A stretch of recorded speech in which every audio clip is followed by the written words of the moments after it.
Qinghai University. All right, everyone, begin the exam. The teacher instructed, and the students commenced scribbling on their terrifying test papers. Only Jiang Ye remained motionless, lost in thought. Congratulations, you have been selected for the horror game. The first game will commence in 60 seconds. Please prepare yourself, the announcement echoed. Realizing he had not misheard, Jiang Ye lowered his pen and raised his hand. Teacher Jiang, it seems I have been selected. As soon as the words left his mouth, all activity in the classroom ceased, and a chorus of gazes fell upon Jiang Ye in the second row, some filled with sympathy, others with fear, and some merely curious. Teacher Jiang took a deep breath, looking gravely at him. Take care. His classmates chimed in, come back alive, Jiang Ye. Be careful. We'll be watching your live stream. Good luck. The global horror survival game had emerged 3 months prior. Anyone over 18 could be randomly drawn into this game. Numerous, terrifying entities lurked within, and a moment's inattention could lead to death. However, surviving and completing the game would yield rewards. Each participant would be assigned to a live stream room, broadcasting their fates, whether they met a tragic end or successfully escaped. After extensive research yielded no results, top talents from various nations began offering horror preparedness courses, hoping to equip everyone to face this terrifying world rather than confronting it blindly. At Jiang Ye University, such a course was available. With little time left, he hurriedly said, Teacher, I may not be able to fulfill my part-time job commitments. Could you please inform them? Teacher Jiang nodded. Go ahead. I help at the buffet on the 3rd floor of the cafeteria, repair computers in the study room behind the back gate, and assist at the milk tea shop near the school entrance in the afternoons. As he listed his numerous jobs, Teacher Jiang was momentarily taken aback, and his classmates were equally astonished. They had only known Jiang Ye as either working or on his way to work, unaware that he held so many positions. Jiang Ye continued, and there's the stir-fried noodle stall outside the front gate in the evenings, plus I'm scheduled for a volunteer activity this weekend. 10, 9, 3, 2, 1. The countdown reached its conclusion, and Jiang Ye vanished into thin air. It took the students a moment to regain their composure, staring at the empty seat. How did he manage to juggle so many jobs and still earn a scholarship? I heard he participated in this year's entrepreneurial simulation competition. Isn't he also signed up for the computer programming contest? Their voices mingled in disbelief. How had he achieved all this? Was he using some sort of doppelganger technique? Shouldn't university be a time for leisure? This was far too intense. How could their class possibly contain such an overachiever? Meanwhile, Jiang Ye felt a darkness envelop him. Upon opening his eyes again, he found himself in a small room of less than 50 square meters, sparsely furnished and imbued with nostalgia. A heavy television sat beside a worn-out sofa, and a set of antiquated tables and chairs completed the scene. Jiang Ye inhaled deeply and exhaled slowly. He surveyed the room. The bedroom was cluttered with various books and exam papers, leaving almost no space to stand. As Jiang Ye entered the survival game, his own live stream room quietly activated on the external platform. Which unfortunate soul has been selected this time? A newcomer? Out the newcomer streams are too bloody. Be careful, streamer. Something might crawl out of the mirror. Based solely on the streamer's looks, claiming this room. These comments were invisible to Jiang Ye, yet they did not hinder the viewers from engaging fervently in the chat. Soon, a chilling prompt appeared. You are a small-town student. Born into a poor family. Education is your sole escape. To focus on your studies, you have sacrificed almost everything. The expectations of your family, an empty wallet, and countless fellow examinees weigh heavily on you. You have immersed yourself in relentless preparation, ultimately becoming a perennial examinee. The prompt concluded, revealing a personal attribute panel before Jiang Ye. Player, Jiang Ye. Physique, 8 mental strength, 7 number of completed instances, 0 talent, all class panel. Note, the first 3 days are beginner's period. During this phase, dangers from the horror world are automatically reduced by 50. Talent? Jiang Ye recalled the horror training classes mentioning that only a select few would activate their talents. A strong talent could significantly enhance survival rates in the horror world. He clicked to view the talent section. Talent. All class panel. Initial class points, 100. Description. In the horror world, each profession is unique. Possessing this talent allows one to experience all horror professions. The system identified Jiang Ye's current role and recommended the corresponding profession. small-town examinee. Equipping a profession that aligns with one's identity grants additional enhancement effects. Would you like to spend 100 class points to unlock it? Small-town examinee entry level. You excel at tackling various exams and challenges. In critical moments, you can turn the tide. An all-class panel. This was the first time Jiang Ye had heard of it. In Water Blue Star, small-town examinee merely describes students from humble backgrounds. Yet, in the horror world, it was a profession. Jiang Ye quickly skimmed through the system information. The profession, aligned with his identity, offered bonus effects, and its characteristic allowed him to turn the tide in a crisis. It sounded worth a try. In the horror world, every moment could pose a life-threatening danger. Therefore, Jiang Ye resolved without hesitation. Unlock. Equip small-town examinee. Unlock successful. Equipment successful. Profession. Small-town examinee level. Entry. Description. You have mastered the foundational knowledge of examinations and scoring techniques, possessing a unique approach to problem solving. Additional skill. Multiple choice passive skill. You believe that all questions can be answered. When faced with a challenging problem, you will trigger a multiple choice scenario, assisting others in making decisions. A or B. The alignment between profession and identity grants an additional 10 boost in ability. A multiple choice? Assisting others in making decisions? Was it as he imagined? Before Jiang Ye could familiarize himself with the skill, the horror prompt appeared again. I believe you have adapted to your surroundings and accepted your identity. This instance will last for 5 days. Task 1. Within 3 hours, play a film on the television from a disc. Proper relaxation is one of the secrets to achieving high scores as a small-town examinee. A film. Jiang Ye glanced toward the television. With so few items in the room, he quickly spotted a disc atop the TV cabinet. The disc featured a long-haired girl whose face was obscured.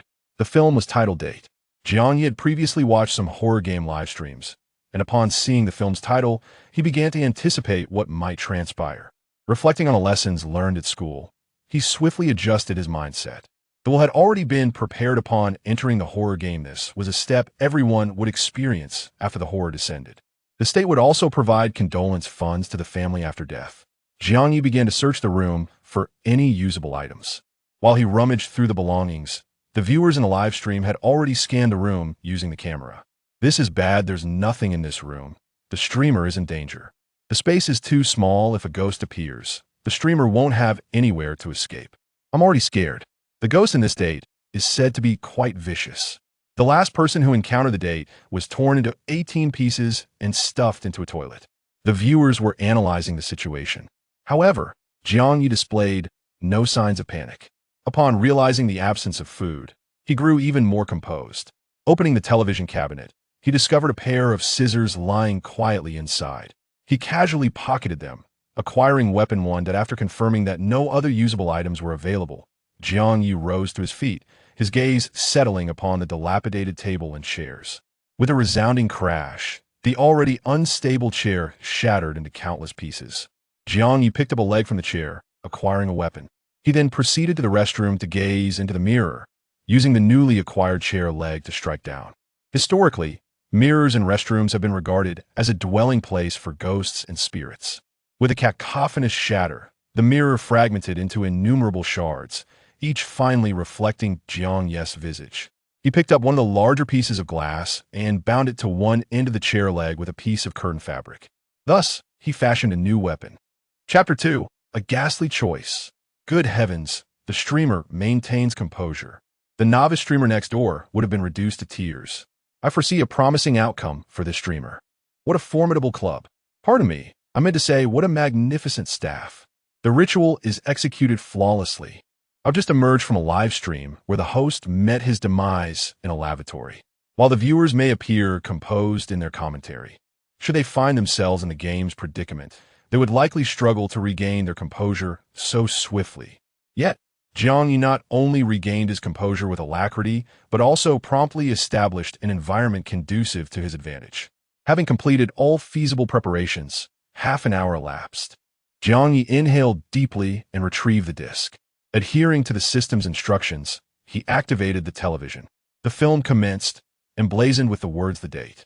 Without allowing the film to progress further, Jiang Ye seized the television and inverted it, orienting the screen towards the floor. Subsequently, He expeditiously piled the remaining furniture atop the television, securing it firmly. The system merely stipulated that the film be played, with no mandate for its complete viewing. Surely, this cannot be deemed a transgression? Jiang Ye mused to himself. Having exhausted all available resources, he settled onto the sofa, clutching a chair leg in one hand and a pair of scissors in the other, listening intently to the sounds emanating from the television. A resonant male voice intoned, "I have 2 tickets for the amusement park. Would you care to join me on Sunday? Indeed, I shall await your arrival." A female voice responded. Rain cascaded relentlessly. Pedestrians hastened away, treading through the puddles. Gradually, a woman's sobs echoed from the television. "Where are you? Where could you be?" The furniture atop the television shuddered abruptly. Why did you not come? I have awaited you for an eternity." Within the confined chamber, the lights flickered erratically, accompanied by a crackling sound, as if plagued by a faulty connection. Suddenly, the television, along with the furniture piled upon it, began to convulse violently, as if something were desperately endeavoring to escape. Witnessing the furniture gradually dislodging, Jiang Ye, without hesitation, strode forth and deposited himself squarely upon the quaking television. With his towering frame of 6 feet and a weight exceeding 100 pounds, Jiang Ye's action silenced the television instantaneously. Ingenious maneuver. A resounding success. Inquiries abound regarding the streamer's dimensions, height, and weight. A generous patron has bestowed upon the streamer a bicycle as a token of appreciation. Could the specter within the television be suffocating? A montage of the live stream footage has been disseminated across short-form video platforms, bearing the hashtags unconventional survival tactics and the first ghost potentially suffocated. The video's release has garnered considerable attention.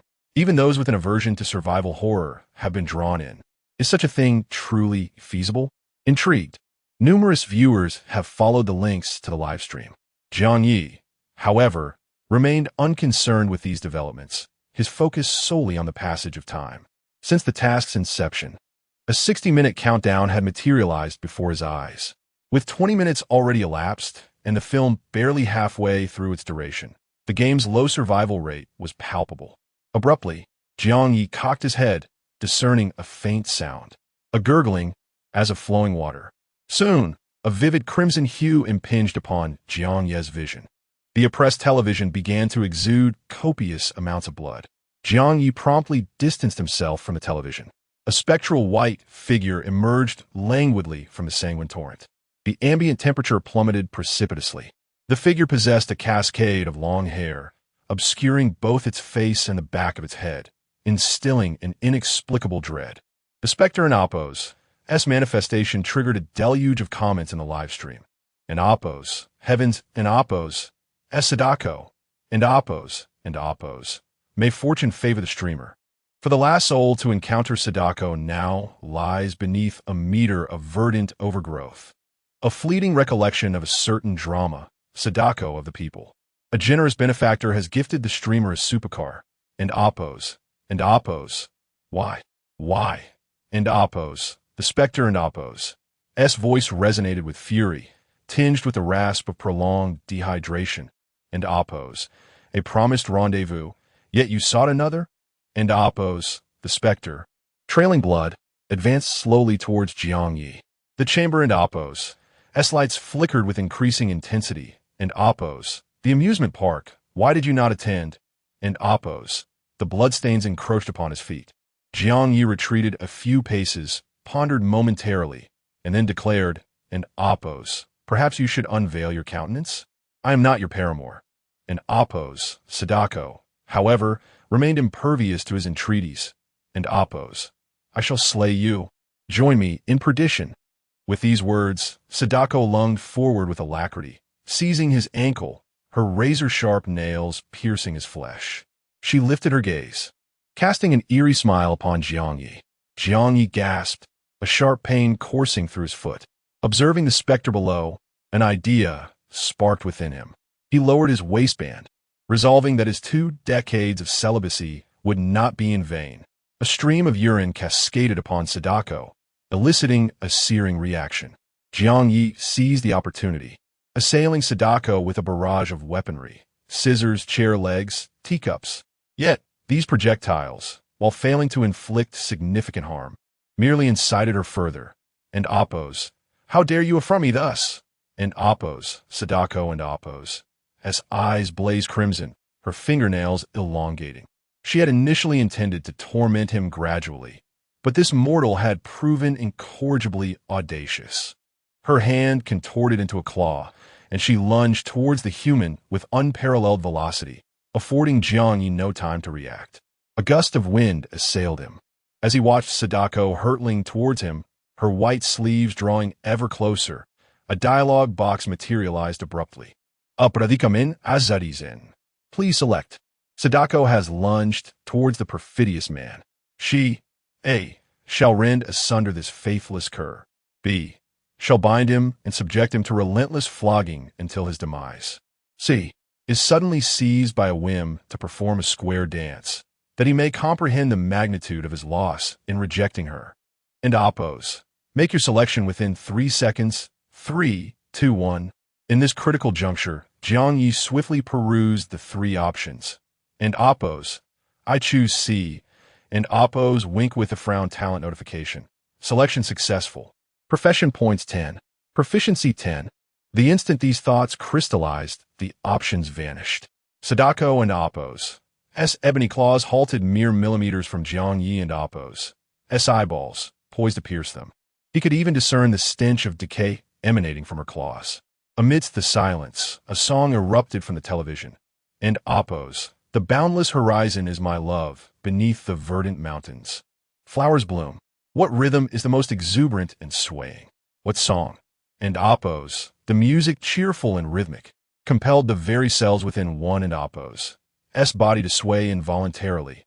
And Oppos, prepare to meet your doom, you scoundrel. And Oppos, Sadako and Oppos' voice was terrifying. Her sleeves billowed, and the entire chamber exuded a chilling aura. Her movements were even more terrifying. She extended one hand and one foot, retracted them, and then spun in place. The rhythm was remarkably upbeat. Her dancing was quite spirited.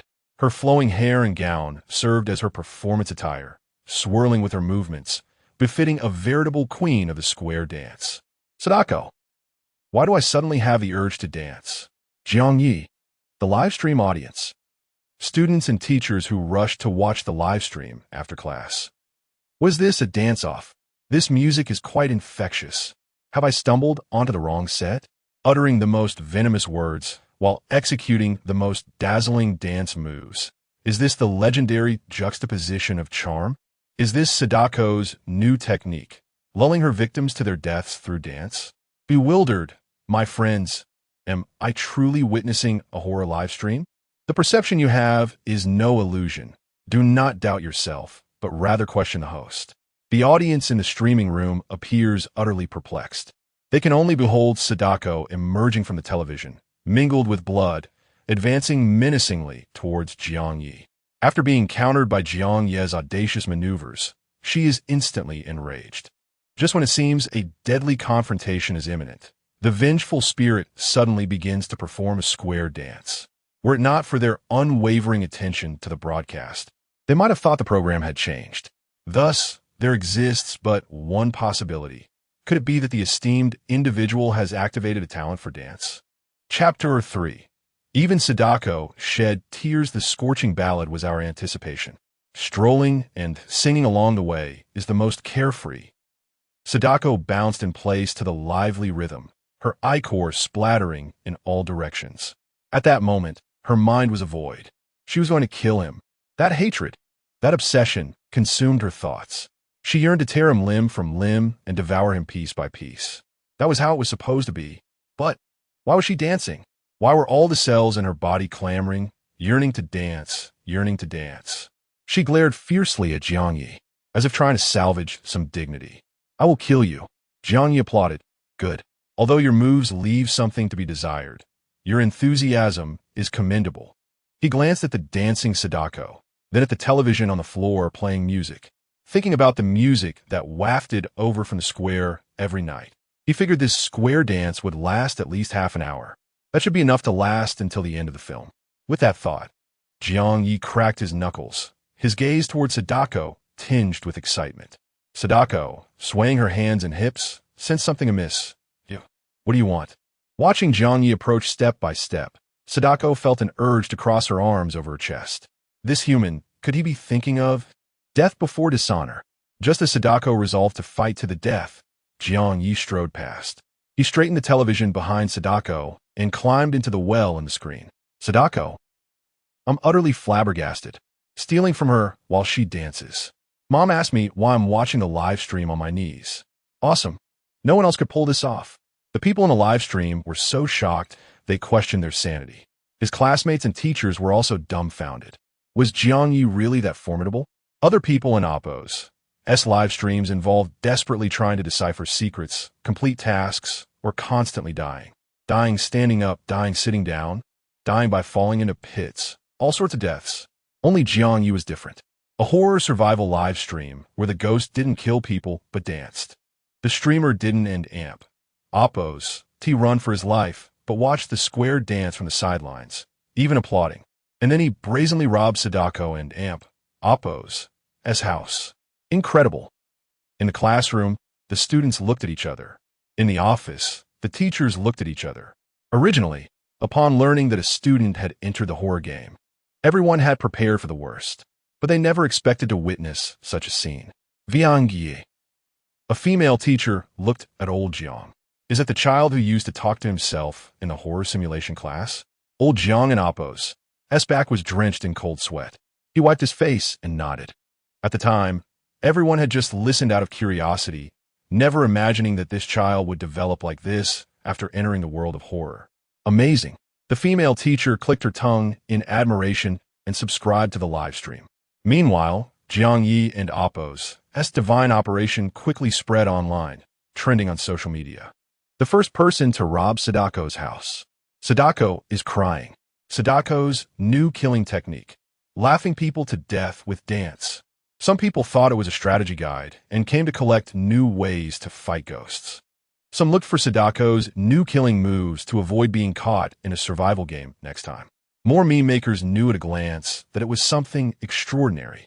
Drawn by the name, they heard it was a dance live stream, curious about what Sadako had in her house. Jiang Ye had no idea how lively the outside world had become. The bottom of the well was pitch black, and he could only grope around for useful things. Fortunately, the system would provide a prompt when he touched a special item. Sadako and Oppo's white dress address? No thanks. Talisman, compendium, talismans? Why would Sadako collect these things? I and Oppo's. I'll take it for now. Sadako and amp Oppo's hair tie. A small town high achiever and amp Oppo's important notebook. Horror prompt. Hidden quest triggered. The small town high achiever and amp Oppo's lost notebook 1-3. The small town high achiever has recently lost an important notebook. Where is it? Where is it? He and Oppo's. Find it anywhere. Oh, my notebook. This girl ISN and Oppo's. Honest. Jiang Ye stuffed the notebook into his pocket, muttering to himself. Stealing my things and trying to kill me. I and Oppo's. Be doing myself a disservice if I didn't and Oppo's. Take more. Jiang Ye simply grabbed a white dress and filled it with a large bag of items from the bottom of the well, tying it all around his neck. Then, estimating the time, he jumped with both legs. He used his hands to brace against the well wall and began to climb upwards. A well without its owner wasn't difficult to climb. Soon, Jiang Ye reached the wellhead. When he came out of the television, he got stuck for a moment because the package around his neck was too big. Jiang Ye used a little force to drag himself out. Sadako, seeing him with his big and small packages, finally realized what this guy had gone in for. The ghostly aura around her surged, and her black hair flew wildly. You detestable human. I will definitely kill you, Sadako screamed, and, as the music stopped abruptly, she was pulled back into the television. Because the disc had finished playing, the small room returned to silence. The blood on the floor also disappeared. System prompt. You have received Sadako and Oppo's curse. She vows to hunt you down no matter where you run. Ghostly power 5, intimidation 5. Chance of being hunted by Sadako 15. Subconsciously drawn to houses with televisions 10. The little bugs lurking in the darkness are beginning to hesitate. Quest 1 completed. Quest 2. Stay in the house for 24 hours. The small-town high achiever and Oppo's secret to high scores is diligence. Diligence, diligence. Ghostly power? According to official news, only with ghostly power can one truly touch ghosts. The more ghostly power one possesses, the more likely one is to beat up ghosts. Then Sadako and Oppo's curse is somewhat useful. Jiang Ye pondered as he dismantled the tables and chairs, using wooden boards and nails to seal the television. Even if he couldn't and Oppo's completely seal it, he could delay it for a while. After thinking about it, he placed a surviving glass on top of the television. Then, he picked up a mop and cleaned the house. After doing all this, he returned to the sofa and spread out the large bag of items he had just brought back on the coffee table. There were all sorts of things inside. White jade plates, strange fabrics, wooden combs. Even seemingly ordinary items contained some ghostly aura and resentment. Among them, the descriptions of 3 items seemed somewhat different. Talisman Compendium. Perhaps it was lost by a Taoist priest, but it has now become someone else's collection. Wooden comb. Sadako uses it every day to comb her long hair. Using the wooden comb can make hair long and smooth, without tangles, all day long. 3 black hairs. Black hairs containing resentment, the favorite of hanging ghosts. These hairs look like they can be used as weapons. Jiang Ye looked at the pile of miscellaneous items beside him. Ordinary items were difficult to truly harm ghosts. The handmade weapons Jiang Ye had made before were mostly for psychological comfort. But items filled with resentment and ghostly aura were different. They could harm ghosts. It was just a matter of the degree of harm.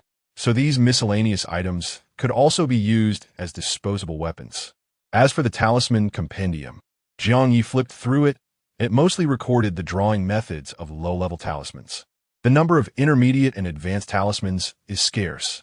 And according to the warning at the end of the book, an average person cannot casually draw advanced symbols. Why is this Zhenzi so impoverished? Jiang Ye furrowed his brow, continuing to rummage through the package. Suddenly, he paused. What was this? Zhenzi and Oppo's videotape. She had once contemplated surprising him on their date, only to end up causing a fright instead. By using the tape, one can draw a target into a date illusion. Jiang Ye and Oppo's eyes brightened. This was a valuable item. Suddenly inspired, he swiftly glanced at the video player beneath the television. There was another tape. Date. Do you yearn for sweet romance?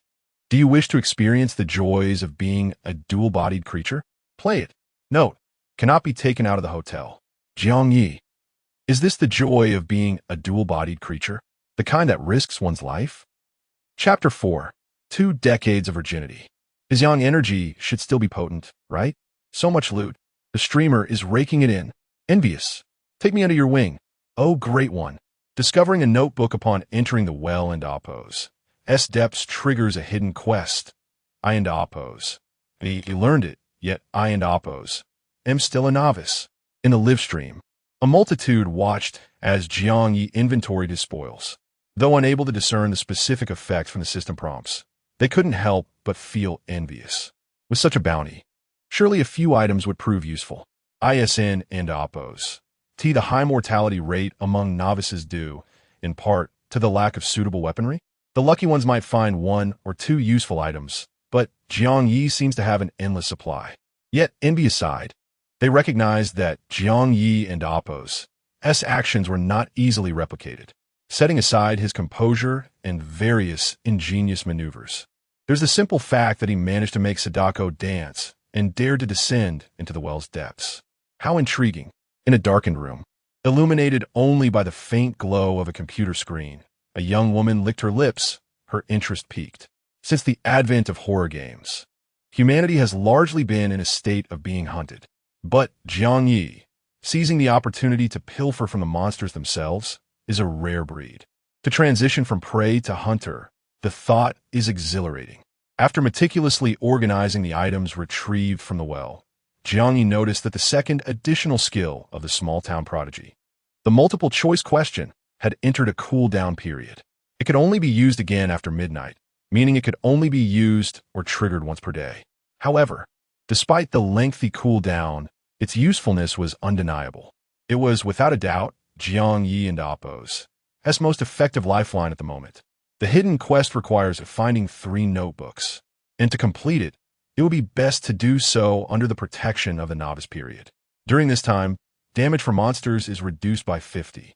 The main quests for novices often involve being terrorized or ambushed by monsters.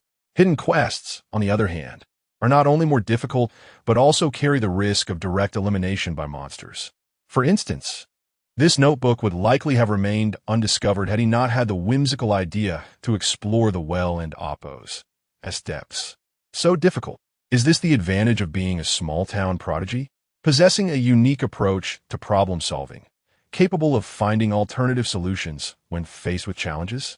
Upon reflection, he realized that his thinking had indeed become more flexible since acquiring the occupational talent.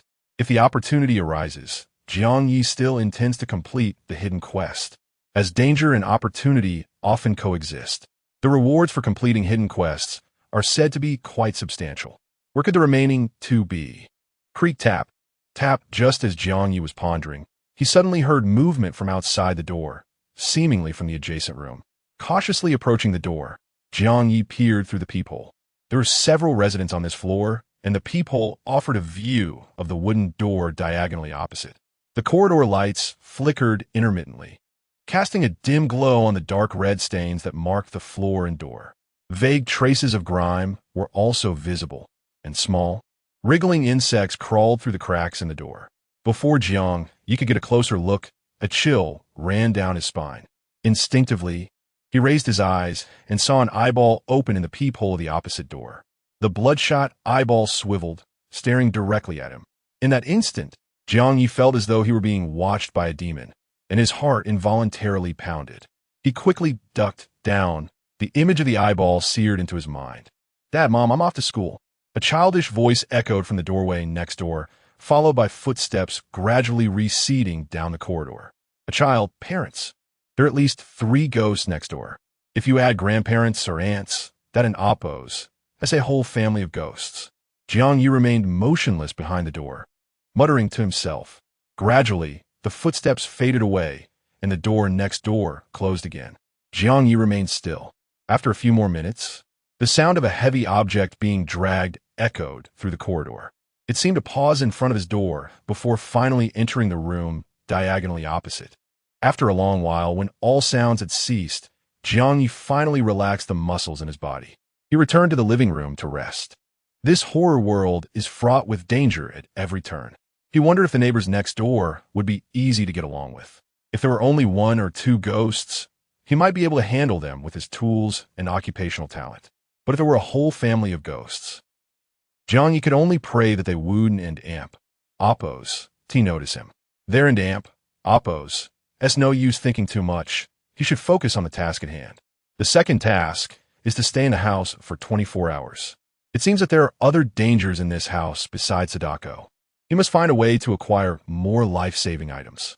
Looking around the small, less than 50 square meter house, Jiang Ye rolled up his sleeves and thoroughly searched every nook and cranny.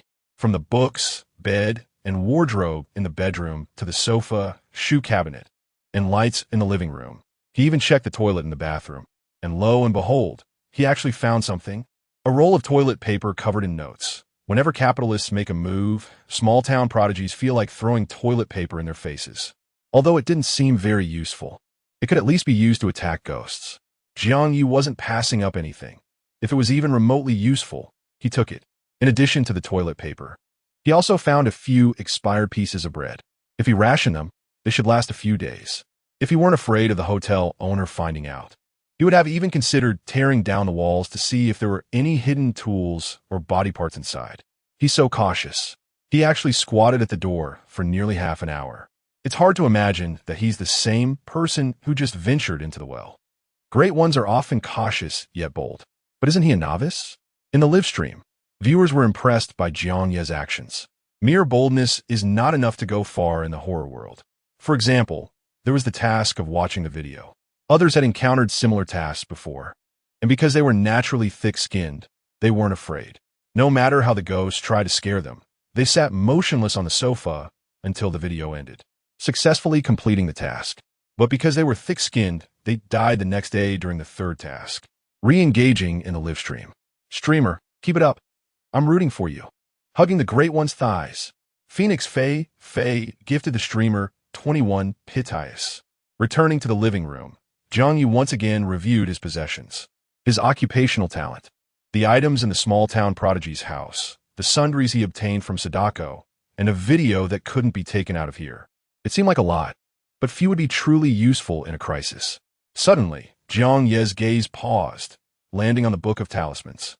After a brief perusal, his eyes gradually lit up. The drawing conditions for low-level talismans were relatively simple and easy to perform.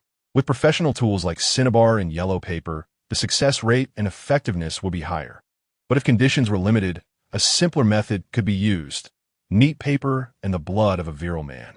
Correspondingly, talismans drawn in this way would have a lower success rate and weaker effects. In addition to this, there was also a god-level drawing method.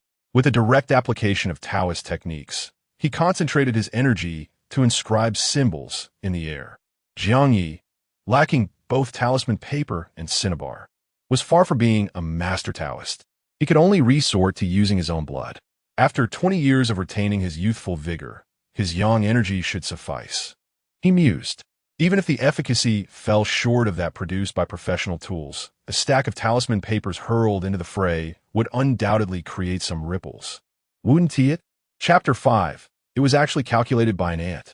The idea is delightful, yet in reality, those who encounter talismans for the first time can hardly draw those peculiar lines, let alone comprehend them. However, Jiang Ye rummaged through his bedroom for paper and pen and began to ponder earnestly. Adorned with the profession of a local problem solver, he discovered his memory was astonishingly sharp, and his thoughts flowed with remarkable agility. The intricate lines appeared increasingly clear in his vision. One symbol after another fell from his hands onto the paper, each stroke more fluid than the last. By the end, he could even complete a low-level talisman in one breath. What was he doing? It seemed as though he was studying. Had he perhaps stumbled upon something significant? After all, his identity was that of a local problem solver. In this scenario, all potential sources of light had been sealed off, rendering it impossible to discern day from night. In a live broadcast room, viewers could only see Jiang Ye with his back turned, diligently writing and drawing. His concentration rivaled that of high school seniors preparing for exams. For several hours, he remained motionless. As the afternoon wore on, more and more individuals became aware of Jiang Ye's remarkable endeavor.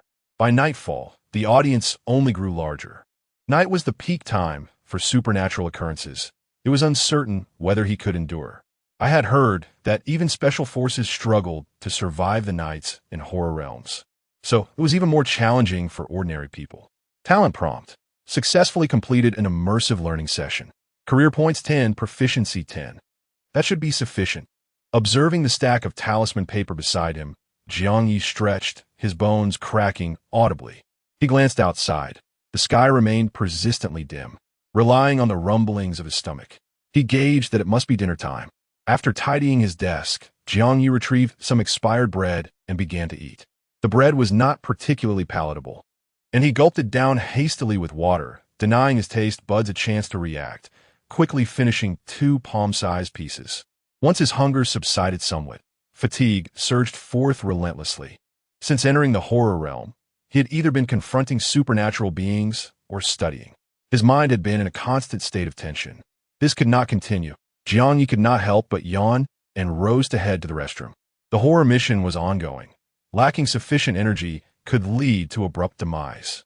Yet, to sleep directly in this room, even after undergoing psychological training at school, Jiang Ye dared not truly drift into slumber.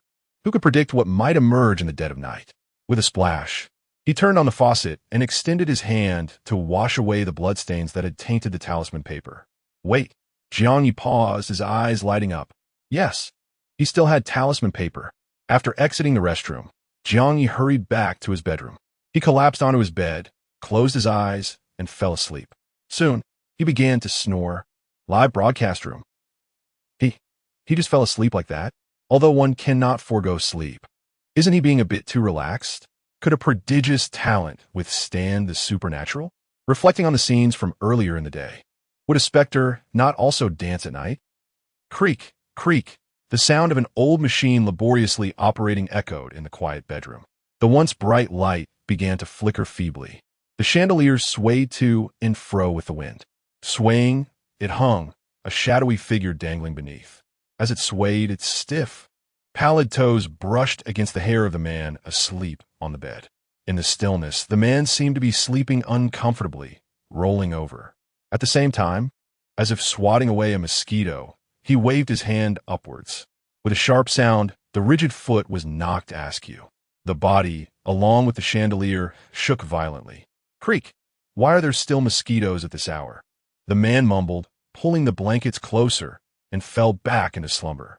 With a faint flicker, the chandelier extinguished completely. The room plunged into darkness, the temperature dropping steadily, enveloped in a bone-chilling cold. Brothers, I am truly in awe. He actually dared to swat a hanging ghost. Once, a streamer merely glanced at a hanging ghost and was swallowed whole. The viewers in the live room stared wide-eyed.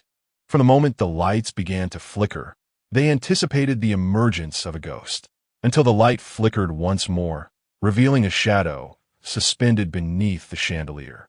Many instinctively held their breath. In previous live broadcasts, hanging ghosts had appeared, and those streams had ultimately vanished.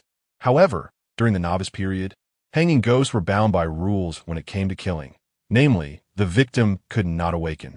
Yet, scarcely anyone could sleep soundly until dawn in a horror realm. Those who woke up had never survived. The streamer was essentially planting grass on his own grave. Let's hope he does not awaken. Merely sleeps through the night. So cold. Under the chilling aura emitted by the hanging ghost, Jiang Ye shivered, his drowsy awareness gradually returning. Had he just swatted a mosquito? A mosquito? Do mosquitoes even exist in a horror realm? Moreover, that sensation just now. The icy touch lingered in the palm of his hand. What exactly had he swatted? Drip. A cold liquid dripped onto Jiang Ye's face from above, carrying a faint metallic scent. It slid from his brow to his nose. Human physiological reactions are difficult to suppress. Jiang Ye's brow instinctively twitched. You indeed did not sleep. A chilling voice resonated from above, laden with frigid malice. Jiang Ye's eyes snapped open, and he found a man's body leaning over him, a ghastly pale face nearly touching his own. The liquid dripped from its eyes, flowing blood tears. Almost instinctively, Jiang Ye raised his right hand and delivered a slap. Smack! You scare me to death. With a rip, a talisman was affixed to the hanging ghost's ashen face. Sparks flickered at the point of contact between the talisman and its skin. The hanging ghost's body briefly stiffened. The damage was minimal, yet it was deeply insulting. My apologies. I tend to wake up grumpy. I hope you don and Oppos. T take offense. Jiang Ye and Oppos. S tone was earnest, but it bore little weight. The hanging ghost and Oppos. S murderous intent intensified. Blood tears cascading down its cheeks. The talisman on its face began to burn from the bottom, until it lost its potency. Indeed, low-level talismans were still too feeble. Jiang Ye tossed aside the covers, revealing a body covered in talismans. Simultaneously, he produced a stack of talisman paper and hurled it upwards. In an instant, a burst of crackling fire erupted within the room. Amidst the flashes of light, the hanging ghost's expression twisted, not from pain, but from rage. It had been outsmarted by an insignificant ant. You remind me of a saying. Even the common folk are not asleep. Why don't we converse through the night? Seizing the opportunity while the ghost's body was momentarily paralyzed, Jiang Ye swiftly crawled behind the hanging ghost and produced a long, dark thread. Chapter 6. 3 Specters, 6 Eyes capitalizing on the adversary and Oppos. S momentary paralysis, Jiang Ye swiftly ascended the hanging ghost and Oppos' S form and produced a lengthy sable thread. Hair of Sadako, black strands imbued with resentment, a delicacy for hanging ghosts. A delicacy, you say? How exquisitely apropos. Jiang Ye threaded the spectral hair through the hanging ghost's neck, poised to secure it with a pair of loops. Suddenly, a surge of spectral energy erupted before him, incinerating the talisman he had cast a moment prior. Startled, Jiang Ye nearly succumbed to the gust of spiritual force. Instinctively, he tightened his grip on the sable thread, clamping his legs around the hanging ghost's waist. Release me. The hanging ghost's voice, emanating from the swirling miasma, sounded as though mingled with ichor. Jiang Ye's throat constricted. You yield first. The hanging ghost craned its neck, fixing him with a baleful glare. Release me. Jiang Ye faltered. Why is its face on the back of its head? Could it be that it possessed two visages? A tremor of unease coursed through him, and he tightened his grasp on the sable thread once more. I said, yield first. Release me. You yield first. Anxiety gnawed at Jiang Ye, and the thread in his grasp grew ever tauter. Abruptly, he felt his grip loosen. Thud! The hanging ghost's head tumbled to the ground with a dull thud. Two pairs of eyes, one set facing forward and the other backward, stared up at Jiang Ye with vacant intensity. Jiang Ye cast his gaze upon the neck, as if cleaved by a razor's edge. Then to the sable thread in his hand, now stained with black blood, and finally to the severed head upon the floor. He was utterly bewildered. Jiang Ye, wait. How could you be so fragile? Could you not even withstand a strand of Sadako's hair? My head. The hanging ghost raised its hands, groping frantically at the empty expanse where its neck once was. Gone, all gone. Upon the floor, the severed head with its dual faces began to weep tears of blood from every orifice. The once neck now gurgled and spewed forth a torrent of sanguine fluid. Return my head. Return my head. Both mouths of the severed head bellowed in unison. Bereft of its head, the hanging ghost's spectral energy surged forth in an explosive burst. The violent shockwave triggered every protective talisman adorning Jiang Ye, causing them to emit a faint golden aura. Alas, the bedroom bore the brunt of the assault. Books, blankets, and sundry items danced chaotically in the air, frequently colliding with Jiang Ye. Thwack! A book struck Jiang Ye squarely on the back of his head. Hey, calm down. Jiang Ye clung tightly to the hanging ghost's torso, clinging to it like an octopus. You were the one who initiated this. First, you roused me from my slumber. Then you insisted upon a nocturnal TT, and finally, when I asked you to release me, you resisted. Now that your head has departed, surely I am not to blame? As he spoke, Jiang Ye noticed a peculiar texture beneath his hand. Reaching into the hanging ghost's sable attire, he encountered a familiar notification. The lost notebook of the small-town prodigy. What in the world? You filched my property? Jiang Ye exclaimed, aghast. Return my head. Return my head. Regardless of Jiang Ye's entreaties, the hanging ghost remained deaf to reason. Its head and body seemed to have become distinct entities, each embarking on a chaotic rampage within the confines of the bedroom. The severed head, akin to a ravenous sphere, darted about with lethal intent, narrowly missing Jiang Ye on multiple occasions. Meanwhile, the headless torso, seemingly driven mad by its decapitation, careened towards the ceiling, collided with the walls, and overturned the bed frame. Crash! Crash! Crash! The room reverberated with the cacophony of impacts. The livestream audience was utterly dumbfounded. To deliver a slap, then sever another's neck, and subsequently claim innocence. Was such behavior even conceivable? Was he even human? Jiang Ye's former mentors and classmates were particularly bewildered. Where was the perilous, death-fraught world of horror they had been promised? Could this all be a fabricated horror broadcast? What is transpiring in this broadcast? A new viewer queried, entering the stream. Observing the chaotic scene of a man and a ghost locked in a frenzied embrace, they couldn't help but feel perplexed. A late night dance with a specter? One of Jiang Ye's classmates swiftly typed a response. Nay, 'tis the specter that has lost its senses. New viewer. Is this not a novice streamer? Generally, during the initial stages, unless one deliberately provokes the supernatural, their interventions are restrained and measured. Jiang Ye's classmate responded with a sense of resignation. You might find this hard to believe, but this streamer has driven the hanging ghost to the brink of madness. Crash! Crash! Crash! The room continued to resound with the din of destruction.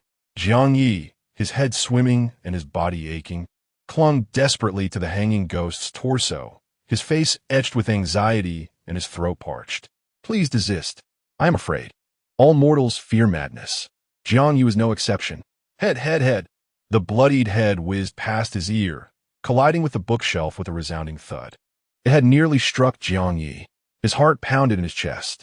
With no other recourse, he emptied his pockets of every remaining low-grade talisman. He pelted the hanging ghost body with stacks of talismans, sparing no expense. Snap, crackle, pop, fearing a shortage of talismans. He then produced a collection of items imbued with spectral energy and resentment. Plates, saucers, and basins were hurled indiscriminately, targeting both the hanging ghost's body and its severed head. Amidst the chaos, a thunderous crash echoed through the room. Jiang Ye slapped a talisman onto the hanging ghost's body and followed the sound. The hanging ghost's head had vanished. In its stead, a gaping hole marred the wall, precisely the size of a head. Spiderweb-like cracks radiated outward from the aperture. Jiang Ye swallowed hard, sensing impending doom. If his memory served him correctly, a host of specters resided next door. With the head's disappearance, the frenzy seemed to abate. A sickening squelch emanated from the adjacent room, as if a watermelon had been crushed. Silence descended. An aura of dread emanated from the breached wall. Even the headless hanging ghost before Jiang Ye suddenly grew docile, its erratic movements ceasing. The talismans affixed to its form burned with glacial slowness. Tap, tap, tap. Footsteps approached. Shadows engulfed the hole in the wall. A coarse face peered through the opening, its gaze fixed upon the man and the ghost within. Jiang Ye sensed the headless hanging ghost stiffen beside him. He swallowed hard and forced a greeting. Good evening. Are you hosting a rave next door this late? A querulous voice, belonging to an elderly woman, echoed from the adjacent room, laced with the impatience of one roused from slumber. Youngsters, retire early and cease your cavorting. Yes, yes, yes, Jiang Ye responded, surmising that it was the elderly neighbor. He offered profuse apologies and even slapped the headless ghost beside him, chiding. I told you to be quiet. Did you have to be so boisterous? You disturbed the neighbor. Turning back to the wall, he continued, My apologies, madam. I'll have him repair the wall forthwith. With another resounding slap to the headless ghost, he urged, Now, be off with you. Headless ghost. The headless ghost, momentarily bewildered, stirred into action, albeit reluctantly. After circling the room and bumping into a few obstacles, it finally located 2 books. Then, trembling, he approached the entrance of the cave. Under the gaze of a rugged man at the threshold, he accidentally dropped the book he was holding. The sound of it clattering echoed, causing the already damaged wall to crack further, transforming the football-sized opening into a gaping hole nearly the height of a person. Jiang Ye and the headless ghost beheld the scene next door. The burly man, clad in an apron, was grotesquely covered in peculiar growths, exuding an aura of menace. In contrast, the woman wielding a kitchen knife appeared gentle and beautiful. She bent down to retrieve a piece of paper that had fluttered down, seemingly a test paper from Jiang Ye's home. Nearby stood a little girl with a ponytail, clutching a pencil. 3 ghosts, 6 unblinking eyes, all stared expressionlessly at Jiang Ye. Chapter 7. The Headless Ghost. I'm behaving. Please don't strike me. Are you a candidate this year? The woman lifted her gaze from the examination paper, regarding him with an inscrutable expression. Jiang Ye nodded, his neck taut as he did so. Do you have a moment? She inquired. Jiang Ye felt a prickling unease, but managed a confident yes. Certainly. As soon as he spoke, the palpable danger in the air seemed to diminish slightly. The woman gestured for the man to step aside and addressed Jiang Ye and the headless ghost. We are about to have a late-night snack, if you don't mind. Feel free to join us. All right, Jiang Ye thought to himself, feeling a wave of relief wash over him. He dared to confront the hanging ghost at night, armed with talismans and various trinkets from the Sadako family. Additionally, after midnight, the cool-down period for the second skill of the town and oppos, as exam takers would conclude. However, facing so many spirits simultaneously made Jiang Ye feel a twinge of apprehension. At that moment, having just crossed through a hole in the wall, the knife-wielding hostess returned. Jiang Ye's heart raced anew. The hostess looked at the small girl beside her and asked if you wouldn't mind. Could you assist my daughter with her homework before we eat? Jiang Ye nodded eagerly. Of course, I wouldn't mind. He adjusted his slightly disheveled clothing to appear more presentable and smiled at the little girl. Little sister, feel free to ask me anything you don't understand. Before entering this chilling game, Jiang Ye was an undergraduate student. After stepping into the game, he unlocked the vocational talent of the town's exam takers, mastering the relevant questions and knowledge of this terrifying world. Assisting an elementary student posed no challenge whatsoever. The little girl regarded him with a cold expression. Under the hostess's urging, they entered the study, preparing to begin their lessons. As Jiang Ye departed, the headless ghost grew anxious in the living room, uncertain whether to follow. It stood awkwardly in place, unsure of what to do. Its head had just been crushed by the male host. The rugged man glanced at it and said, "Sit down. The tea will be ready shortly." With a swift motion, the headless ghost sat on the floor, its legs together, cradling its knees like a well-behaved student. The rugged host added, "Be careful not to catch a chill sitting on the floor." A frail, elderly voice chimed in from behind him. "Young man, why are you sitting on the ground? You should be careful. It seems like there are no sofas in this house." The host replied, "Mom, we have a sofa." The elderly woman retorted, "Then why not let the guests sit on it?" The host turned to the headless ghost, and an invisible pressure enveloped it. Instantly, the headless ghost sprang up and perched on the sofa, its legs neatly together and hands properly resting on its thighs, appearing exceedingly obedient. Seeing this, the host finally turned to head into the kitchen. As he did, his unshielded back revealed an aged female visage, clouded eyes and skin laden with wrinkles, almost seamlessly integrated into the man's back.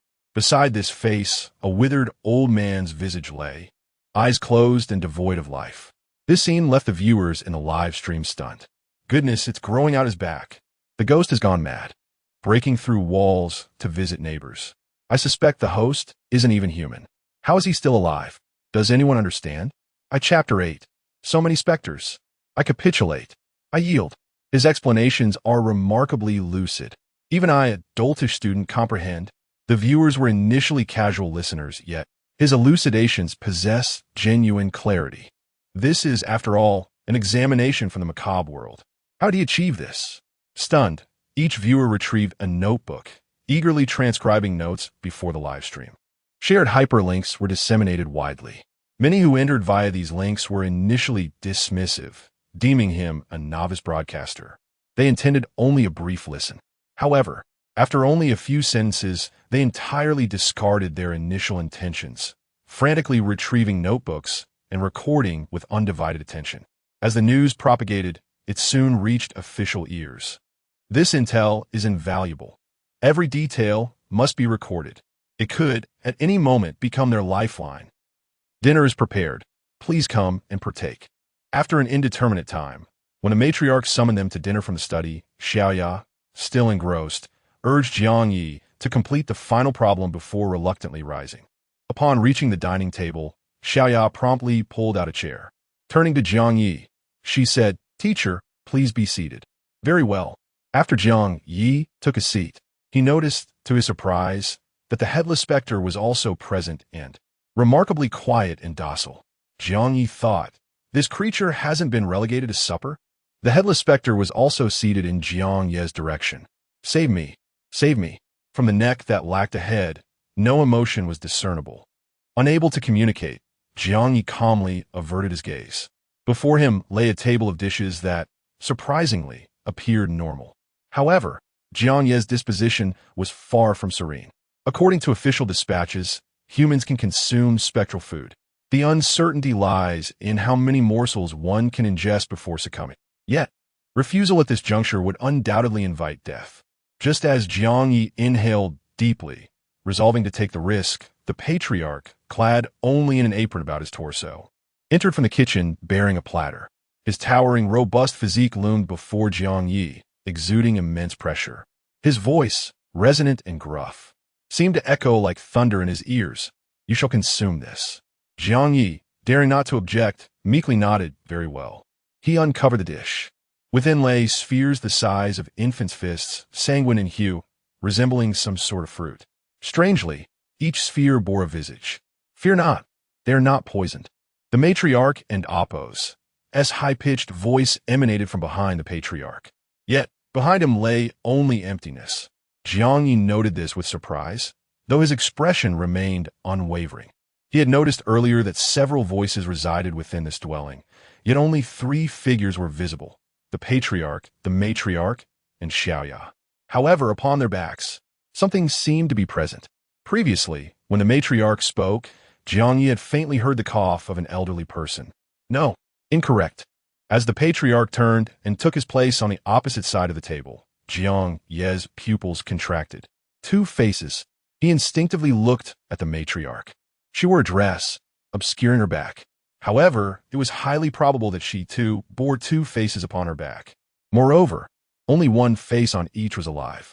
This sudden revelation caused goose flesh to erupt across Jiang Ye's skin. The specters residing next door were far more numerous than he had imagined. "Mother, you frighten our guest," the patriarch reminded her in his rumbling voice. The old woman humphed. "His courage is meager." Despite her words, she remained silent. "Fear not. It is a tradition of our home," the matriarch explained with a smile. "Indeed," Xiaoya squealed, clenching her tiny fists. "I, too, shall bear my parents upon my back. Though my frame is small, retaining only their faces and consciousness is manageable. Because of the weight, only the face and soul are retained." Jiang Ye thought with dismay. Truly, this is a macabre world. Even filial piety takes on a sinister form. "Partake now. The dishes grow cold." The matriarch fondly stroked her daughter's head and addressed Jiang Ye. "This dish contains the fruit of the blood plum tree, safe for human consumption." Xiaoya enthusiastically chimed in, "Yes. Teacher, it is delicious. Partake, I urge you." "Very well," Jiang Ye replied with a smile. "I shall partake." As things stood, he had no choice. He cast a seemingly casual glance at the headless hanged specter, who, lacking a head, had no such concerns. This family held a degree of goodwill toward him. Even for Xiaoya and Amp Oppo's sake, they would likely refrain from poisoning him immediately. Jiang Ye lowered his head, picked up a fork, and began to eat. To his surprise, the flavor, though peculiar, was not unpleasant.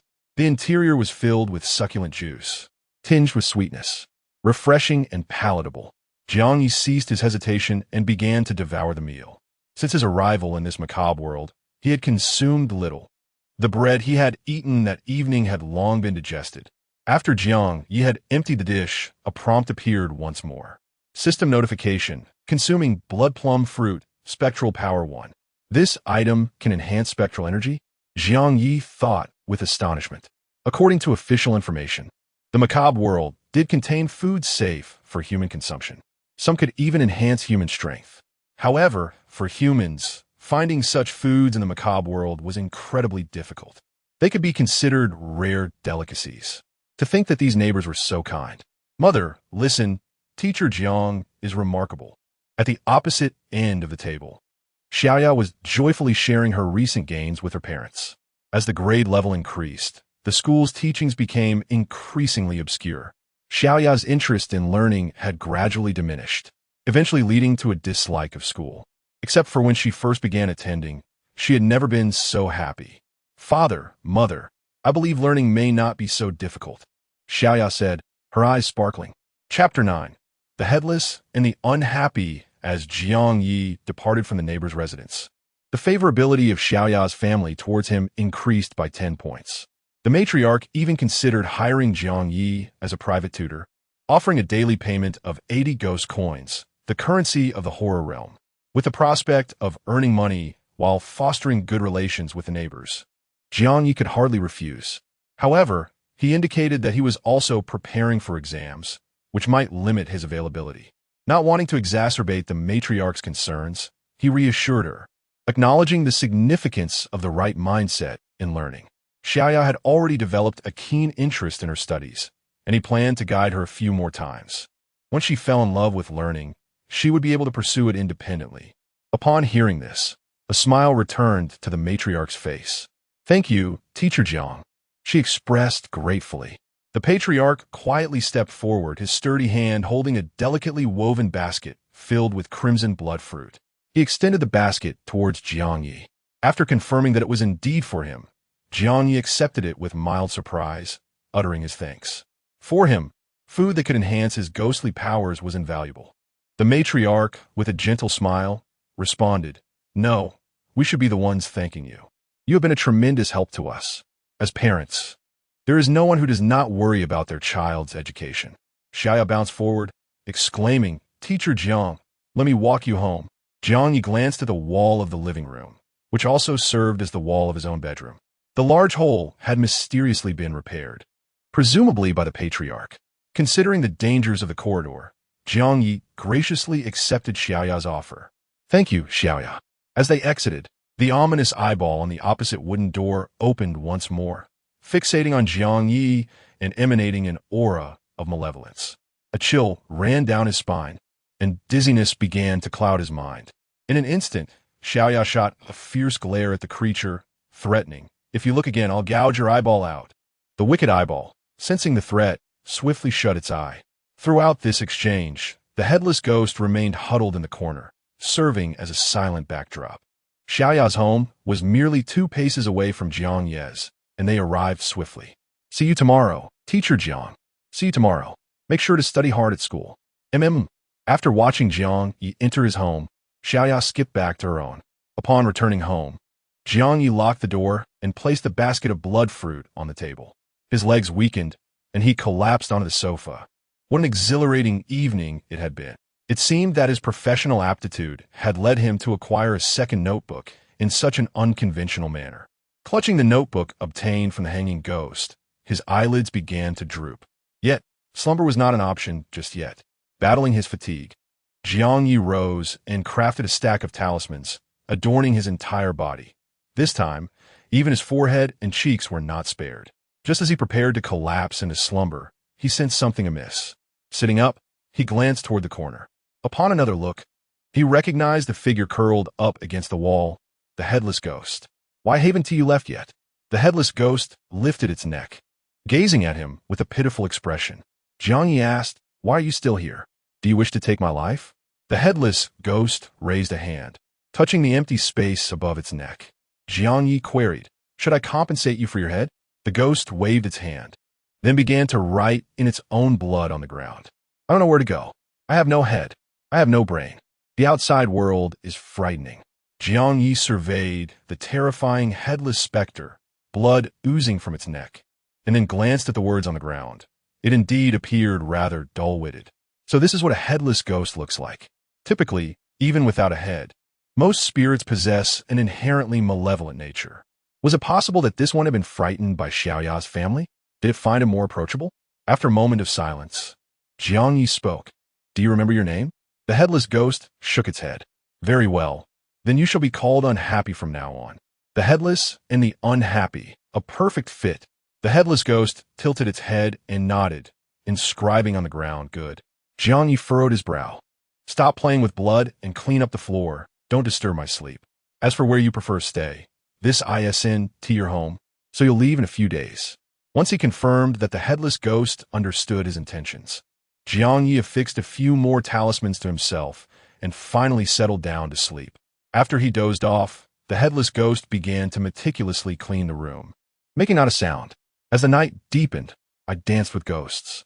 A simple method for solving horror-themed examinations was discovered. An edible horror food was unearthed. The headless and the unhappy. Such peculiar operations exist in the horror realm. As Jiang Ye drifted into slumber, a wave of trending topics surged, catapulting to the top 10 charts.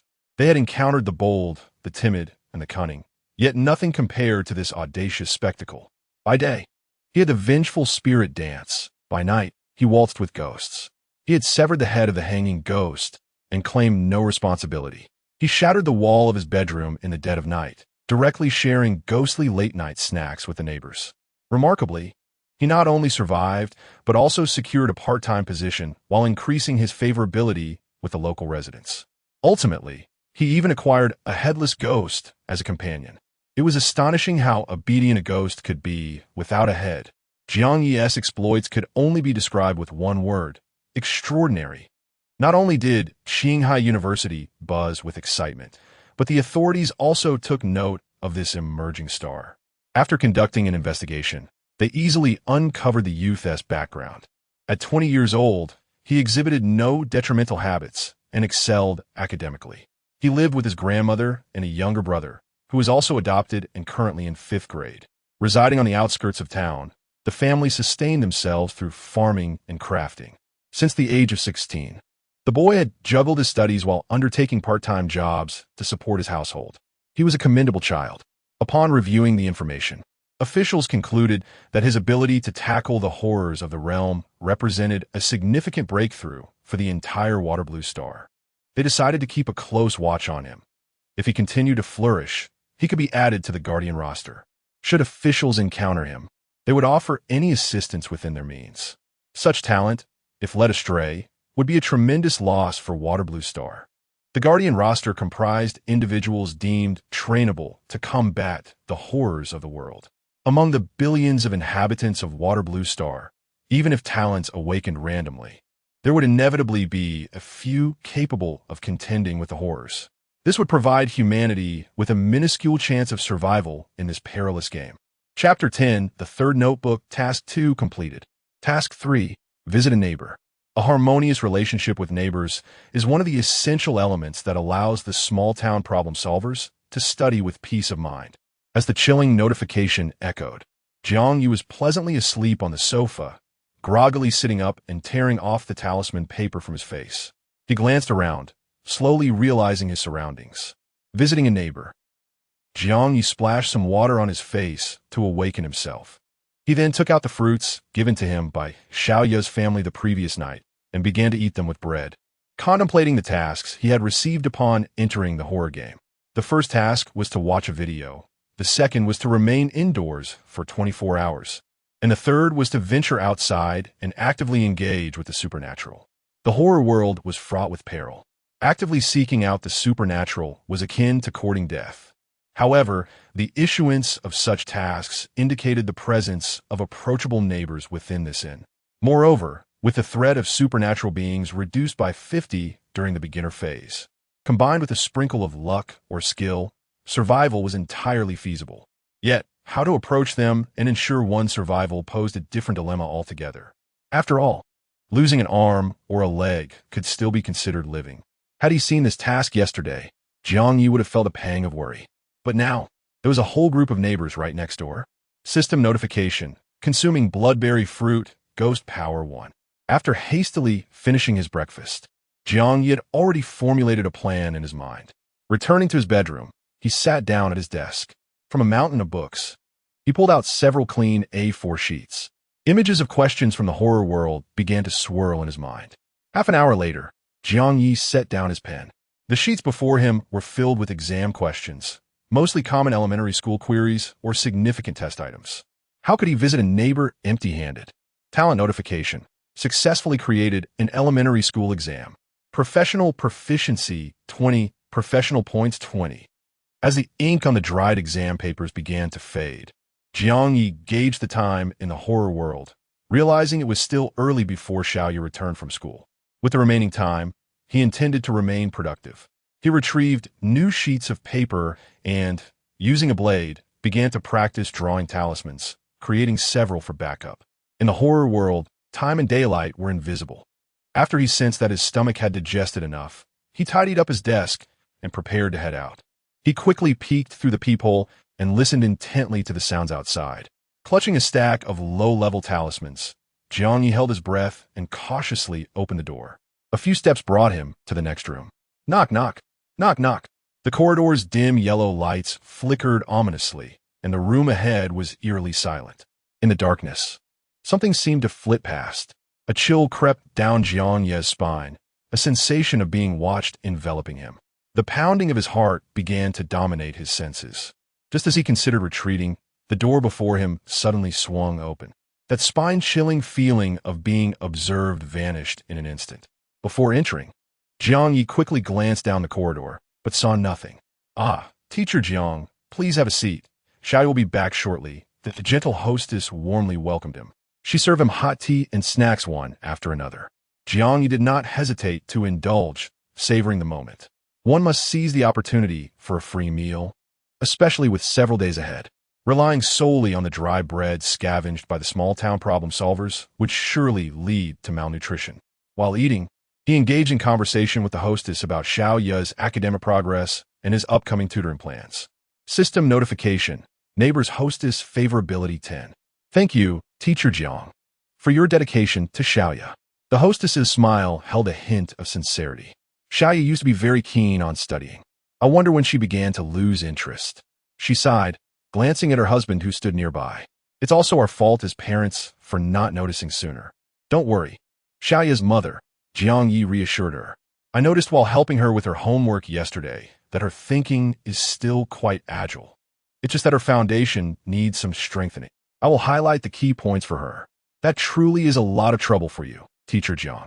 Just then, the sound of a key turning in the door interrupted their conversation. I'm back. Xiaoya, dressed in a blue school uniform and carrying a backpack, appeared at the entrance. Her eyes lit up upon seeing Jiang Ye. Teacher Jiang. Yes, Jiang Ye replied with a smile.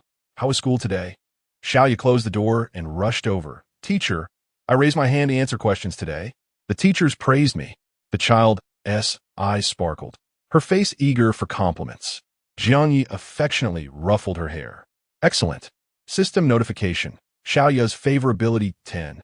Xiaoya's favorability has reached 40.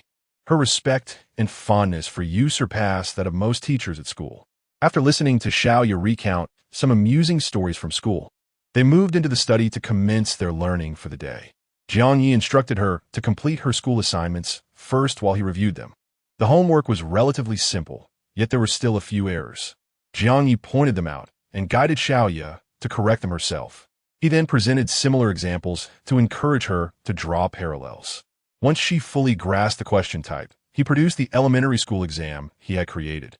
Complete this paper, and I will assess your overall performance. Xiaoya appeared very obedient, accepting the paper without question and diligently beginning to read and answer the questions, occasionally furrowing her brow in concentration.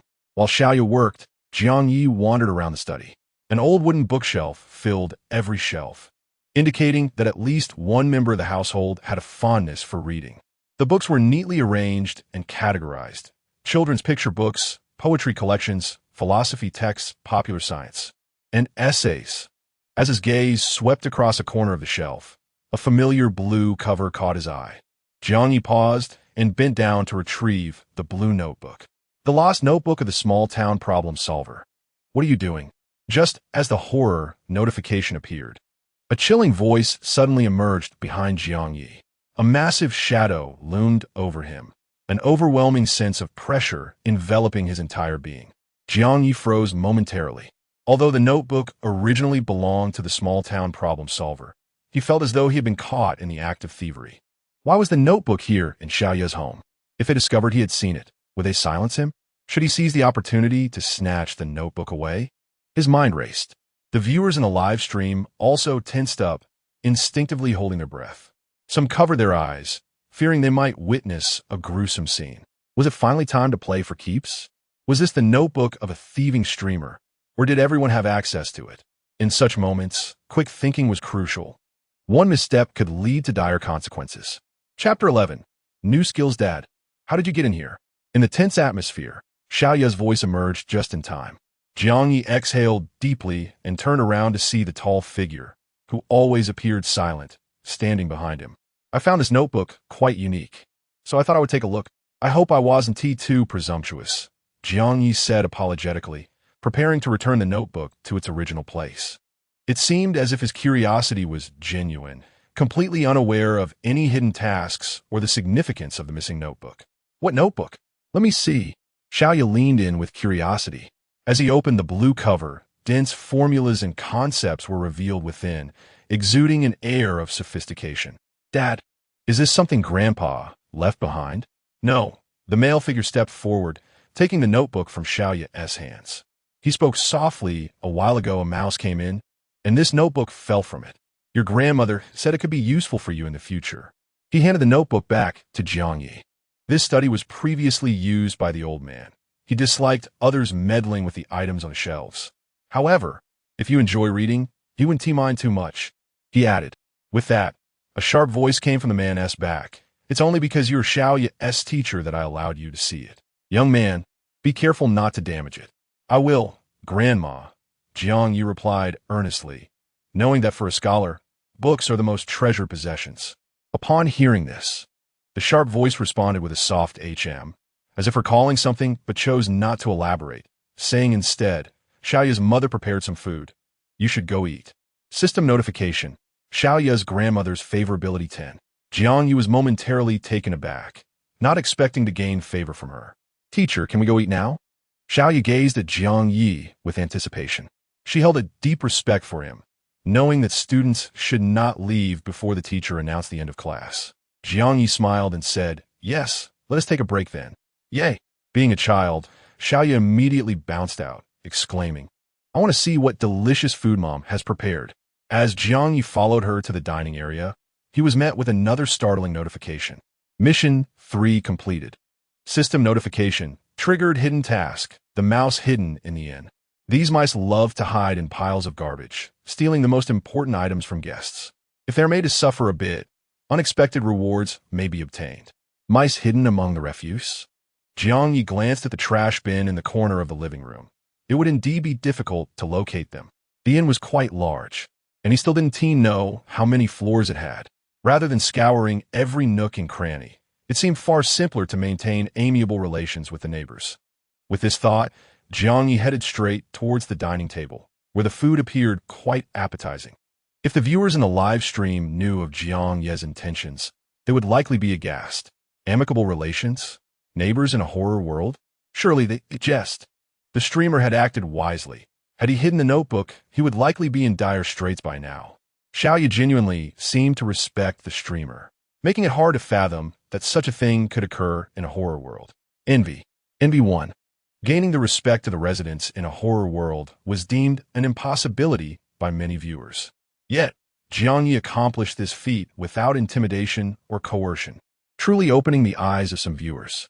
Among those viewers were many who had come from yesterday's trending searches, initially believing the evaluations were exaggerated. It now appeared they were indeed well-founded. Look at me, look at me. Given the circumstances, it seemed he had to forego the hidden task. The ones upstairs must be bewildered. Anyone with a modicum of sense would have seized the opportunity to escape on the last lesson of the 5th day. The most challenging aspect of hidden tasks is not triggering them, but completing them. Many have managed to trigger hidden tasks in the past, yet few have succeeded in completing them. In the following days, the system refrained from issuing new tasks. The initial dungeon experience for new players is generally not overly difficult. In the system's view, successfully visiting a neighbor within 5 days is already quite commendable. Indeed, this was the case. Even Jiang Ye treaded cautiously, being ever so careful. Had he not fortuitously encountered Xiao Ye's family and had the chance to offer tutoring, his situation would have been far more precarious. During the remaining time, Jiang Ye did not seek out other neighbors, nor did he recklessly pursue the hidden mice. Instead, he focused on enhancing his rapport with Xiao Ye's family. In the mornings, he practiced drawing talismans and studied. In the afternoons, he summarized elementary exam questions. And in the evenings, he took the test papers next door to tutor Xiao Ye. While she worked on her problems, he would study the essential notebook from the shelf. The knowledge granted by his innate profession provided only the basics. To advance further, Jiang Ye needed to delve deeper into his studies. By now, he had prepared for the worst. Even if he could not obtain the notebook, he would at least absorb the knowledge within it. Moreover, based on his observations over the past few days, Jiang Ye discovered that engaging in activities related to his profession would yield experience points and vocational points. Talent notification. Acquired new knowledge, learning diligently. Proficiency 20, vocational points 20. Talent notification. Small town exam taker level updated. After accumulating dozens of points in favor with Xiao Ye's family, Jiang Ye's innate profession finally experienced a breakthrough. Profession. Small town exam taker level, proficient. Description. You have mastered mid-level knowledge of examination techniques and scoring strategies, possessing a unique approach to problem solving. Additional skill, multiple choice. You believe every question can be answered. When faced with a challenging problem, you will trigger a multiple choice question to assist others in making a decision. A or B. New additional skill, 2, study room. Description. While studying, you can quickly enter a state of focus. An automatic interference barrier will form around you, shielding your attention from any distractions. Your focus remains unwavering, even if the sky were to fall. Profession and identity alignment. Abilities increase by an additional 30. In an instant, Jiang Ye's mind was filled with numerous concepts from the horror world. If previously he had been more than capable of handling elementary school questions, now he could effortlessly teach middle school material. Even when faced with high school questions, he could solve them swiftly, provided they were not exceptionally difficult. The study room. Jiang Ye murmured, appeared merely as a learning ability. Yet in the realm of horror, it seemed poised to unveil an entirely different potential. Chapter 12. Exercise caution in building affection. Unmask the teacher. Upon learning that Jiang Ye would be leaving after finishing his supplementary class today, Xiaoya's mother prepared an extravagant feast. The dishes were peculiar in appearance, some resembling insects, others akin to bamboo joints, and there were also unknown types of meat. They looked rather strange. Had Xiaoya not already amassed a goodwill score of 70 points, Jiang Ye might have suspected they intended to withhold his wages and whisk him away in one fell swoop. "There's nothing good here. Don't be picky," Xiaoya's mother admonished. As she brought over the last row of dishes, Jiang Ye hurriedly adjusted the plates on the table, overwhelmed by the abundance before him. Xiaoya sat beside Jiang Ye, reluctant to let him go. "Teacher, could you please not leave?" Jiang Ye gently patted her small head, reassuring her that they would meet again. However, Xiaoya lowered her head, her silence betraying a hint of sorrow. "Xiaoya, dear, don't cling to the teacher," her mother urged. Yet, Xiaoya puffed her cheeks in defiance. "But the teacher is truly wonderful. I don't want him to leave." Before encountering Jiang Ye, she had never met such an exceptional teacher, knowledgeable and refined. "As long as I follow teacher Jiang, I can learn anything," she declared. Xiaoya's mother's tone turned serious. "If you truly admire teacher Jiang, you cannot make things difficult for him." Xiaoya fell silent but stubbornly tugged at Jiang Ye's sleeve, as if this would somehow compel him to stay. Just as Xiaoya's father approached to take her away, Jiang Ye was about to speak when he suddenly felt a chill emanating from beside him.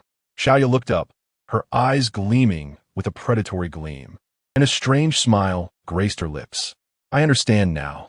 If I carry the teacher on my back, I can follow him forever to learn."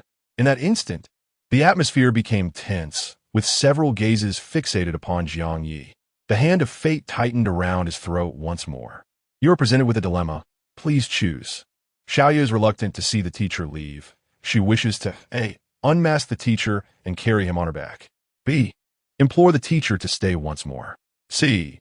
Let the teacher go, transforming love into hatred in her sorrow. Even the passive skill choice question had emerged, indicating their genuine desire for his demise.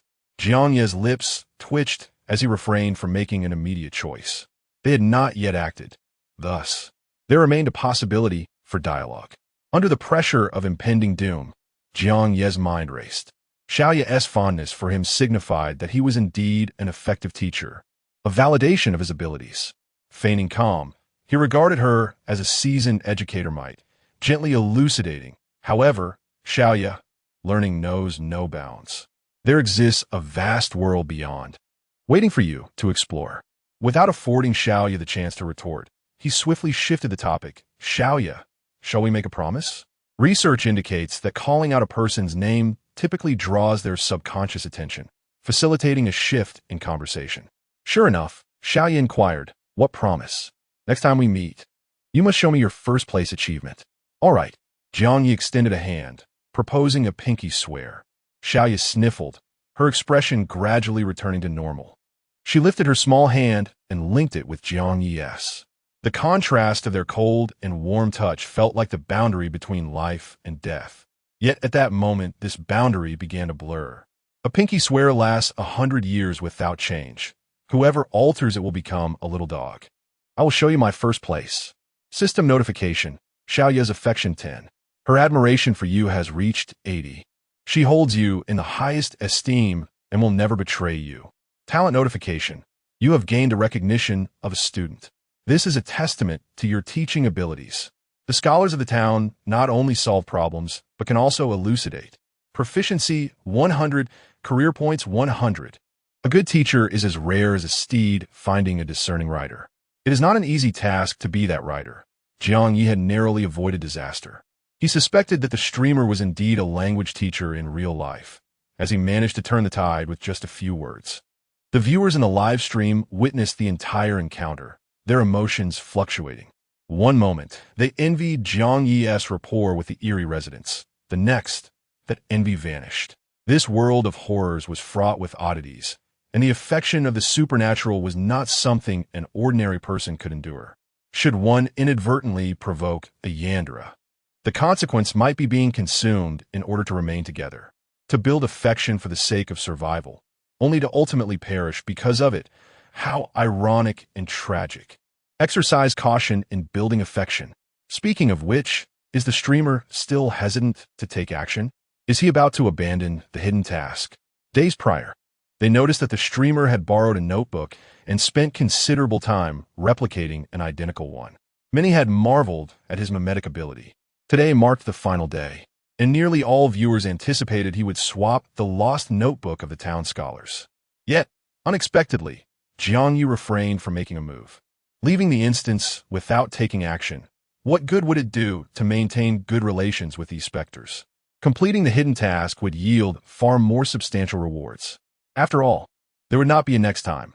Instances were singular in nature. Let them stew in their envy. After a hearty meal, Jiang Ye's parents settled the payment for the past few days, totaling 320 ghost coins for 4 days, excluding the first day. Teacher, I'll see you off. Jiang Ye eagerly approached the door, accompanying Jiang Ye as they exited together. Their homes were in close proximity, only a few steps away.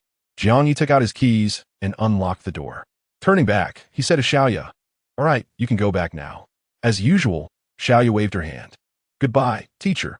Goodbye." Jiang Ye turned to enter the house, but just as the door was about to close, suddenly a hand slipped in, wedging itself between the door and the threshold. "Teacher." Jiang Ye's voice came from outside. Her blood-red gaze peered through the crack of the door, sending a shiver down Jiang Ye's spine, though he maintained his composure. "What is it?" Before Jiang Ye could react, something was passed through the gap. "This. I forgot to return to you. Live well, and don't forget our promise." "What?" Jiang Ye instinctively accepted the item. Lost notebook of the town scholars. The familiar system notification appeared before him. When he opened the door again, the hallway outside was deserted.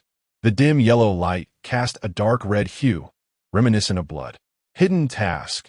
Lost notebook of the town scholars 3-3. Chapter 13. The cunning mouse goodness. The slap in the face came swiftly. Truly painful. It appears the host is playing the emotional card. Quite impressive. This twist caught those who were previously envious completely off guard. Initially, it seemed the host was overly naive. Little did they know, the jesters were themselves. Did anyone else notice what Jiang Ye said? I did, and it sent chills down my spine. With Jiang Ye's disappearance, many viewers gradually began to grasp the situation. Jiang Ye specifically used the word return, not gift. This indicates that her family had long been aware of whose notebook it was. Fortunately, the host did not seize the notebook the day they discovered it. Otherwise, they would be in a grave predicament. Were they perhaps waiting for the host to act, only to have their favor plummet to 0, triggering a death condition? The thought sent a shiver down the spines of the viewers. If the host entertained even a fleeting wicked thought, it would all be over. Such a chilling realization. Making friends? The life-threatening kind. When did Jiang Ye's family become aware of this? Was the host's restraint a result of their suspicions? In the living room, on the couch, only a few minutes remained until the final moment arrived. Jiang Ye gazed at the notebook in his hand, a swirl of emotions stirring within him. He had indeed contemplated a swap and had prepared meticulously, even investigating the exact moments when Jiang Ye's parents would enter the study. Yet that day, standing before the bookshelf, he refrained from acting until Jiang Ye finished her problems and called him to check. He realized that perhaps Jiang Ye's family already knew whose notebook it was. It was likely on the third day of the scenario when Jiang Ye arrived at the neighboring house half an hour early. At that time, Jiang Ye's mother was in the kitchen preparing tea, while her father was tidying up the study. Along the way, the elderly woman, with a face of disdain, remarked, "It stinks. There's a terrible rat smell all over this bookshelf." Jiang Ye's father replied, "Your mother will buy some perfume in a couple of days. It won't smell bad for long." The elderly woman scoffed. "What is the point of buying that? What a waste of money." Upon noticing Jiang Ye's arrival, the two ceased their discussion. To be honest, Jiang Ye had never detected any foul odor in the study. Although Jiang Ye's house was small, it was always clean, imbued with a faint scent of soap. According to Jiang Ye's father, the rats had been stealing things for some time now. If the elderly woman truly had such a keen sense of smell, she might have recognized the same scent on Jiang Ye that belonged to the notebook. Moreover, as he was a candidate, It was all too clear whose notebook it was. Yet, Xiaoya's family said nothing, and neither did Jiang Ye. He merely let Xiaoya see the matching handwriting from his home on the notebook, often taking it out to study and learn. Every day before coming, he would catch a whiff of the scent from the problem-solving home in the town. At last, things seemed to reach a conclusion as Jiang Ye tucked the notebook away and slumped onto the couch, awaiting the final moment. Time passed, and suddenly, a thud resonated from the bedroom, shattering the last remnants of tranquility. Jiang Ye's eyes snapped open, sitting upright, his hand instinctively reaching for the talisman in his pocket. Bang! One noise after another emanated from the bedroom. Jiang Ye glanced at the countdown. Only 3 minutes remained before leaving the scenario. He contemplated whether to investigate or to hide, ultimately choosing the latter. Quietly, he rose and crept towards the door, ready to bolt next door if any creature appeared in the bedroom. Chirp, chirp, chirp. Bang. That's... Following a series of commotions accompanied by the sounds of rats, 2 swift shadows burst from the bedroom. First, a shadow the size of a soccer ball, trailing a long tail, followed by a running humanoid creature. The 2 figures dashed out, racing towards the window, then leaping onto the couch, and finally scurrying under the table. In the blink of an eye, they were atop the refrigerator and the dining table, wreaking havoc and creating a cacophony of noise. Jiang Ye scrutinized the scene, confirming that the running humanoid creature was the long-absent Unhappy. The fleeing creatures resembled rats, but were several times larger, with only a single blood-red eye visible, leaving behind a fading trail. This was likely the cunning and detestable rat referred to by Xiaoya's family. Clearly, this rat had come to steal, only to be discovered by Unhappy. Just as he had recovered 3 notebooks, had the rat received word of it? Or was there something else in the problem-solving household worth stealing? Before Jiang Ye could ponder further, the 2 running figures noticed him. Chirp, chirp, chirp. Upon spotting Jiang Ye at the doorway, the large and small creatures reacted differently. The rat seemed inclined to charge at him, but hesitated, darting around in confusion due to Unhappy. Meanwhile, Unhappy pursued the rat while attempting to gesture at Jiang Ye, blood bubbling from its neck in excitement. In an instant, chaos erupted within the room, blood splattering everywhere. Jiang Ye adeptly applied a talisman to himself and stealthily drew out Sadako's hair. This item could easily sever even the body of a hanging ghost, indicating its sharpness. Sensing a familiar aura, Unhappy instinctively recoiled, sensing Jiang Ye's trap-setting actions. Initially it shivered, wanting to retreat to a corner, but upon seeing the still-bouncing rat, it leapt forward to obstruct its path. For some reason, Unhappy felt an itch in its neck, as if it were developing intelligence. Instinctively, it decided that the troublesome rat should experience the terror of the black line. Thus, it chased the rat toward the trap set by Jiang Ye. Jiang Ye, positioned to the side, prepared himself. The large and small creatures darted about the room, exchanging jabs and dodges, counterattacking amidst the turmoil. In this frenzy, someone inadvertently triggered sound. A soft beep rang out, and a faint light flickered to life. Initially, no one paid attention, not even Jiang Ye, whose focus remained on the chase, until the television emitted a crackling static sound, illuminating a snowy screen. Gradually, an opening well appeared on the snowy display. Amusement park? Why didn't you come? The bloodthirsty voice was laced with endless resentment, emanating from the television. A powerful aura enveloped the room, as if pausing the chaotic scene. The rat, having climbed the chandelier, froze in place while Unhappy, resembling a distorted spider, crawled along the ceiling, its outstretched hand also halting. In the ensuing silence, only the television's voice remained. Ferris wheel, carousel, parade float. The names of various amusement park attractions echoed from the screen, reminiscent of a lovesick girl lost in delightful fantasies. After the itch in its neck subsided, Unhappy felt a similar sensation in its hand. Sensing the nearby rat, it swiftly swatted at the chandelier. Bang creak. The already precarious chandelier groaned under the strain, crashing towards the ground. The tranquility shattered. In the next moment, a white figure burst forth from the television, slender, pale fingers piercing the rat's plump body. Unhappiness inhaled deeply. A chill crept along the neck, as if a brain were about to sprout. Fortunately, The other party did not charge forward, but floated towards the doorway. Wait a moment. The doorway? Unhappiness twisted their neck and resolutely decided to make a hasty retreat. No one could be saved. One's life was paramount. System notification triggered Sadako's curse, prioritized as an attack target. Damn! Watching this swiftly approaching white figure, Jiang Ye turned and fled. Chapter 14. The End. Life and death on the line. Cow! Jiang Ye never anticipated that this inferno would eventually engulf him. Fortunately, he had taken precautions from the very beginning, remaining close to the entrance. As he beheld the swiftly approaching white figure, he turned and dashed out of the house. Initially, there was a protective period for novices, during which damage from supernatural entities would be reduced by 50%. The trigger choices had also proved advantageous for Jiang Ye. However, the choices presented earlier at Xiao Ye's home made it clear to him that the options arising from such scenarios are not only influenced by the degree of danger posed by the specters, but are also random in nature. The options may appear relatively beneficial, yet they are not absolute.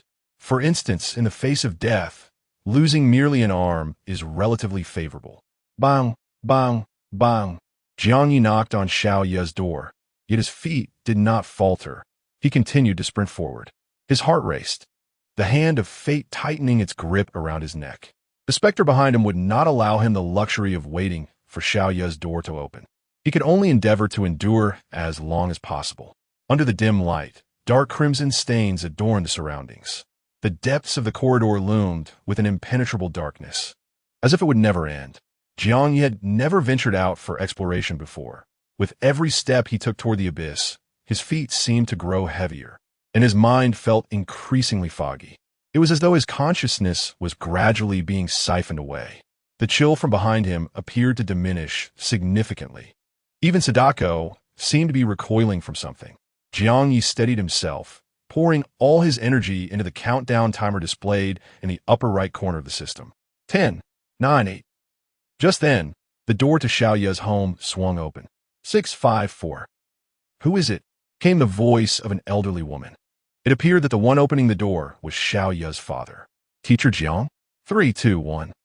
In the final second of the countdown, Jiang Ye seemed to hear a furious roar. It seemed a commotion had erupted in the corridor. Streamer in danger. Run. Could it be? At the last moment, trouble struck. What terrible luck. This sudden turn of events caused the viewers in the live stream to grow anxious, yet they could only fret helplessly. As the countdown for the quest concluded, the live stream screen faded to black. After a moment, a series of subtitles gradually appeared. Calculating. Player, Jiang Ye. Main quest completion, 100. Hidden quest. The missing notebook of the town scholar completed. Hidden quest. The mouse hidden in the inn completion, 30. Rating, as upon seeing the system's calculations. Many viewers gasped in astonishment. It was both expected and unexpected. Since the onset of horror, how many had received an S rating? Though merely a novice quest, it was nonetheless impressive. I declare, a new generation of legends has risen. Worship the legend, surviving against all odds. Indeed, one must remain vigilant until the very last moment in the realm of horror. Backpacker quest. The daily life of the town scholar ended. Shall we begin the settlement? Jiang Ye, feeling groggy, was unaware of how long he had been asleep. When he finally awakened, everything around him was a blinding white. Before him remained only the prompts from the horror system. After scanning his surroundings and finding no useful information, Jiang Ye spoke. Settlement. Player, Jiang Ye. Omitted. Rating S. Base rewards ghost coins 100, ghost power 2, points 10, free attribute points 1. Backpacker daily rental voucher 2. S rating, rewards 3 ghost coins 300, ghost power 6, points 30, free attribute points 3, backpacker monthly rental discount voucher 1. Hidden quest 1. The missing key notebook of the town scholar. Completion, 100 reward. A blank notebook from the town scholar. Description, as long as it is recorded, it shall not be forgotten. Hidden quest 2. The mouse hidden in the inn completion. 30 reward. A strand of mouse fur 1. Description, the fur of a filthy mouse is equally detestable. Live stream settlement. Earnings, 20,800 yuan. New followers, 20,000. System prompt. Rest period lasts 7 days. There are 140 hours until the next quest begins. You may choose whether to immediately commence the next quest. 140 hours. Less than 6 days. This meant he had already been in slumber for a day. No wonder he felt so famished. Declining the system's proposal. Jiang Ye opened his personal panel. He was not a deity and certainly required rest. He allocated his free attribute points into stamina and mental strength. If he was not mistaken, the entity at the end of the corridor directly affected mental fortitude. Should he linger any longer, he feared he might meet his demise. Player, Jiang Ye. Physique, 8-2. Mental strength, 7-2. Ghost power, 15. Number of quests completed, 1. Talent.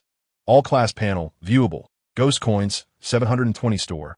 Points, 40. Items, 2 strands of black hair, wooden comb, talisman booklet, Sadako's videotape, town scholar's blank notebook, toilet paper. The source of his ghost power stemmed partly from the system's calculations and partly from the blood fruit consumed at Xiaoye's house. The blood fruit was only effective during the initial consumption. Its amplifying effect on ghost power diminished significantly thereafter. Additionally, a portion derived from Sadako's curse. Among the officially disclosed curses, there are 3 categories. One with entirely negative effects, another with both negative and positive attributes, and a third that is utilitarian. The effects of these curses and their accompanying attributes remain incompletely understood by humanity. Some netizens speculate that perhaps the realm of horror also adheres to a conservation law of energy. Otherwise, given the malevolent nature of the specters, how could a curse of resentment also bestow positive attributes? This point has been the subject of much debate. As for points, to this day, the correct usage of points remains unclear. There are whispers that upon accumulating 1,000 points, one can permanently escape the realm of horror. But who truly knows? Assuming one could earn 40 points per quest, it would take at least dozens of quests to amass 1,000 points. Yet who can guarantee that they will never meet their end? Chapter 15. The new instance. The bloody barbershop gurgle. Gurgle, my stomach protests once more. I should procure something to eat. Jiang Ye raked his fingers through his hair and opened the horror system shop. According to official sources, the system shop offers an abundance of items. Food, drink, and various necessities are all readily available. Even personal trainers and attractive models can be acquired. Purchases can be made using tips from live streams or with ghost coins. However, items bought from the shop cannot be taken into the instance. They can only be used in the resting space. With 20,000 points in tips, I have enough. This also includes a basic subsidy of 1,000 yuan from the officials. Jiang Ye casually selected some food without much thought and began to eat on the spot. As he consumed his meal, his mind replayed the harrowing experiences of the past 5 days. From entering the instance, to taking classes at a neighbor's house, and finally facing life and death situations. Had he misstepped or reacted a moment too late, he would likely be nothing but a memory now. Though he had taken introductory courses in university, only through real experience could one truly grasp the adrenaline and urgency of such circumstances. Hopefully, the horror games retain some semblance of mercy and do not drag my grandmother into this chaos. Thinking of his family back on Water Blue Star, Jiang Ye savored a piece of meat. If only this money could be taken out. 20,000 is not an insignificant amount. On the outskirts of Heqian Town, on Water Blue Star, there lies a small village. Once bustling with life, it has seen its inhabitants migrate to larger cities, leaving only a handful of households behind. The young have all departed, yet the rustic atmosphere remains palpable. At every inhabited doorstep, corn cobs and red chili peppers hang. The courtyards display various items drying in the sun: beanstalks, sweet potato flour, and shelled corn kernels. Grandmother Jiang, busy at the entrance with a small stool, plucked beans while occasionally glancing outside. After about half an hour, a slender figure appeared on the path. A boy, roughly 10 years old, ambled along with a small backpack. Upon closer inspection, it became evident that he limped slightly on his right foot. Is it Chubac? Grandmother Jiang smiled, her wrinkles deepening. Is it hot? Come in and rest. It's not hot. The boy shook his head, his face clean and innocent. When the wind tousled his hair, a brown birthmark above his right eye became visible. The village elders would often lament its presence, but he remained unfazed by it. Grandma, has there been any news from my brother? Since Jiang Ye vanished from class 5 days ago, The teachers had contacted his family.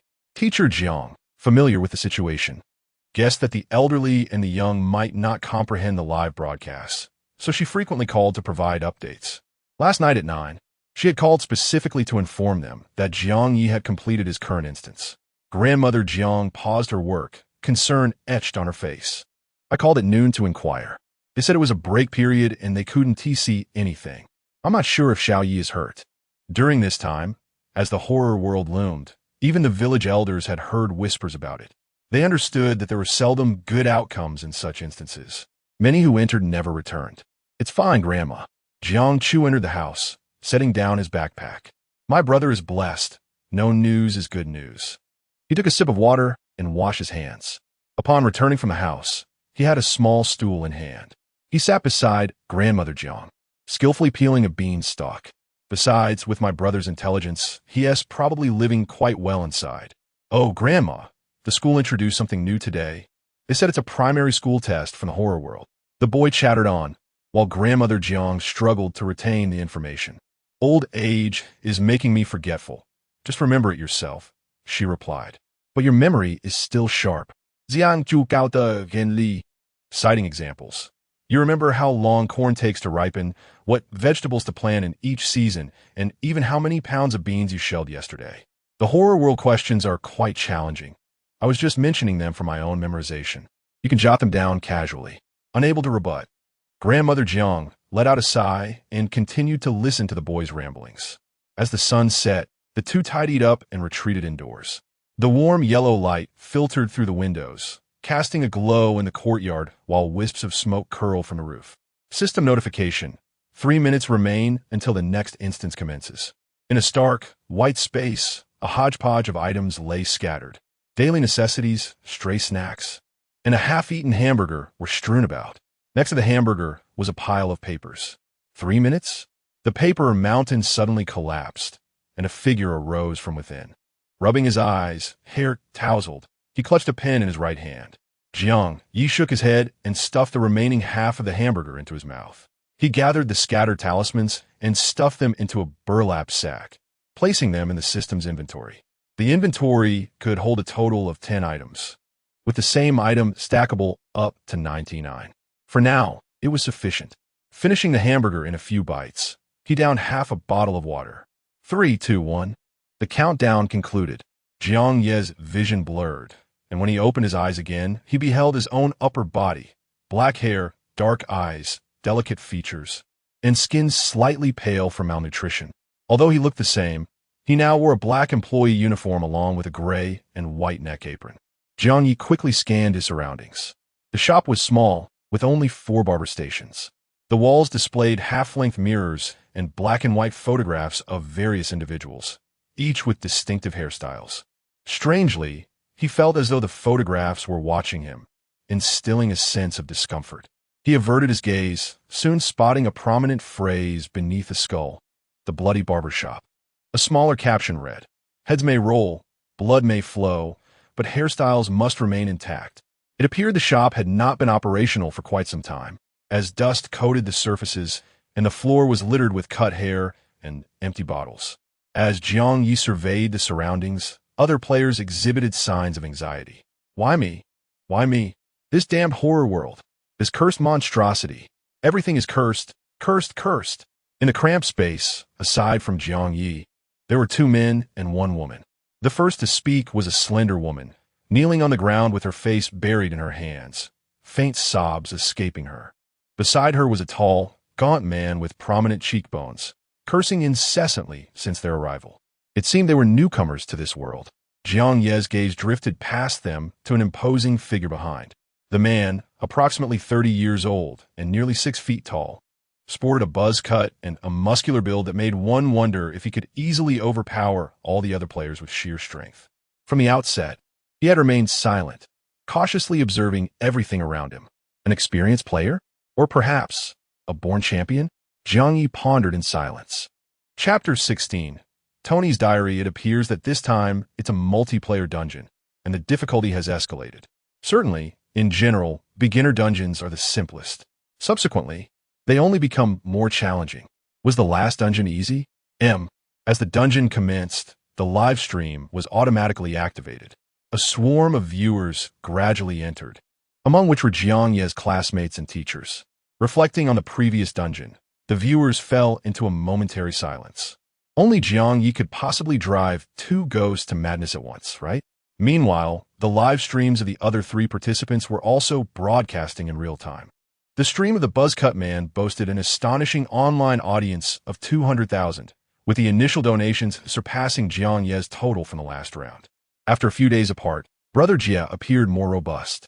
I admire a strong man like Brother Jie, devoid of any pretentiousness. I am eager to see who will be unfortunate this time. New players tend to chatter incessantly. They should beware of Brother Jie's wrath. Is that person beside him a student? Has he been rendered speechless by fear? Many viewers mistook Jiang Ye for a frightened student standing silently in place. They even ventured into Jiang Ye's live stream to take a look. Expecting him to be a novice, they were stunned to find an online audience of 200,000. They couldn't help but ask, "Brothers, what is going on with this live stream?" The viewers in Jiang Ye's stream pondered for a moment before replying. "Well, that an amp, oppos, that's a long story. Let us see letting Sadako dance, partying with the hanging ghost at midnight, dining with the neighbors next door." Where to begin? In summary, one word encapsulates it: flamboyant. The operations during the live stream are quite flamboyant. Flamboyant? The viewers in the Buzzcut Man stream were momentarily taken aback. Looking again at Jiang Ye's handsome face, it didn't seem to match the description. What does flamboyant even mean? They felt compelled to investigate further. In the barbershop, amidst the gazes of the four, some terrified, others scrutinizing, a chilling prompt appeared. Tony, the owner of the barbershop, has gone on a trip. Before leaving, he left enough living expenses for his little darling. However, the little darling, being playful, has forgotten where she hid the money. Thus, she summoned 4 barber apprentices, hoping they would help her search for it. Main quest. Where have the living expenses disappeared to? 07,000. Quest duration, 7 days. Complete the main quest to leave early. Is this asking us to find something? The woman ceased her sobbing and softly confirmed. She had a sweet appearance, having just cried, exuding a beauty that evoked sympathy. However, at this moment, no one was there to appreciate her. "Damn it," the tall, lean man exclaimed irritably. "Who the hell knows where the money is hidden?" No sooner had he spoken than an authoritative voice interrupted. "Step aside. Are you blind?" Just as the tall man was about to unleash a tirade, he turned and met the icy gaze of the Buzzcut Man, who towered over him by a head. All his invectives were swallowed back, and he obediently sidestepped. The Buzzcut Man cast a disdainful glance at the woman on the floor before striding ahead into the barbershop, flexing his wrists with a series of audible cracks. The sweet woman shrank back, striving to diminish her presence. Otherwise, she felt as though her head might be crushed. As if sensing her thoughts, the handsome boy opposite spoke. "Do not worry. Player-on-player violence is prohibited."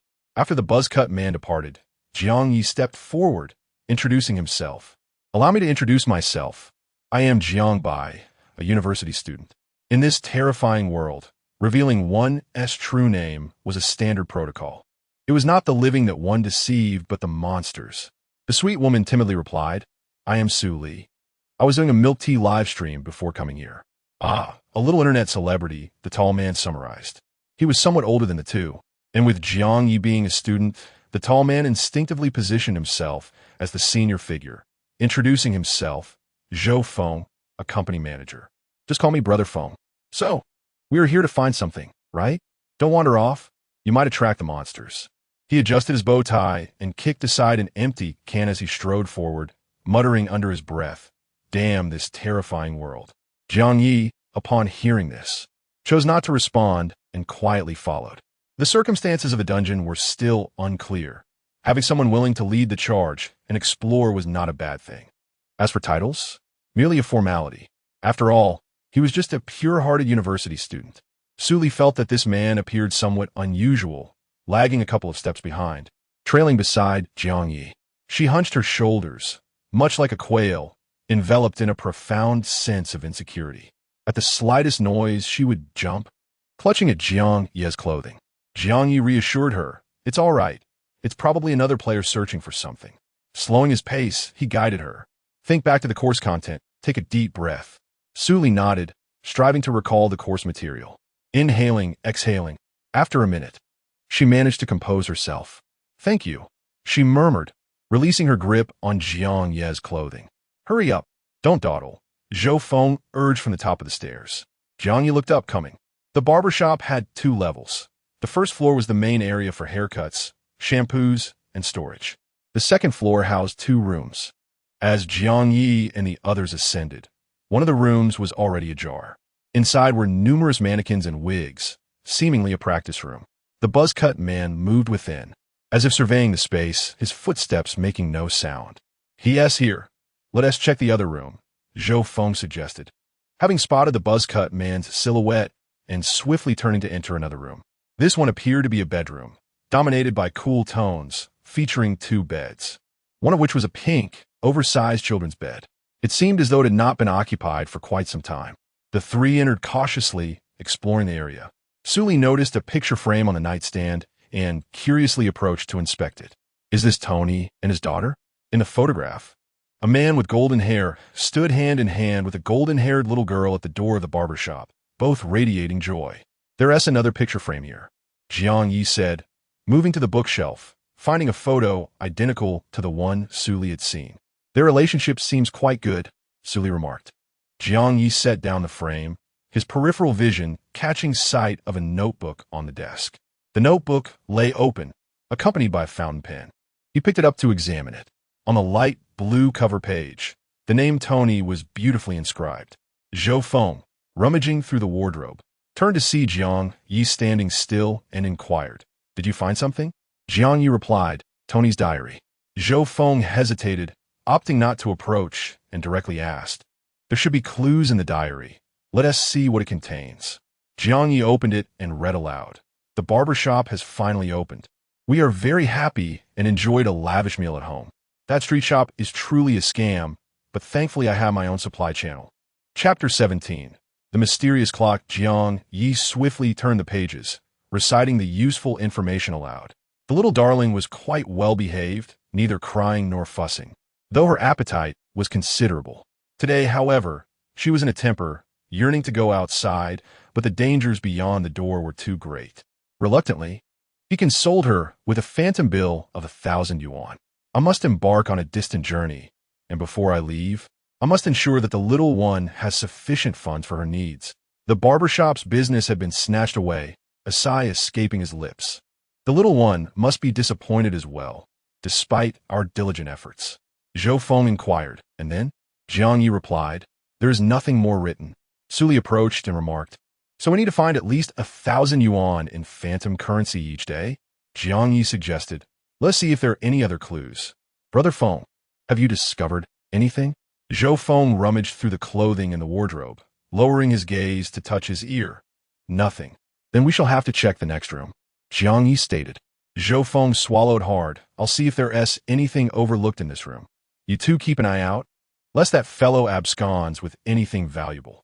Suli whispered, but that person looks rather fierce. Zhou Feng reassured, It's fine. You two are together. Jiang Ye refrained from further comment. Be careful, Brother Feng.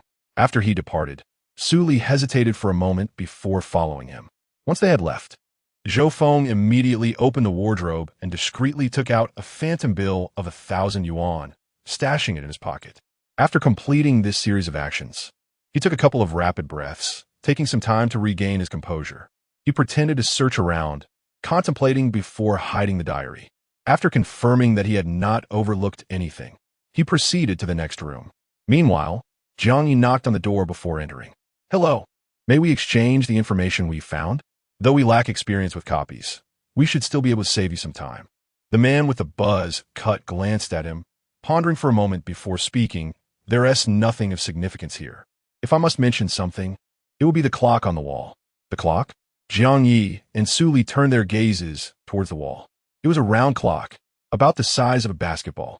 The minute and hour hands lingered around the 12 o'clock mark. What could this signify? Before Jiang Ye could contemplate further, the buzz-cut man declared, It's your turn now. Jiang Ye disclosed the details about the diary and the picture frame without reservation. I understand, the man replied, not indicating whether he believed him. He left the practice room after uttering a final remark.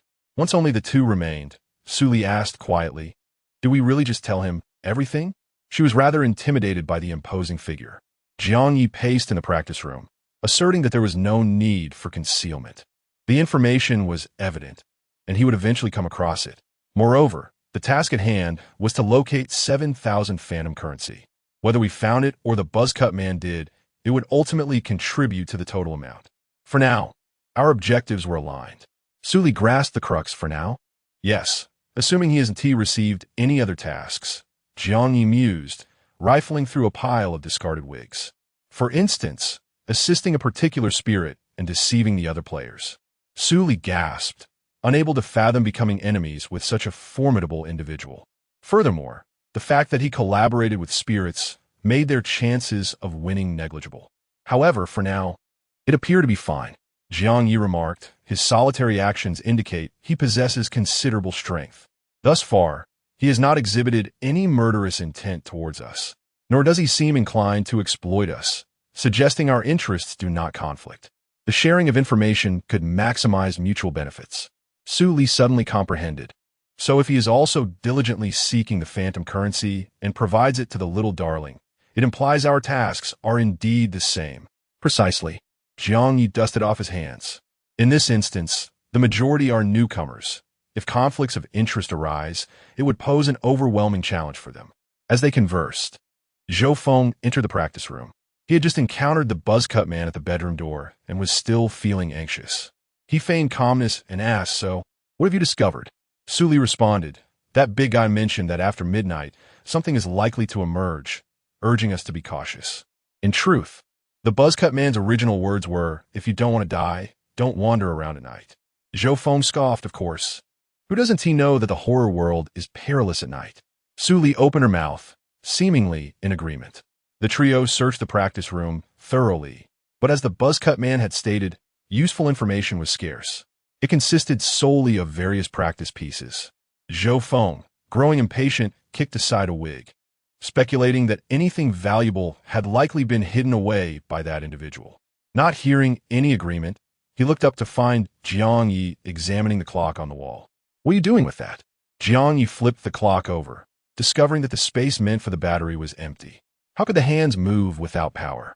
As he pondered this, he noticed Suli and Zhou Feng gasping in unison. Jiang Ye glanced up to see both of them wide-eyed and terrified, staring behind him. His heart raced as he rolled to the side, turning to see what had caused their alarm. Where the hour hand had once been, a gaping hole had appeared, revealing a fist-sized eyeball. The eye rotated, casting a sinister gaze over the three of them. Blood-red threads, reminiscent of worms, extended from the eyeball. Jiang Ye grimaced, "Ugh, how disgusting." Zhou Feng, both frightened and furious, exclaimed, "What have you unleashed?" Jiang Ye picked up a red wig from the floor and tentatively tossed it toward the eyeball. Whoosh! Those worm-like threads twisted in midair, ensnaring the wig like a net. Observing this, Jiang Ye threw a golden wig next. The worm-like threads released the red wig and deftly caught the golden one. Not bad, Jiang Ye noted. The threads loosened their grip on the golden wig, which floated gracefully in the air, swaying up and down. "Hey, don't throw any more. It seems angry," Zhou Feng cautioned. Jiang Ye scrutinized the eyeball. "Angry? It doesn't appear so." Click, click. The clock on the floor emitted mechanical sounds. The worm-like threads waved in the air for a moment before gradually retracting back into the eyeball. The eyelid blinked once, then closed, vanishing altogether, leaving behind a fist-sized pit. Jiang Ye was about to poke the pit with a stick when Zhou Feng could no longer contain himself. "Stop. Are you trying to get us killed? No wonder that big guy avoids newcomers. It's because of reckless individuals like you. If you wish to die, don't drag us down with you." Jiang Ye regarded him for a moment in silence. Discarding the stick, he smiled, acknowledging, "Brother Feng is right. I was too impulsive." He retrieved the clock and hung it back on the wall. This was a multiplayer copy. Subsequent steps might require collaboration. There was no need for discord at this moment. As someone who had worked part-time for quite some time, he possessed enough patience for this. Suli observed the two, feeling somewhat lost. She was afraid of an irate Zhou Feng, yet she also recognized some truth in his words. However, She sensed that Jiang Ye was not typically so rash. "Let us go check the first floor," Su Li finally mustered the courage to suggest. Jiang Ye readily agreed. "Yes, we have yet to explore the first floor." Zhou Feng cast a glance at him, snorted coldly, and declared, "If you act recklessly again, do not expect to follow us." With that, he swiftly departed from the practice room. Is everything all right?" Su Li inquired softly, leaning closer. Jiang Ye shook his head. "Let us go. It is futile to sulk in such circumstances, unless he intended to manipulate his emotions for some purpose." The two exited the practice room in succession, with Jiang Ye lingering behind to glance at the clock on the wall. The minute and hour hands remained poised near 12. He recalled that when the eye had first appeared, the clock seemed to emit a ticking sound. From appearance to disappearance, it lasted no more than a minute. The stagnant clock and the vanishing eye. What could all this signify? Chapter 18. The golden-haired doll lass. This phone is quite impressive, while his strength remains unseen. His words are formidable. "Jia, are you accusing me of hiding something? Newcomer?" Who truly embodies the essence of a newcomer? In the live stream, viewers expressed their astonishment. Earlier, when Zhou Feng suggested they investigate the bedroom further, some sensed something amiss. Initially, they thought he was merely timid, hence allowing the host to confront the buzzcut man first. To their surprise, he had secretly hoarded ghost coins. Not only did he hide the coins, but he also pilfered the important diary. Fortunately, Jia had acquired the most crucial information. Otherwise, they might have remained in the dark for much longer, such is the norm in a world of horror. Perhaps individuals like him might live longer. When danger looms, he lets others bear the brunt while he reaps the benefits. If he doesn't survive, who will? Adaptability is essential, and that defines the host. The host's actions were undeniably thrilling. Differing paths warrant an early separation. Their objectives align, and currently, there is no significant conflict. Thus, there is no need for discord. After all, they must coexist for the next 7 days. Time swiftly passed, and before nightfall, several individuals found some expired biscuits and ham in the storage room on the first floor, barely satiating their hunger. With their bellies filled, the next concern was accommodation. The second floor housed only 2 rooms, one of which served as a practice space. Zhou Feng, wary of provoking the buzzcut man, cautiously suggested, "Shall we all squeeze together tonight?" The buzzcut man scoffed, "I'd rather risk my life than share space with a bunch of newcomers." He moved a set of bedding from a bedroom to the adjoining practice room and locked the door with a click. Only Jiang Ye and the others remained, exchanging glances. Zhou Feng sighed in relief and began organizing their sleeping arrangements. Su Li, petite in stature, could manage with a child-s bed. Upon seeing the widened child-s bed, Su Li nodded in agreement. Before Zhou Feng could speak further, Jiang Ye had already placed a blanket on the floor, declaring, "I'll take the ground." Zhou Feng responded coolly, "Then so be it. Let us all keep quiet tonight and avoid causing trouble." Before sleeping, Su Li could not resist and went to the restroom for a quick wash before returning to curl up on the child-s bed. The bedroom soon fell into silence. Meanwhile, the online viewership in the live stream steadily increased. Everyone knew the night was when the real action unfolded. Feng was indeed clever. Sleeping on the floor kept him close to the bedroom door while the child-s bed was nearer to the window. In the event of danger, he would be the last to face it.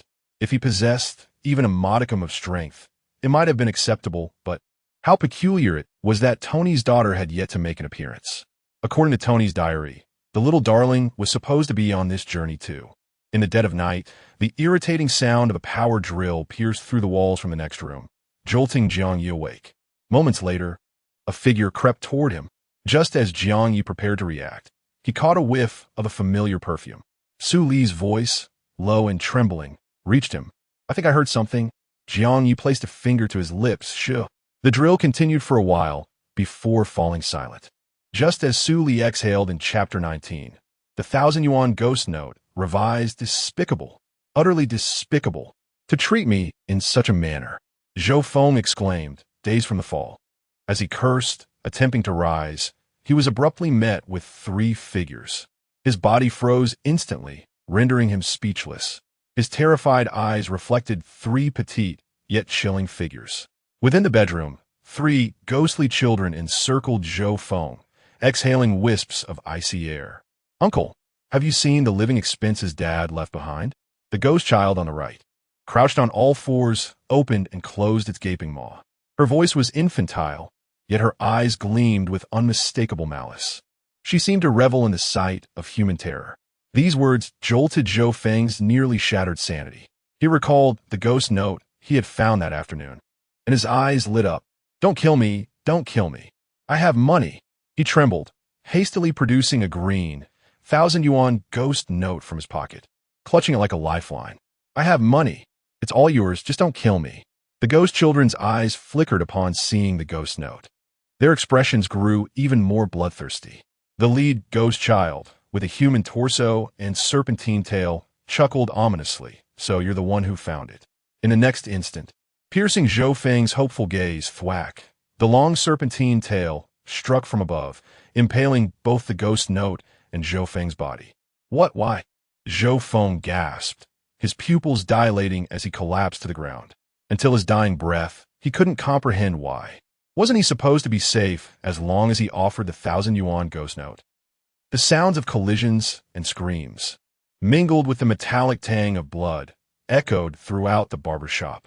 At one point, the ghost children ventured into the practice room, only to be lured away by Jiang Ye with a selection of brain-teaser questions. After a sleepless night, Jiang Ye emerged from his room as the first rays of dawn crept through the windows. The hallway was a mess, with streaks of dark red blood staining the walls. He first checked the adjacent bedroom. The bedroom was in disarray. Most striking was the large pool of blood on the floor. The blood trailed from the bedroom doorway, as if something had been dragged away. Jiang Yi followed the trail downstairs, where it abruptly disappeared on the first floor. Just as Jiang Yi was about to investigate further, he heard a muffled groan nearby. Gripping a talisman, he hurried toward the storage room door. The door was unlocked, yielding with a gentle push. The air hung heavy with the coppery scent of blood. A hole gaped in the floor, casting a faint glow from below. It was a basement. The entrance to the basement appeared small, but the space within was surprisingly vast. The staircase was at least 2 meters wide, illuminated by sconces on the walls. Rounding a corner, 3 rooms came into view. The doorway of the room furthest away was awash in blood. Across from it, the buzz-cut man sat propped against the wall, his face ashen as he clutched his left arm. Upon closer inspection, Jiang Yi saw that the man's left arm was severed at the shoulder, though the bleeding had stopped. He must have a healing item. Jiang Yi averted his gaze to the door across the hall. What he saw there sent a chill down his spine. Nailed to the doorframe was Zhou Feng's head. His eyes were wide and unseeing, his mouth agape, his tongue torn out. Blood dripped from the severed neck. Jiang Yi closed his eyes briefly, the stench of blood assaulting his senses. In this terrifying world, he had done his best to avoid harming others and lend a helping hand where he could. He felt he had done all that could be expected of him. Jiang Yi swiftly composed himself, masking his emotions. He stepped forward and wiped away the blood obscuring the sign on the door, revealing the words, "Private Chamber." "Buzzcut man, if you don't want to die, don't open that door." "Jiang Yi, what's inside?" Buzzcut man spat out a mouthful of blood, a half-human snake demon submerged in a black swamp. "Jiang Yi, female?" "Buzzcut man, yeah." "Jiang Yi, then she must be a beautiful woman." The buzzcut man gave him a strange look. As they spoke, a chilling alert echoed in their minds. Both men were startled. System notification, task progress, 2007,000. Feng is dead. Upon hearing the news, Su Li's face darkened. This morning, Jiang Yi had helped the buzzcut man back to the first floor. They had found Su Li in the washroom, her hair disheveled and dark circles under her eyes. The three of them then gathered in the barber shop, exchanging the information they had gleaned. "I found this near Zhou Feng's head." Jiang Yi produced a green, shredded 1,000 yuan ghost note. "I suspect Zhou Feng found a ghost note last night, but didn't tell us." Based on last night's options, the ghost children didn't initially intend to kill him. Perhaps he hadn't yet triggered his death condition. So why did Zhou Feng die? What did he steal to warrant the ghost children's pursuit? Aside from the ghost note, I can't think of anything else. The buzzcut man noticed that Jiang Ye's tone had changed, but what did he care? He spoke up. Even a fool would have known to use it to save his life in that situation. But who did he give it to? Jiang Yi countered. "Su Li, little darling?" "Who is little darling?" Jiang Yi said, Before now, we all subconsciously assumed little darling was Tony's daughter. But in the diary, Tony never explicitly stated that little darling was his daughter.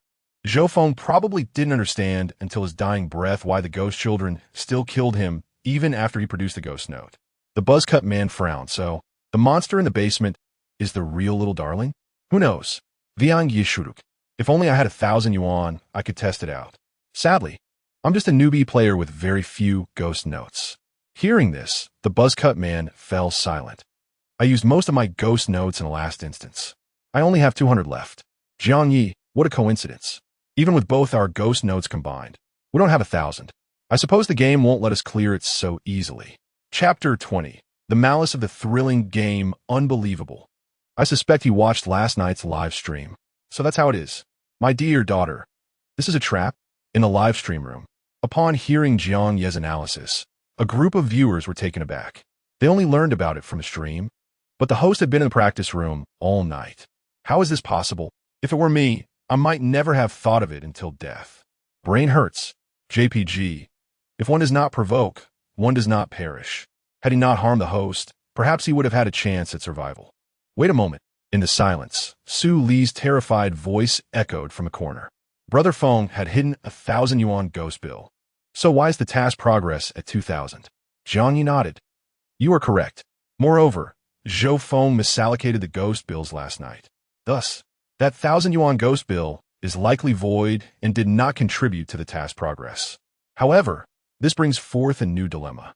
The death of one person can yield an increase of 2,000 ghost bills. Jiang Ye lifted his gaze, locking eyes with the buzzcut man, whose gaze was as icy as if it had been tempered by frost.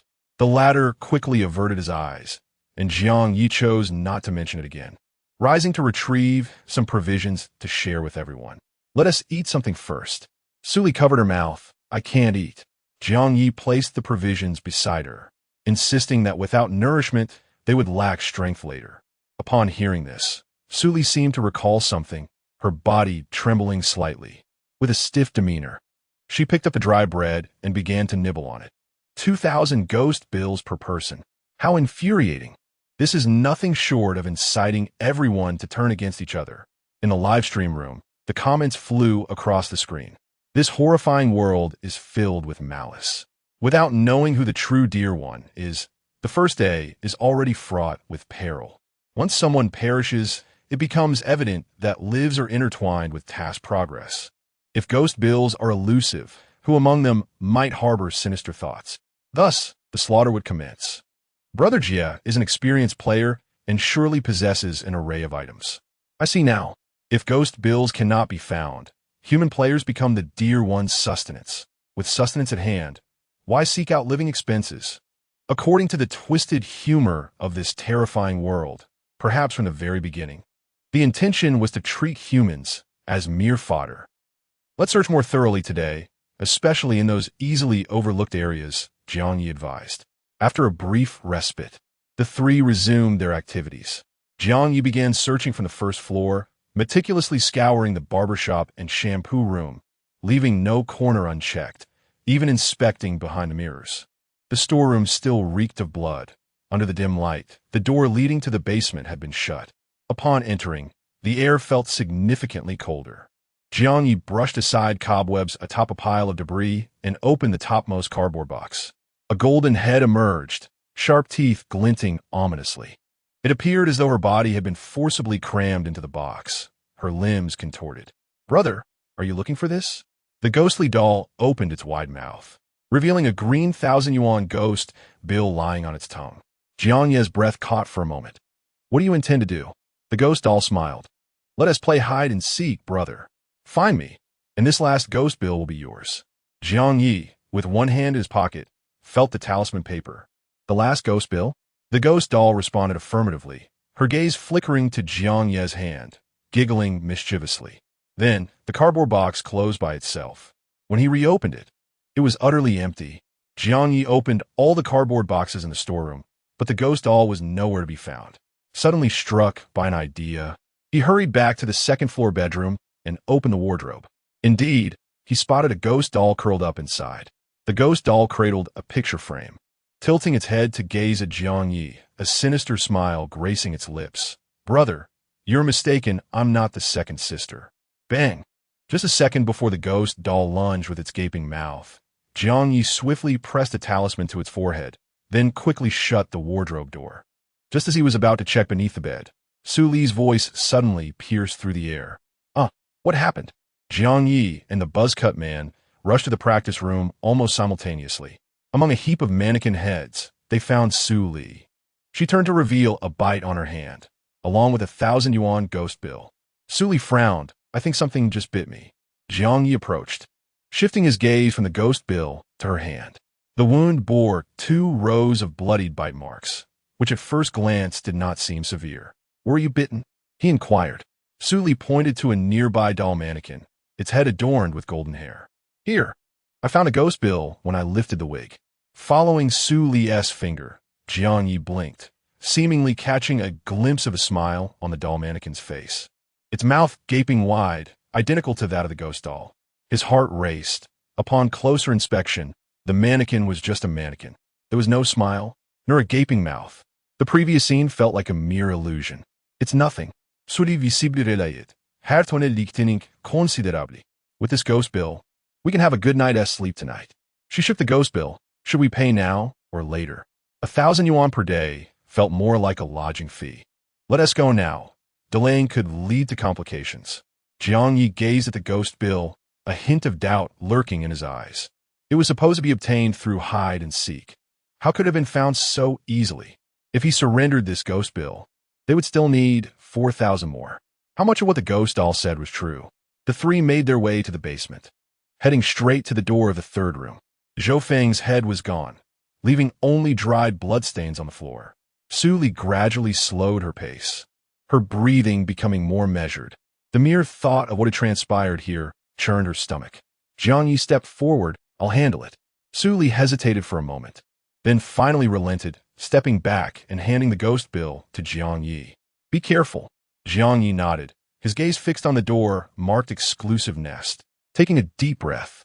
Soon, they would discover whether the true dear one resided within. Crouching down cautiously, Jiang Ye slowly slid the ghost bill through the door's crack. Moments later, a notification chimed in their ears. System notification. Task progress, 3,000, 7,000. We did it. Su Li felt a wave of relief wash over her, her nausea subsiding considerably, believing that within lay the genuine dear one. Indeed, Jiang Ye nodded. Everything appeared to be progressing smoothly. Yet inexplicably, he harbored an ominous premonition. This feeling did not dissipate with the system's notification. Subsequently, the trio exited the basement. Jiang Ye glanced back inadvertently, catching sight of the buzzcut man at the rear, his expression equally grave, causing a sudden jolt within Jiang Ye's heart. Chapter 21. A good person with a slightly crazy mind. The host turned around and sensed the gravity of the situation. Brother Jie fell silent, realizing it was time for him to intervene. The viewers in the live stream were jumping between various channels. While not privy to all the details, they were at least somewhat aware of the unfolding events. Following the familiar rules of hide and seek, the ghost doll not only sought out Jiang Ye, but also Brother Jie. Ironically, it was the oblivious Su Li who stumbled upon the ghost coin. The chilling game truly toyed with human emotions. If, as the ghost doll claimed, only one ghost coin remained, then the remaining 4,000 yuan would undoubtedly require a life to procure. Conversely, if the ghost doll's words were a fabrication, the seeds of suspicion would continue to sprout as they failed to locate the ghost coin over an extended period. Regardless of the truth behind the ghost doll's statements, it would inevitably fracture the player's unity, breeding distrust and suspicion. A battle of wits was about to commence. Considering all factors, seasoned player Brother Jie held the upper hand. Jiang Ye was still too naive, too soft-hearted. As for Su Li, her situation was even more precarious. Alas, the Na'vi beauty was bound to suffer losses. Testing human nature, Jiang Ye murmured to himself. On the first day, Brother Feng had hidden the ghost coin, but had misled them, providing an incorrect task objective. On the second day, he had easily acquired the ghost coin, yet received information of dubious authenticity. Su Li, listening nearby, could not make sense of it. Jiang Bai, what are you saying? Jiang Ye shook his head. Suddenly, He halted, turning to face the crew cut man. He asked directly, "Have you ever killed someone?" The man furrowed his brow. "What do you mean?" "I'm quite lazy." Jiang Ye shrugged. "Thus, I choose to lay everything bare." "What?" In the face of the crew cut man's bewilderment, Jiang Ye divulged the ghost doll's hide-and-seek scenario. Suli gasped in shock, covering her mouth. The crew cut man's expression shifted from confusion to astonishment. How incredibly naive this fellow was. This naivety dripped with ignorance, and that ignorance was tinged with folly. If one believed that laying everything on the table could resolve all issues, it would be a gross underestimation of the horror game. The crew cut man pinched the bridge of his nose, feeling overwhelmed. Is there really only one ghost coin left? The joy that had blossomed in Su Li's heart dissipated entirely. Jiang Ye replied, "I don't know." The crew cut man replied coldly, "Even if it's a lie, the ghost doll will surely not allow us to find the remaining ghost coin easily." "Exactly. They definitely want us to meet a gruesome end." Jiang Ye nodded, glancing towards the direction of exclusive nest, for instance, hiding the ghost coin in that monster's room. Through their exchange, Suli gradually comprehended the trajectory of the events. She took a cautious step back, regarding the two with uncertainty. Among the three present, whether in strength or intellect, she was undoubtedly the weakest. She was the type to be exploited while counting someone else's money. "Is there truly no other way?" Suli asked, her voice trembling. The crew cut man scoffed. "A waste of time. Instead of dawdling, we should search for the ghost coin." After all, they had gained an additional day's grace. The crew cut man glanced at the wound on Su Li's hand before ascending to the second floor. Instinctively, Su Li retracted her right hand, observing the darkening bite mark. She realized something. "How is your injury?" Jiang Ye inquired. Su Li shook her head. "Are you feeling dizzy? Any discomfort?" Jiang Ye pressed. Su Li lowered her head, continuing to shake it. "Will I die?" she asked. Jiang Ye replied, "After we conclude the instance, we should be able to purchase healing items in the system shop." Su Li fell silent, pondering whether she could endure until that moment. Jiang Ye clearly understood that if they could collect 7,000 yuan sooner, they could exit the instance prematurely. "I will make an effort to find it," Su Li affirmed, clutching her wound as she turned to leave. Given their current circumstances, finding 1,000 ghost coins in a day was already a challenge, much less several thousand. Unless, actually, there's another method, Jiang Ye suddenly stated. "What?" Su Li halted, instinctively glancing back. The youth wore a calm expression, suggesting that if money was difficult to find within the premises, they could obtain it from outside. Su Li was taken aback. "Outside?" The youth shifted slightly, revealing the large door behind him. "This is a barber shop. Perhaps we can open a shop to earn money." He spoke with an air of certainty, leading Su Li to subconsciously feel that such an idea was not without merit. Opening a barber shop to make money, wasn't that perfectly reasonable? Absurd. The host thought a good person was merely a bit mad. Not only Su Li, but even the viewers in the live stream were taken aback. Even the Brother Jeff fans who had come from the crew cut man stream couldn't help but exclaim, "This is why the young are fearless of tigers. If anyone can show off, it's you." Setting aside the challenges of running a shop in a horror world, was it really so easy to conduct business with ghosts? One wrong move, and they could topple both person and shop. Better to die early and be reborn. Upon reflection, it was somewhat thrilling. One could hardly wait. "No way. You can't seriously think he dares to open a shop, right?" "Why not? We are apprentices at a barber shop, are we not?" Jiang Ye pointed upward, referencing the identity that the system had initially assigned them, barber apprentices. Since entering the instance, he had contemplated the feasibility of this plan. However, given their current scarcity of professional points, he had to tread carefully. Only upon confirming its practicality would he consider unlocking it. Su Li took a couple of steps forward, nervously stating, "But Tony isn't here. We haven't learned how to cut hair." Jiang Ye had already accessed his system talent page. In the previous instance, he had accumulated 180 professional points. Professional points are awarded for performing actions in accordance with one's profession while equipped with it. The deeper the experience of the profession, the greater the rewards. Repeatedly performing simple tasks would only increase proficiency. Detected player's current identity, recommending corresponding profession, barber. Equipping the corresponding profession will yield additional enhancement effects. Would you like to spend 100 professional points to unlock? Unlock. Just as Jiang Ye made his decision, he heard Su Li's voice. "I can," he replied, looking up. "Unlocked successful. Equipped successfully. Profession, barber level, beginner description. You have mastered the fundamental operations and principles of a barber, dedicated to providing better service to your clients. Additional skill, enhancement, new hairstyle, new appearance. Each hairstyle can exhibit its unique characteristics, ensuring the client does not leave disappointed. Profession and identity match. Ability enhanced by an additional 10. Hairstyle characteristics? Jiang Ye murmured. Perhaps experimentation would reveal the answer. Are you studying to be a barber? Su Li was still somewhat dazed. The next moment, she saw Jiang Ye looking at her, smiling. Sister Su Li, how about I wash your hair first? It's been 2 days since your last wash. It must feel uncomfortable. Chapter 22. Never before has life been so thrilling after deciding to open a shop. Jiang Ye informed the crew cut man. The latter gazed at him as if he were a fool, leaving behind a dismissive remark.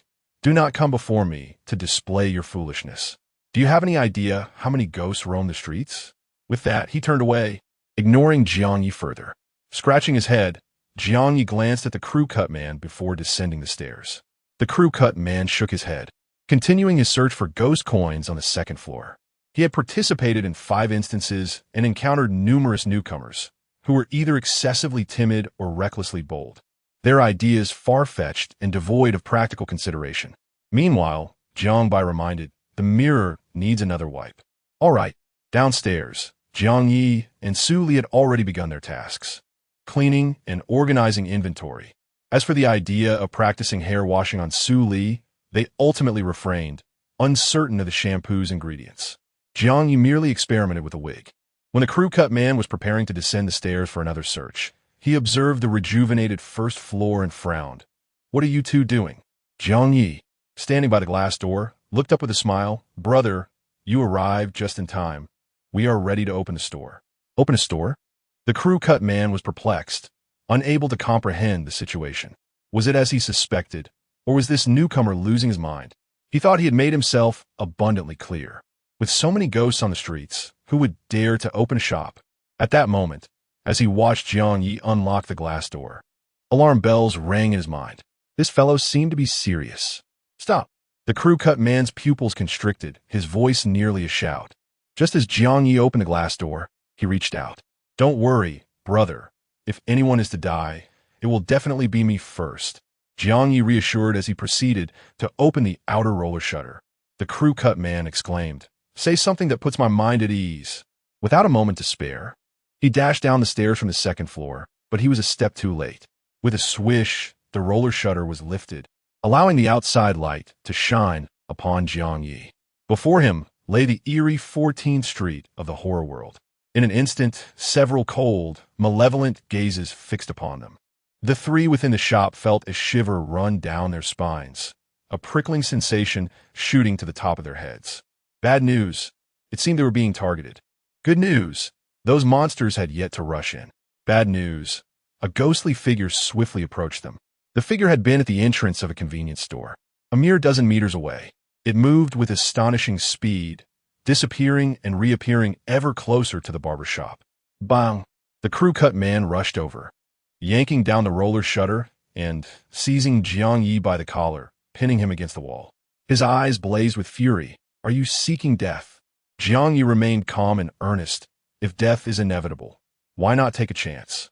Rather than fighting amongst ourselves and being toyed with by those ghostly children, it is better to boldly attempt something. If successful, it opens a new path to survival. If we fail, the authorities will evaluate our exploration of this horror game and provide appropriate compensation to our families. Nearby, Su Li, startled, timidly raised her hand to explain. Jiang Bai said he could cut hair. How can one cut hair in a horror world? The crew cut man nearly shouted. Are you going to give the ghost a head massage? Initially, the crew cut man had reservations due to Jiang Ye's direct approach. He feared that if he acted, it could easily become a 1-against-2 scenario, especially if a ghost child interfered, leading to disaster. It was wiser to wait for the woman to succumb to her own poison. But at that moment, all the crew cut man wanted was to immediately bind the 2 and toss them into the basement to feed the monsters if they failed to find ghost coins by morning. thereby swiftly completing the task. This fellow was far too theatrical. This was precisely why he disliked newcomers. In truth, it wasn't as terrifying as they believed. Jiang Ye wiped the saliva from his face. With monsters stationed in the shop and 3 ghostly children roaming, the outside creatures will certainly exercise caution. The monsters are so easily manipulated. In the adjacent mirror, a blonde head floated past, disappearing moments later. Seeing this, Su Li shuddered, inching away from the wall mirror, beginning to doubt if they had become a bit too desperate in their tactics. As the tension in the room escalated, suddenly, someone knocked on the door. Knock, knock, knock, knock. The roller shutter, less than a meter from Jiang Ye and the crew cut man, was being rapped upon. The ghostly child remarked, "So we're the roaming bodyguards, while our mother is the great ghost at the helm. This streamer has truly lost his mind. It seems Brother Jie is about to snap." Brother Jie exclaimed, "Meeting you has been my misfortune." In the live stream, upon witnessing Jiang Ye's declaration of opening a shop, both Jiang Ye's and Jie's fans were left agape in astonishment. Should one commend his audacity or decry his penchant for self-destruction? As they observed Brother Jie fuming, the viewers felt as if they were witnessing their own exasperation. Even though they knew Jiang Ye possessed an uncanny talent for making ghosts dance, the prospect of opening a shop to wash ghosts' hair still felt utterly insane. What normal person would dare entertain such thoughts? Moreover, the more exceptional the talent, the higher the restrictions often associated with it. Interfacing with the ghosts within the room was already nerve-wracking enough, let alone willingly opening the door to them.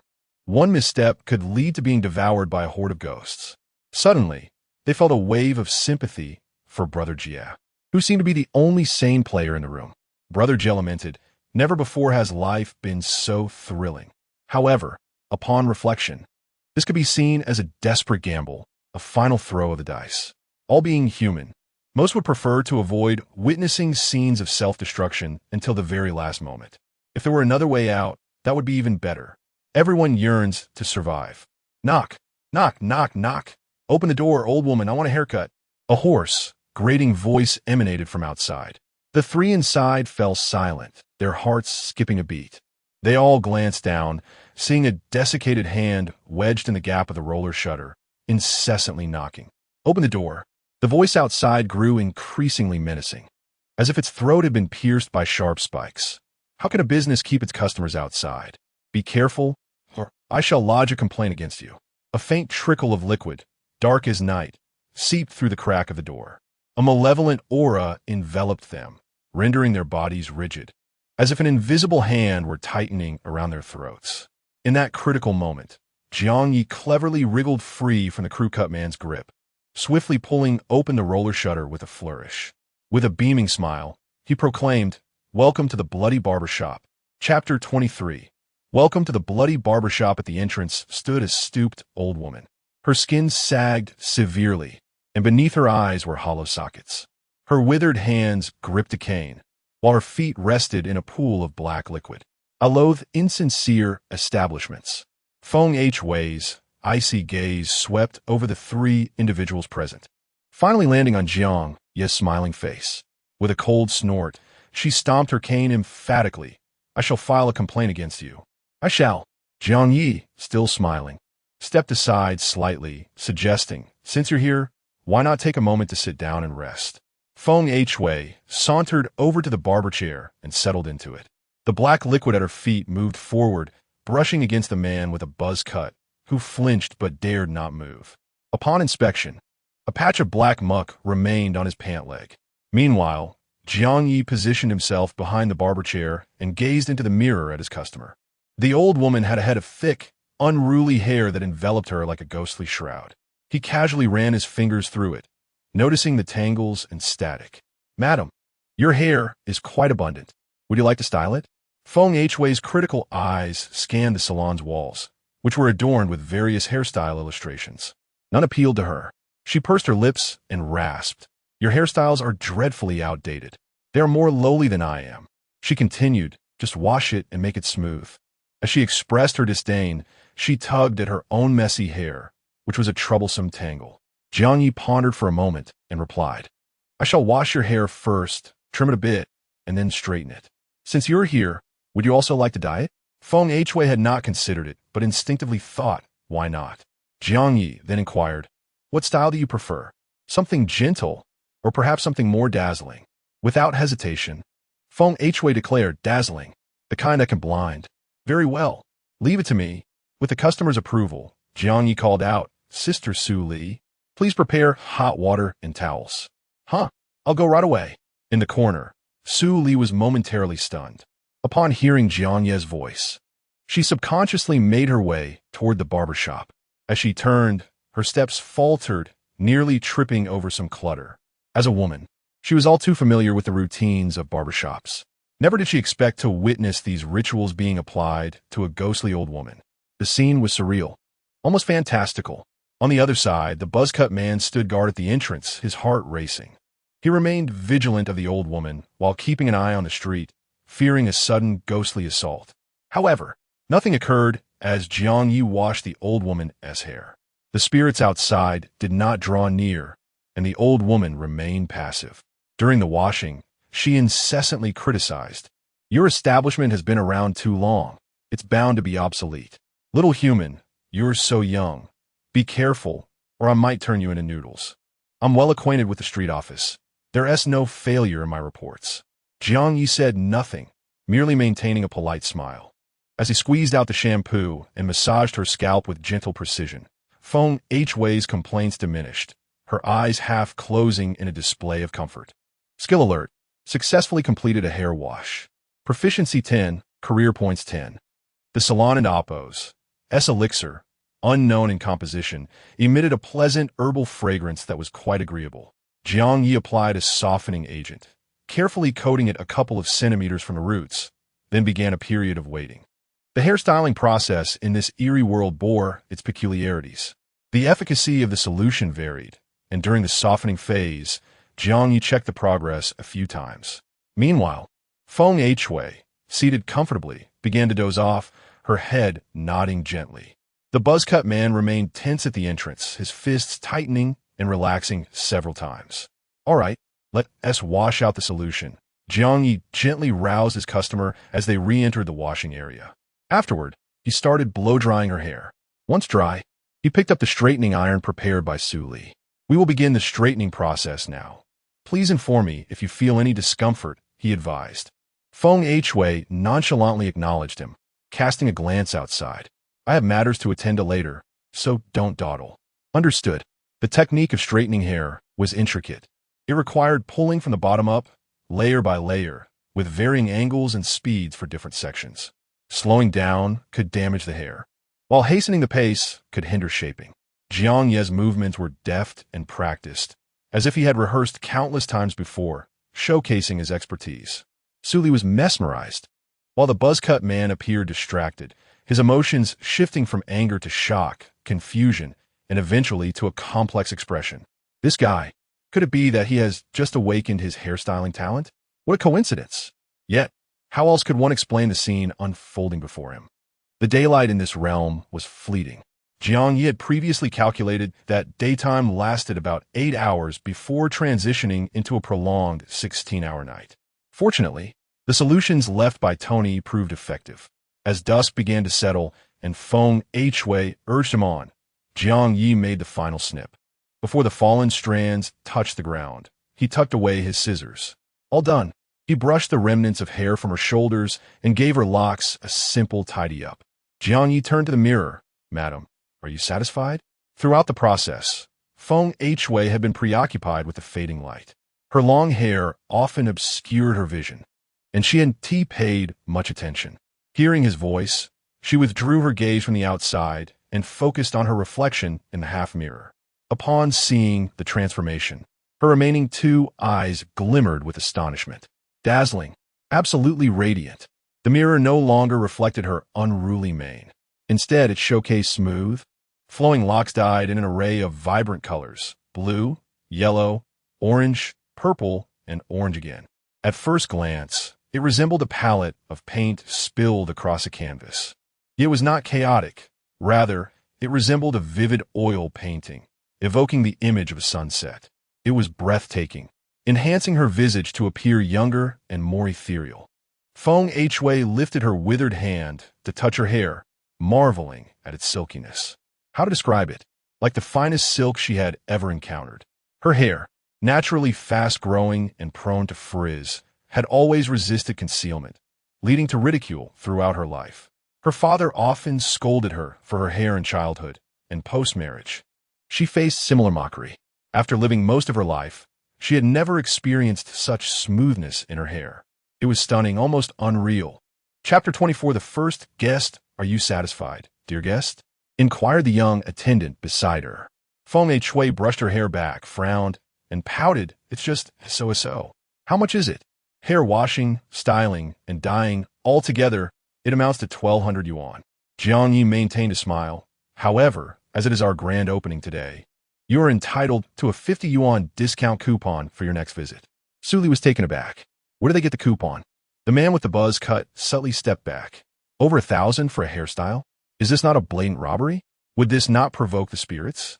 Yet, the ill-tempered old woman snorted and readily paid the sum. Thank you for your patronage. Jiang Ye smiled as he accepted the payment and turned to Su Li. Sister Su Li, please record this guest coupon. Alright. Su Li turned to run upstairs to fetch paper and pen, pondering. How should I address you, madam? Feng Hui adjusted her collar in front of the mirror. Just call me Feng, with 2 dots of water feeding a horse. After which, without a backward glance, she hurriedly left with her cane. When Su Li finished writing and looked up, the ghostly old woman had vanished, leaving behind a mess of black, grimy residues.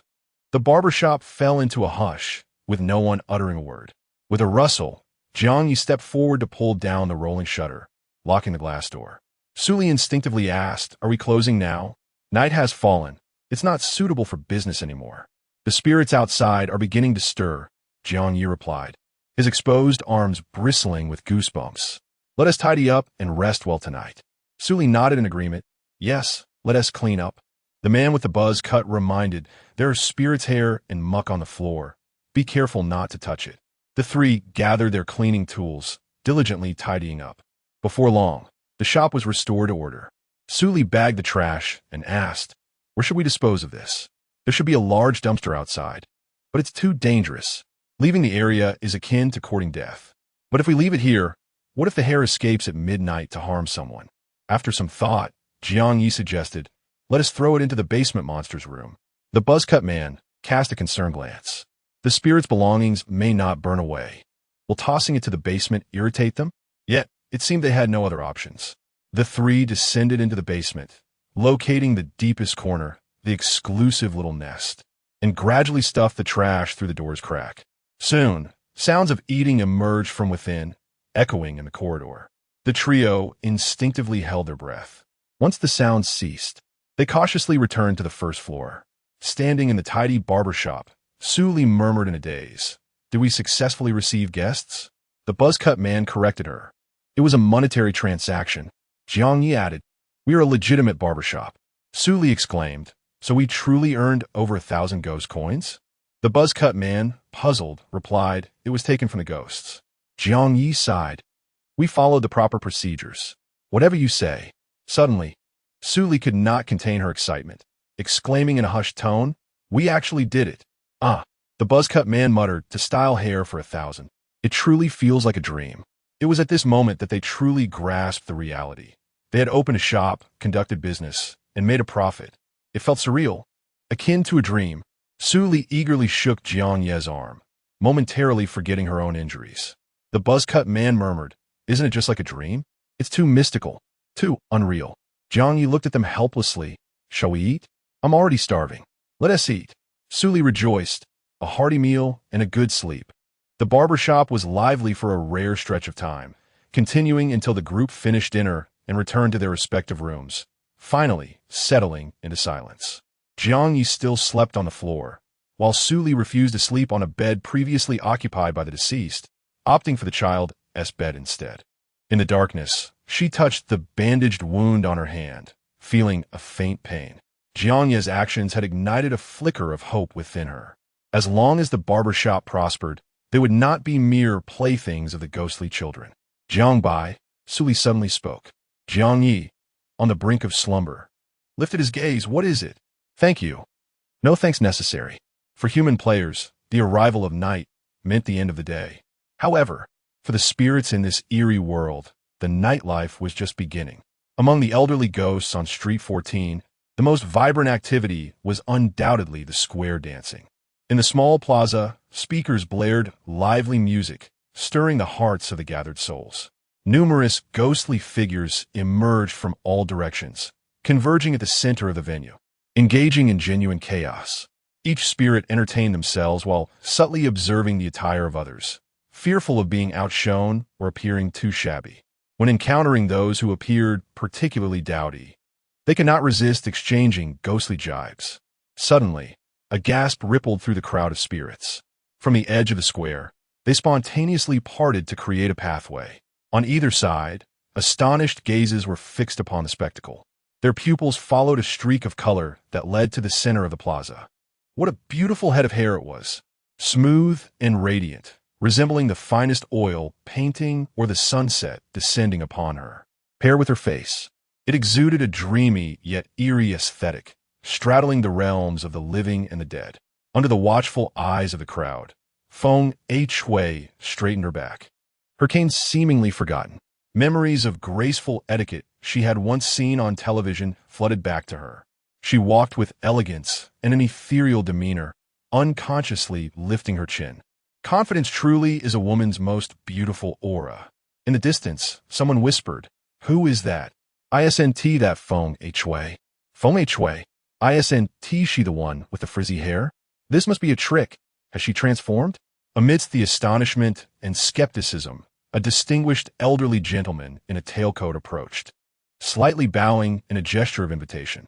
"Beautiful lady, may I have the honor of inviting you to dance for the first time tonight?" Surrounding whispers erupted. "Isn't that the head of Adam S. Mall? He is actually out here today." Several female ghosts took a step back, their faces betraying evident jealousy and schadenfreude. "Wow, how romantic tonight." A ghost floating by the speakers whistled, adjusting the music. Soft melodies began to flow through the square.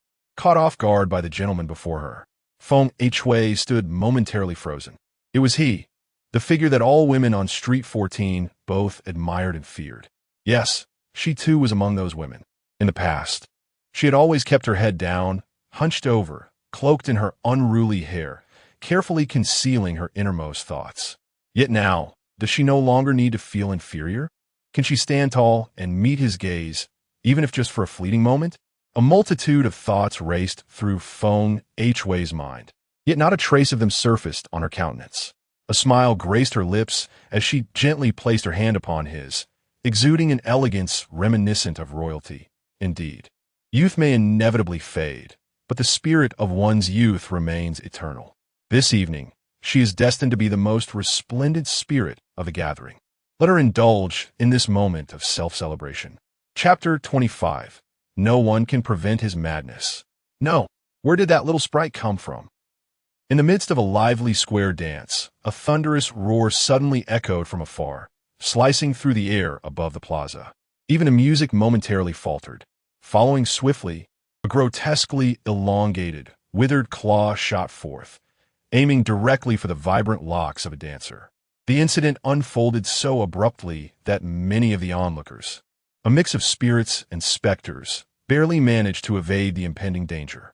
Some female spirits had been eagerly anticipating this moment, their faces alight with a mix of amusement and schadenfreude. The old witch had returned. I knew she would not miss this. Feng Hui was surely in for a rough time. Serves her right, daring to dance with a member of the Adam family. I haven't even had the chance to touch him yet. My cousin was utterly ruined by this old hag. Upon hearing the roar, Feng Hui's heart skipped a beat.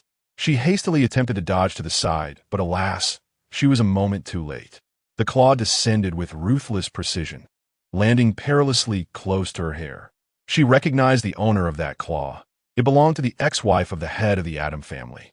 It was said that this former spouse had left him due to his poverty, only to return seeking reconciliation after he found wealth. But her attempts had been met with staunch refusal. Yet, that was not the end of her torment. This ex-wife relentlessly harassed the Adam family, driving away any female presence around him. A single swipe from her could send a specter flying, and her penchant for destroying hair was matched only by her cruelty. Unfortunately, her formidable power rendered the Adam family helpless against her. If things progressed as expected, Feng Shui's long hair was destined to be severed. Before the eyes of the crowd, that endlessly elongated hand seized her colorful tresses, yanking fiercely backward. Instinctively, Feng Shui recoiled, though she held little hope. None of the surrounding spirits dared to step forward, fully aware of the dangerous reputation of both the Adam family and the old witch, who occupied 2 of the 14 notorious positions in the street. Ordinary spirits would not dare provoke them, especially those jealous female spirits who, upon witnessing the scene, wore expressions of scorn. The elderly gentleman from the Adam family displayed a flicker of anger across his face, just as he prepared to intervene. An unexpected turn of events transpired. As all spirits braced for Feng Shui's demise, the ex-wife's claw inexplicably slipped from her hair. Indeed, it slipped away, failing to secure its grip. It was as though her hand had faltered, a mere accident. Seizing the opportunity, Feng Shui deftly dodged aside, surprised to find herself unscathed. She glanced back in astonishment, witnessing that the elongated, withered claw seemed equally taken aback by its failure. It lingered momentarily in the air, as if even the long, black nails were caught in an awkward pause. A stillness enveloped the atmosphere. The plaza, filled with onlookers, stood in stunned silence, both spectators and those reveling in the drama. This was a first for them. Usually, the hand never missed its target. Even Feng Shui was momentarily taken aback. In the next heartbeat, the claw reared back again, gathering strength for another assault.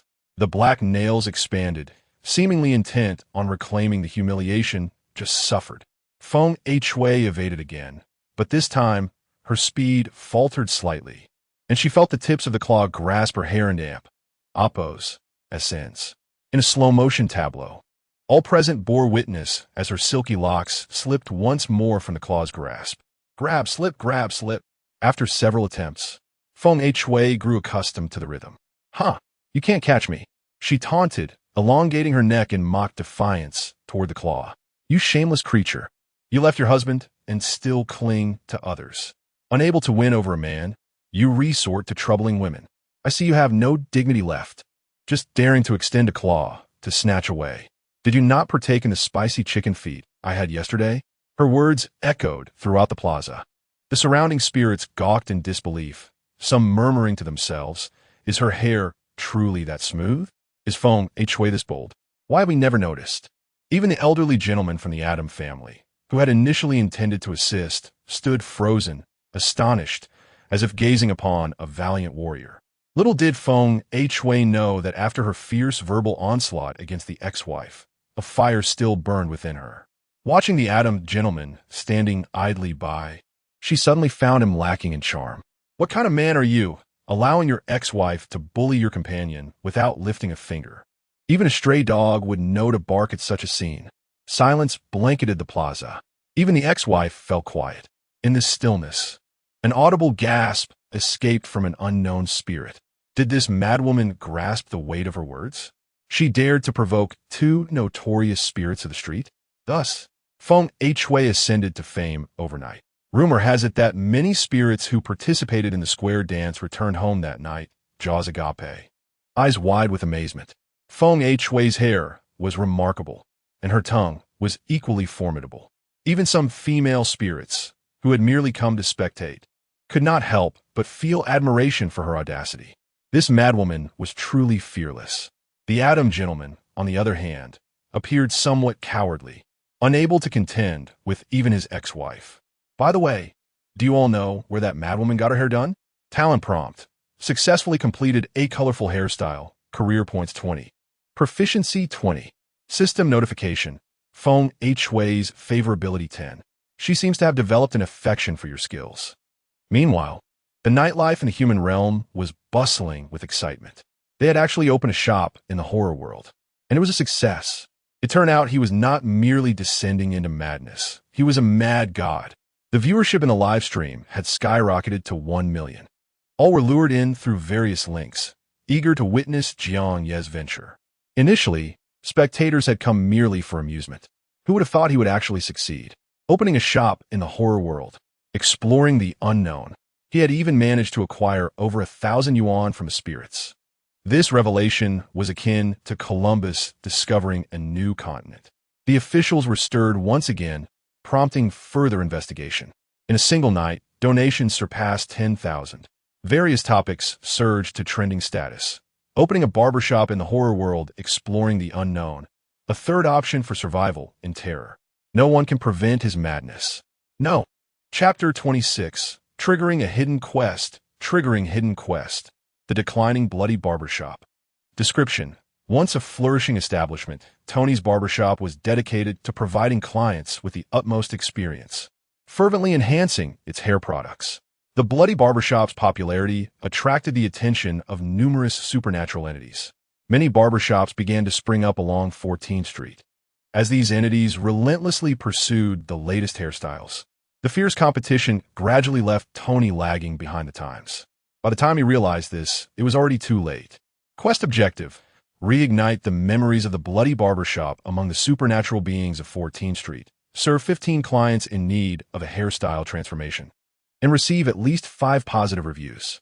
Quest progress: serve clients 115. Positive reviews 15. As dawn broke, Jiang Ye heard the system's notification. So it turns out Tony was ousted by the fierce competition. Jiang Ye murmured, briefly analyzing the current situation. It was now the 3rd day of the dungeon, and with today included, only 5 days remained. To serve at least 10 clients, the barbershop needed to regain its popularity. I wonder how effective Grandma Feng's advertisement was last night. That dazzling hairstyle, wherever it went, was akin to a walking advertisement. This was a subtle intention Jiang Ye had when he suggested the hairstyle to Grandma Feng. Whether human or supernatural, individuals tend to subconsciously choose among options presented to them. After contemplating for a moment, Jiang Ye sat up. Turning his head, he noticed Su Li had also awoken. Their eyes met, and Su Li exclaimed, "I received a hidden quest." The two rose and exited the bedroom, just as the door to the practice room across from them opened. The buzzcut man looked up and met their calm gazes. "Jiang Ye, brother, did you receive a hidden quest too?" Buzzcut man, "You two seem to be addicted to revealing secrets, don't you? What else is there to disclose?" However, the situation had changed. There was no longer a need for sacrifices to fulfill the quest requirements. Moving forward would rely on Jiang Ye's skills. There was indeed nothing to hide. The buzzcut man sighed and admitted, "I did." After a brief exchange, they discovered that only Jiang Ye's quest involved serving clients, while the buzzcut man and Su Li merely had to manage the barbershop for 3 days. Although it was termed management, there were no additional requirements. In essence, as long as the shop remained open, it counted as operational. Su Li looked at Jiang Ye curiously. "Why is your quest significantly more challenging than ours?" Buzzcut man, "Because the effort required differs. The barbershop's operation primarily depends on Jiang Bai. We are merely assistants." He glanced at Jiang Ye, noting that it was he who triggered the hidden quest, making their tasks more akin to supplementary side quests. Su Li, undeterred by the challenge, cheerfully declared, "Regardless, it's still a hidden quest, and completing it will yield rewards. Lead me to success, Jiang Ye. I'll just enjoy the spoils." She clasped her hands together in a gesture of reverence towards Jiang Ye, almost begging for support. Jiang Ye, however, noticed the bandage swelling on her right hand. "Is her hand all right?" he inquired. Su Li waved him off. "It's nothing serious. Just looks worse than it is." "Really?" The buzzcut man scrutinized Su Li's nonchalant demeanor, uncertain of her condition. After a casual wash-up and a light meal, they descended to the ground floor. Jiang Ye placed his hand on the glass door lock, preparing to open for business. Suddenly, the buzzcut man pressed his hand on Jiang Ye's shoulder, saying, "Let me handle it."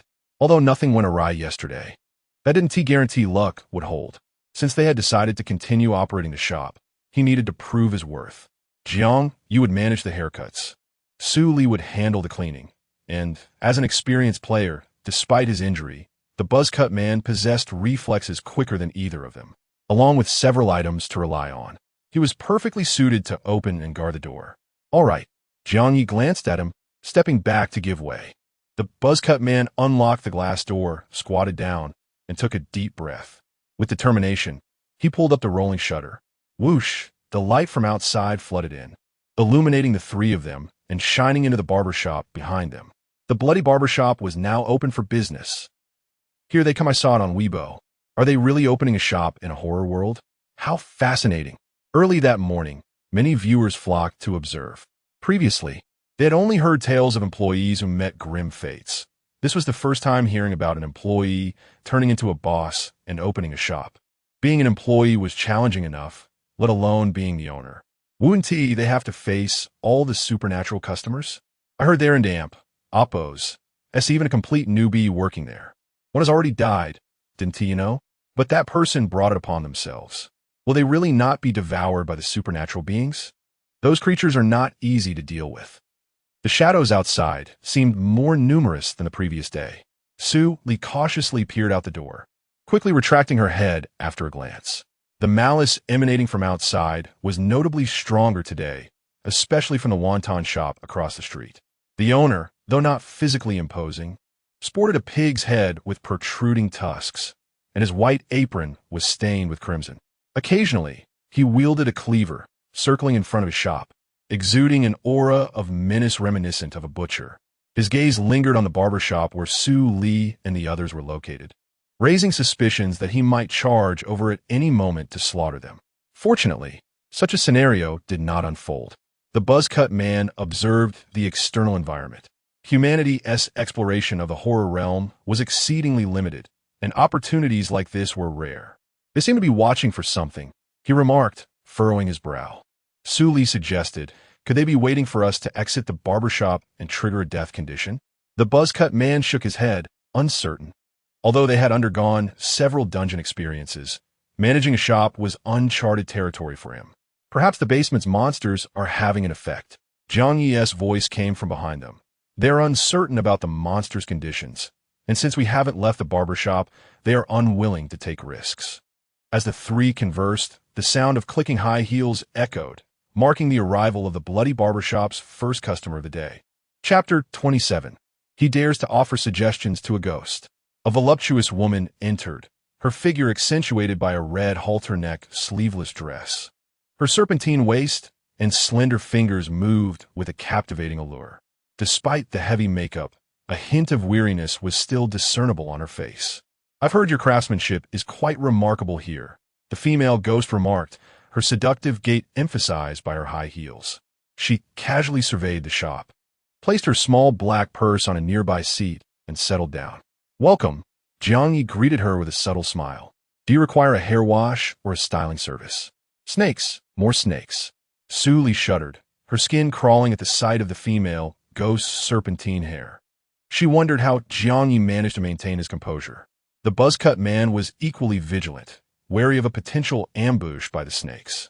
The female ghost caressed her serpentine locks, several of the slender snakes coiling obediently around her hand. I heard that old woman Feng has become quite the sensation recently, she remarked casually. Did you style her hair here? Indeed, Jiang Ye confirmed. The female ghost leaned back in her chair. Give me something similar, she requested. Jiang Ye appraised the female ghost's features in a mirror. After a moment of contemplation, he suggested, your aesthetic leans towards the glamorous. If you're open to suggestions, perhaps we could try curls with a captivating violet ombre. While dazzling is visually appealing, our salon offers a diverse range of styles. The efficacy of a hairstyle lies not merely in its inherent beauty, but in the overall effect it achieves. Suitability is paramount. The female ghost glanced at him, the slender snakes on her head hissing softly.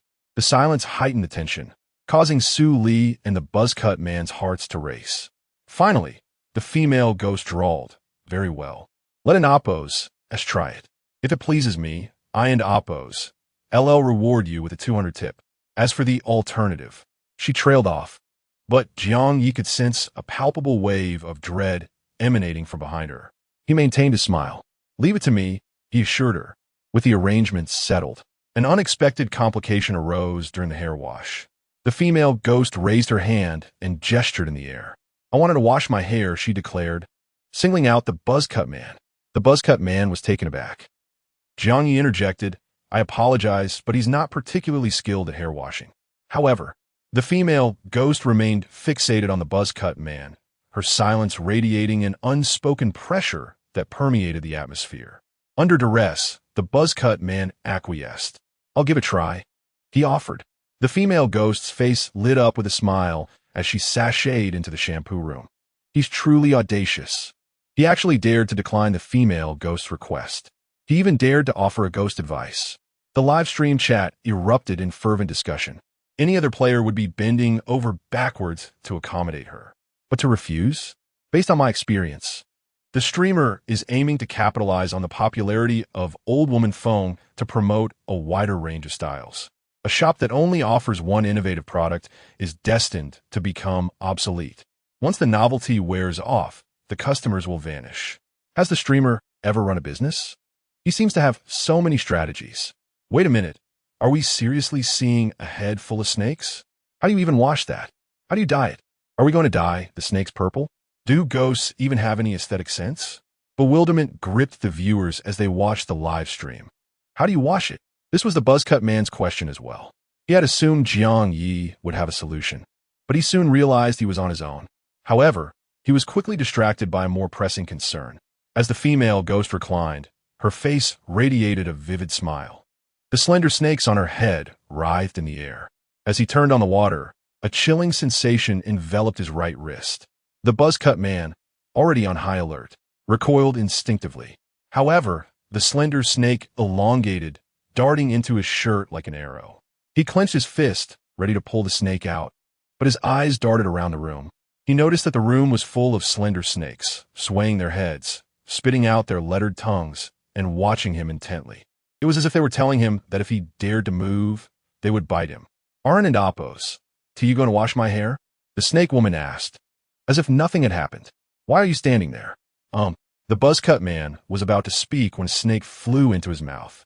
He shut his mouth, and the snake, seeing that it had nowhere to go, went around his nose and went to the top of his head. A sticky snake liquid slid across his skin, bringing with it a disgusting feeling of nausea.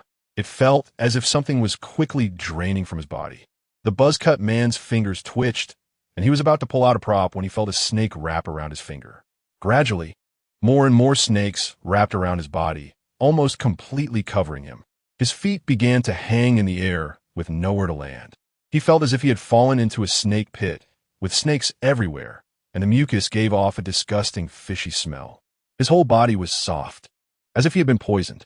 Through the cracks in the snakes, the buzz-cut man saw the female ghost lying on the couch, her lips becoming more and more rosy, as if she had been nourished by something. "No, I can't let this go on." The buzz-cut man's sense of crisis was triggered, but his body was becoming softer and softer, and he couldn't exert any strength at all. His eyelids were also getting heavier and heavier. Just as he was stuck, Jiang Ye's voice suddenly came from the door of the shampoo room. "Brother, hurry up. Don't delay the guest time. Also, pay attention. The guest's hair needs to be well maintained. Don't mess it up." The buzz-cut man's eyes moved, and he looked weakly towards the door, thinking that you should come in and take a look. You should come in and help. Just as he was thinking, he heard a muffled sound as a snake crawled into his pants. He didn't dare to move. "It's okay." At this time, the female ghost's voice rang out. It was charming and seductive, with a hint of satisfaction. "He's washing very well." Listening to the strange noises coming from the shampoo room, Suli blushed, her eyes revealing a look of worry. She looked at Jiang Ye. "Will something happen?" Jiang Ye shook his head. "I can't say for sure." After thinking for a while, he picked up a bottle of conditioner and temporarily changed his talent occupation to small-town problem solver in order to cope with emergencies. After completing this series of preparations, he slapped his forehead and said loudly, "Brother, you are too unprofessional. You didn't even bring the conditioner." As he spoke, he walked straight towards the shampoo room. When he opened the curtain, another muffled groan was heard inside. Inside the room, the female ghost was lying on the couch, and the hot water flowing from her skull wet the surface of her snake hair. The buzz-cut man was sitting on the ground panting, with sticky liquid on his body and his clothes in tatters, as if he had just experienced a great battle. Jiang Ye pretended not to see the other party's embarrassed appearance and walked over and patted him on the shoulder. "Brother, you have to work hard. The customer is God. Don't slack off. Do you know how to use conditioner? Let me tell you." As he spoke, Jiang Ye taught the buzz-cut man how to wash his hair. The buzz-cut man's eyes swept over the place where he had been patted, and there was something stuck there. It seemed to be paper, but it dispelled some of the snake's chill. Is it a prop? This guy actually used the prop on himself? Doesn't he know that props in the horror world are very precious? Is he a nice guy? Although he thought so in his heart, the negative emotions brought about by being entangled by snakes had faded a lot. Explain it slower. The buzz-cut man said, his voice still a little dry. I'll learn things very slowly. Chapter 28. A man must safeguard himself outside during the process of washing her hair. The slender serpents gradually softened amidst the foam, transforming into strands of ordinary hair. Upon witnessing this, both individuals silently exhaled in relief. After a surprisingly uneventful hair wash, Jiang Ye instructed the buzz-cut man to tidy himself up so as not to tarnish the shop's image. He then accompanied the serpent woman to the barber's, ready to revert her innate profession and commence the haircut. The serpent woman languidly awaited Jiang Ye as he prepared the dye, her reflection captured in the half-length mirror. Out of the corner of her eye, she caught a glimpse of Su Li, who appeared to be relieved. A smirk graced her lips. The young girl was rather charming. Just as Su Li exhaled, she caught her breath again. Jiang Ye glanced back and asked, "Why are you still lingering here? Were you not instructed to work in the storeroom?" Su Li hesitated for a moment before replying, "I will go now." Approaching the storeroom door, she turned back for one last look. Inside the barbershop remained only a solitary human and a ghost. The ethereal woman was strikingly beautiful, exuding an alluring grace, while the human seemed like a prey awaiting slaughter. How was he able to maintain such composure? What gave him such strength? Su Li inhaled deeply. They were both human after all. Why could she not be stronger? In a world fraught with horror, spirits would not spare her simply for being female. She could not allow herself to remain in a position of weakness. "Keep going, Su Li. Keep going, Su Li." The serpent woman observed with a hint of caution. She lazily cast a glance at Jiang Ye in the mirror. "I hope you exhibit this level of diligence and meticulousness in your work." Jiang Ye responded with a smile, "I will." His hands moved deftly and expertly as he proceeded with the various steps of dyeing and curling the hair in an orderly fashion. The hair danced in his hands, as if not undergoing a torment, but rather enjoying a full-body massage. Yet, for some unknown reason, the serpent woman's face flushed slightly. When Jiang Ye finally declared his work complete, the strands of hair transformed back into slender serpents. The serpents glimmered with vitality, flicking their tongues as they coiled around Jiang Ye's wrist, nuzzling him, evidently having enjoyed their pampering. A look of surprise flashed across the serpent woman's features. In the past, once her styling was complete, these little beings would often appear listless, sometimes even biting the stylist. This obedient and content demeanor was a first for her. Nevertheless, she acknowledged that this experience was indeed pleasurable. "Dear customer, are you satisfied?" Jiang Ye inquired, putting away his tools and gazing at the woman in the mirror. A quick glance sufficed for him to lower his eyelids. The serpent woman possessed a naturally striking visage, and with her head of cascading waves, she appeared even more enchanting. The seductive purple highlights added just the right touch, enhancing her air of mystery. Coupled with Jiang Ye's innate enhancements, her allure skyrocketed. "Heh, quite nice," the serpent woman chuckled softly, her laughter carrying an enchanting effect to Jiang Ye's ears. She evidently recognized this as well. Rising, she retrieved a leather handbag from the side, producing a stack of ghost coins, which she placed upon his chest. Her delicate fingers, resembling slender serpents, brushed lightly against him. "Your skills are commendable. Here, a little extra for you. We welcome your next visit." Only after the serpent woman swayed away, her figure reminiscent of a water snake, did Jiang Ye exhale and lift his gaze. He was uncertain about the extent to which his enhancements would affect other spirits, but as a barber, he seemed somewhat immune to their effects. "Jiang Bai, how are you? Are you all right?" Su Li's head peeked from the storeroom, clearly having kept a watchful eye on the barbershop. Jiang Ye raised the bills in his hand, a grin spreading across his face. 2,000 ghost coins. 2,000. Su Li's eyes widened, astonished by the amount. "Indeed, they likely appreciated our work," Jiang Ye replied, glancing towards the staircase leading to the second floor. The buzzcut man had gone up, but had yet to return. Jiang Ye speculated that he was probably observing the situation below.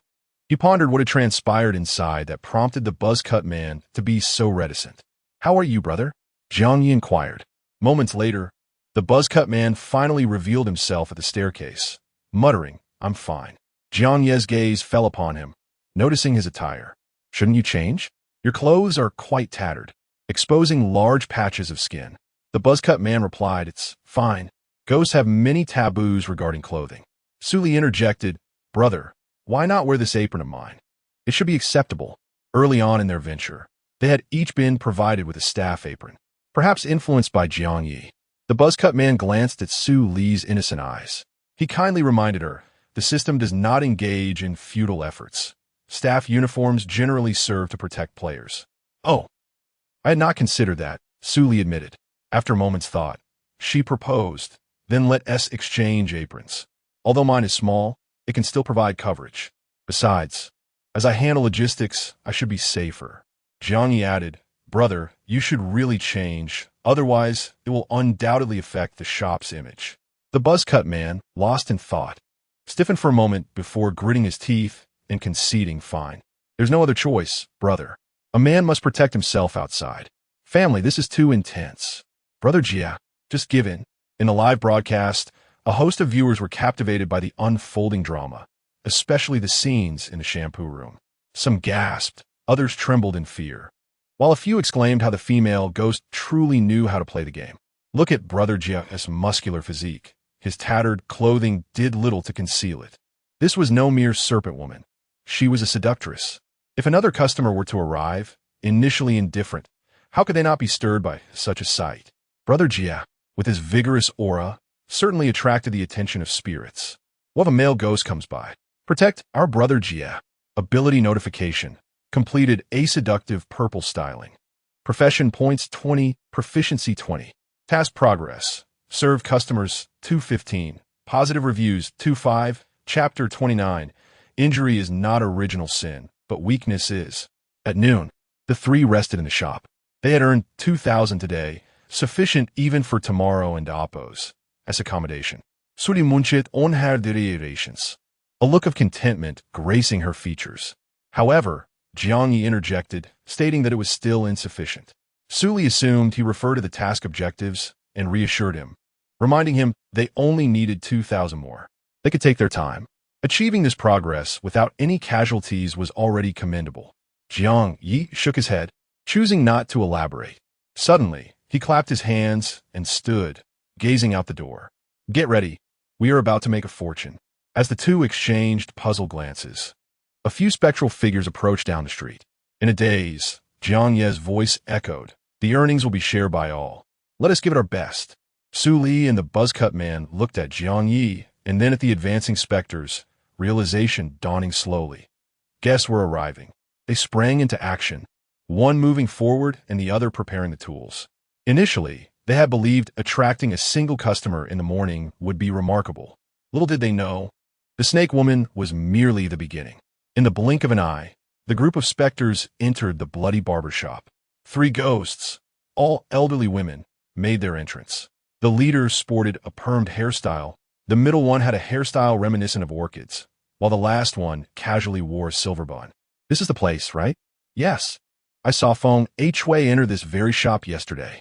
Amidst the chatter of the old ladies, Jiang Ye stepped forward, greeting them with a smile.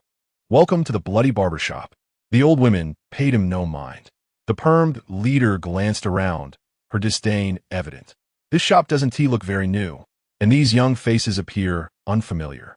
Behind her, the frail elder with the orchid hairstyle swayed over to the buzz-cut man. She pinched his muscles, patted his chest, and displayed her false white teeth, saying, "This young fellow looks sturdy. I like him." The buzz-cut man remained silent. Su Li felt a chuckle bubbling within her, but instinctively restrained herself, aware that laughing now might lead to dire consequences. Even Jiang Ye could not help but glance at the buzz-cut man, pondering if he possessed some peculiar trait that attracted ghosts. Lost in thought, his face was suddenly pinched by the plump elder with the bun, who cheerfully remarked, "This little one looks rather adorable, so fair and tender." The 3 old ladies inspected the barber shop thoroughly. The permed leader inquired, "Who is responsible for hairstyling here?" "Jiang Ye, his face reddened from the pinch, replied, "That would be me. May I ask what hairstyle you wish to have?" The permed leader, skeptical, questioned, "Are you the one who styled Feng Hui's hair?" Jiang Ye affirmed, "If you mean a colorful hairstyle, then yes." "Then give us a new style," she commanded. The permed leader, still doubtful, found seat. With a pout, she wore an expression reminiscent of Feng Hui's, stating, "If it doesn't look good, we want pay." Jiang Ye maintained his smile, assuring her, "If it's not satisfactory, you need not pay."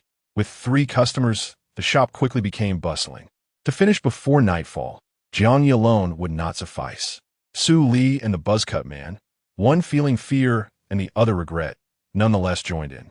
They began learning how to wash and blow dry hair. Fortunately, after applying the hair products, they had to wait for a while. Jiang Ye seized this opportunity to attend to other customers, completing tasks that only he could manage. Thankfully, no unexpected occurrences like the snake woman arose during their efforts. As the trio busied themselves, time slipped by unnoticed. "Thank you for your patronage. We hope to see you again." As dusk began to set, the 3 guests departed, satisfied with their new hairstyles. The 3 stood at the shop entrance, watching the guests fade into the distance. They quickly shut the door and collapsed onto their chairs, utterly exhausted. Jiang Ye's hands were sore, and his legs ached from standing all day. After a moment of recovery, he retrieved the ghost coins, counting them and reporting 3,002. Each ghost contributed over 1,000. Su Li's spirits lifted at once, sitting up eagerly. "Does that mean we VE completed the task?" Adding the 2,000 from the snake woman earlier and the remaining 200 from yesterday, they had amassed 5,004. Even after settling the task, they still had 1,400 left. They had expected a challenging endeavor against the 3 ghost children, but had instead completed it ahead of schedule, and with considerable profit. Not only was Su Li astonished, but the buzzcut man, too, regarded Jiang Ye with incredulity.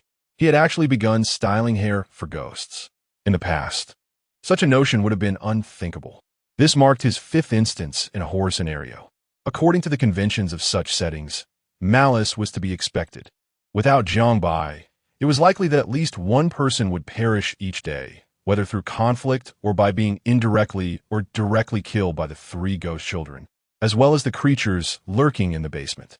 Surviving until the end was no guarantee of a safe exit from a scenario. This time, it seemed to be the scenario with the highest survival rate he had ever encountered. "What are your plans? Will you complete the task and exit the scenario now?"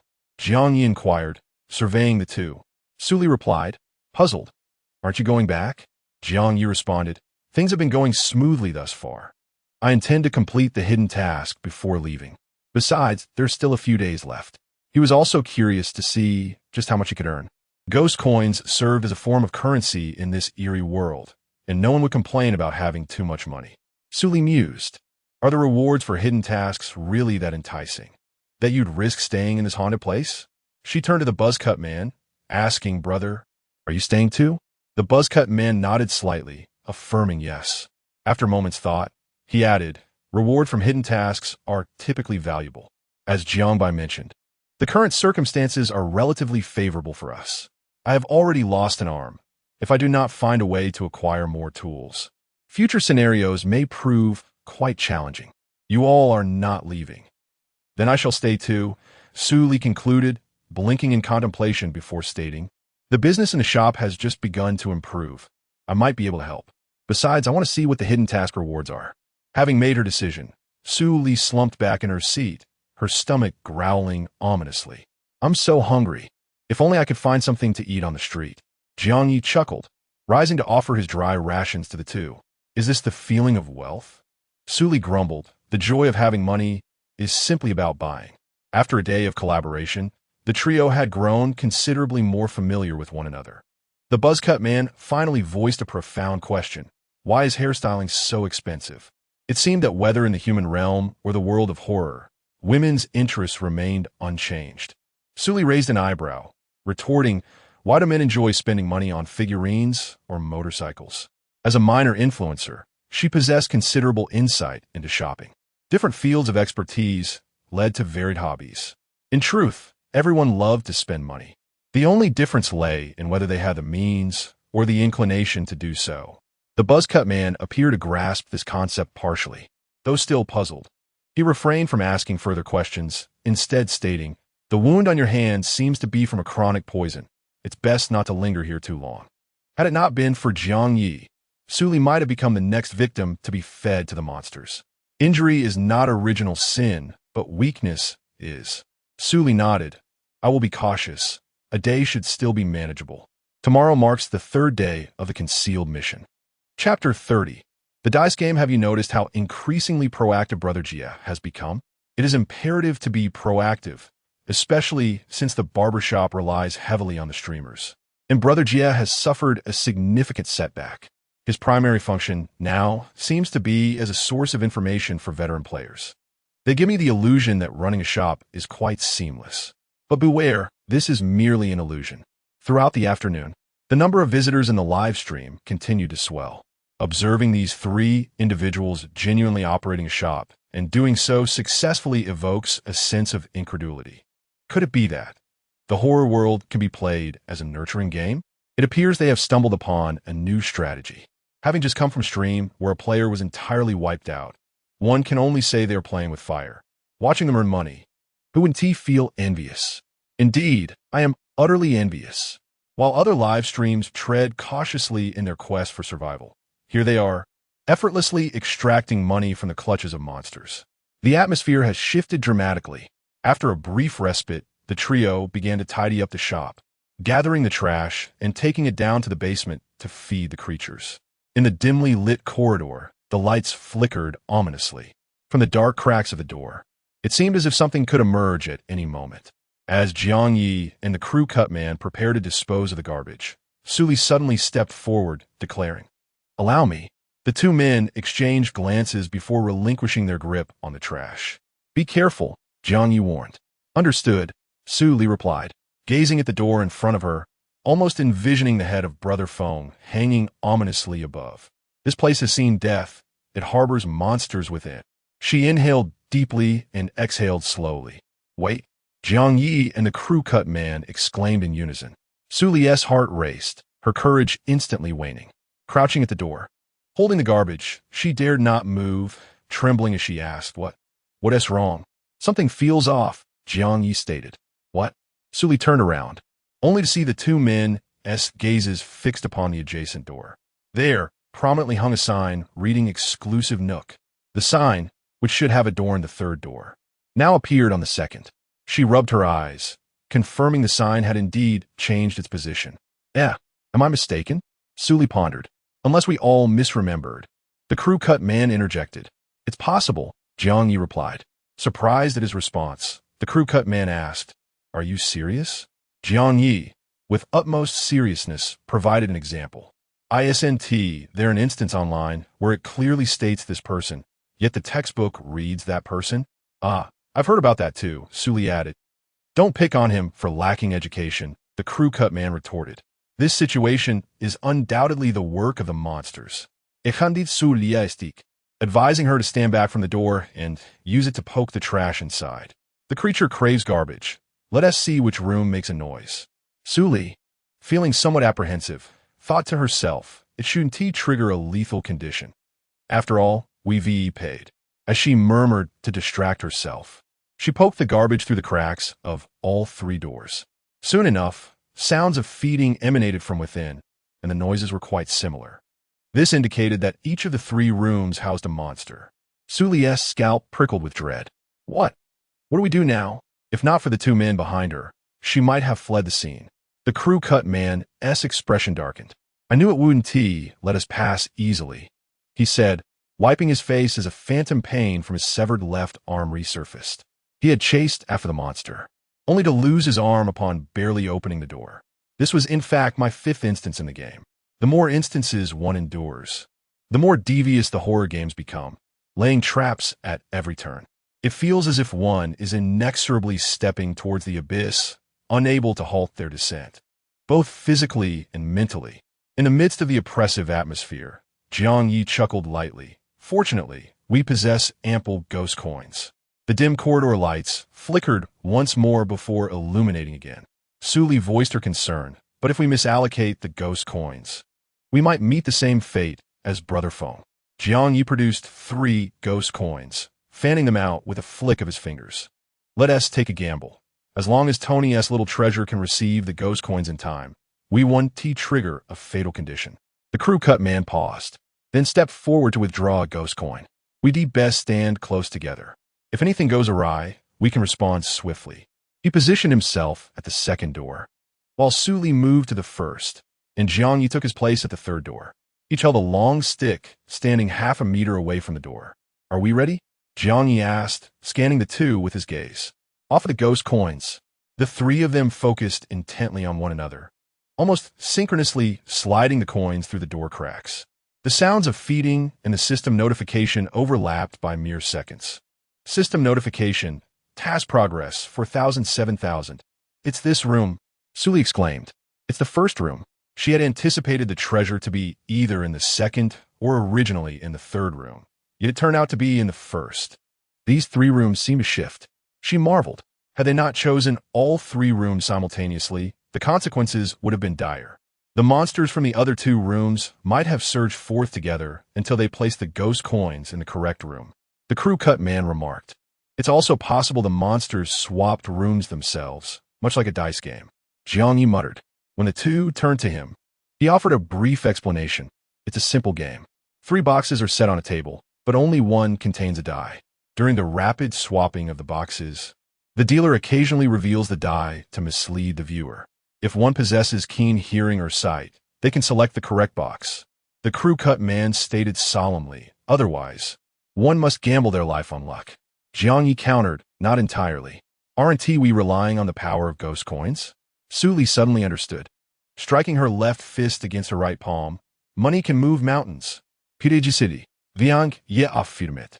Since we do not know which box contains the die, we might as well use our funds to inspect all the boxes.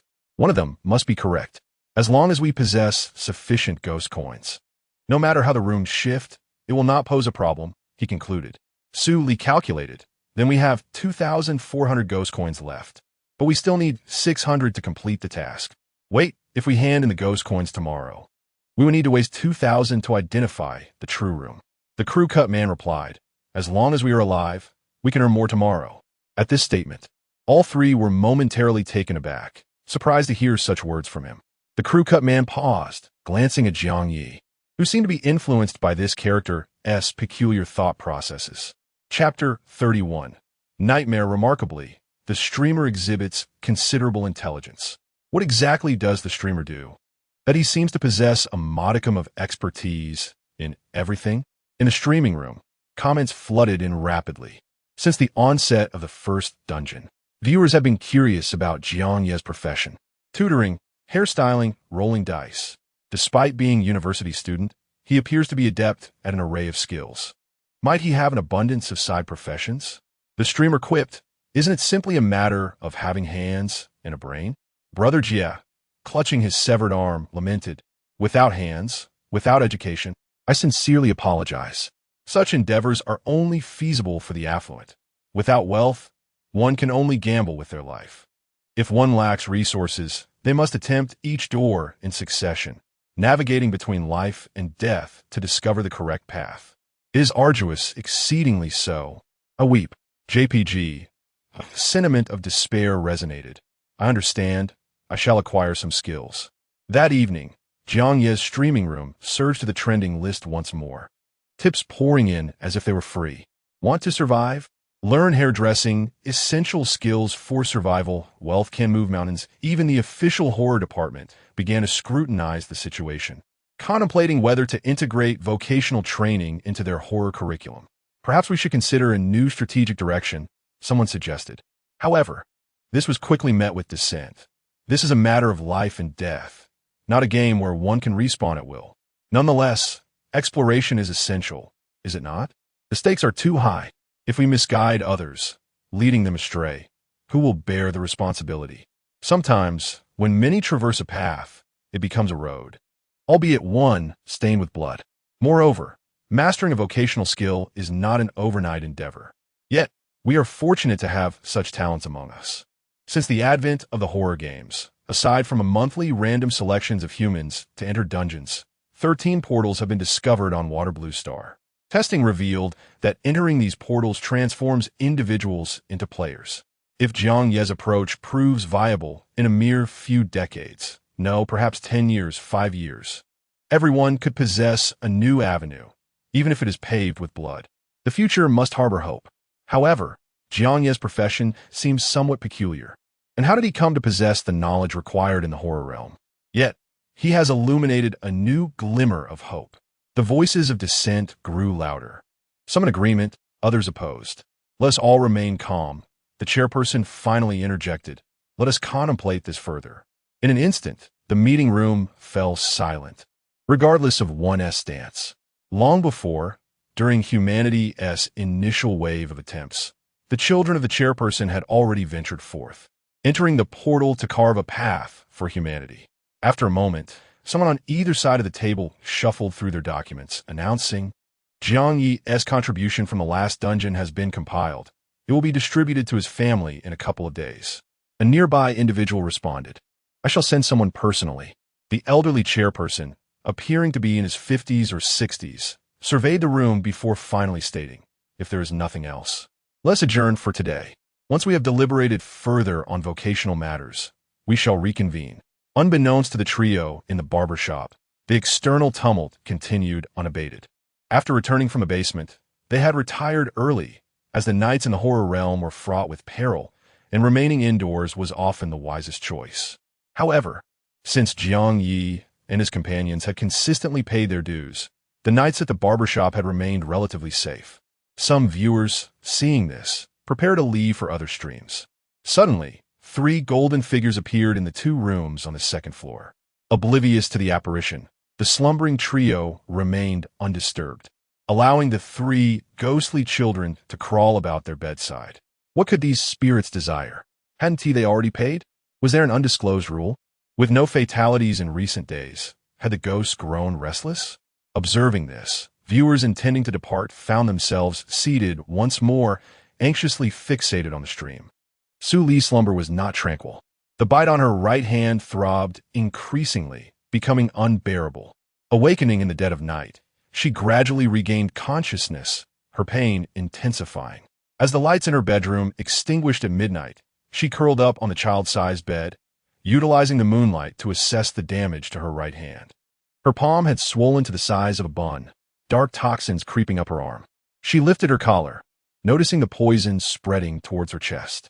You're gonna die, a voice suddenly echoed from behind her. Su Li's heart raced, and she spun around to find a golden-haired ghost child perched at her bedside, its mouth filled with glistening sharp teeth. Su Li's pupils dilated, momentarily forgetting her injury as she retreated to the foot of the bed, striving to distance herself from the apparition. Meanwhile, she cast a sidelong glance at the other side, where Jiang Bai remained sound asleep, seemingly unfazed by the commotion. What do you want? She demanded in a low voice, attempting to maintain her composure, though her trembling tone and quaking body betrayed her. The ghost child gazed at her mockingly, maliciously stating, I came to witness your demise. Just look at your hand. Su Li instinctively glanced at her right hand, horrified to see it consumed by black toxins, resembling a serpent. Under her gaze, the venom visibly spread outward, with small, snake-like lumps emerging, each roughly the size of thumbprint. Her scalp tingled with dread as she questioned, What is this? What is happening? She lifted her apron and unbuttoned her top, horrified as those black lumps began to surface from her fair skin, crawling over her body. Her body began to tremble uncontrollably. She felt an overwhelming sense of nausea. It could not halt the onslaught of these horrors. The slightest touch felt akin to being pierced by steel needles, an unbearable pain. What could this possibly be? Suddenly, a thought struck her, and she descended from the bed towards the door. Jiang Bai was sleeping just outside. Chapter 32. The Abyss of Despair. Jiang Bai, wake up. Jiang Bai, Jiang Bai. Su Li grasped Jiang Ye's hand, shaking it vigorously. Her vision blurred with tears as she choked out, Jiang Bai, please help me. Jiang Bai. Yet, no matter how much she shook him, Jiang Bai remained unresponsive, as if he were in a deep, unbreakable slumber. The entire room was enveloped in silence. A thick white fog blanketed the streets, and the moonlight shimmered with a faint crimson hue. It felt as though she were the only soul left in the world. Jiang Bai, please awaken." A voice like that of a ghostly doll echoed. "You have been struck by your sister's serpent venom. No one can save you. Soon, your body will be riddled with abscesses, and the poison will seep from them, leading to your demise in a state of decay." "Stop! Don and Amp. Oppos, say another word." Suli screamed, interrupting the haunting words. "I cannot bear to hear it." Yet, even in silence, the spectre's words rang true. Suli began to feel an incessant itch, as though countless ants were gnawing at her. The abscesses on her body swelled, dark liquid ominously surfacing within them. When her fingers inadvertently brushed against one, a fleeting wave of relief washed over her. Unconsciously, she began to touch more of the abscesses, scratching and picking at them. As she dug deeper, a mixture of pus and blood oozed forth. Yet the sensation of pleasure intertwined with pain grew stronger. The more she scratched, the more exquisite the pain became, the more painful it felt, the more she craved to scratch. It was as if she were ensnared in a vicious cycle. But Suli could not bring herself to cease. Before long, her entire body was coated in a dark, crimson fluid, rendering her unrecognizable. More terrifying was the sensation that her bones were being corroded by the venom, gradually turning to mush. When her gaze inadvertently fell upon the half-length mirror by the door, a shiver ran down her spine. The mirror, once obscured by Jiang Bai, was now devoid of its covering. Instead of seeing herself, she beheld a grotesque, decaying figure, barely resembling a human, almost collapsed into a heap. Was that her? A profound dread instantly engulfed her mind. No, please. Save me, save me, save me. In her desperation, she surveyed her surroundings, summoning her last ounce of strength to grasp the picture frame from the bedside table and bring it crashing down onto Jiang Bai's palm. The sound of her frantic, despairing cries pierced the stillness of the room. Jiang Bai, what are you doing?" A crew-cut man stood at the top of the staircase, gazing down at Jiang Bai at the entrance with confusion. Jiang Ye placed his hand on the glass door and turned back with a smile.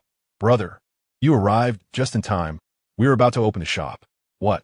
The crew-cut man's internal alarm bells rang out as he saw Jiang Bai begin to open the door. He dashed forward in alarm. "No, there are ghosts outside." "Don't worry, if anyone is to die, it will surely be me first," Jiang Bai reassured. In the next moment, the barbershop door swung open. Countless malevolent spirits surged inside, their gaping maws sinking into Jiang Bai's flesh. In mere moments, he was torn to shreds. Jiang Bai's head rolled to the ground, his eyes fixed in the direction of the crew-cut man, his lips moving. "Brother, look, if anyone is to die, it will surely be me first." The crew-cut man felt a chill run through him and turned to flee. Behind him, the horde of spirits poured in, wreaking havoc throughout the barbershop. He glanced back to see a golden-haired, ghostly doll leading the charge, its gaping maw dripping with Jiang Bai's remnants. "Big brother, why are you running?" "I'm so hungry. So hungry. Can I have just one bite? Just one?" The crew-cut man raced into the practice room, locking the door behind him and barricading it with tables and models. Suddenly, a head rolled out from a pile of wigs, colliding with his foot. The head turned, revealing Jiang Bai's bloodied face, smiling as he said, "Brother, let us open the shop and make some money. We can't close the door, or we'll receive complaints. How can we keep customers out?" The crew-cut man, unable to endure any longer, kicked out in fury and fear. "Get lost. Jiang Bai, wake up. There are customers." A voice urged in his ear. Jiang Ye gradually came to, glancing around as memories of his surroundings flooded back. He realized he had dozed off at the vanity after lunch. It seemed he had been quite fatigued these past few days. He slapped his face to shake off the drowsiness.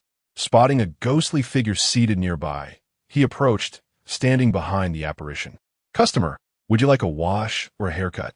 He assessed the customer's hair while taking in their appearance through the mirror. An appropriate hairstyle should complement one's facial structure, enhancing their overall beauty. However, upon catching sight of the reflection in the mirror, he froze in shock. There were two identical faces staring back. Jiang Ye's gaze dropped to the customer in the chair, who was unmistakably another version of himself. Chameleon ability? Jiang Ye initially thought the customer had deliberately transformed into his likeness, but to his surprise, the customer appeared entranced. He coldly regarded the mirror and spoke to Jiang Ye. Something is approaching. What? Before Jiang Ye could comprehend, he suddenly noticed that the barber shop had become eerily empty, leaving him utterly alone. Where was the crew cut man? Where was Su Li? He looked again. Where was the customer? Was he merely dreaming? Suddenly, Jiang Ye jolted awake, glancing around the room. It was indeed his bedroom. He had been sleeping on the floor. Not far away, the children's bed was devoid of Su Li's presence. His peripheral vision caught sight of the bedroom door, slightly ajar. Jiang Ye furrowed his brow. Had Su Li gone out? A faint gnawing sound echoed from the hallway. He quietly rose and approached the door to peer outside. The sight before him made his heart race. In the corridor, a grotesque scene unfolded. The crew-cut man lay motionless on the ground, his eyes wide open in death. Su Li, seemingly deranged, had sliced open his abdomen with her hands, feasting on his innards. Blood splattered across her face, hands, and body as she devoured with abandon. Suddenly, she seemed to sense something, whipping her head around to meet Jiang Ye's gaze through the crack in the door. It's Jiang Bai. She grinned, lifting a heart-like organ. It's delicious. Would you like a bite? Bang! Jiang Ye, chilled to the bone, slammed the door shut. In the next instant, a tremendous force rattled the bedroom door. Each thud sent violent tremors through the doorframe, as if the being outside were no longer human, but a beast. Bang! Bang! Jiang Bai, open the door. Why aren't you eating? Why aren't you eating? Bang! Bang! The bedroom door began to give way. Jiang Ye realized that this could not continue indefinitely. Suddenly, his gaze fell upon the bedside table. As a barber, one's hairstyle was of utmost importance. It was likely that in a bid to maintain his appearance, Tony had placed a bottle of hairspray on the bedside table. With the door shaking behind him, Jiang Ye fixated on the bottle as a plan began to form in his mind. Chapter 33. He is not human. At last, under Su Li's frantic pounding, the door could no longer bear the weight and crashed down with a resounding thud. Why are you avoiding me? Su Li, her hair disheveled and eyes bloodshot, glared at Jiang Ye. She raised a bloodied organ in her hand, nearly crushing it with her grip. Why won't you eat? Why won't you eat? Jiang Ye set down the bottle in his hand, turned around, and adjusted his neck, getting accustomed to the newly styled spiky hair. It felt somewhat heavy, but manageable. His hair stood erect, sharp and straight, each strand half a meter long, resembling a crown of steel needles. No, they were steel needles. What did you just say? Jiang Ye asked with a smile. Su Li instinctively took a step back at this sight. Why won't you eat? Jiang Ye approached her. I never said I wouldn't eat. He advanced step by step, the needles atop his head appearing particularly menacing. Su Li continued to retreat. If you don't come any closer. Unfazed, Jiang Ye pressed on. Aren't you inviting me to eat? I told you to stay back. Su Li suddenly screamed, her pupils transforming into icy slits. A golden phantom flickered in her hair, and a long serpent tail lashed out towards Jiang Ye. Jiang Ye swiftly sidestepped, plucking 2 steel needles from his head. The serpent tail struck the wardrobe by the door, splintering wood in every direction. Before it could attack again, Jiang Ye had already thrust the 2 needles into the serpent tail. Ah! The ghostly child cried out in pain, only to see the man licking his lips. The roasted serpent tail smelling delightful. You seek death. The ghostly child opened her mouth wide, her tongue shooting out like a slingshot. A fierce wind rushed towards Jiang Ye, leaving him no time to react. In that moment of life and death, a spark of inspiration ignited in Jiang Ye's mind. Since he could not evade, he would not. As the tongue barreled towards him, Jiang Ye suddenly bowed his head. With a squelch, the steel needles pierced through the tongue, creating a hive-like effect. Amidst the ghostly child's agony, Jiang Ye extended his finger to flick at her elongated serpent tongue. The ghostly child cried out, tears brimming in her eyes. You're so unrefined. Jiang Ye cupped his ear. What did you say? I can't hear you. Speak louder. You're so unrefined. Jiang Ye replied, What? Are you asking me to come closer? Very well. I shall reluctantly oblige. Don and Amp, Oppos, T run away. What mischief are these creatures up to?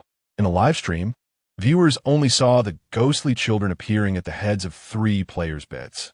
Moments later, the players furrowed their brows.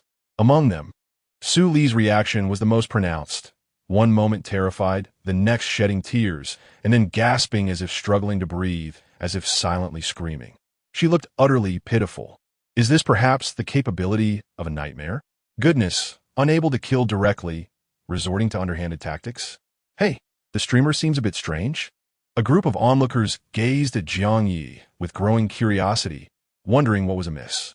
After an initial frown, Jiang Ye suddenly became animated, as if something extraordinary had occurred. In the quiet bedroom, the ghostly child squatting at Jiang Ye's bedside suddenly recoiled. She covered her mouth with her hands, blood seeping through her fingers. Her gaze upon Jiang Ye was one of sheer horror. Devil, madman, this fellow is not human. Typically, even in one's dreams, upon being frightened, one would enter a passive state, generating negative emotions and imaginations.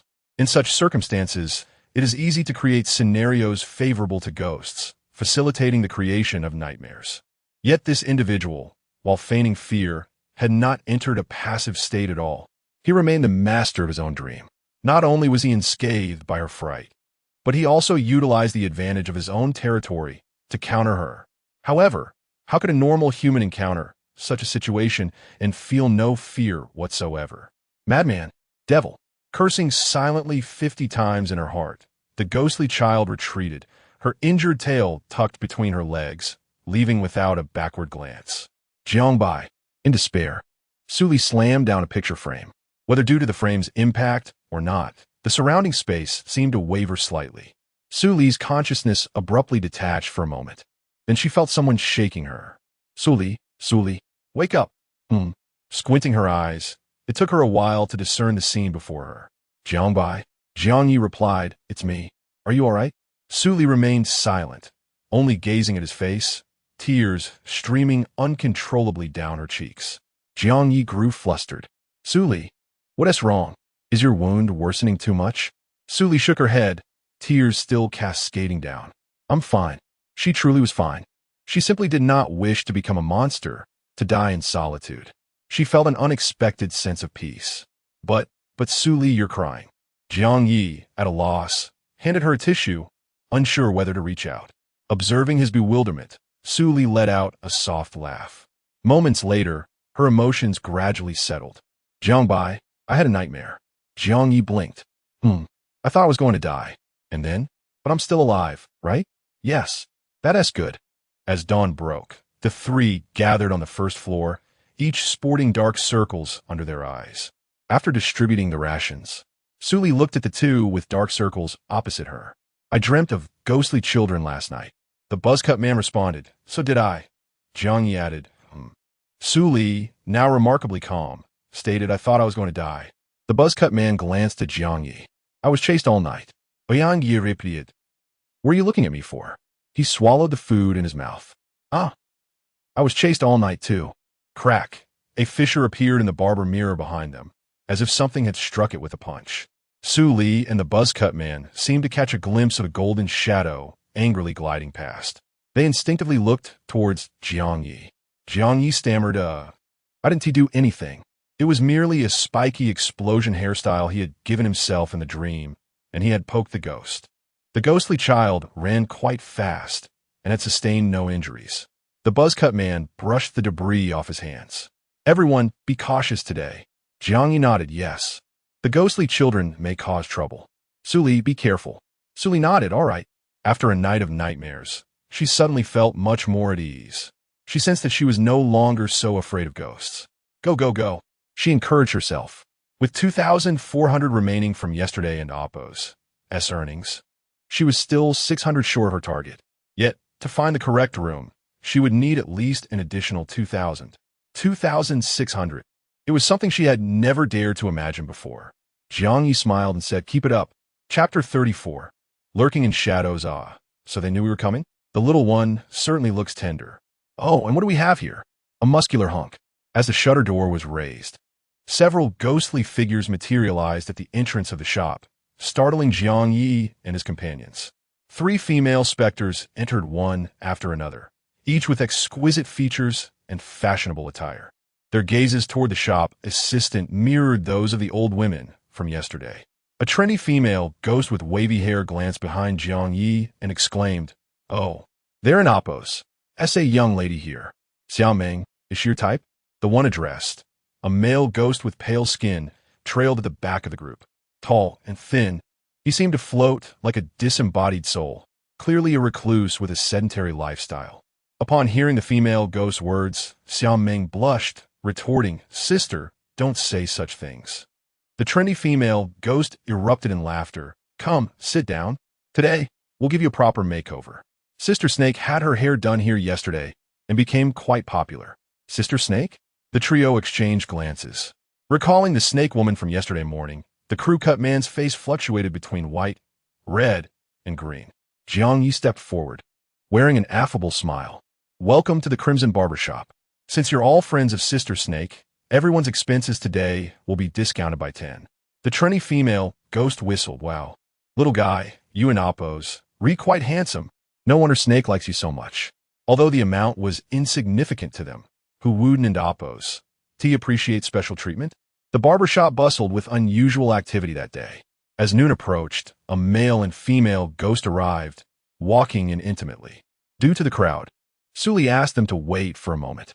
However, the young male ghost directly kicked over a stool. "Who do you think you're looking down on? Are you even running a business?" A loud thud echoed. The lively barbershop fell silent instantly. At that moment, Jiang Ye was mixing potions for a customer. By the time he noticed the commotion, Suli had already been lifted into the air by her neck, her face flushed crimson. The youth, sporting a gaudy golden hairstyle, appeared to be a delinquent. He yelled in the shop, "This Crimson Barbershop isn't anything special, is it? It's so old.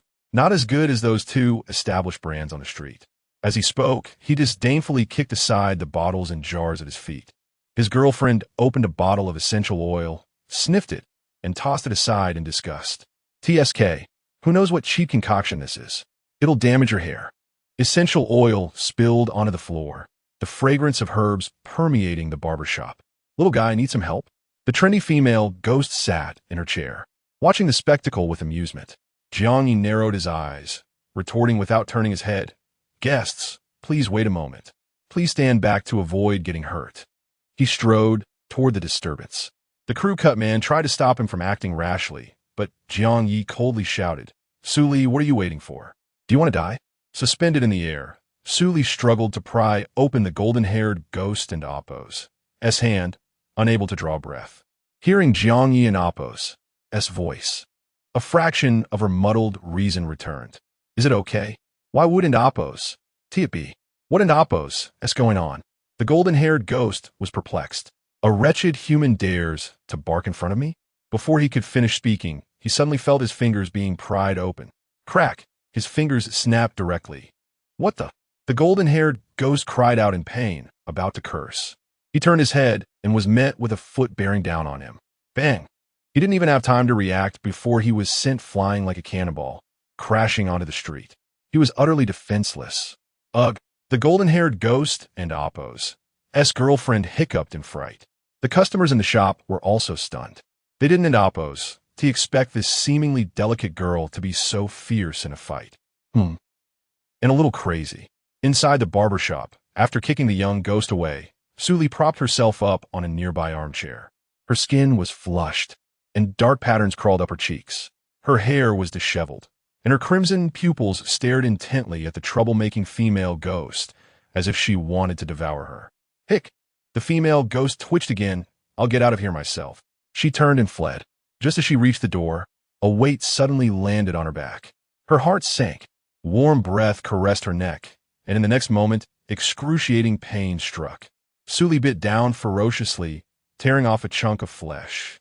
The monster's flesh was cold and piercing, yet strangely alluring. Blood splattered on her face, neck, and clothes. Suli's eyes flickered with increasing excitement. "Ah!" The female ghost screamed in terror. "Get away! Get away! Don Oppos, touch me!" She shrieked, waving her hands, her body beginning to dissipate. Covered in blood, she rushed toward the street. As the two figures were about to burst out of the Crimson Barbershop, Jiang Yi called out, "Suli, come back!" Suli was indulging in the frenzy of tearing and biting. Hearing the voice, she glanced back, her eyes filled with madness and twisted excitement. Jiang Ye stepped forward, looking into Su Li and Appo's eyes, his voice calm and firm. Su Li, come back. Whether it was hearing Jiang Ye and Appo's voice or sensing the danger outside, Su Li tore off a large chunk of flesh and jumped back into the shop. As the female ghost body dissipated, black smoke billowed from between Su Li's teeth. Looking at the female ghost who had fled to the street, she had no time to care about her boyfriend. Her body was barely able to stand. However, what frightened her more were the predatory ghosts lurking on both sides of the street. She dragged her remaining body, moving step by step, trying to escape this place. But the bloodthirsty aura closing in from all directions grew stronger and stronger until it engulfed her. No, save me, save me. The voice grew fainter and fainter, finally fading away completely. Watching the scene of the street swarming with ghosts, the crew-cut man's scalp crawled. Indeed, choosing to stay indoors was the right decision. However, it seemed the matter was not over. Inside the shop, after dealing with the troublemakers, Su Li did not stop. Like a reptile, she began to crawl, twist, and lurk in the shadows of the shop. In the corner, her eyes gleamed red, and traces of red flesh were faintly visible between her teeth. Not a ghost, but more like a ghost. At least 3 of the 4 customers, except for the trendy female ghost with wavy hair, felt a chill down their spines. Their eyes filled with vigilance. The crew-cut man suspected that Su Li had been possessed by a ghost. But thinking about Jiang Ye's earlier shout, he clearly knew something. No wonder. Watching Su Li's craze operanje, Jiang Ye understood. On the night of opening the shop, after Su Li said thank you, she told Jiang Ye a secret. She had activated her talent. Shadow Crawl. The craziest humans are the luckiest. During the frenzy, they can gain the power to fight against ghosts. Note, 3 seconds of invincibility, gradually weakening afterward, lasting for 3 minutes. During the frenzy, I can't guarantee what I'll do. If there's anything I can do to help, just tell me. In the darkness, Su Li spoke in a voice only the 2 of them could hear, as if stating a matter of fact. Chapter 35. You call this logistics? As the 3-minute interval rapidly approached its end, Su Li desperately sought refuge in the shadows, scurrying about. Jiang Ye excused himself from his clientele, uttering a brief, "Please wait," before ascending to the 2nd floor after her. In the upstairs practice room, he found Su Li huddled in a dark corner, curled up in a fetal position, fast asleep from utter exhaustion. Jiang Ye could only imagine the harrowing ordeal she had endured on her first night in the instance. How she had evaded the clutches of the ghastly dolls and sought sanctuary in the shampoo room on the ground floor. "My gratitude," he murmured, gently wiping the blood from her face before carrying her back downstairs and settling her onto a chair. The buzz-cut man approached, his voice hushed. "How is she?" "She's fine. Just needs a brief respite," Jiang Ye replied. He surmised that Su Li's talent was likely taxing on her physical and mental reserves. Her current constitution could scarcely bear such strain. Deeming it unsafe to leave her unattended upstairs, Jiang Ye draped a towel over her. "Brother, keep an eye on her for a moment." "Understood," the man nodded, refraining from further inquiry. Initially, he had perceived the newcomer as audacious, yet naively foolish. However, over the past few days, he had observed that Jiang Ye's actions were deliberate, meticulously planned, and executed with precision. Each endeavor, though seemingly daring, ultimately concluded without incident. Regardless, they were now allies, and a capable teammate was undoubtedly advantageous. "My apologies for the delay," Jiang Ye said, returning to his customers with a smile. The specters still wore their mirthful expressions, yet their gaze now lacked the previous disdain. The soul-shut inspector hung his head, contemplating escape upon Jiang Ye's approach. Recalling how the strange human and Appo's exclamation had provoked the woman and Appo's frenzy. However, his sister restrained him. "Behave, dear brother. I too desire a new coiffure," she cooed. The shut-in specter could only lament, but this human appears so menacing. "Good heavens, something extraordinary just transpired," Jie Gu exclaimed, flabbergasted. "Is this the extent of our logistic support? This young lady is formidable. Frankly, I was petrified."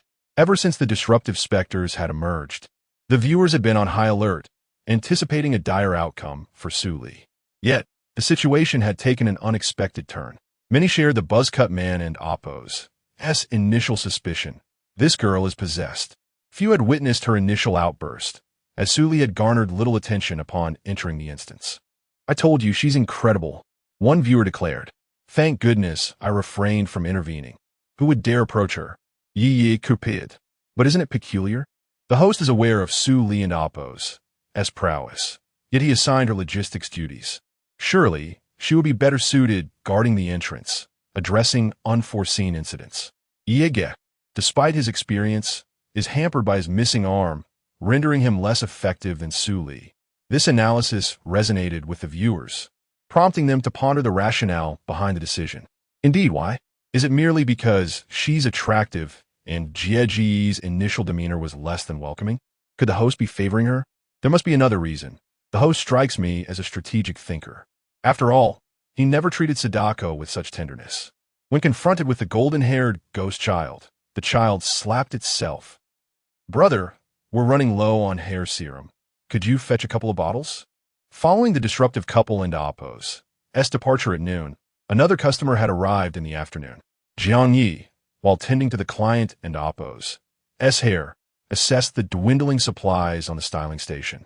In 2 bottles of setting spray, along with some softening lotion, he added. The buzz-cut man, who had been assisting with various tasks, had become familiar with the products. He nudged Su Li toward Jiang Ye. "I'll go get them." However, he returned empty-handed, his countenance troubled, seemingly hesitant to speak in the presence of the customer. Jiang Ye patiently completed the hair treatment, using the remaining serum to nourish the client's hair. Only after the customer had departed and the shop had returned to silence did the smile fade from Jiang Ye and damp Oppo's face. He turned to the buzz-cut man. "Brother, what in damp Oppo's amiss?" The man in damp Oppo's voice was tinged with anxiety and regret. "The storage room has been ransacked." "Ransacked?" Jiang Ye paused, realization dawning upon him. He rushed to the storage room and flung open the door. The shelf that had once been stocked with shampoos and lotions were now a chaotic mess. The products strewn across the floor mingled with an unidentified liquid. The overpowering stench of blood from the basement had masked the aroma of the hair products. The buzz-cut man followed, his voice heavy.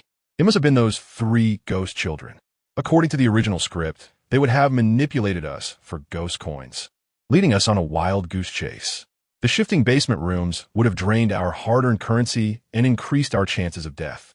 But they didn't Oppo's anticipate that Jiang Ye would open a business and generate revenue, thus circumventing their control. Jiang Ye surveyed the room, finding no salvageable products.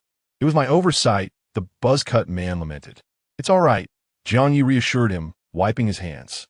"I had instructed Su Li to keep an eye on the storage room, but unforeseen circumstances arose." "I see," the buzz-cut man murmured. After witnessing Su Li's abilities at noon, he had questioned why she had been assigned to logistics. He had assumed it was due to their closer relationship, given his initial coldness toward them. Now, he realized that Jiang Ye had anticipated the possibility of the inventory being compromised. He felt ashamed of his petty thoughts. "What should we do now?" the buzz-cut man asked. "How much did we earn today?" 6,500, Jiang Ye replied. "That's sufficient to complete the task. Let's cease operations for today." The buzz-cut man nodded in agreement. "That's the only option.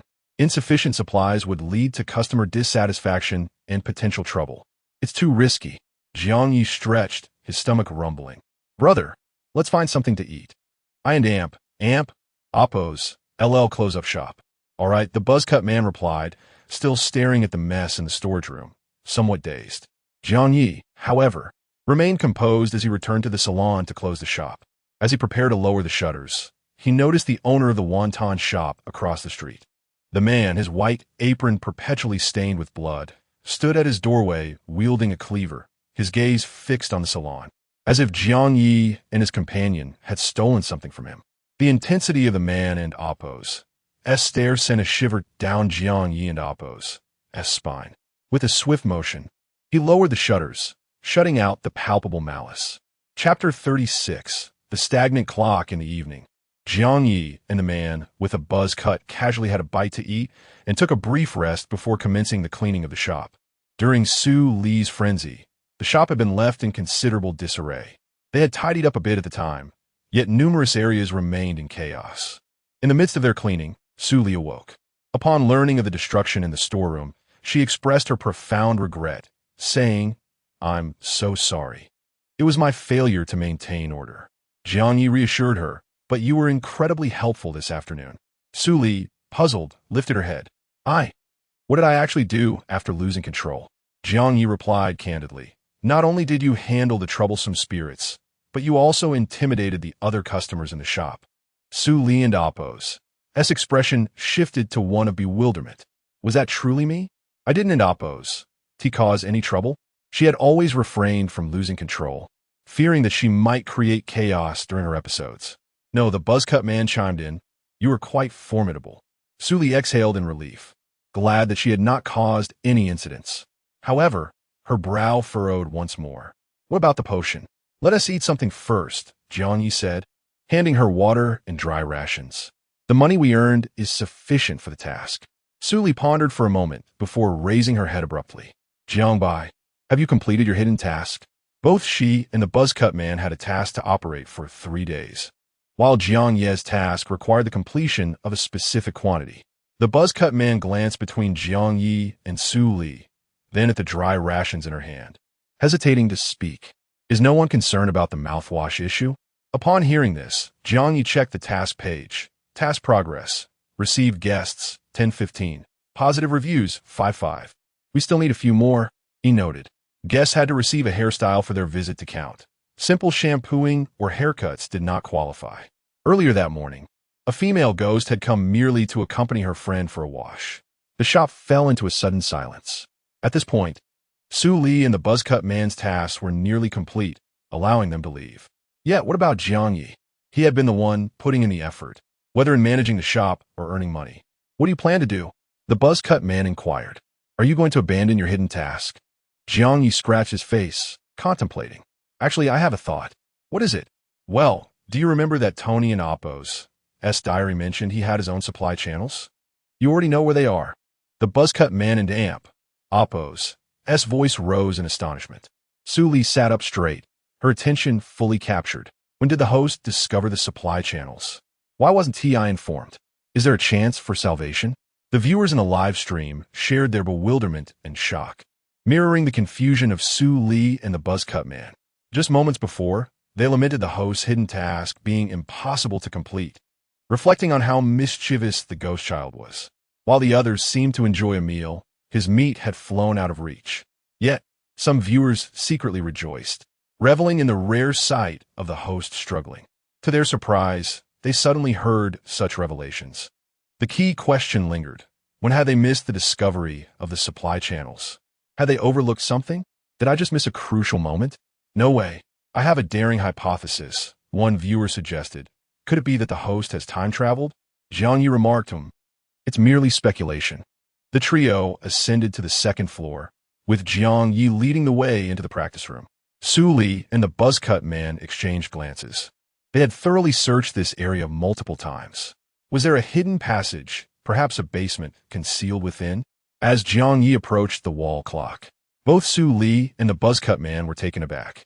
Su Li was aware that there was an eye behind it, while the buzzcut man had sensed something peculiar about the clock from the start, yet he had made no discoveries. With a hand reaching behind the clock, Jiang Ye turned the minute hand forward.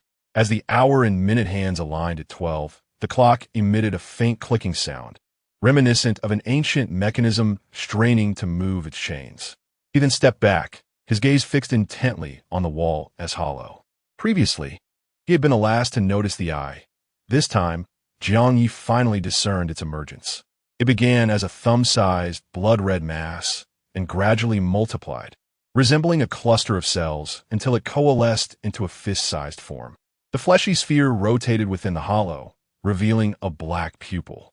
The eye spun, seemingly surveying its surroundings, as tendrils resembling worms emerged from the crimson sclera, undulating in the air.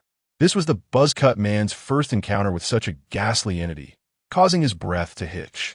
The realization that he had slept in this room for several days rendered his expression grim. Su Li had seen it before, yet she still felt a chill run down her spine. Unconsciously, she rubbed her arms, feeling cold. Noticing Jiang Ye's calm demeanor, she asked, What on earth is this thing? Jiang Ye picked up a wig from the floor and tossed it towards the eye. The floating tendrils moved, adeptly catching the wig. Eyes typically symbolize observation and witness. He threw a second wig, and once again, the tendrils caught it. The black pupil alternated between dilation and constriction, displaying signs of excitement. This eye had lingered in the barber shop for an unknown duration. It must have witnessed much. The buzz-cut man wore a contemplative expression. So, do you intend for it to reveal the supply channels to us? He was skeptical about what an eye could divulge, especially considering that if it were allied with the ghost child, it would likely wish for their demise rather than assist them. Jiang Ye picked up another wig, but did not throw it, instead tossing it in his hand. The eye followed the movement with its gaze. The clock represented time, which now languished in stagnation, likely since Tony had departed from the barber shop. When Jiang Ye mentioned Tony, the pupil contracted slightly. Little one, he addressed the eye. Do you wish for him to return? As he spoke, the floating tendrils froze momentarily, then collectively shifted towards Jiang Ye. You must have seen him countless times, diligently practicing. And you know how much he invested in the barber shop. But do you know why he left? It was due to the decline of the barber shop. We are striving to regain our former glory. If the barber shop flourishes once more, might he return? The tendrils swayed gently, as if contemplating. After a pause, Jiang Ye continued. Running a business requires many potions. Do you know where we can obtain them? The black pupil shifted slightly, and after a moment, the tendrils reached out towards Jiang Ye, encircling his hand, neck, waist, and legs. In an instant, Jiang Ye found himself ensnared by the tendrils. A moment's inattention could lead to strangulation or being pierced through. Su Li and the buzz-cut man held their breath, instinctively moving forward yet rooted in place, paralyzed by fear. Seconds passed, and the tendrils began to retract, accompanied by the clock and amp, oppos, S internal and amp, oppos, clicking and amp, oppos. The tendrils retreated into the blood-red scara, leaving behind only a fist-sized hollow in the wall when the ticking ceased. Su Li hurriedly stepped forward, casting a glance at the spot where Jiang Ye had been touched by the earthworm line, and trembled as she asked, Are you all right? I'm fine, Jiang Ye replied, shaking his head. I saw it. Saw what? Su Li blurted out. The revolving lantern? Jiang Ye remained silent. The crew-cut man stood still, vigilant of the pit. Do you know where the supply channel is? Yes. Jiang Ye closed his eyes. As the earthworm line had entwined around him moments ago, several familiar images flashed through his mind. That place was quite similar to what I had conjectured. Su Li scratched her head, realizing she had misunderstood. Where is it? Jiang Ye opened his eyes and uttered a few words. Su Li and the crew-cut man were taken aback, momentarily dazed. Su Li opened her mouth, instinctively glancing at the crew-cut man. It was far too perilous there. The crew-cut man felt a familiar ache in his left shoulder and a dull headache as well. He couldn't comprehend why this fellow always seemed to conjure up such hazardous notions. Strangely, this individual was not seeking thrills, but genuinely intended to pursue such actions, believing them to be feasible. He pressed his hand against his head and inquired, What do you intend to do? Jiang Ye replied, Actually, I already have an idea. Chapter 37. Procurement. That evening, the three of them quickly tidied up the first floor. Carrying several large bags of trash, they entered the basement from the storeroom. Drawing from their experience the previous day, they carefully inspected all three doors. Indeed, the sign for the exclusive nook had been moved again, back to the third room. Su Li pointed to the innermost door, exclaiming, It's fortunate we have enough ghost coins. Otherwise, we would be on edge every night. Jiang Ye retrieved all the ghost coins he had earned over the past 2 days, preparing to commence their endeavor. Su Li swallowed nervously. Although Jiang Ye had not specified the exact method, she sensed it would be perilous. Having already used her talent for the day, she felt essentially helpless. The buzz-cut man wore a stern expression as he accepted a 1,000-coin ghost note. Those familiar with him would notice he had entered a state of readiness. His muscles taut and coiled. Moments later, the trio stood at the entrances of the respective doors, each armed with a wooden stick. From left to right stood Su Li, Jiang Ye, and the buzz-cut man, corresponding to the third, second, and first rooms. This arrangement facilitated Jiang Ye's movements. Jiang Ye glanced at the two of them. Are you ready? Let us begin.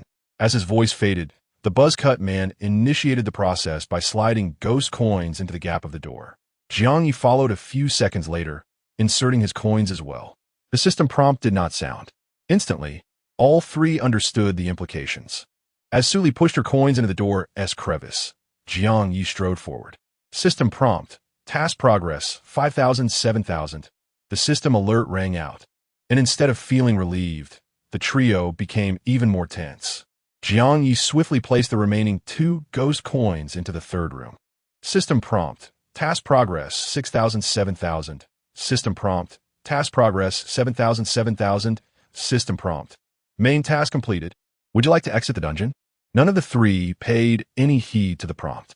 Jiang Ye stood up, inhaled deeply, clenched his fist, and knocked on the third room's door. Bang! Bang! Oh heavens, is he really going in? Holy smokes, does he dare knock on the monster's door? If memory serves, wasn't he at Brother Jiang's arm that was severed by that very creature? Witnessing this scene, the live stream erupted with excitement. It had taken but a fleeting moment for Brother Jiang to lose his left arm. The streamer was well aware of this incident. And yet, here was Jiang Ye, audaciously provoking the monster. Wasn't he the task completed enough? Why take such a risk? He truly seems bent on self-destruction. Su Li and the buzz-cut man were equally startled by Jiang Ye and Appo's actions. During their time in the practice room, they had believed he possessed a genuine plan. Little did they know he was intent on confronting the monster directly. The buzz-cut man felt a headache resurfacing, even contemplating abandoning the hidden task altogether and leaving. However, in that moment, with the arrow drawn, despite their thoughts, all held their breath, poised for action. Bang! Bang! On the fourth knock, a sound of flowing water emanated from within the room. Shortly after, a languid female voice broke through the sounds. Who is it? Jiang Ye lowered his hand from the door and responded. Hello, I'm an apprentice hairdresser here to collect some potions. Potions? The woman's voice paused momentarily. With a creak, the door to the third room cracked open. A fragrant scent of herbs wafted out, quickly filling the corridor. Pardon the intrusion, Jiang Ye said, tentatively pushing the door open to reveal the room and Appo's true nature. It was a transformed space, aside from a winding path. The entire floor had been converted into a marsh pit, with semicircular basins adorning the walls. The pools contained a few plants, submerged in a viscous black liquid, bubbling ominously. The aromatic scent of herbs emanated from this very source. Jiang Ye's gaze was drawn to the woman at the center of the pool.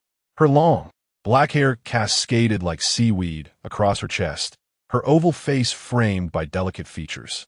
The upper half of her body resembled that of a mermaid, modestly concealed by 2 leaves, while her lower half remained obscured by the dark waters. She rested her chin on her hand, gazing lazily at the doorway. Guomin, why are you dawdling? Jiang Ye grasped the bottle he had prepared earlier, inhaled deeply, and stepped inside. The woman flicked the tip of her tail, indicating the potions, those on the left for elixirs, on the right for essential oils, the ones in front for hair treatment, and those at the back for washing. May I fill some bottles? Jiang Ye inquired. The woman lazily replied, sure. Seeing her acquiescence, Jiang Ye wasted no time. He swiftly moved to each of the 4 pools, filling his bottles. Throughout, the woman's gaze followed his every move. Occasionally, a long snake tail could be seen stirring within the waters. Once his bottles were filled, Jiang Ye hurried back to the doorway. Although the woman had remained passive, an inexplicable sense of danger lingered in his mind. In truth, she was indeed perilous. The buzz-cut man had lost his left arm in an instant, underscoring her formidable nature. As he reached the door, Jiang Ye suddenly turned and asked, do you need assistance? The woman within was beautiful yet eerie, exuding an aura of danger. However, upon closer inspection, Chapter 38, the hair salon and Appo's unruly competition in a shadowy corner. 3 malevolent dolls glared at the unsuspecting group. They could scarcely believe that this time, the human apprentice had the audacity to knock on their mother's door and emerge unscathed. What should they do now? Fear not. I have a plan. Will mother be angry? And that human claimed he could bring father back. Smack! The youngest doll received a sharp slap. One must never trust human deception. The elder sister with a serpent and Appo's tail scowled at her, asserting that father would return on his own accord when the time was right. The youngest doll cradled her cheek. Sister, we are the spirits. Smack. Silence. In the basement, having resolved the potion problem, the trio set to work. They stuffed several large bags of refuse through the door crack before returning to the second floor with the potion. Upon discovering the eyes embedded in the walls, the crew-cut man decided against going back to sleep. After some contemplation, he joined Jiang Ye and the others in the bedroom. Once midnight struck, the hidden tasks of Su Li and the crew-cut man were accomplished, leaving no reason to linger. Yet, Jiang Ye grasped the crew-cut man and Oppos, as hand firmly, brother. I have an idea. Don't. The crew-cut man withdrew his hand without hesitation, already suffering a headache at the mere mention of those words. Jiang Ye held on to him once more, his gaze earnest. Brother, truly, I cannot manage alone. The salon needs you. The crew-cut man yanked his hand again, but to no avail. This fellow was utterly deranged. Nothing in his life had ever been as thrilling as being chosen by a horror game. Opening a shop, the eyes, procuring potions. Each task alone could send one into a panic. He must be mad to remain here. Brother, just think about it. There's a profit share. Profit share. U4I6. Assuming each client pays 1,000 yuan, you would receive 400. For 10 clients, that's 4,000. That night, as the clock struck midnight, the hair salon had been operational for 3 days. Both the crew-cut man and Su Li received notifications confirming the completion of their hidden tasks.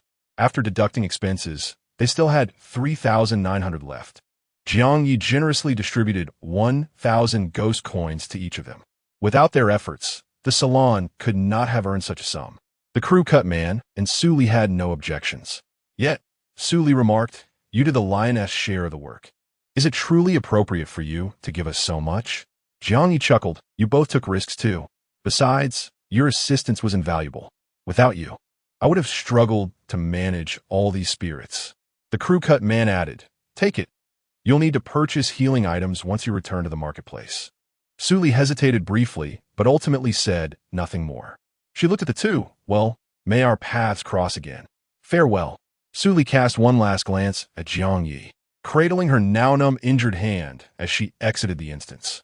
Remaining players in the bloody hair salon. 2 days left in the game. 3. As the first rays of dawn filtered through the window into the bedroom, Jiang Ye and the crew-cut man stirred awake. After a brief wash, they descended the stairs, potion in hand. With a swift motion, the crew-cut man drew up the roller shutter, allowing daylight to flood into the salon. Across the street, the head of the wonton shop continued to glare menacingly at them, brandishing a cleaver and a metal rod, sharpening them with fervor. What a thrill! Brother Jie, I don and Oppos. Do you want to stay either? He and Oppos. S offering too much. The young lady left first, so it's all good. The host's intensity is beyond what you can handle. As the night passed, the number of viewers in the live stream fluctuated, finally settling at 800,000.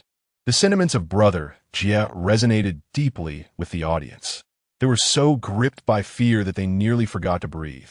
Moreover, Brother Jie was on a roller coaster of emotions since joining this stream. The host appeared quite normal, yet his actions were wildly unpredictable. Su Li going mad? Who is calling me? Nevertheless, amidst the excitement, the host proved to be genuinely reliable, opening the shop, earning ghost coins, and procuring potions, deftly unraveling the challenges posed by the malevolent dolls. Whenever it was time for him to step up, he truly did. As a teammate to the host, one could enjoy the spoils, provided, of course, that one possessed a resilient heart. Only with his host, while clinging to his coattails, one must safeguard one's own fragile heart. I would hide in the back and cheer with 666. In the following days, Jiang Ye and the crew-cut man focused on running the shop and amassing wealth. Shampooing, haircuts, treatments, and dyeing. Even the crew-cut man learned a few tricks. Throughout this process, he once again witnessed Jiang Ye's audacious maneuvers. To earn money, he truly dared to do anything. As Jiang Ye affixed an A4 sheet to the glass door, the crew-cut man's lips moved. Are you serious? Grand discount. Get a set of elementary school examination papers with every hairstyle. Jiang Ye nodded. What else would there be? The crew-cut man could not help but exclaim. This is a horror world. The exam papers from Water Blue Star are utterly useless here. Jiang Ye replied, well, even in a horror world, one must study. The crew cut man. That's not what I meant. Jiang Ye turned back with a smile. Don't worry, brother. I won't deceive you. The crew cut man sighed in resignation. Yes, he wouldn't deceive. He would only terrify. He understood their relationship was not so intimate. Jiang Ye was under no obligation to disclose his capabilities. Yet, he lamented, could you inform me beforehand the next time you decide something? Abba. Jiang Ye blinked. I mentioned it before, but you didn't believe me. The crew cut man paused, contemplating. Indeed, Jiang Ye had mentioned it on the day the salon opened. He simply hadn't anticipated that this fellow would be so audacious and truly capable of carrying it through. Fine. The crew cut man rubbed his head, his short hair prickling. Forget it. He realized that most people could not keep pace with Jiang Ye's thinking. He would simply continue to be a worker, earn a bit of money, and slip away once the instance concluded. Although the A4 sheet was posted, Jiang Ye had not expected it to yield results so quickly. That very afternoon, it attracted a learning enthusiast. Chapter 39, The Master of Atom and Oppos. Small, it was a middle school student, burdened by an oversized backpack and sporting a thick fringe. He adjusted his glasses and approached the entrance, scrutinizing the surroundings. He then inquired of the crew cut man, are you really delivering test papers? The crew cut man, with a stiff resolve, replied, yes. That's what Jiang Ye said. The student then requested, let me try a hairstyle. He entered the barber shop and took a seat, placing his towering backpack beside him. The bag was exceptionally heavy, causing the ground to tremble upon impact. Bloodstains were faintly visible seeping from the bottom of the backpack. The crew cut man feigned ignorance and called into the shampoo area, announcing the arrival of a new customer. Thus, the bloody barbershop welcomed a new clientele. Word of mouth spread, and soon, customers flocked in, filling the pockets of the two men with cash. This scene caught the attention of other supernatural beings on 14th Street, who sensed both opportunity and threat. This establishment, dubbed the Bloody Barbershop, was engaging in a practice known as industry involution. This was quite alarming. However, whether it was the madness of that day that frightened some of the spirits or a concern for the native monsters within the barbershop, the other supernatural beings, despite their unease, refrained from protesting together. Only one spirit, unable to tolerate the situation, confronted them with verbal threats. The opposition, however, did not retaliate immediately, allowing Jiang Ye the opportunity to set a trap using Sadako's hair and control the adversary's actions through the multiple-choice mechanism. He then urged the crew cut man to sprint 100 meters, delivering the foe to the basement creature. Following this incident, no spirits dared to approach for a while. Afterward, the crew cut man and Oppos' gaze toward Jiang Ye transformed once more. This fellow was undoubtedly an experienced player. The newcomer was merely a disguise. Yet when delivering spirits to the basement, the crew cut man was genuinely terrified. Compared to his life's safety, the few ghost coins given to the basement creature were utterly insignificant. As long as that creature did not go mad and devour him, everything would be manageable. Talent notification. Hairstyle transformation successful. Proficiency 10. Career points 10. Talent notification. Barber level updated. On the evening of the penultimate day of the instance, after bidding farewell to the last customer of the day, Jiang Ye's profession finally reached a breakthrough. Profession, barber level, proficient description. You have mastered the fundamental operations and principles of a barber, dedicated to providing better service to your clients. Additional skill, enhancement, new hairstyle, new appearance. Each hairstyle can manifest its unique characteristics, ensuring customers leave satisfied. New skill 2, ruthless scissor hands. Description: every qualified barber possesses their exclusive scissors. Regardless of the harsh conditions, one can continue the art of hairstyling. The alignment of profession and identity grants an additional 30 boost to abilities. Ruthless scissor hands? Jiang Ye raised his right hand, forming a scissor gesture. He felt an instinctive belief that with a flick of his wrist, he could indeed perform a haircut. Just as he prepared to experiment, a commotion arose from the crew cut man's side. Bang, bang, bang. Open the door. I want a shampoo. The voice was hoarse and grating, as if pricked by thorns. At that moment, the barbershop door was ajar, but not fully closed. When the crew cut man pulled down the shutter, a withered hand became wedged beneath it. The familiar sound of knocking and the voice transported Jiang Ye and the crew-cut man back to several days prior. At that time, a similar customer had forcefully knocked on the door of the bloody barber shop, allowing them to earn their first pot of gold, followed by the second and the third. It could be said that every customer who came after was somehow related to this initial patron. Jiang Ye chuckled, opened the door. Let us take on today's last order. The sky had not fully darkened, and if the procedures were not overly complex, there was ample time. With a swift motion, the shutter was raised once more. I detest insincere shopkeepers. It's not even dark yet. Why close the door? Feng Shui hobbled in with a cane, her vibrant, flowing hair shimmering in the light. If this continues, I will file a complaint. I demand to lodge a complaint. Welcome back to the bloody barbershop. Jiang Ye greeted with a smile. His expression remained perfectly poised in the presence of customers. Are you satisfied with the hairstyle you received last time? He inquired. Feng Shui, hunched over, entered with a trail of black sludge trailing beneath her long coat. She maintained a disapproving demeanor, mediocre. Jiang Ye smiled and said nothing further. Feng Shui was the first customer of the barbershop and had brought significant advertising effect. Her discerning nature was evident. Had she not been genuinely satisfied, she would not have returned for a second visit. As she settled into her seat, Jiang Ye turned his attention to another guest. Following closely behind Feng Shui was a gentleman in a suit, his hair impeccably groomed, exuding the air of an elderly aristocrat. May I ask if you would like a shampoo or a haircut? Jiang Ye inquired. I'm accompanying a Shui, the elderly gentleman replied, speaking slowly and courteously, resembling a noble. Just a shampoo and a hair treatment will suffice. Very well, please choose a seat and wait a moment, Jiang Ye responded, proceeding to arrange the two guests for their washes. He then poured some essential oil into his hands, meticulously applying it for their hair treatment. Feng Shui's hair remained smooth, though her hair quality was less than ideal. The elderly gentleman's hair appeared well-maintained, albeit with slight thinning. As Jiang Ye worked, he asked Feng Shui, has your scalp been itchy lately? She pouted and replied honestly, not itchy. Do you wake up with tangled hair? No. Jiang Ye refrained from further inquiries, diligently caring for both guests and Oppo's hair. His technique was deft, his focus unwavering. The hair he touched seemed to be enchanted, flowing and lustrous. By the time he finished, the outside world had grown significantly darker. Your service is truly exceptional, the elderly gentleman remarked sincerely. Throughout the process, he had been observing Jiang Ye, intrigued by the skill that could render Feng Shui's hair so beautiful. As a customer, I have enjoyed a splendid experience. Your reputation as a stylist is well-deserved. As he spoke, the elderly gentleman produced a stack of ghost coins and handed them to Jiang Ye, atop which lay a business card.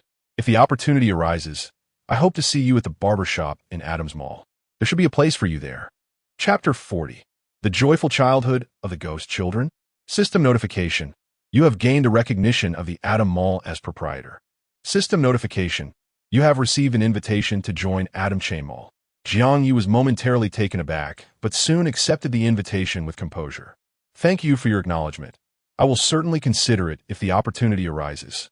The nature of the horror quests was unpredictable. Perhaps he would randomly encounter a mall one day. For him, this was solely advantageous. Thud, thud, the sound of a cane echoed. Lingering nearby, Feng Shui impatiently urged, Are you leaving or not? The elderly gentleman immediately smiled apologetically and turned to walk toward Feng Shui. I'm coming. Wait. Jiang Ye suddenly called out to the old lady. Feng Shui turned back, her impatience evident. What is it now? Jiang Ye smiled. I heard you are quite familiar with the street office. What do you intend to do? Not far away. A buzz-cut man observed the conversation between Jiang Ye and the ghostly figure, sensing a headache brewing. Encountering the elderly gentleman's smile, he managed a half-hearted grin. Ye fruvnit, realizing the streamer was about to stir up trouble again. Ha! What does the streamer want with the street office? Get out of the way. I'm about to go wild. After a few days, both new and old fans, including those who had switched from the buzzcut man's side, gradually acclimated to Jiang Ye's eccentricities. The streamer consistently devised unexpected strategies, such as distributing exam papers, undeniably a devilish act. Remarkably, it genuinely worked. It was quite impressive. Now, seeing Jiegu's distress, the veteran fans couldn't help but chuckle. Jiegu, you're in quite the predicament today, huh? Streamer, going wild? Calm down, calm down. It's merely a basic operation. To be honest, I'm rather looking forward to it. Let us leave it at that. I look forward to seeing you again, Jiang Ye remarked with a smile. After bidding farewell to the two ghostly guests, the bloody barbershop's roller shutter descended once more. Turning around, a chilling notification appeared. Triggering hidden task, unattended children. Description: there have always been 3 blonde little girls in the bloody barbershop, but since Tony's departure, they have been left unsupervised. Without adult supervision, the little girls have become increasingly mischievous. Neighbors have repeatedly reported the issue, to no avail. Please resolve the matter of their lack of guidance within 3 days. Jiang Ye was surprised to trigger a hidden task at this moment. It seemed his line of thought was indeed viable. Meanwhile, the buzzcut man cleaned the shop while glancing at Jiang Ye. Jiang Ye locked the glass door and inquired, "What is wrong?" The buzzcut man hesitated, ultimately shaking his head and refraining from asking anything. Jiang Ye could roughly guess what he wanted to know and chuckled. "Don't worry, you'll find out soon enough. It's not the time to discuss it now." Buzzcut man. "No, I'm not anxious." The two cleaned up and had a bite to eat before heading to the basement with the trash. Since they completed the main quest, the sign for their exclusive den had returned to the third room. It seemed the ghost children, realizing the strategy was ineffective, had devised other means to torment the two, such as sowing discord and suddenly appearing to frighten them. On one occasion, Jiang Ye even saw them gnashing their teeth in the shadows, unable to act against their own appearance. It was rather delightful, yet not sufficient. "Is there anything else?" After stuffing the trash through the door's crack, the buzzcut man ascended the stairs. After a few steps, he noticed Jiang Ye had not followed. "Brother, I have an idea." Buzzcut man. "You have quite a few ideas, truly." Under the buzzcut man's watchful gaze, Jiang Ye knocked on the door of exclusive den once more. Knock, knock, knock, knock. With each knock, he slipped 1,000 ghost coins inside. By the third knock, there was finally a response from within. "Why are you disturbing me again?" The woman's voice was as languid as ever, tinged with annoyance. "Apologies for the intrusion," Jiang Ye replied, sliding in 2 more ghost coins. "I wanted to discuss your 3 daughters." "My daughters?" The woman paused, taken aback. The 3 ghost girls, lurking in the shadows, were also stunned. What did this human intend to do? Jiang Ye nodded, indeed. The basement fell silent for a moment. Creak. The door to exclusive den opened, releasing a rich aroma of herbs that filled the corridor instantly. The woman languidly leaned against the pool, asking, "What is wrong with my daughters?" Her tone lacked genuine concern, more akin to someone seeking a diversion from boredom. Jiang Ye stepped forward, positioning himself at the threshold. "Today, I encountered an acquaintance from the street office. He mentioned that any child who turns 6 can enroll in the 1st grade. I wonder if you have registered them for school yet?" The woman frowned in contemplation, unsure. Jiang Ye continued, "Can they recite the 3-character classic? Can they perform basic arithmetic?" The woman remained silent. She had indeed not paid attention to these matters. Jiang Ye remarked, "They are quite intelligent. There are many children their age at school, along with excellent teachers who can provide them with a joyful childhood." "School?" The 3 ghost girls in the shadows widened their eyes. "School?" The woman pondered for a moment, dismissively waving her hand. "I can't go out again." "Exactly. Mother wouldn't go out." The 3 ghost girls sighed with relief, yet felt a surge of anger. This human was attempting to outsmart them. The ghost children ground their teeth in frustration, only to hear Jiang Ye unwaveringly add, "If you don't mind, I have some connections. Jiang Ye simidet. The street office can help find a suitable school for them. Once they gain knowledge, you can enjoy a peaceful slumber." Street office? The buzzcut man suddenly comprehended, realizing why Jiang Ye had called out to Feng Hui today. When Feng Hui first visited the barbershop, she had mentioned her familiarity with the street office's spirits, making it easy to report the barbershop if necessary. Jiang Ye had remembered this detail and cleverly utilized it. School, a joyful childhood. The buzzcut man thought of the troublesome, ghostly children and wholeheartedly agreed. Yes, it is time they enjoyed a happy childhood. However, will it proceed smoothly? He felt a twinge of uncertainty. Splash! A dark liquid rippled in the pool. The woman raised an eyebrow, intrigued by the prospect of a restful night. As the noise in the house had become frequent since Tony's departure, with those oblivious intruders occasionally barging in, although those intruders had ultimately become her sustenance. What do you want? The woman lazily lifted her eyelids, gazing at the human at the door. Chapter 41. What malicious intent could Jiang Ye possibly have? Alas, he actually harbored such an idea. When Jiang Ye uttered the word school, the audience in the live stream could hardly contain themselves. Was it as they feared? Was he truly intending to sell off the 3 ghostly children? How audacious of him! In the live stream, faced with a woman and Oppo's inquiry, Jiang Ye maintained smile. I am merely an apprentice barber. My actions stem from a desire for the barbershop to flourish and for the 3 children to make good friends at school. What intentions could he possess? He merely wished for everyone to embrace 9 years of education. Ideally, it should be so. The woman flicked her tail dismissively, clearly uninterested in further involvement. Jiang Ye felt a gust of wind as he was expelled from the scene. Bang! The door to the exclusive den shut tightly. Sweet dreams, Jiang Ye said with a slight smirk, glancing back at the stunned crew-cut man. Brother, let us head upstairs. The crew-cut man looked at Jiang Ye, then back again. This fellow, he truly managed to send all 3 ghostly children to school with just a few words. No, wait. It required the assistance of a familiar at the street office, Old Lady Phone, who would only help because of Jiang Bai's skills.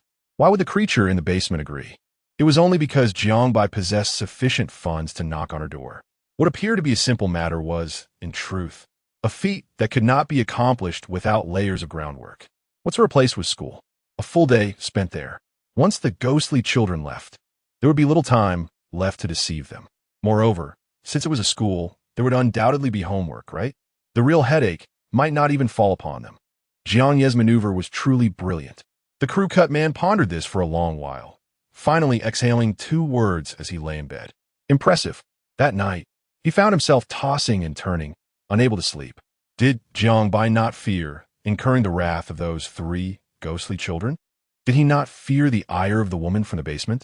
Or had he already considered all these variables? The crew-cut man was perplexed, turning to face the door, eager to inquire. But upon glancing back, he discovered Jiang Ye had not lain down at all. Instead, he sat cross-legged on his makeshift bed, as if in meditation. The crew-cut man was momentarily taken aback. What are you doing? Jiang Ye replied, I'm resting my mind. The crew-cut man asked, Aren't you going to sleep? I am cultivating my spirit. After a brief silence, the crew-cut man suggested, Let us take turns keeping watch tonight. Jiang Ye instantly opened his eyes and settled under the covers. All right, brother.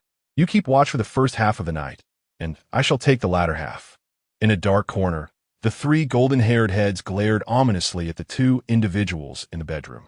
Why does he wish to send us to school? Does he think we will be better off without them? But, sister, that is school, with many peers our age and teachers to interact with. Be quiet. This fellow must have ulterior motives. But school, silence. Friends are unnecessary. Oh, is that so? Do we truly not need friends? The youngest ghostly child looked to her sisters. Did they only wish to play with humans? There are so many peers at school. It would surely be delightful. Moreover, sister, your tail is wagging. Be quiet. Oh, the eldest sister seemed to genuinely dislike school. Second sister, why does your face appear flushed? It's the wind. Oh, the second sister seemed decidedly unenthused. The youngest ghostly child poked her fingers together, contemplating that perhaps she could attend school after all. Once she returned, she could share all the fun experiences with her sisters. Having come to this realization, the youngest ghostly child noticed her 2 sisters were still fixated on the individuals in the bedroom. She suggested, Sisters, should we enter a dream to frighten that human? Upon hearing this, the eldest sister felt her tongue throb painfully once more, coldly retorting, Are you blind? He is not asleep. The youngest ghostly child peered inside, assuring, One is already sleeping. I'm not going. I wish to sleep. Watching the eldest sister depart, the youngest ghostly child exchanged glances with her second sister. How strange.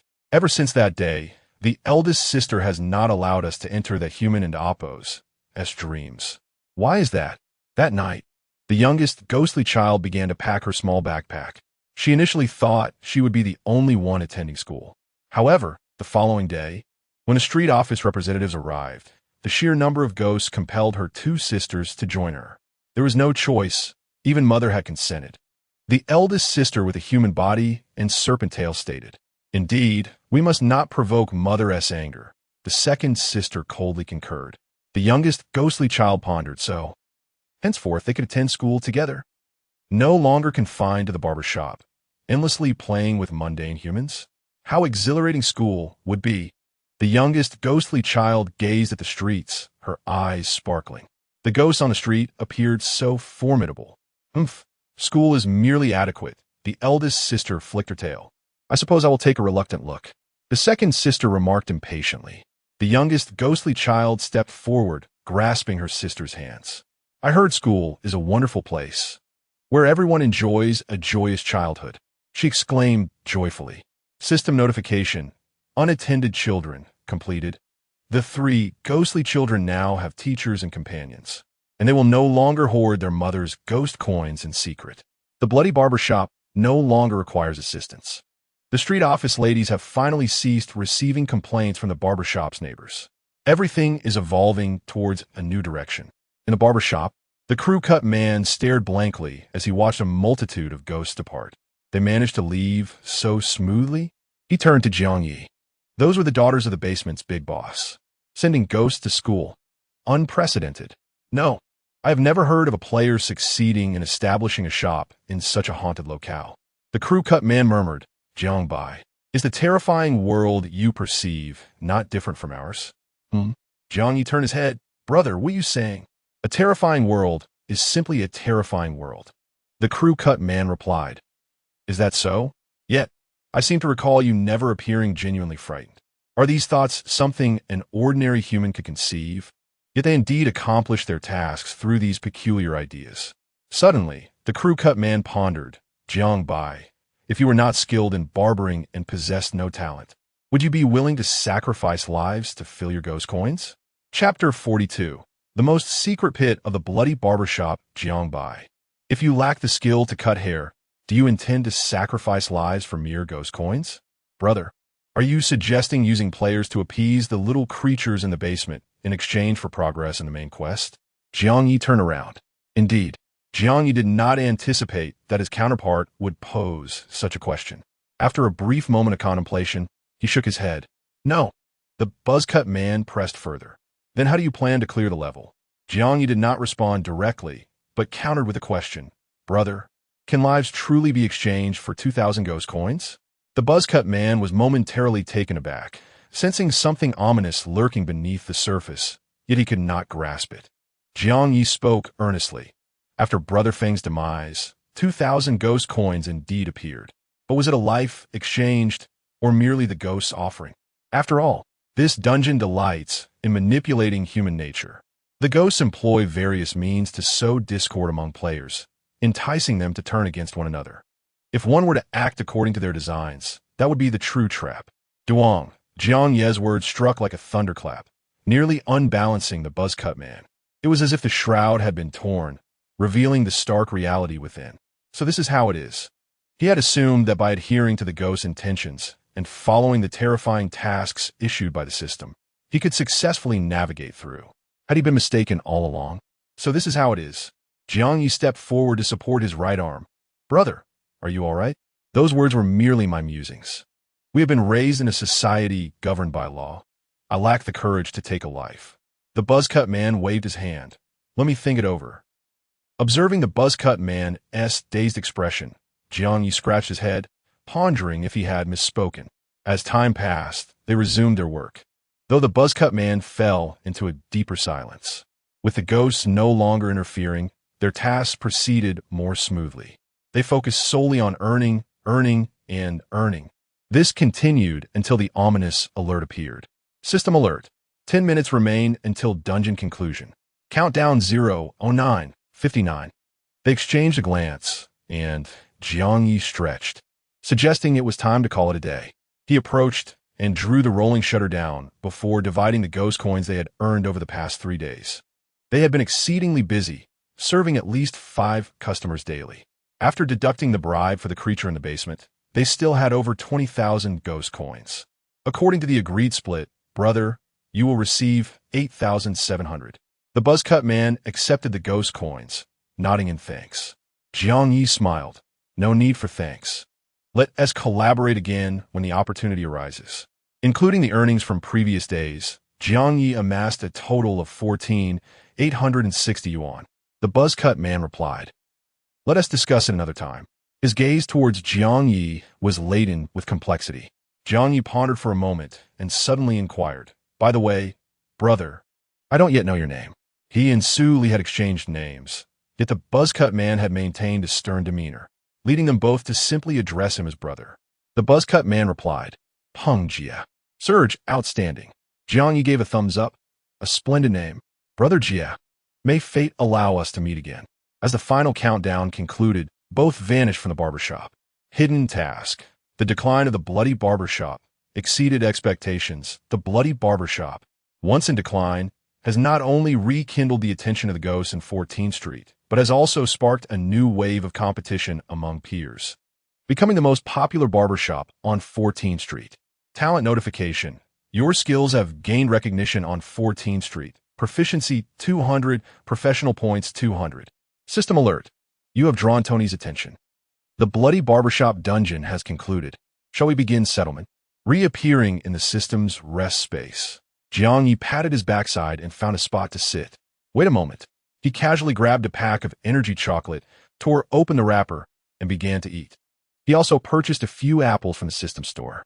As he bit into one, the sweet and tangy flavor burst upon his palate, awakening his taste buds that had slumbered for 7 days. Life returns. Jiang Ye squinted, leisurely finishing an apple before redirecting his focus to the system panel. Let us settle up. Settling. Player, Jiang Ye. Main quest completion, 100. Hidden task. The decline of the bloody barbershop completed. Hidden task. The unattended child completed. Rating S. Base rewards, ghost coins 200. Ghost power 4, points 20, free attribute points 2, wig 1. S rating, rewards X3. Acquired ghost coins 600, ghost power 12, points 60, free attribute points 6. Secret formula for haircutting potion 1. Hidden task 1. The decline of the bloody barbershop, completion, 100 reward. Tony's scissors description. Apprentices need not possess their own scissors, but a barber must. This is Tony's finest partner. It can both cut hair and fight. Note, celebrate, for Tony acknowledges your skill. You are now ready to graduate. Hidden task 2. The unattended child, completion, 100 acquired title, friend of women description. You have garnered a positive reputation among women. Even those who have met you only once will find you to be amiable. Live stream settlement. Earnings, 168,000 yuan. Followers gained, 200,000. Upon seeing the live stream donation amount, Jiang Ye raised an eyebrow. Unexpected, yet reasonable. After all, his stream had been quite captivating. If only he could take the money out. However, the exploration value of the terrifying world should be duly recorded by the Water Blue Star authorities. The title of Friend of Women caught Jiang Ye by surprise. What does this imply? Does it mean he relied on women for this task? Or that he earned their favorable reviews through this endeavor? Jiang Ye pondered for a moment, recalling old Lady Feng, the women from the street office, and even the creature in the basement. That seems plausible. System alert. Total rest time is 7 days. There are 168 hours until the next dungeon begins. You may choose whether to immediately commence the next dungeon. No. Jiang Ye stretched and promptly declined. Although he yearned to venture out quickly, the next dungeon would lead to yet another. The forthcoming sequence might very well resemble a marathon. Adjusting his state and accumulating strength is the key to success. Jiang Ye opened his personal panel and allocated his attribute points. Player, Jiang Ye. Physique, 10-4. Mental strength, 9-4. Ghost power, 31. Number of dungeons experienced, 2. Talent, all class panel, viewable. Ghost coins, 16, 380. Store.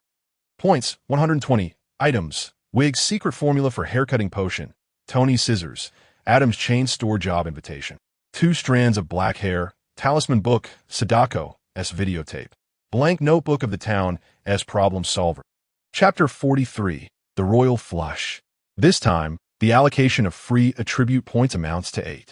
As soon as he completed the distribution, Jiang Ye felt subtle changes within his body. These alterations were not overtly pronounced.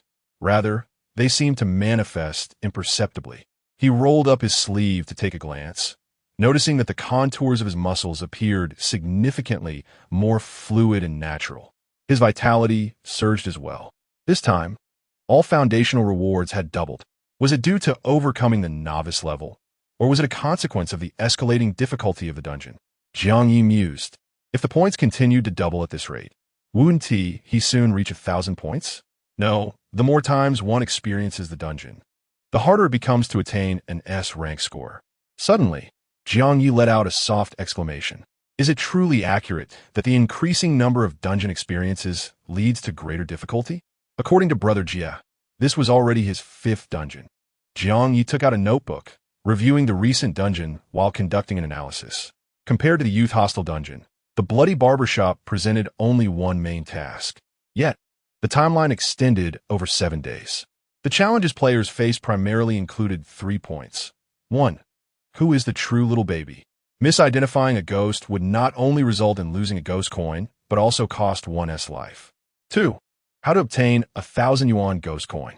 Following the original trajectory, one could only find 1,000 yuan ghost coin per day, and these coins were controlled by the ghost children. To acquire ghost coins, players must navigate the ghost children's schemes or pranks. 3. The dice game. There are 3 rooms in the basement. Which one is the genuine exclusive nest? Players can confirm this by either opening all the doors, relying on strength or luck, or by spending sufficient ghost coins. No, Jiang Ye paused in his writing, leaving a black dot on the white paper. There is another way. He raised his pen and added at the end, killing one person grants 2,000 in task progress. Although it remains unconfirmed whether this is a ploy by the ghost children, it serves as the only avenue for Brother Jie and his companions when ghost coins are unattainable. Jiang Ye surveyed the densely filled pages, his brow slightly furrowed. This dungeon posed challenges, yet it did not seem to match the expected difficulty of a 5th dungeon. Could it be that Brother Jie harbored other hidden tasks he had not disclosed? Or perhaps the true challenge lies within the novice players? If Brother Jie's tactics were to face off against Su Li's talent, it truly is difficult to predict who would prevail. Reflecting on Su Li's talent, Jiang Ye felt a pang of envy. Invincible for 3 seconds. Even if it were just 3 seconds, that is still invincibility. If only he possessed such an ability. Jiang Ye recalled the first dungeon with Sadako and the ghost children from the barbershop. It would likely have been an entirely different encounter. Moments later, Jiang Ye shook his head, dispelling those thoughts. With 7 days remaining until the next dungeon, he must utilize this time to enhance his abilities as swiftly as possible. He retrieved a blank sheet of paper, and in no time, he outlined his plans for the coming days. The barber's talent requires constant practice, thus necessitating the purchase of wigs. Then there are talismans, fitness equipment, water blue star. In a secluded village, steeped in rustic charm, few ventured out at noon. The air was infused with a faint aroma of cooked rice. Today is the weekend, so there is no school. Jiang Chu and his grandmother had just returned from the fields when a loud ringing echoed from their earthen-walled home. Dingling, dingling, grandmother. I'll answer the phone. Jiang Chu placed the water bucket in the yard and limped toward the door. He took out his key, unlocked the iron lock, pushed open the wooden door, and hurried into the small room. Slow down, his grandmother reminded from behind. On the desk in the room, a red landline phone rang incessantly. It rang for an unknown length of time before finally ceasing. Jiang Chu patiently waited by the phone, and soon enough, it rang again. After just 3 rings, he swiftly picked up the receiver. Hello, who is this? The voice on the other end seemed somewhat taken aback, pausing before responding. Hello, I am Jiang Ye's teacher. Is the adult in your household available? Jiang Chu looked up, peering through the bedroom window to see several strangers conversing with his grandmother in the yard. Grandmother is busy. I am Jiang Ye's younger brother. You can tell me what you need. Is this Jiang Chu? The voice of teacher Jiang fell silent for a moment before continuing. I called to inform you that Jiang Ye has successfully completed his second dungeon. Jiang Chu held his breath, listening intently, and once the teacher finished, he pressed on. Is my brother injured? How is he? Rest assured, he is unharmed and doing quite well. Teacher Jiang pondered for a moment. Your brother is quite impressive. He seems to have activated a rather formidable talent. Jiang Chu replied, Teacher, I haven't watched the live stream. Could you tell me about this dungeon? Teacher Jiang stood on the balcony, glancing back at his wife waiting for him in the living room. All right, I'll give you a brief overview. While Jiang Ye was reflecting in the resting area, simultaneous analyses and summaries surfaced online for various viewers. From the initial hiding of ghost coins by Zhou Feng, the misidentification of the little baby, to the ghost children-esque schemes that led to Su Li being bitten, everything unfolded quite conventionally. However, once Jiang Ye stepped forward, the trajectory of the entire dungeon veered into the unknown. It spiraled out of control. The ghost children employed their schemes, and Jiang Ye countered directly. The ghost children bit Su Li, injecting poison, and Jiang Ye decisively declared, Open a shop.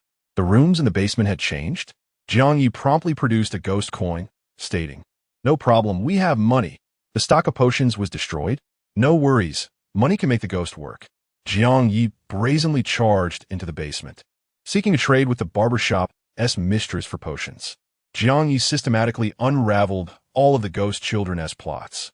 If it had ended there, it might have been acceptable, but no one anticipated that after the ghost children's repeated disruptions, Jiang Ye would turn around and sell 3 ghost children. No, he had ensnared the ghost children into the school.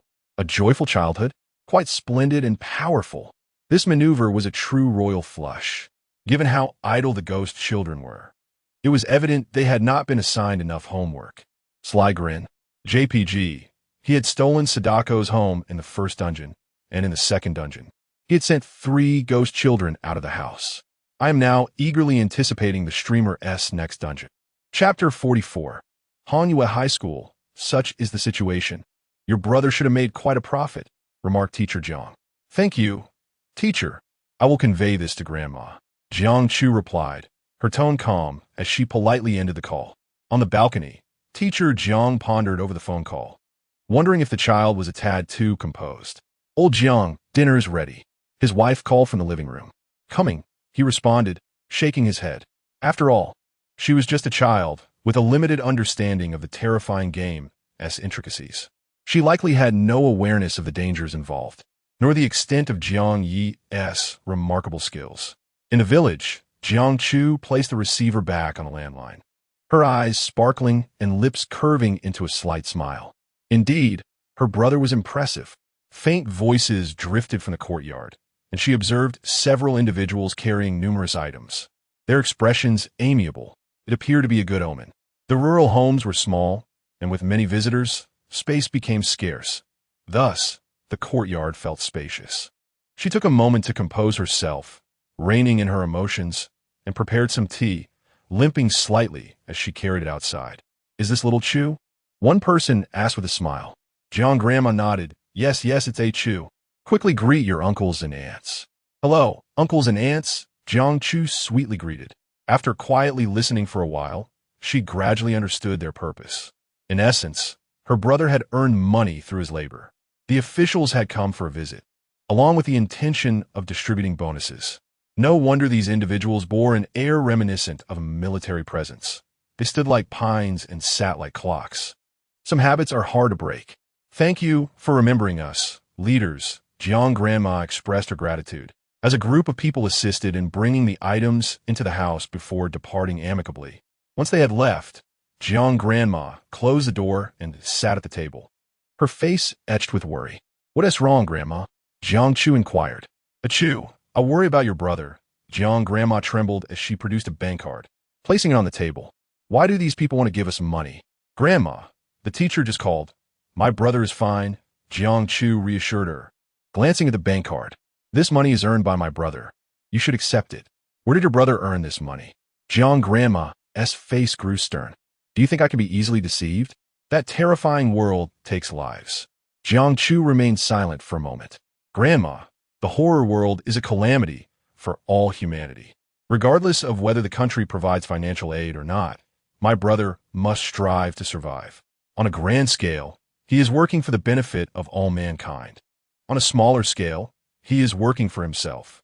However, his efforts create value for humanity, hence his salary is higher. Jiang Grandma sighed. I thought your brother would soon be done with his studies. I didn't expect this incident to occur. People should not resign themselves to fate, or else they will be manipulated. She shook her head, choosing not to elaborate further, and headed towards the kitchen. Jiang Chu nodded. You are right, Grandma. Resigning oneself leads to being controlled. Giving up results in defeat. System prompt.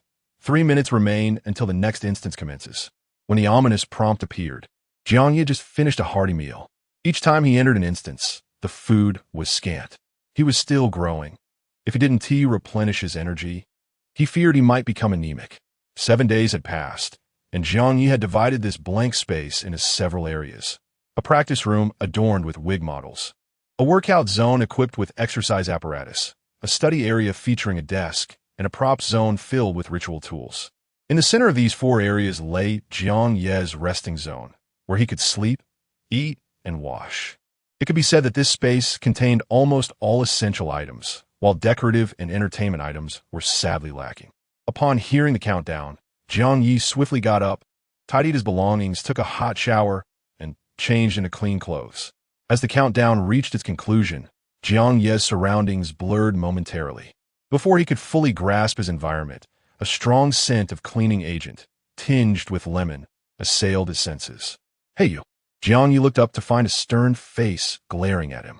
A middle-aged woman, finger nearly poking his nose, clad in a blue work uniform, reiterated, You're responsible for cleaning the high school teaching building. Do you understand? Jiang Ye nodded, observing the flying droplets of saliva. I will get right on it. He glanced around, realizing that this was likely the staff room.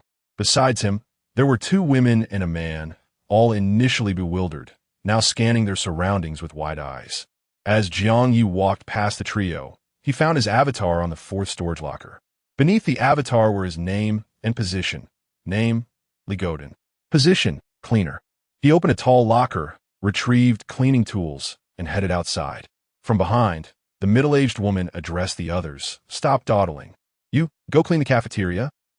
System prompt. You have entered a new instance. Hanyue High School was once a key institution in the city, with countless parents clamoring to enroll their children here. However, following an experimental accident, strange shadows began to appear within the school. Students often claimed to hear whispers in their ears, incessantly murmuring. It hurts. Since then, the school's enrollment rate plummeted, and fewer students came. Before long, the school fell into disuse. The newly appointed principal contacted a cleaning company to restore the school, hoping to repurpose it. You're a cleaner from the Taibai Cleaning Company, and you cherish this hard-won job. However, recently, you too have started hearing peculiar sounds, murmurs in your ears, and fleeting shadows within the rooms. Have I lost my sanity? No, as Sister Yang said, once I finish cleaning here, I can leave. I am Li Godin, and I shall commence my diligent work. Main task, work hard, maintain campus cleanliness. Task duration, 7 days. Upon receiving the chilling prompt, Jiang Ye halted momentarily in his stride. This school was clearly amiss. However, all he needed to do was work diligently. What challenges might arise during his employment?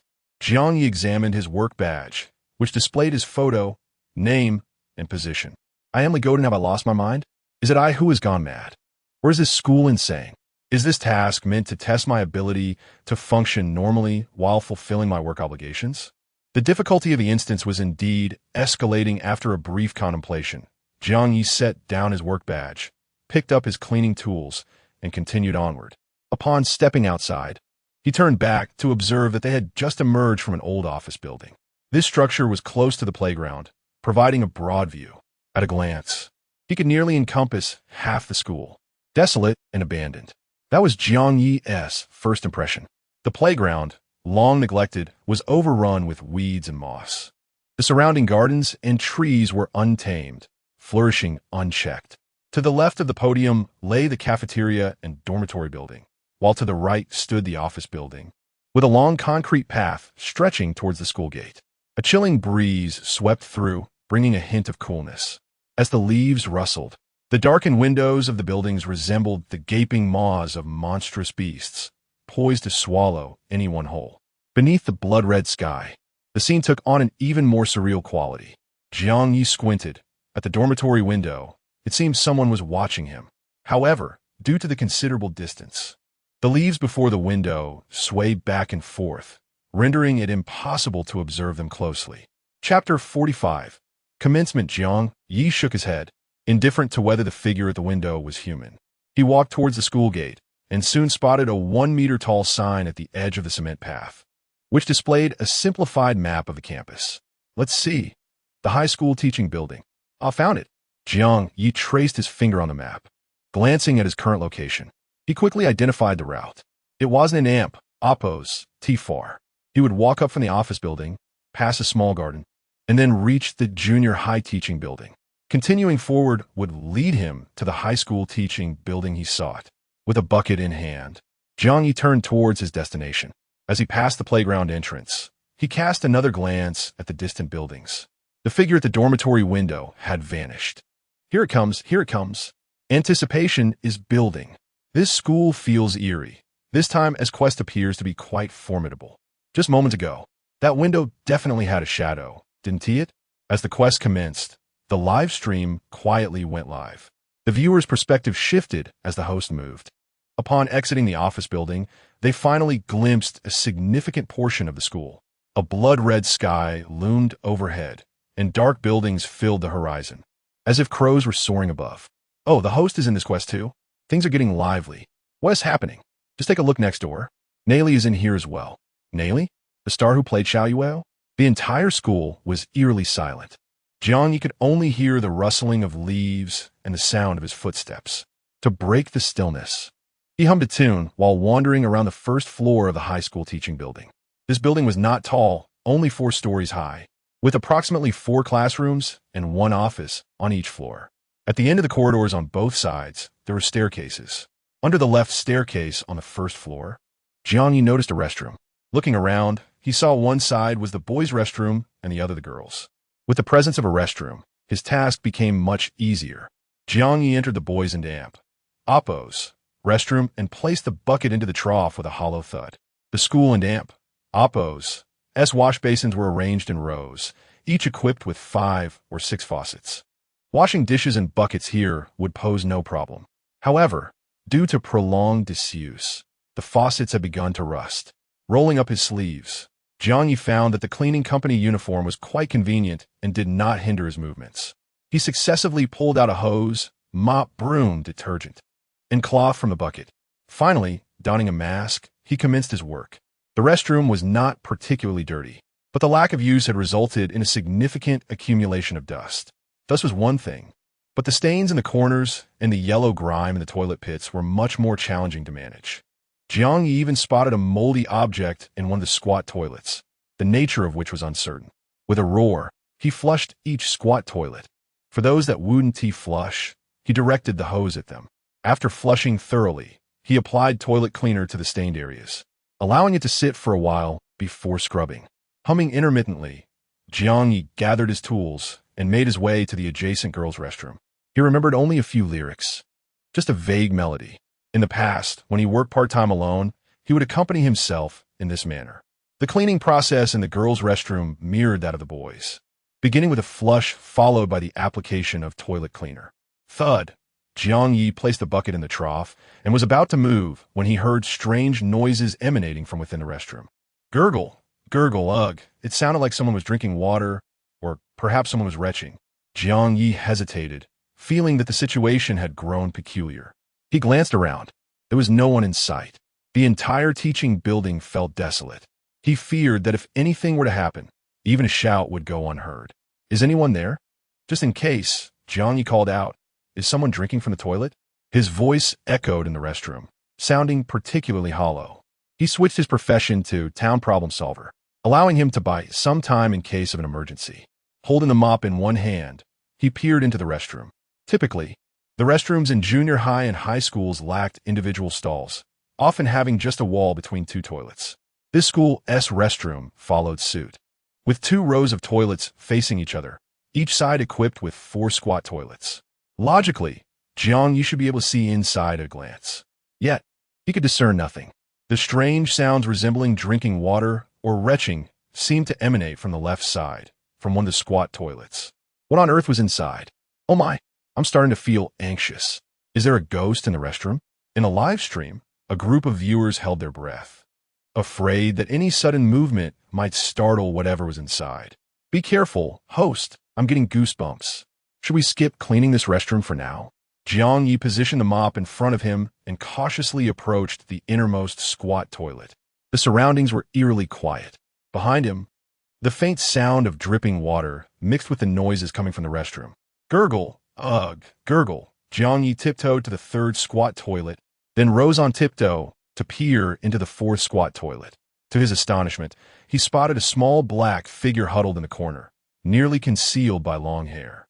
Jiang Ye observed silently as it remained motionless, staring at the restroom entrance as if waiting for something. After a moment, he asked, "What are you doing?" The small black figure trembled slightly and slowly lifted its head.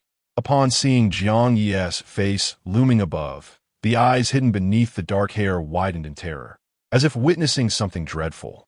Jiang Ye queried, "Are you about to use the toilet? If not, I need to clean the restroom." The small figure continued to tremble, tightly pressing its lips together. Then, with a sudden poof, it transformed into wisps of black mist, dissipating into the air. Huh? Where'd it go? Jiang Ye was taken aback, glancing left and right. The restroom was eerily silent, devoid of any presence.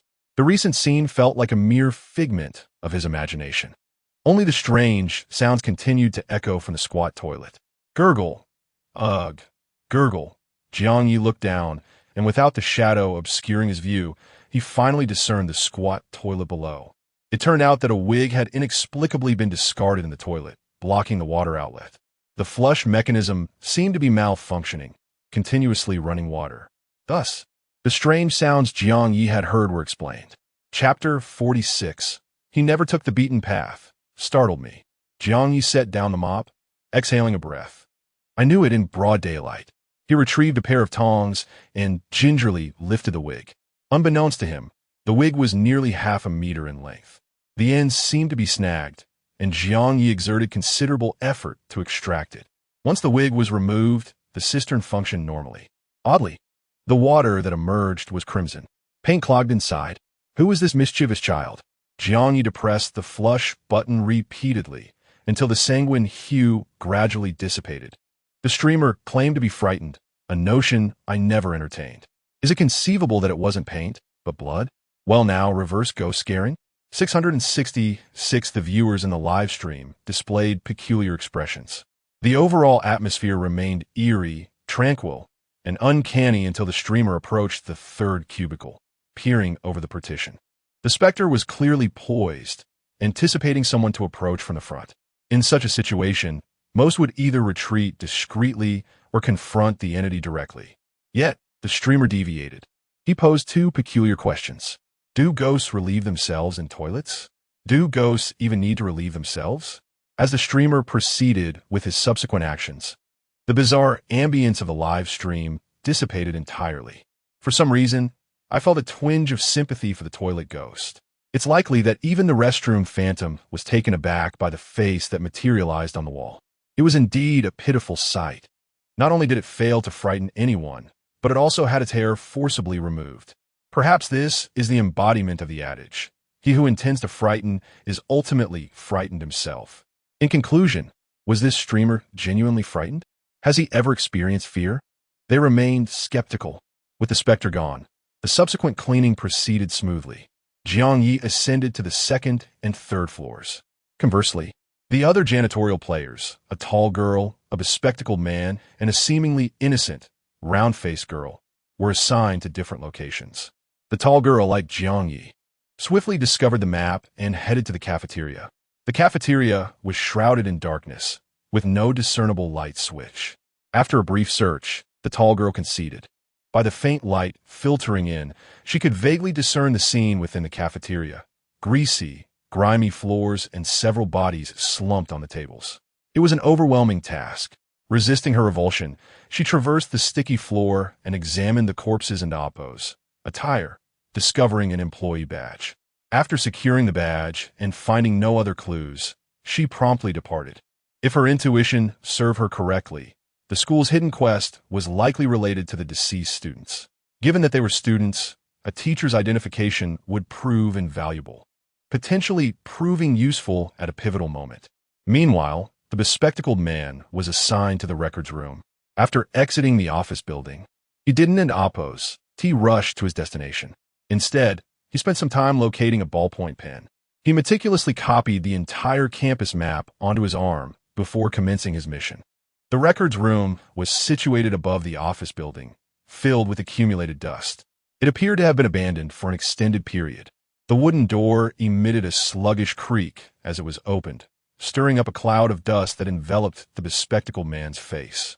Startled, the bespectacled man glanced around before swiftly removing his glasses to clean them. The records room was equally dark. Rows of bookshelves stood in the shadows, as if poised to unleash something at any moment. He adjusted his glasses, his fingers trembling slightly. First, find the lights. Among the 4 players, the youngest was the round-faced girl, who appeared delicate and inexperienced. After leaving the office building, she wandered around, nearly losing her way. It took her over 10 minutes to locate the map. She stumbled upon the dormitory building. Upon entering, she was startled by a spider falling from the wall, letting out a soft cry and retreating. She had no idea where to deposit her cleaning tools. The dormitory didn't frighten me, but her shriek did. How many instances has this girl been through? She's too bewildered. The viewers observed that Jiang Ye was the only sincere one. When he said he would clean, he diligently went to the teaching building. He cleaned meticulously, leaving no hair or debris behind. It was evident that he possessed a certain level of expertise. If we call the streamer clever, he and oppos, that's also a bit foolish. If we call him foolish, he has no shortage of peculiar ideas. Please, streamer, you're not here to be a laborer. Why are you working so enthusiastically? The other players have started collecting information, but the streamer is still cleaning. The others have gathered the information and moved on, but the streamer is still immersed in cleaning. It seems he has some sort of obsession with the janitorial position. Everyone who understands, I really learned some cleaning techniques. Perhaps he genuinely enjoys the job. Jiang Ye cleaned from the 1st floor to the 4th floor, meticulously attending to every crevice and windowsill. It was as if he had returned to his days of working part-time at hotels and restaurants. As dusk gradually descended, Jiang Ye finally straightened up, exhaling a breath. He gazed at the crimson sky in the distance, wiping the sweat from his brow. That's it for today. Tomorrow, I and oppos, LL clean the rooftop, and that should be about it. With this thought, Jiang Ye and oppos, S expression visibly relaxed. He bent down to pick up the bucket, preparing to return to the office building to inquire about his accommodations. As he turned, a gust of wind suddenly swept through the corridor, carrying a strange sound that brushed past his ear. It hurts. It really hurts. Please, let me go. Jiang Ye whirled around. Only the whistling wind remained, causing the trees beside the teaching building to rustle softly. The corridor was empty. An illusion? Jiang Ye frowned. I guess you can't stay in a quiet place for too long. He turned and continued downstairs, humming a folk song from his hometown. The song reverberated through the empty stairwell, ethereal and uncanny, yet possessing a strange, reassuring power. The viewers in the live stream unconsciously hummed along in front of their screens. It was as if, by singing this song, they were no longer alone, but a group, a resilient backbone, an indomitable belief. Bang! Just as Jiang Ye reached the ground floor, a forceful gust struck him in the face, like a watermelon falling from a height, bursting open in a splash of blood. Chapter 47. The moving basketball. Jiang Ye stood rooted to the spot as the ground before him erupted into a crimson explosion. A chilling sensation crept from his ankles up his spine. What the? He shook off the goosebumps that had risen on his skin and took several steps back. Had he taken just one more step forward, that thing would have crashed down upon him. After confirming there was nothing else on the ground, he quickly turned his gaze towards the teaching building behind him. The 1st, 2nd, 3rd, and 4th floors, as well as the rooftop, there was not a single soul in sight, only darkened windows staring back at him. Jiang Ye furrowed his brow. peering down at the bloodied mass at his feet, feeling an unsettling sense of strangeness. Where did this come from? Who was responsible for this destruction? Did they not realize how arduous it was to keep clean? What if the administrator from the tie-by cleaning company found out and assumed he had been neglecting his duties? The more he pondered, the more he felt compelled to remove the blood from this place. He turned on his heel and hurried back to the first-floor restroom with a bucket in hand. Turning on the faucet, he retrieved a mop. Swish, swish, swish. Taking advantage of the fading daylight, he efficiently cleaned the mess. Upon returning to the office building, he found that the 3 other players had already arrived at the staff room. They turned to look at him as he entered, their eyes scanning the cleaning supplies in his hands, leaving him to wonder what they were thinking. A tall girl frowned slightly, catching a strong scent of cleaning agent emanating from him. Just as she was about to speak, footsteps approached from outside. A middle-aged woman entered. Her badge reading tie-by cleaning company, Team 1 leader, Jiang Ye. She cast a sharp glance over the group, finally settling her gaze on Jiang Ye, who stood closest to her. In the student dormitory, you two will share a room. Arrange it yourselves, she instructed, tossing something in his direction. Jiang Ye instinctively set down the bucket and caught it with both hands. It was a set of keys.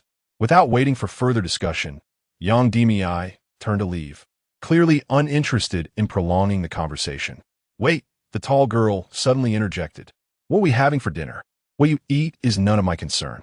Jiang Ye muttered impatiently, yet she rummaged through a nearby cabinet for a moment before tossing a bag onto the floor beside Jiang Ye. Without waiting for anyone else to respond, she hastily exited the room. After her departure, only the 4 of them remained. The tall girl glanced at Jiang Ye and stepped forward. Let's introduce ourselves.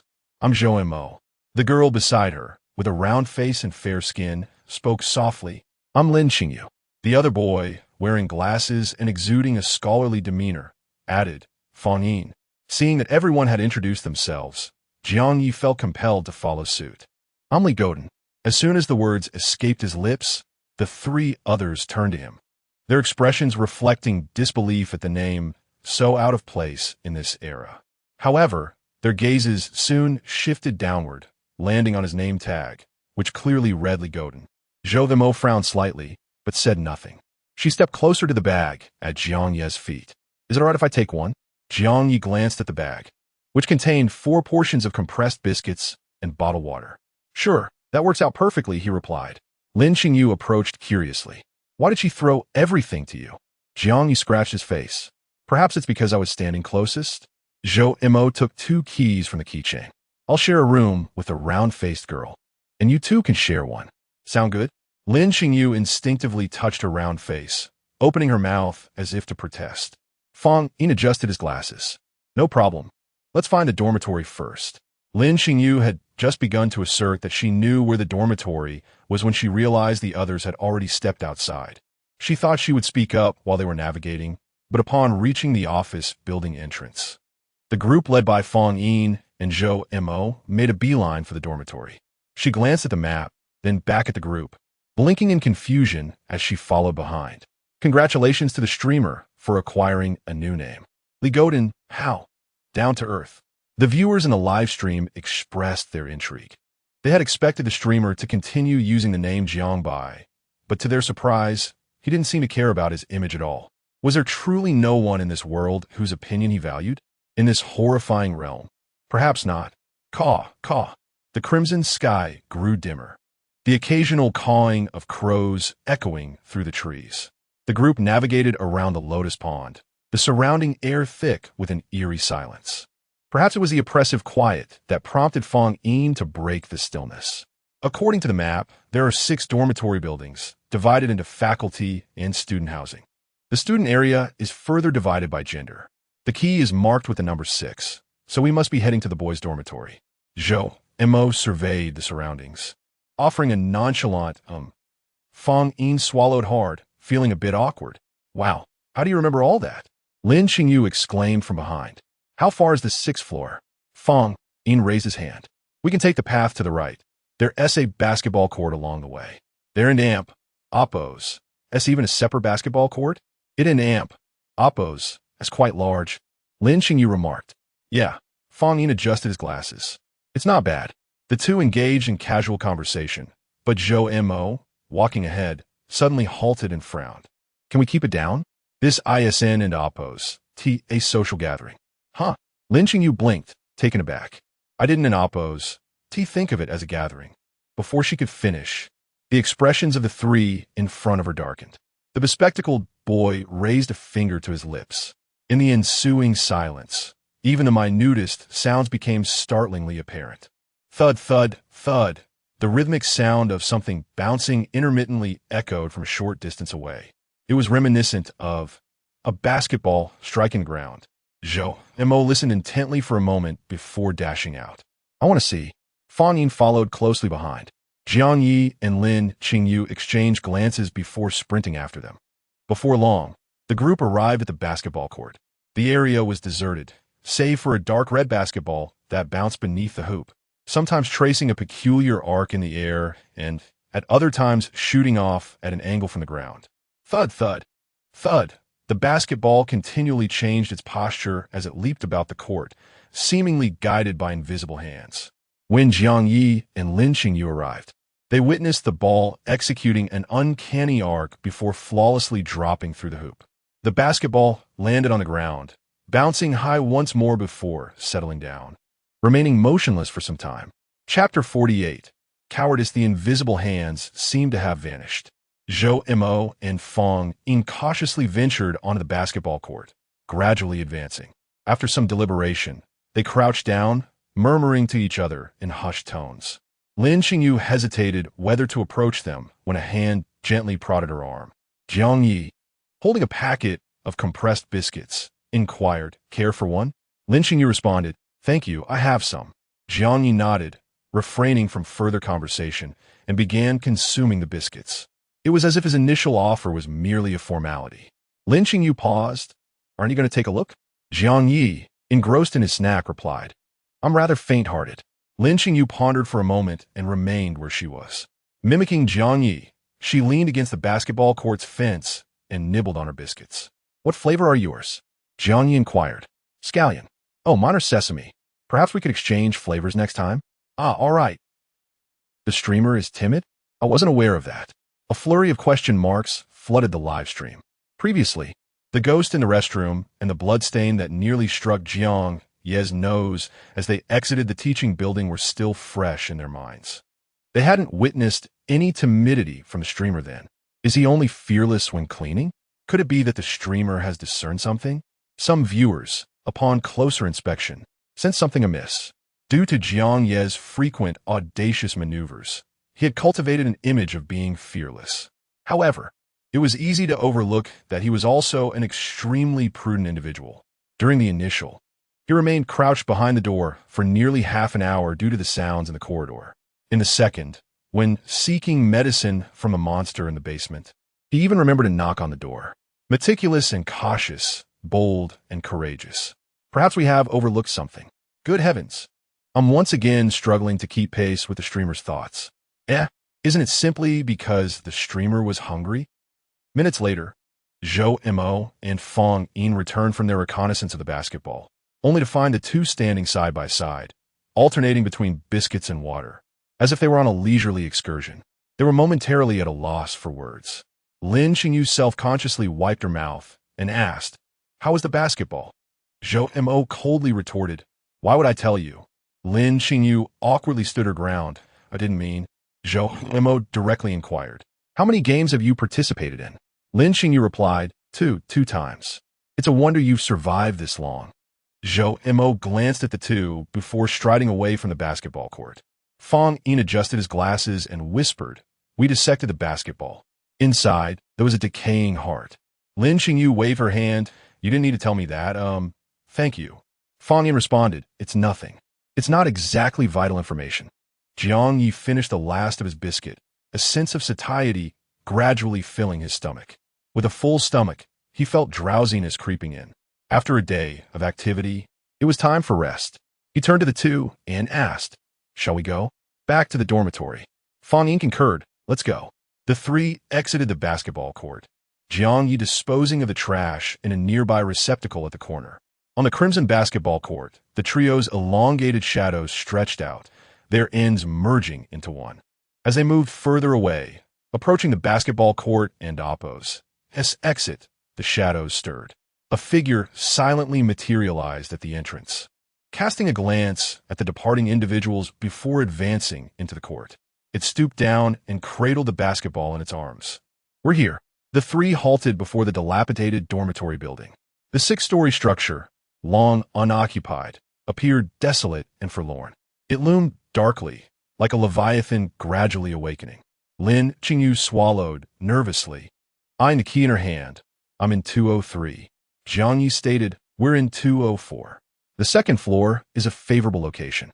It provides some distance from the ground floor, while still allowing for convenient escape in case of danger." Click.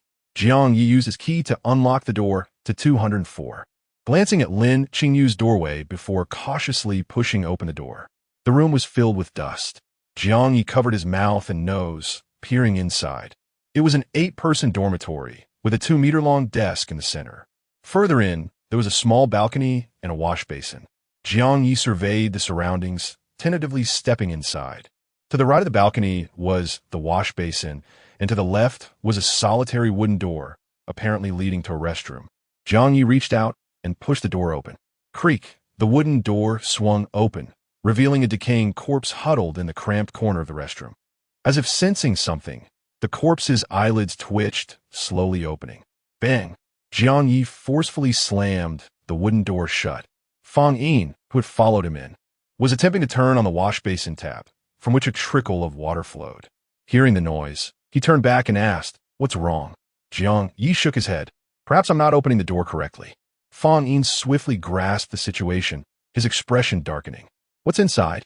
Jiang Ye pondered. An animate, decaying corpse? Upon hearing this, Fang Yin retrieved a mop and broom from behind the dormitory door, wedging them against the restroom doorknob. He then dragged several chairs to barricade the restroom entrance. "We'll have to make do for the night," Fang Yin stated. "At least we have a wash basin." That night, both men instinctively chose the upper bunks. Jiang Ye reclined on his bed immediately after climbing up, soon emitting soft snores. Fang Yin, who was in the process of extracting his compressed biscuits, cast a somewhat subdued glance at the diagonally opposite bunk upon hearing the sounds. He hadn't expected that in this terrifying realm, someone could fall asleep so quickly without any external assistance. What fortitude must one possess? Moreover, if Li Godan hadn't been lying, there was indeed something in the restroom, and he had witnessed it. How could he simply drift off to sleep? Fang Yin shook his head and began consuming his evening meal. After a few minutes, he ceased eating, stowing away the remaining half biscuit and water before turning onto his side. He was not a sound sleeper, and the mere thought of something lurking in the restroom made it difficult to fall asleep. He drifted off into a hazy slumber, though he never entered a deep sleep. When a faint sound reached his ears, he sensed it. However, he was far too weary, his eyelids feeling as if they were glued shut. In his drowsy state, he could only discern a voice muttering something in his ear. A chilling sensation permeated his ears, causing him to shiver even in his dreams. This continued for an indeterminate amount of time, until an impatient voice emanated from the diagonally opposite bunk. Equals 12. 12? Fang Yin and Oppo's consciousness was sluggish, unable to comprehend the meaning. However, in the next instant, he realized that the voice in his ear had vanished. Finally, silence. His consciousness waned, and he succumbed to sleep. The dormitory fell into complete silence. However, the audience in the live stream stared wide-eyed, a chill running down their spines. They had clearly witnessed the entity whispering and lingering in the dormitory, hovering near Fang Yin's ear. It was a decaying head, its eyes glazed over, appearing eerily grotesque. It flitted between Fang Yin and Oppo's ear and Jiang Ye and Oppo's ear, murmuring incessantly like a swarm of mosquitoes buzzing around, until Jiang Ye, in his annoyance, lashed out with a slap and roared. The decaying head flew away, and complete silence descended. Good heavens, you can always rely on the streamer's big mouth. Chapter 49. NPC Li Godan. The janitor, innate, passed in the blink of an eye. Jiang Ye felt that his sleep last night had not been particularly restful. He twisted his neck, producing a series of cracking sounds. Fang Yin woke up after Jiang Ye and, after a moment of grogginess in bed, immediately sat up. Turning his head, he saw Jiang Ye standing on the balcony, the gentle sound of flowing water reaching his ears. "What are you doing?" he asked instinctively, his sluggish mind struggling to catch up. Jiang Ye turned off the faucet, shook his hands, and washed them, feeling a strange stickiness that he presumed was due to the dormitory not being cleaned for quite some time. Fang Yi nodded. "Washing your hands." He slowly got up, stretching his limbs, preparing to have the leftover provisions from last night for breakfast. Jiang Ye raised an eyebrow. "You still have food?" "Just the leftovers from last night," Fang Yin replied, hesitating for a moment before asking, "Do you want some?" Jiang Ye shook his head. "I'll go see if Sister Yang has anything to eat." "Sister Yang?" Fang Yin paused, then realized he was referring to the middle-aged female NPC. He inquired, "What if she doesn't tea?" Jiang Ye replied, "Then I'll just go to work." "Work?" Fang Yin was momentarily bewildered by this response. "Yes, cleaning the high school building," Jiang Ye stated as he opened the dormitory door, waved his hand, and walked out. "Work?" Fang Yin was taken aback. Was Li Godin not a player? Upon reflection, he realized that Li Godin seemed utterly uninterested in the events that transpired on the basketball court last night. In the staff room, he had been the first to receive a cleaning assignment. Furthermore, that night, the middle-aged woman had directly tossed him the keys. Initially thought to be coincidence. But could it be that they were already acquainted? What exactly was Li Godin, human or ghost? Fang Yin pondered for a moment and then hurried after him. "Wait, I'll go with you. What if they're breakfast?" The two soon arrived at the office building. In the janitor and Oppo's workspace, they found the middle-aged woman soundly asleep. "Sister Yang, good morning," Jiang Ye greeted with a smile, his eyes sincere and radiating vitality. Upon seeing them, Yang Demei lifted her eyelids slightly, only to close them again. Jiang Ye continued, "Sister Yang, do you have anything to eat?" Eat. It's early in the morning, and all you think about is eating," Yang Demei said irritably. "Have you finished the work I assigned you?" Fang Yin, trailing a few steps behind Jiang Ye, sensed the situation was not favorable and took a step back. But Li Godin, with a robust voice, replied, "Yes, I will definitely do the work that Sister Yang entrusted to me." Yang Demei's brow twitched as she glanced at Jiang Ye. She rummaged through her pocket and tossed 2 items over. Jiang Ye quickly caught them. They turned out to be 2 bags of jelly. His face lit up with joy. "Thank you, Sister Yang. Get lost. Go on." "All right, see you at noon, Sister Yang." As Jiang Ye reached the door, several more items were thrown outside. Along with them were 2 buckets of cleaning tools. "Get lost? Don't bother me." Bang! The door to the workspace slammed shut. Jiang Ye rubbed his waist where the items had landed and called out to the still-dazed Fang Yin, "Come on, we've got breakfast and lunch now." Fang Yin snapped back to reality. Ah, yes. He picked up his portion of provisions, observing Li Godin tidying up the cleaning tools, which only further confirmed his suspicions. Curiously, he asked, "Li Godin, how long have you been at this company?" "Not long," Jiang Ye replied. "Including yesterday, about 2 days." "Then you seem," Fang Yin hesitated, "very skilled at your job. You also seem quite familiar with this middle-aged woman." Jiang Ye smiled. "I've done related part-time work before." He organized his things, waved at Fang Yin. "I'll go get busy now. You keep up the good work." Fang Yin mumbled, "You're going already?" "Yes." Jiang Ye nodded, stating matter-of-factly, "It's tough to find work these days. As new employees, we must work harder." "All right then." Watching Jiang Ye leave so decisively, Fang Yin opened his mouth. "Good luck. This Li Godin truly seems to be here to work." In a live stream, viewers observed Jiang Ye emerging from the office building, making his way toward the teaching building. A group of viewers, yearning to slack off at work or school, began to admire him. Let them do a big cleanup once every couple of weeks. They can work so energetically every day. Difficult. The crucial aspect is, this is a horror world. Brothers, are you kidding me? He genuinely seems to be here looking for work in this terrifying realm. I even suspect he might actually be NPC Li Godin. He is still the barber Jiang Bai.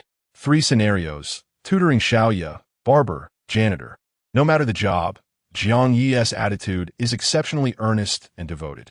From now on, please refer to him as the role model of contemporary workers, Yi. Upon reaching the high school teaching building, Jiang Ye's good mood abruptly ceased. The 4-story building, which he had meticulously cleaned the day before, was now covered in patches of green moss. particularly at the entrance, where blood had been splattered last night. A lush carpet of moss extended into the building. Jiang Ye rushed in with a bucket, only to find the once clean floor now littered with garbage. Footprints of varying sizes were smeared across the walls and ground, along with haphazard scribbles of pencils and ballpoint pens. What on earth is going on? The echo of his voice lingered in the air. Caw! Two crows, startled by the sound, flapped their wings and flew away from the tree. Is this a game of mind games with me? Jiang Ye rolled up his sleeves. Then don't blame me. He opened his full professional panel. After the last scenario, he still had 380 professional points left. Talent tip: player's current identity detected. Recommended corresponding profession: janitor. Wearing a profession that matches your identity will yield additional enhancement effects. Would you like to spend 100 professional points to unlock? Unlock successful. Wearing successful. Profession: janitor level. Beginner description: you have mastered the knowledge and skills related to cleaning items, pursuing ultimate cleanliness and tidiness. Additional skill: self-awareness. Any item you have cleaned will be influenced by your diligence, feeling ashamed. Why don't we learn to clean ourselves? This dirty body could be a bit cleaner. Note: the effectiveness and duration of the self-awareness effect are closely related to the user and oppos, abilities and their attitude while cleaning. Profession and identity match, ability enhanced by an additional 10. Chapter 50. The girl who leapt. How very conscientious. Serendipitous, indeed. Jiang Ye uttered with a frigid sneer, donning his mask and seizing the bucket as he stormed into the academic edifice. Eradicating verdure, discarding refuse, swabbing floors, ablating grime from the walls. Jiang Ye diligently scoured his way through, metamorphosing every area he attended to into a pristine state. Aptitude notification: ground cleansing successful. Skill refinement 10, professional acumen 10. Aptitude notification: wall ablution successful. Skill refinement 10, immaculate quotient 10. Aptitude notification: lavatory purification successful. Skill refinement 10. Amidst the cascade of aptitude notifications, Jiang Ye consummated the purification of the ground and first floors. Upon reaching the third floor, he detected a faint lament reverberating through the desolate corridor. The sound oscillated in intensity, punctuated by intermittent snivels. Jiang Ye ceased his advance, attuned his senses, and oriented himself toward the women and oppos. Restroom on the stairwell and oppos. Flank. Who is weeping? He pondered before switching his vocational mode and bellowing towards the restroom. Who and oppos? In tears? At the utterance, the sounds within abruptly ceased. Jiang Ye tarried, yet no sound emanated, nor did any figure emerge. He amplified his inquiry. Is someone occupying a stall? Might I inquire as to the duration of their confinement? Still, silence prevailed. A rather reserved maiden, it seems. Jiang Ye scratched his head. Carry on, then. I shall proceed to cleanse the upper echelons. He hoisted his bucket and ascended. First, he meticulously cleansed the fourth floor, then scaled the staircase to the rooftop. Good heavens! This is a monumental undertaking. The rooftop was far more verdant than Jiang Ye had anticipated, especially near the precipice, where a vast expanse of moss had accumulated. It resembled a miniature mossy pond. Jiang Ye contemplated, then descended to the fourth floor to retrieve 2 sizable blue refuse receptacles. He further procured a shovel from the custodial alcove and commenced a mechanical rhythm of excavating and transferring the moss. The school's refuse vehicle was stationed near the rear portal, accessible via a route traversing the lotus pond, refectory, and dormitory complex. Jiang Ye secured a handcart and ascended and descended the staircase half a dozen times, shuttling back and forth to deposit all the moss into the refuse vehicle by the rear portal. Phew! Having completed the rooftop purification, Jiang Ye wiped the perspiration from his brow, experiencing a modicum of fatigue. His stomach also began to rumble. He seated himself on the first-floor stairwell, retrieved the provisions he'd acquired that morning, and partook of a draught of water followed by a compressed biscuit. A delightful fragrance. His pronouncement was abruptly interrupted by a gust of wind originating from above. It grazed Jiang Ye's countenance. Thud! A dark silhouette plummeted earthward. A crimson blossom erupted before his eyes, the tepid liquid splashing upon Jiang Ye's cheeks, fingers, and trouser legs. Unlike the previous day, This sanguine efflorescence was accompanied by a petite form, contorted by the impact. Long, sable tresses lay strewn about, the distorted visage partially facing Jiang Ye. The eyes wide and vacant. Jiang Ye's breath hitched. He recoiled. Suddenly, a realization dawned upon him. He circumnavigated the academic edifice to the forecourt, then pivoted to gaze upward. Upon the fourth-floor corridor, a cohort of students clad in azure uniforms protruded their heads over the balustrade, impassively observing the sanguine bloom below. Upon detecting Jiang Ye, their heads shifted in unison, their gazes fixated upon him. Their eyes betrayed no emotion, as if they were mere automatons. Hiss! Jiang Ye experienced a sharp ocular pang and instinctively shielded his eyes. Yet the prevailing circumstances precluded respite. He strained to open his eyes and scrutinized the fourth floor. The corridor was devoid of any presence. The preceding scene seemed a figment of his imagination. Wait! Jiang Ye abruptly directed his gaze to the sanguine efflorescence upon the ground. The cadaver had vanished. A faint footfall resonated from behind. Subsequently, an icy hand alighted upon his right shoulder. Jiang Ye's pupils constricted. He seized the wrist and executed a swift over-the-shoulder throw. His constitution, exceeding 10 points, propelled the figure a considerable distance.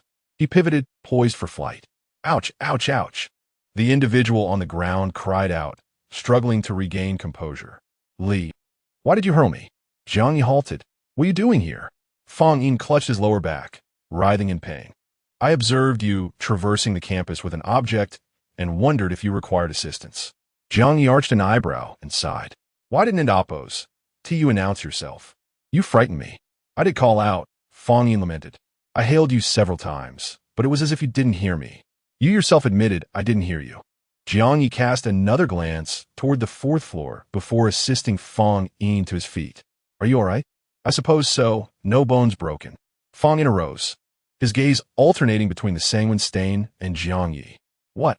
What's amiss? Jiang Ye pivoted, revealing the crimson speckles upon his countenance. Fang Yin, recalling his prior conjecture, hesitated and stammered. Nothing. What are you occupied with here? I was just dining. Jiang Ye glanced at the ground.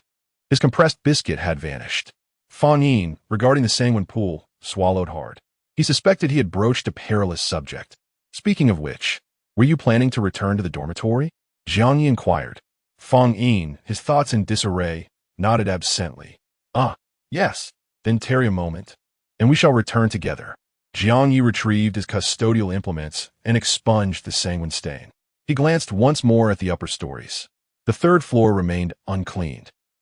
But he felt enervated, plagued by hallucinations. An early night is in order. I only go Dan. I am not insane. Nearby, Fang Yin, overhearing Jiang Ye and Appo's self-reassurance, felt his suspicions solidified. This Go Dan is likely a character within the Red Moon Academy narrative. You posit that he is a narrative character? In a secluded corner of the dormitory, two figures exchanged hushed confidences. Incorrect, Zhou Mo demurred. When I procured the key yesterday, he possessed corporeal warmth. Fang Yin arched a brow. Are the guises of specters not manifold? If this Li Go Dan is indeed a pivotal figure within Red Moon Academy, such deception is hardly surprising. Zhou Mo remained dubious. Why would he infiltrate the player cohort? He is merely a custodian, unrelated to the player cohort, Fang Yin countered. Was the middle-aged woman a player? The explanation is simply that they are intended to exist within this academy. Zhou Mo remained unconvinced. If he truly belongs here, what can a custodian possibly accomplish? The colloquy lapsed into a brief silence. Fang Yin reflected upon the information he had gleaned over the past few days, as well as his interactions with Li Go Dan, and analyzed. Currently, we know that the incident befell the senior class of Section 4. It originated with a girl's leap from a height. What motivated her? What transpired in those days? Might the custodian have witnessed something? No, he interjected. Often, the most unassuming characters are the most. He trailed off, a sudden epiphany dawning upon him. He trembled as he turned to Zhou Mo. Is it possible that he is? Chapter 51. The vanished blood. Fang Yin trembled as he spoke, glancing at Zhou Mo. Is it possible that he is the mastermind behind it all? Zhou Mo's pupils constricted, her expression turning somber. She scanned their surroundings, raised her hand to her lips, and hushed show. When did my brother become an NPC?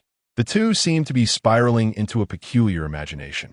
Meanwhile, the viewers in the live stream stroked their chins, sensing that the events were racing toward an odd conclusion. Brother Yi was dedicated to his task, while Fang Yin and Zhou Mo focused on investigating hidden missions. Lin Qingyu was earnestly slacking off. The four were supposed to be on separate paths, but what had triggered this misunderstanding? I, too, was puzzled as to why that middle-aged woman had not unleashed her fury on the anchor. Was there truly no need? Surely, Shi Wunti let the players starve. What exactly transpired in that teaching building? Why did it seem that the anchor was perpetually entrapped in hallucinations? Each time something crashed at the entrance of the teaching building, the viewers would jump in fright, particularly today, when a corpse had plummeted alongside it. Logically, one shouldn't sustain such grievous injuries from a fall from the fourth floor. Was this the madness alluded to in the mission? After a brief moment, Fang Yin and Zhou Mo concluded their exchange and departed the corridor, each retreating to their dormitory. Fang Yin glanced at the upper bunk to his left, where Li Godin lay sidewise, motionless against the wall, seemingly asleep. He exhaled softly and climbed into his own bed. Just as he settled in, a voice suddenly rang out from behind. Did you just come back? Fang Yin's heart raced, his hands clenched. Yes. Oh. He maintained his position on the bed, and after a while, no further sounds emerged from behind. Slowly, he turned his head, confirming that Li Godin was indeed asleep. Relieved, Fang Yin prepared to lie down, but his peripheral vision caught sight of a face. In an instant, he froze, his gaze shifting gradually. He beheld a decaying head pressed against his ear, its lifeless eyes staring at him. As he looked, those dead fish eyes moved slightly, their gazes locked, and Fang Yin felt his blood run cold. Suddenly, the severed head recoiled, and before Fang Yin could react, it lunged forward. Bang! A wave of dizziness washed over Fang Yin, his eyes rolled back, and his consciousness swiftly plunged into darkness. Chapter 52, Class 4. Senior Year 3, Nayli finally comprehended the source of her unease. The classroom had become excessively clean. The cracked walls, the peeling edges of the desks, bathed in the crimson moonlight and dim yellow light. Everything seemed veiled in a bloody mist. Despite the persistent sense of dilapidation and eeriness, Nayli couldn't help but glance towards the front. The player who had been suspended upon the blackboard had been flayed alive right there on the podium. Blood had pooled across the floor, staining the podium with gore. Yet now, all traces of the blood had vanished. Wait, where had Su Sung gone? A sense of foreboding washed over Nayli, and she swiftly averted her gaze, but it was too late. A putrid stench enveloped her, the chilling coldness assaulting the right side of her body. Little darling, you were daydreaming, Su Sun purred, his long tongue darting out to lick her face. Nayli's blood ran cold, but she suppressed her revulsion and fear, meticulously controlling her facial expression. Her eyes, the corners of her mouth, the muscles in her face, all coalesced into a smile. Teacher, I was simply admiring you. Oh, admiring me? Su Sun inquired with feigned curiosity. Is teacher so pleasing to the eye? Nayli chuckled. Teacher, you are the most erudite person I have ever encountered. To behold you is akin to beholding a vast ocean of knowledge. Su Sun and Damp, Oppo's lips curled into a smile as he reached out to grasp Nayli and Damp, Oppo's shoulder. Since that is the case, come to my office after class and expand your knowledge. Nayli inwardly recoiled. I haven't finished memorizing the key points. Su Sun and Damp, Oppo's face hardened, his voice taking on a chilling edge. Are you deceiving me? Do you not wish to visit my office at all? Nayli stammered no. How could I ever deceive you, teacher? That and Oppo's. That's right, be a good child. Su Sun and Oppo's smile returned, his dark eyes gleaming as his tongue traced a path along her ear. Then you shall come to my office after class to recite the key points. Once you have finished, I shall permit you to return. Nayli gritted her teeth, maintaining a facade of eagerness. Very well, teacher. Ugh, how repulsive. I knew there couldn't be a normal person in this classroom. The viewers of the live stream felt their stomachs churn.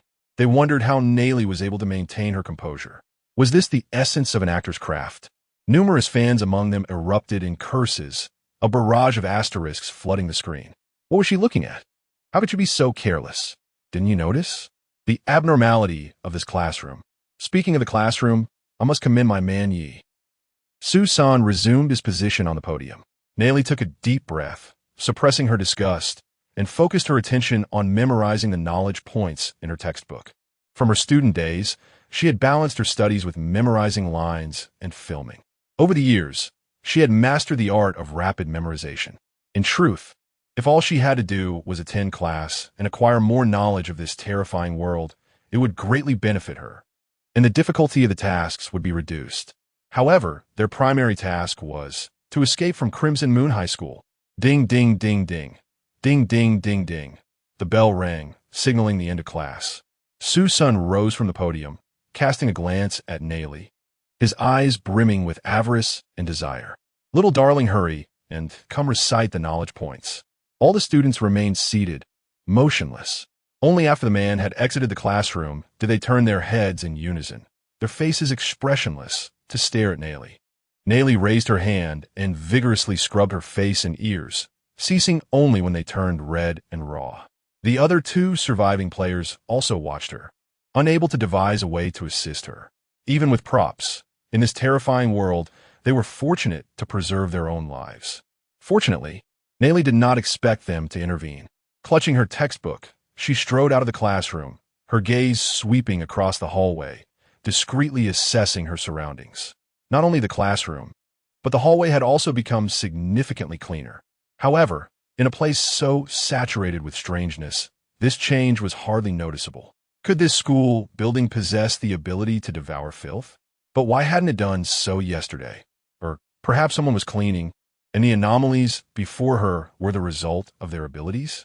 Naili's eyes widened, a flash of insight illuminating her mind. Come to think of it, the time they had to freely explore outside the school building was limited to only 2 or 3 hours. It was simply not enough time to investigate thoroughly. But what if there was a knowledgeable NPC within the school? By winning them over, could they escape the school? So that's it. If that were the case, then everything would make sense. They wouldn't need to spend too much time searching for information outside. They simply needed to wait. Wait for the appearance of that cleaner. The office was located in the middle of each floor, not far from Class 4 Senior Year 3, just a few steps away. Naili stood before the office door, a place that should have been solemn, but now exuded a putrid, decaying stench. It was like certain things, so sickening to the core that even in decay, they continued to emanate their repulsiveness. Taking a deep breath, she raised her hand and knocked on the door. Enter. Naili pushed the door open and stepped inside. As soon as she reached the center of the office, the door slammed shut behind her. Good child, a towering figure, accompanied by a gust of foul wind, lunged at her from the side, driven by an insatiable eagerness. Naili sidestepped, circling behind an office desk, and turned to face him. The man's body was now covered in patches of brown fur, his tongue long and thick, lolling in the air, dripping with fetid saliva. Teacher, I've come to recite the knowledge points, Naili stated. Susan's greedy gaze swept over her face and figure, finally settling on her face. Come closer, teacher can't hear you. Naili remained rooted to the spot. Seeing this, Susan didn't rush, directly pouncing over. It's all right, teacher will play with you. The office space was small, and Naili was quickly forced into a corner. Watching the man's demonic claws reach out once more, her eyes flashed with resolve as she sidestepped, raised her hand, and swiftly, accurately struck downwards. A flash of steel, and 2 hairy fingers were cleanly severed, falling to the ground. The dagger she had obtained from the 3rd instance, capable of cleaving stone as if it were mud. Su's son howled in agony, his face contorted in rage. Before he could unleash his fury, he saw the student before him pointing the knife at him, at the face he so craved. You stop. He disregarded the pain, pleading urgently. Naili pressed the blade against her cheek, the sharpness causing a drop of blood to trickle down her face. Teacher, is it this face that you desire? She smirked, slowly sliding the blade horizontally, and blood soon streamed down half her face. Stop! Stop! Susan retreated, stammering, recite the textbook. Sister Na is ruthless and taciturn. Everyone, step aside and let Sister Na display her power. The viewers of the live stream sat up straight. They had long wanted to pummel this old schemer. Not content with being repulsive, dared to prey on students. He was inhuman. Recite the textbook, will you? Those hands are not to be trusted. Are they? Beat him to death. Street Bro has rewarded the streamer with 10 sports cars. Chapter 53. Intriguing Discoveries Task Duration. Day 3 remaining players. 7 The events unfolding within the teaching building were unbeknownst to the players in Building 6. As dawn broke, the campus sky was shrouded in a thin veil of crimson mist. The 2 occupants of room 204 rose from their slumber, their spirits evidently dim. Good morning. Fong Yin greeted, still haunted by peculiar sounds that lingered throughout the night, though his eyelids felt as heavy as lead, akin to being held down by a spectral force. Jiang Ye, too, appeared unwell. He hurriedly made his way to the restroom. What are you doing? Fong Yin asked, startled by his sudden movement. Just confirming something? Jiang Ye replied, swiftly opening the restroom door. Inside, a decaying corpse huddled in the corner, swarmed by flies. At the sound of the door, the corpse's head slowly lifted, its hand reaching out as if yearning to escape. Bang! Jiang Ye slammed the door shut. Fong Yin, unable to discern the scene within, inquired, "What is going on?" Jiang Ye shook his head. It's nothing. He recalled a bizarre dream from the previous night, though the details eluded him. He distinctly remembered a rotting head mumbling incoherently, reminiscent of a mosquito's buzz. After splashing water on his face and tidying himself up, he prepared to depart. What is your destination? Fong Yin asked, recalling their conversation from yesterday. To fetch today's rations, Jiang Ye answered. And then? Then, to clean up. May I accompany you? Fong Yin suggested. Have you finished your cleaning? Jiang Ye queried, turning back. Fong Yin, having not tidied up, mumbled, more or less. Very well. Suit yourself, Jiang Ye nodded, choosing not to press further. The 2 first collected their provisions from the office building before grabbing cleaning supplies and heading towards the high school teaching building. Upon seeing the state of the building, Jiang Ye's brow twitched. Wonderful. It's dirty again. The peculiar moss had reappeared, though the situation was somewhat improved compared to the previous days. The exterior bore no significant stains. A quick glance revealed only sporadic remnants, as if the cleaning had been hastily interrupted. After unlocking the janitor role, Jiang Ye's dedication to cleanliness intensified. He found even the slightest speck of litter intolerable. Is it a challenge you seek? He declared, rolling up his sleeves, brandishing his bucket as he stormed into the teaching building. Fong Yin followed, astonishment evident in his eyes. Upon his initial arrival yesterday, he had been knocked down by Li Godin and had not had the opportunity to observe his surroundings. After several days of scouring other buildings for information, he could now discern the differences. There was no thick dust or cobwebs, while some small debris littered the floor. It was manageable. At first glance, it resembled an ordinary classroom, starkly contrasting with the overall atmosphere of Honyue High School. As Li Godin had claimed, he immediately commenced cleaning upon entering. Fong Yin watched for a moment, finding nothing amiss. If he had to comment, the restroom did have a faint odor. You continue. I'll check upstairs, Fong Yin declared. He anticipated Li Godin might respond, yet the latter remained engrossed in scrubbing the restroom, seemingly engaged in a fierce contest with some unseen adversary. Go ahead, Li Godin replied without looking up. Fong Yin ascended to the 4th floor, specifically Class 4 of the senior year. This classroom appeared particularly grimy. The ceiling bore footprints, and dried bloodstains marred the floor. Outside the window, 2 verdant trees blocked the light, rendering the interior dim and suffused with an eerie silence. Upon entering, the temperature dropped noticeably. Indeed, there is something amiss, Fong Yin mused, wedging a chair against the door to prevent it from shutting behind him. The senior classroom exuded a distinct atmosphere. In one corner, a reading nook was adorned with various literary classics.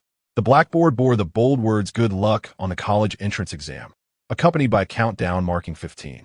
Dark red handprints marred the number, as if casting a curse. As Fong Yin surveyed the room, he unexpectedly stumbled upon several intriguing items. In a corner of refuse lay a discarded desk, its surface etched with irregular characters, seemingly carved with a knife, each stroke marked by fervent intensity. The inscriptions exuded an overwhelming sense of disdain and madness. Bitch, wretch, die, die, die, trash, you make me want to vomit.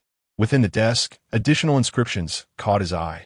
These bore a slightly different style, akin to being drawn with a compass. I did not. Why? I'm sorry, I truly did not. Help me. Could this be the origin of it all? Fong Yin scanned the inscriptions, envisioning the circumstances surrounding their creation. The reference materials did not explicitly mention the experimental incident, but he discovered a diary that stated, "Everything began when that girl jumped. At that moment, no one foresaw it would evolve into this. But it was too late. If only he could locate someone who had been in the know back then. That girl, or perhaps a classmate from that time, or even the janitor who might divulge some insights. Such knowledge could provide a glimmer of clarity." After discussing with Zhou Mo the previous day, Fong Yin contemplated that Li Godin's role resembled that of a witness, perhaps even an informant. As Fong Yin concluded his exploration of the fourth floor and prepared to descend, he noticed Li Godin still diligently scrubbing the second floor. After a moment's thought, he cautiously asked, "Li Godin, do you know what happened here?" Jiang Ye looked up, cloth in hand. "What happened?" "About class 4? Fong Yin maintained a respectful distance, wary of provoking an explosive reaction. Jiang Ye shook his head. "I don't know. Do you know of Yao Xiaoji?" "Who?" Jiang Ye responded, confusion evident. Was there a specific item required to trigger a crucial conversation? Fong Yin murmured to himself. Jiang Ye appeared perplexed. This isn't a game. What item? What crucial conversation? Never mind. Continue with your work. I have some matters to attend to. Fong Yin decided to explore elsewhere. Given the experimental incident, the laboratory should house something he had yet to uncover. The girls' dormitory might also yield valuable information. More importantly, both buildings towered above the high school teaching building, making them prime candidates for a jump. Perhaps the spirit of that girl lingered there still. As Fong Yin departed, Jiang Ye raised an eyebrow, suddenly realizing an amusing possibility. Could his companion have mistaken him for a ghostly NPC? Streamer? Aren't you here to help with the cleaning? Since you've come, at least lend a hand. Side-eye smile. JPG, the comments flooded in, and they were nearly forgetting that this was a horror-themed livestream. This chapter of the narrative was rich in atmosphere. Ignore him, let us continue cleaning. Chapter 54, Yang Demi's Intervention High School Class 4. Inside the teaching edifice, Jiang Ye ruminated on Fong Yin's recent words. Could they be linked to the current hidden task? Nevertheless, his primary objective was to cleanse the academic building. He pondered whether the effects of conscientiousness were cumulative. Yet he acknowledged that eradicating the troublemakers was paramount to addressing the root of the issue. Jiang Ye, lost in contemplation, deposited the rag into the bucket. After a brief respite, he expeditiously scrubbed the grime from the first and second floors before ascending to the third. As he hadn't managed to tidy the third floor the previous day, he knew it would require additional exertion. Standing at the threshold of the third floor lavatory, Jiang Ye was instantly reminded of the prior day's events. He listened intently, discerning no audible sounds. After a moment's reflection, Jiang Ye switched his vocation and ventured into the women's restroom. After a cursory inspection, he indeed espied the familiar specter. The diminutive figure was huddled in the corner of the last cubicle, her cascading ebony locks nearly veiling her entirely. Embracing her knees, she stared vacantly ahead, oblivious to her surroundings. Even Jiang Ye's approach went unnoticed. She resembled a hollow, inanimate doll. Jiang Ye advanced and, with a sudden surge of volume, exclaimed, "Boom! Shakalaka!" The wraith was startled, recoiling and landing on her posterior. Her eyes widened as she stared blankly at Jiang Ye. Then, belatedly regaining her senses, she began to tremble. How could this mortal detect her presence when she hadn't uttered a single sound? Suddenly, Jiang Ye extended his hand, proffering an item. "I understand your urgency, but please, hold your horses." The wraith instinctively accepted the offering. What is it?" she stammered. "As you can see," Jiang Ye replied, "in oppos. S.A. rag. Shared labor, shared reward. Considering the time you've spent loitering in this restroom, a little cleaning is hardly excessive. Wouldn't you agree?" His words were so matter-of-fact that the wraith nodded subconsciously. However, she immediately sensed something amiss, though she couldn't quite pinpoint it. As she attempted to slip away, she noticed that he was offering her another item, a large gelatin dessert. She hadn't tasted such a treat in ages. Would you like it? Jiang Ye inquired. The wraith nodded, then shook her head. Jiang Ye brandished the gelatin, moving it in various directions. The wraith and Appo's head followed suit. Do you desire it? Jiang Ye persisted. The wraith paused before finally nodding. Subsequently, the viewers of the live stream witnessed an astonishing spectacle.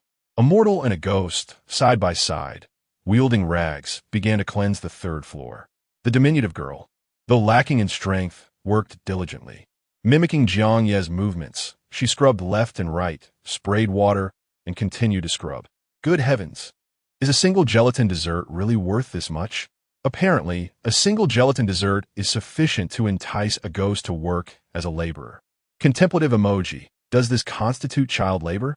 Meanwhile, Fang Yin arrived at the girls' dormitory and encountered Lin Qingyu, who was laboriously cleaning. Upon seeing him, Lin Qingyu paused. Oh, aren't you? Have you noticed anything unusual here? Fang Yin inquired directly. Lin Qingyu shook her head. I've been cleaning the entire time.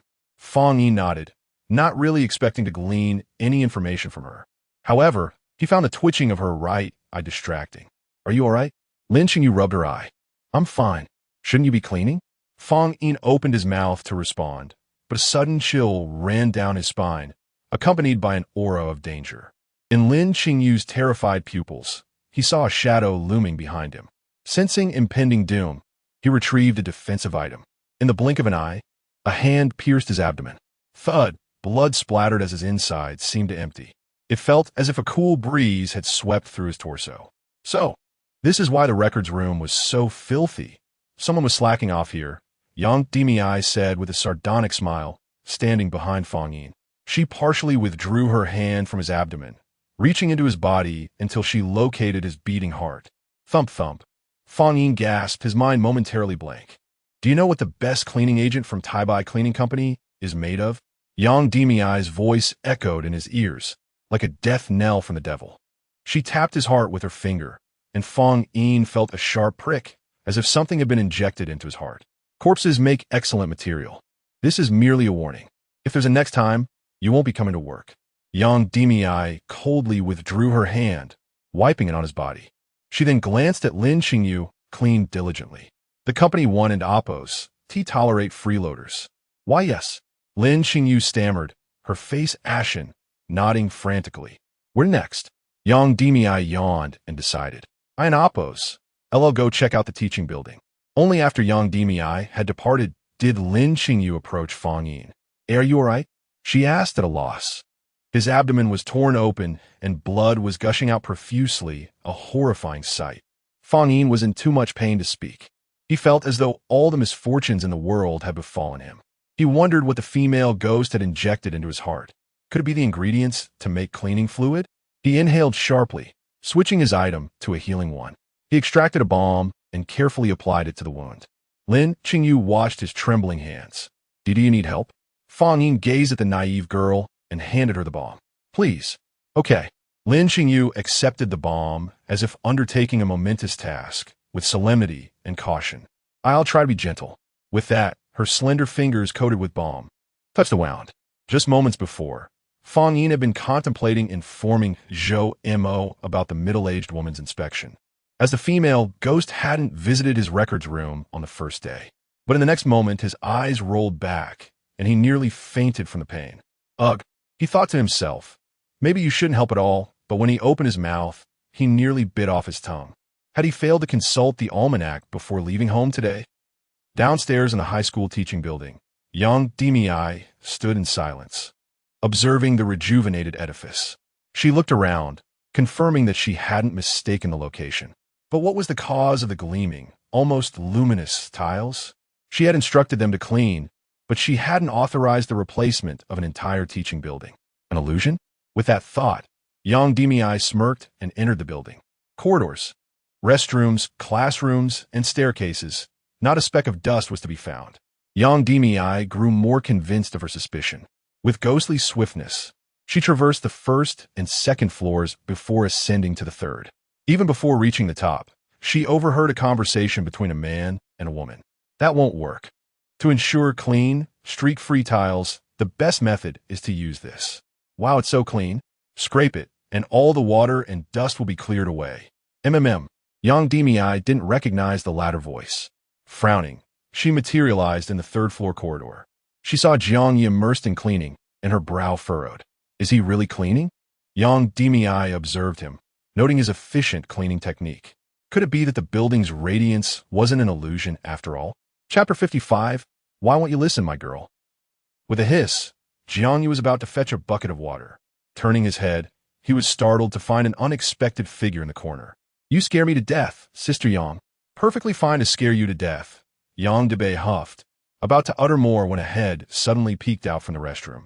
Are you calling me? Upon seeing the petite figure shrouded in hair, Yang Debei's pupils dilated, her words caught in her throat. You. She pointed at the shadow in the restroom, then glanced back at Jiang Ye. Jiang Ye replied honestly, Oh, Sister Yang, she's here to help clean. Clean. Yang Debei's expression shifted to something peculiar. After a moment of silence, she looked at Jiang Ye and said, Do your best. If you perform well, the company one team mistreat you. Sure, Sister Yang. Jiang Ye stood tall, smiling. Li Gooden will certainly live up to your expectations. Yang Debei glanced again toward the restroom. The shadow seemed to shrink back, evidently frightened of her. She said nothing more, clasped her hands behind her back, and turned to leave. Jiang Ye moved to the window, and after Yang Debei's figure disappeared from view, he turned back. She's gone. Do you know her? The shadow in the restroom shook its head, hair swaying with emotion. Jiang Ye stroked his chin, pondering whether this girl with long hair was an important figure in the school. If they wanted to keep the teaching building clean, she couldn't be allowed to linger in the restroom or jump off the building. But why would she want to jump? Although he had been startled yesterday afternoon, he had indeed seen the girl with blood-drenched hair who had jumped, and her long hair was identical to that of the shadow in the restroom. Jiang Ye suddenly had a thought and asked, What is your name? The shadow widened its eyes and vigorously shook its head. Let me guess, Jiang Ye mused for a couple of seconds. Your surname is Yao? Isn't it? The shadow shuddered and immediately turned to flee. Hey, why are you running? Jiang Ye quickly gave chase. However, after a turn, the figure vanished. He pivoted and sprinted toward the rooftop. Seeing the rooftop door ajar made his heart race. Just as he dashed up, a loud bang resounded. Jiang Ye reached the edge of the rooftop and peered down. He distinctly remembered fetching the thick mat for the high jump from the equipment room and placing it in the same spot. Yet, that little girl was still dead. Her Chapter 56, Night Exploration of the Teaching Building Dormitory 6, second floor. Zhou Mo appeared in room 204. How is your injury? She inquired. Her brow furrowed as she gazed at Fang Yin's abdomen. It's manageable. I should be able to move tomorrow, Fang Yin replied. Originally occupying the upper bunk, he now chose to sleep on the lower one to minimize movement due to his injuries. His complexion was pale, and while there was no visible bleeding, he was acutely aware that his internal wounds had not fully healed. Furthermore, the object placed by the female ghost in his heart remained unremovable, leaving him to hope that he could find a remedy in the marketplace once the ordeal concluded. I didn't expect that ghost to patrol at this hour, Zhou Mo remarked. I thought she would come to check on the 7th day, Fang Yin responded. After exchanging information gathered that day, Zhou Mo suddenly scanned the dormitory and asked, Where's Li Dan? Why hasn't he returned yet? Fang Yin shook his head. Yes, probably still in the teaching building. The teaching building? Zhou Mo murmured. He actually dared to stay there at night. You should get some rest tonight. We'll deal with everything else tomorrow, she advised before leaving room 204. Closing the door, she walked to the end of the corridor, casting her gaze toward the teaching building. Though dim, a faint light was discernible through the gaps in the leaves. In a classroom on the first floor, several desks were pushed together to form a makeshift bed. Jiang Ye was surprised to hear the sound of studying within the teaching building. Yawning, he sat up and stretched. It was evidently nighttime. Just as he was about to rise, a sudden rustling from the window caught his attention. A figure leapt in, agile as a monkey. Their eyes met, and neither spoke.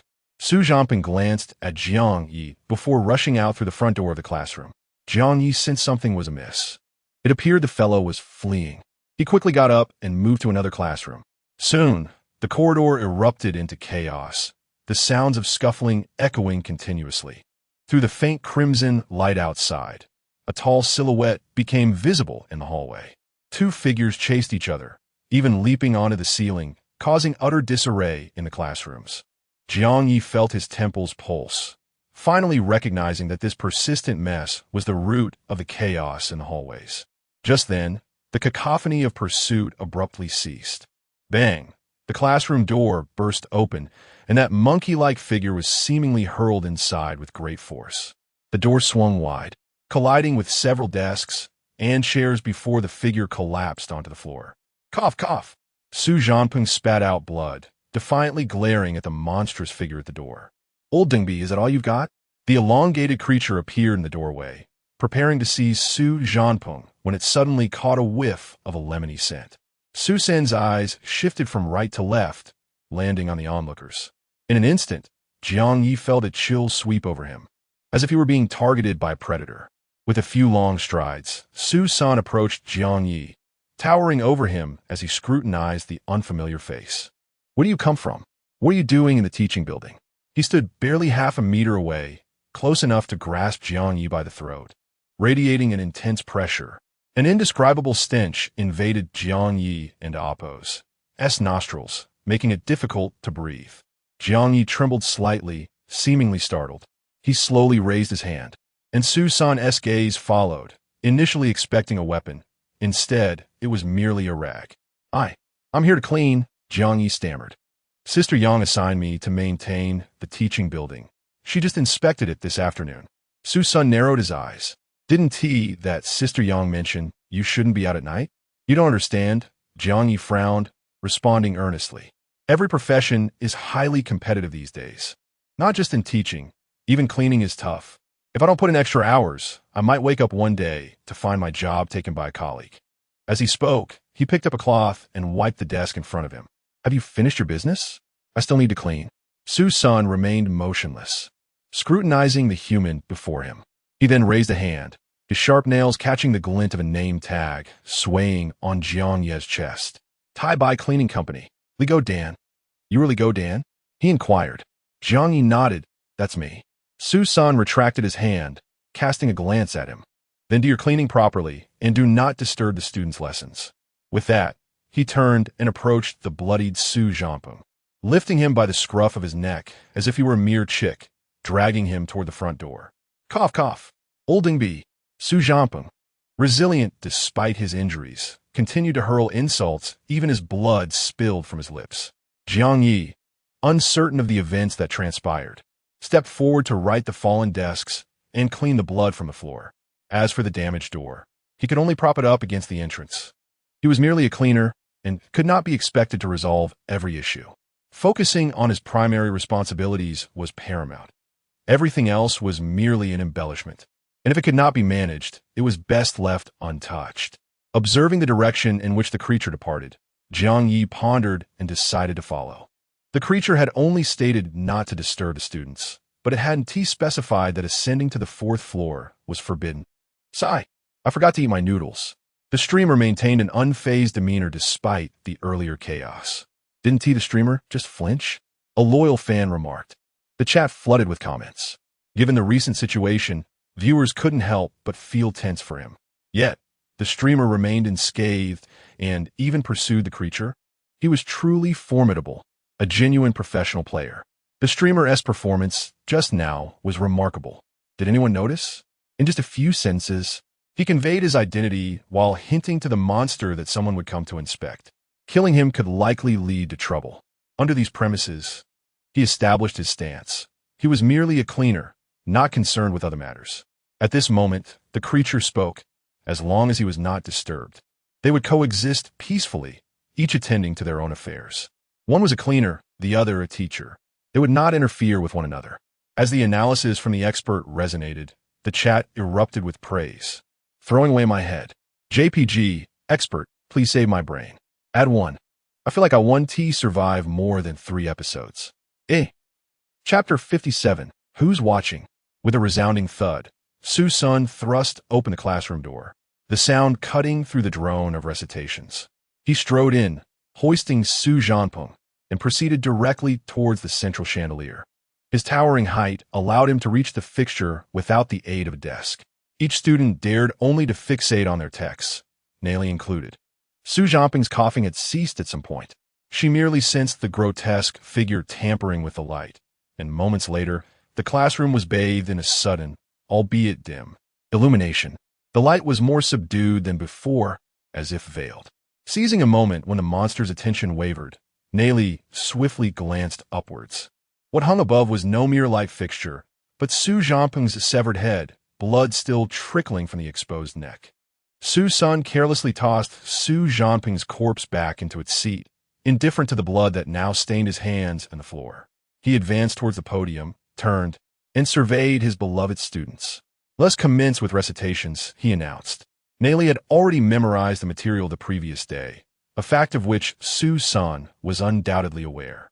However, the other two players would not escape so easily, and were promptly called upon to recite key concepts.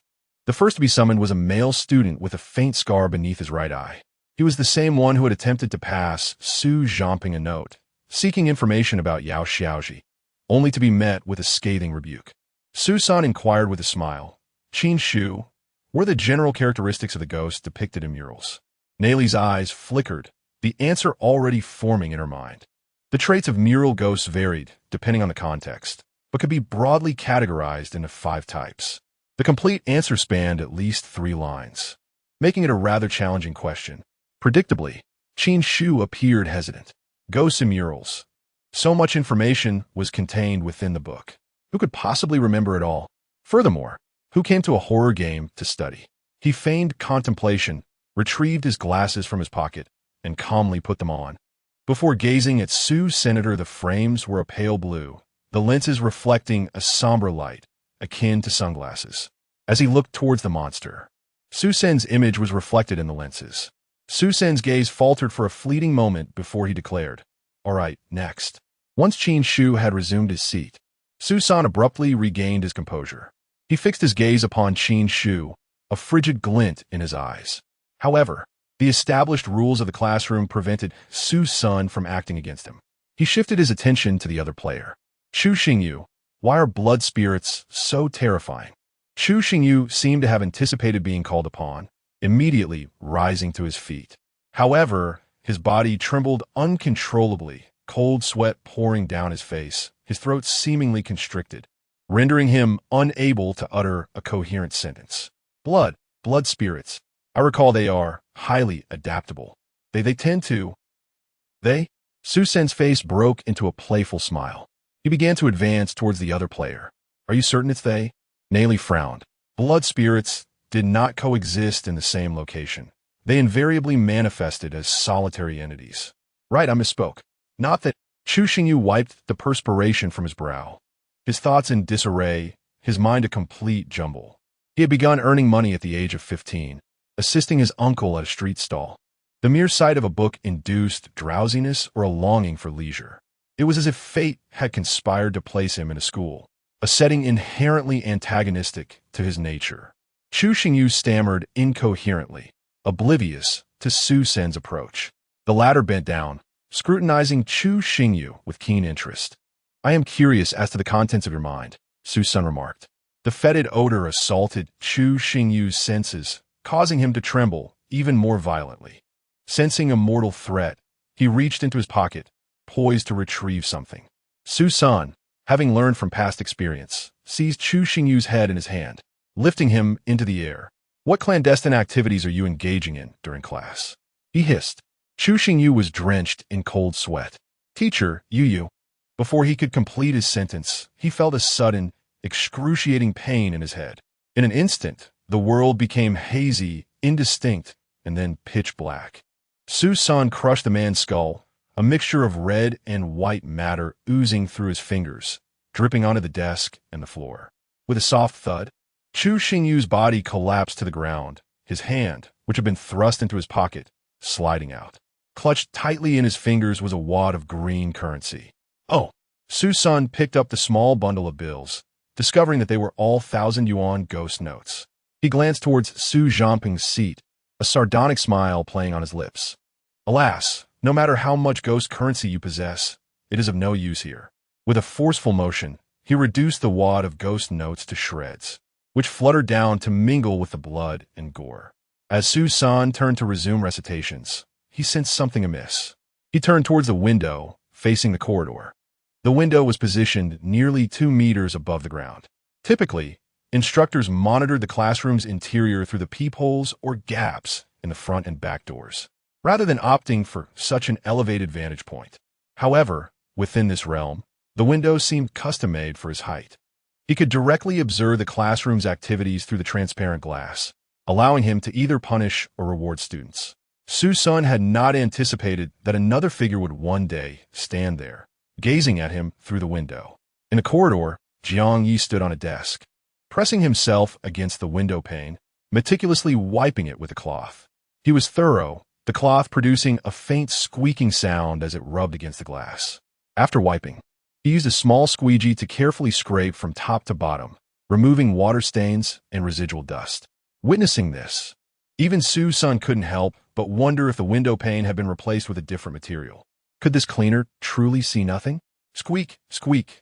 In the otherwise silent classroom, the sound was faint, but audible upon closer listening. Nayli was initially perplexed, as Su-san's figure had not moved in her peripheral vision. He seemed to be observing something. And within this classroom, the other students were as quiet and obedient as puppets, incapable of making such a sound without instruction. So, what is he looking at? Nayli's eyes flickered, a thought suddenly crossing her mind. The notion sent a surge of excitement through her brain, her heart rate quickening. She suppressed her emotions, lowering her eyelids to conceal the glint in her eyes. Chapter 58. Crafting a Leave of Absence to Escape School? Su-san cast a cold glance at the janitor, choosing silence. After all, such a lowly worker was only fit for cleaning up trash. He turned back to the podium, casually calling on a few students to answer questions. Simple ones, indeed. No more students had perished. Soon, the bell rang, echoing through the classroom. Su-san set down the chalk, signaling the end of class. The room fell into silence. No one rose. All sat rigidly in their chairs, hands neatly placed on their desks, gazing at the blackboard. It was only when Su-san exited the classroom that the students came to life. Nayli exhaled, recalling her earlier thought, and dashed out of the classroom without a backward glance. As she passed the bloodstain on the right, her expression remained stoic. In such a hellish place, everyone was preoccupied with survival, leaving little time for lamentation. The corridor was eerily quiet, devoid of any ghostly figures. Just as she prepared to descend the stairs, she suddenly spotted a figure emerging from the restroom at the end of the hallway, bucket in hand, making its way towards the stairwell. At that moment, murmurs began to fill the classroom. Nayli hurried to catch up before the other students emerged. The figure moved leisurely, and as Nayli approached, it had just reached the rooftop door. Hearing her footsteps, Jiang Ye turned cautiously, eyeing the woman at the stairwell corner. "Is there something you need?" Nayli took a breath, sensing no hostility from him, and tentatively stepped toward the rooftop. "I just want to get some fresh air," Jiang Ye replied. "It's not wise to seek fresh air up there. There are no guardrails. If the wind were to push you off, it would be disastrous." Nayli found it difficult to discern whether he was issuing a threat or offering a warning, but she was acutely aware that her time was limited. The students in the classroom would soon disperse, their behavior deceptively normal, yet they were all merely extensions of Su-san's monstrous surveillance, living monitors. She bit her lip and inquired, "Is that really the case? Has anyone ever fallen?" "Who knows?" Jiang Ye continued into the rooftop, eyeing oppos, and just a janitor. From the rooftop entrance to its edge, a path of moss had formed, speckled with green, as if beckoning towards something. Yet, Jiang Ye understood that this was likely a phenomenon resulting from Yao Shaoji's leap. He was puzzled as to why some places she had frequented bore moss while others did not. He set down the bucket and began cleaning with his tools. Nayli lingered nearby, casually spinning about, and in a tone of light conversation, asked, "Do janitors live on campus?" Without lifting his head, Jiang Ye responded with a non-committal "Is your work mostly at night?" Nayli pressed on. "It depends," he replied. "Do you get days off?" "Hard to say." Nayli sensed his wariness and realized her questions were yielding little. Hearing laughter from the fourth floor, She understood she could not linger much longer. This janitor was an employee of Honyue High School. Su-san would not harm him, but she was not so certain of her own safety. She stepped closer, lowering her voice with urgency. Do you know how one might leave the school? Upon hearing this, Jiang Ye was fairly certain she was a player. Furthermore, their main quest seemed entirely different from that of the current batch of players. Escape the school? Jiang Ye glanced back at her. Why not just have the teacher issue a leave of absence? Nayli shook her head. That monster.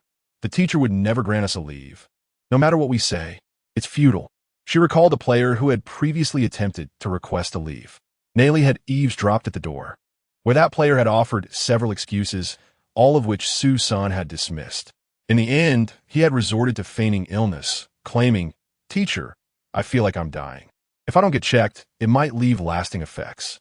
To which Su-san had merely smiled, "A stomachache. Let me take a look." "No, that won't be necessary." The player had realized too late that something was amiss. That night, the echoes of screams reverberated throughout the teaching building, lingering in the air.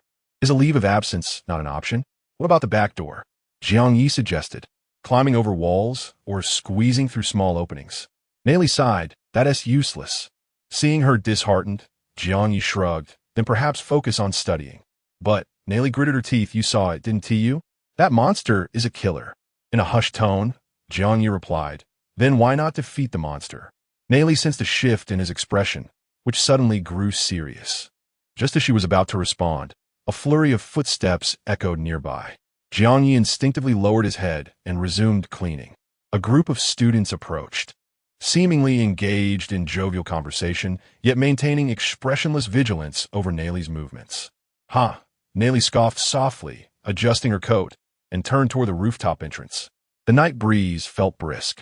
After Nayli departed, the students observed Jiang Ye for a moment before following her downstairs. Soon, the rooftop fell into silence, save for the sound of Jiang Ye cleaning the moss. After a brief pause, Jiang Ye exhaled, gazing up at the blood moon in the sky. It seemed that as long as Su-san was present, maintaining cleanliness within the teaching building would be an arduous task. Moreover, Su-san did not appear to be the type to heed advice. Thus, the hope of him encouraging students to uphold hygiene seemed futile. With a clear understanding of his core mission, Jiang Ye looked upon the now sparkling rooftop, gathered his bucket and cleaning tools, and departed leisurely. As night deepened, he chose not to return to his dormitory, but instead found a classroom on the first floor to spend the night. He had grasped the situation at night. The next step would be gathering information during the day. Host. All right, I've gathered the necessary information. Why does she believe the host is an NPC? Is it because the host hasn't drawn Su-san's ire? Or is it due to the ability to reach the rooftop? Since escape from the school seems impossible, the only option left is to defeat the monster. However, that creature is formidable. We must devise alternative strategies. Chapter 59. The Damn Person at the Break of Dawn. Jiang Ye hurried to Sister Yang's place to collect the day as provisions. Noticing that breakfast consisted of jelly once more, he proposed, "Sister Yang, might I exchange some compressed biscuits for a few extra jellies?" Yang Demi shot him a glance. "Do you still fancy these?" Before Jiang Ye could respond, she seemed to recall something and pointed at the bag containing the food. "You can swap for yourself, but no more than 3 jellies. That and Appos, that's the maximum." "All right, thank you, Sister Yang." Jiang Ye swiftly completed the exchange and exited the office building. As he reached the entrance of the high school teaching block, he suddenly noticed a figure lingering at the door, seemingly there for quite some time. Li Gooden. As dawn broke, Zhou Mo arrived, surprised to see Li Gooden truly alive, and rushed over. Initially skeptical of Fang Yin's speculation, she was now convinced. "Did you not return to the dorm last night?" Zhou Mo inquired. "Fang Yin mentioned you stayed in the teaching building. Nothing untoward happened, right?" Jiang Ye nodded. "No, I'm fine, still alive." "That's not what I meant." Zhou Mo replied. "We were all quite worried about you. Thank you for your concern. If there's nothing else, I'll be heading in," Jiang Ye stated as he turned to enter. "Wait," Zhou Mo called out, bited her lip. "Li Gooden, we are colleagues now, right?" "Yes," Jiang Ye nodded. "Shouldn't we help each other out?" Jiang Ye paused momentarily, realization dawning upon him. "Are you trying to take my job? That won't do." "Huh? No." Zhou Mo stammered, momentarily taken aback. Why would I want to take your job? Jiang Ye responded. So, you wish for me to assist you with cleaning? That is not impossible. I can come over once I finish my tasks. What cleaning? Is your brain cluttered with trash? Zhou Mo felt quite perplexed and began to feel irritated. I want to know what you saw in the teaching building last night. As soon as she spoke, the atmosphere grew tense. Zhou Mo suddenly recalled that Jiang Ye's identity might be significant. Unsure of how to ease the tension, she was about to utter a few conciliatory words when she noticed Li Guden lift his head. His expression had shifted from earlier. On what grounds? Jiang Ye asked, his demeanor inscrutable. What information I possess? Why should I divulge it to you? Zhou Mo was taken aback. Those words sounded familiar. She remembered saying something similar to Lin Qingyu on the basketball court. Could this guy be seeking revenge? But wait, wasn't he a ghostly NPC? Zhou Mo's thoughts raced, her mind seemingly unraveling. A sudden chill enveloped her, and she felt an intense anger. You have been deceiving us from the very start. Jiang Ye raised an eyebrow. What have I deceived you about? You. Zhou Mo wanted to assert that from the moment he introduced himself, he had been misleading them. But upon reflection, he never explicitly claimed to be an NPC. With her finger trembling as she pointed at Jiang Ye, she found herself momentarily at a loss for words. Fine, fine. Zhou Mo gritted her teeth. We were foolish. We deserved to be deceived. She turned to leave. Jiang Ye called after her, wait. What now? Zhou Mo snapped. What more do you wish to toy with us about? How can you call this toying? Jiang Ye smirked. I merely intend for us to engage in a fair and reasonable exchange of information. Zhou Mo hesitated for a moment. What do you wish to know? Jiang Ye replied, I wish to know all the information you have gathered over the past few days. You can't be serious about not trying to clear my name? Zhou Mo's eyes widened as she turned to leave. Don't you want to know what happened in the teaching building last night? Jiang Ye remained composed. Do you not wish to learn how I survived? Or perhaps you already know that there are other players in this school. With Jiang Ye's 3 questions, Zhou Mo's steps gradually slowed. She lowered her head, seemingly deep in thought. It didn't take long for her to compose herself, turning to Jiang Ye. How am I to ascertain whether you are telling the truth? What benefit would I gain from deceiving you? Jiang Ye raised an eyebrow. Logically, our main mission should not contradict each other. A deficit of one player is less advantageous than an additional ally. Wouldn't you agree? 5 minutes later, let me confirm once more, your survival hinges solely on your work ID as a janitor?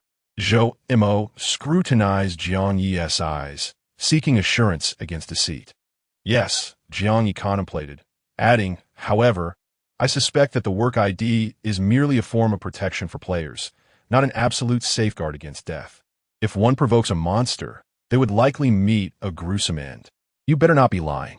Zhou Mo glanced at the teaching building before departing. If merely possessing a janitor SID could shield one from harm, what if she held a teacher SID? The thought of school inevitably conjured images of teachers. Here, the identity of a teacher wielded significantly greater authority. Take care. No need to see me off after bidding Zhou Mo farewell. Jiang Ye grasped his bucket and proceeded into the teaching building. This time, he made a beeline for the restroom, ascending from the 1st to the 4th floor. Soon enough, he discovered that familiar silhouette in the corner of the 4th floor restroom. Spotting the shadow, Jiang Ye halted his advance and took a couple of steps back. Crouching down, he produced the jelly he had prepared earlier, tossing it onto the ground like bait.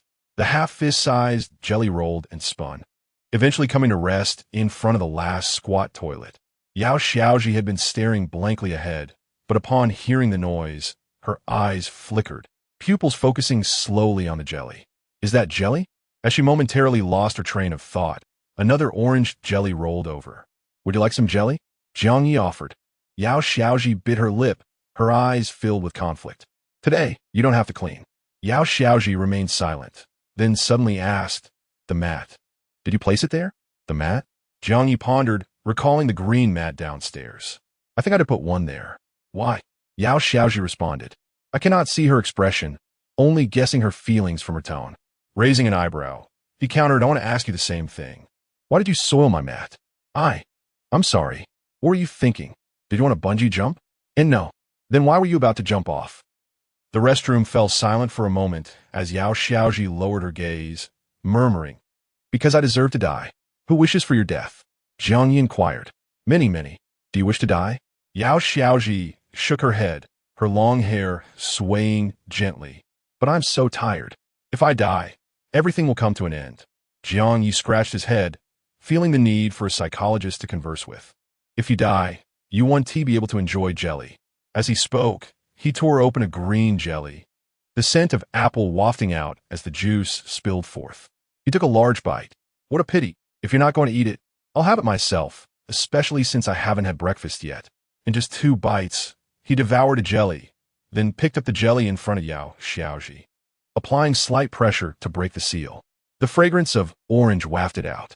Hearing the sounds beside her, Yao Xiaoji, immersed in her gloom and sorrow, was momentarily taken aback. Why is he suddenly eating? At this moment, shouldn't he be comforting and guiding her? The fruity aroma wafted over, and she instinctively inhaled. What a sweet scent. It was reminiscent of the jelly that grandmother used to buy during my childhood, soft, cool, and capable of filling one's cheeks with a single bite.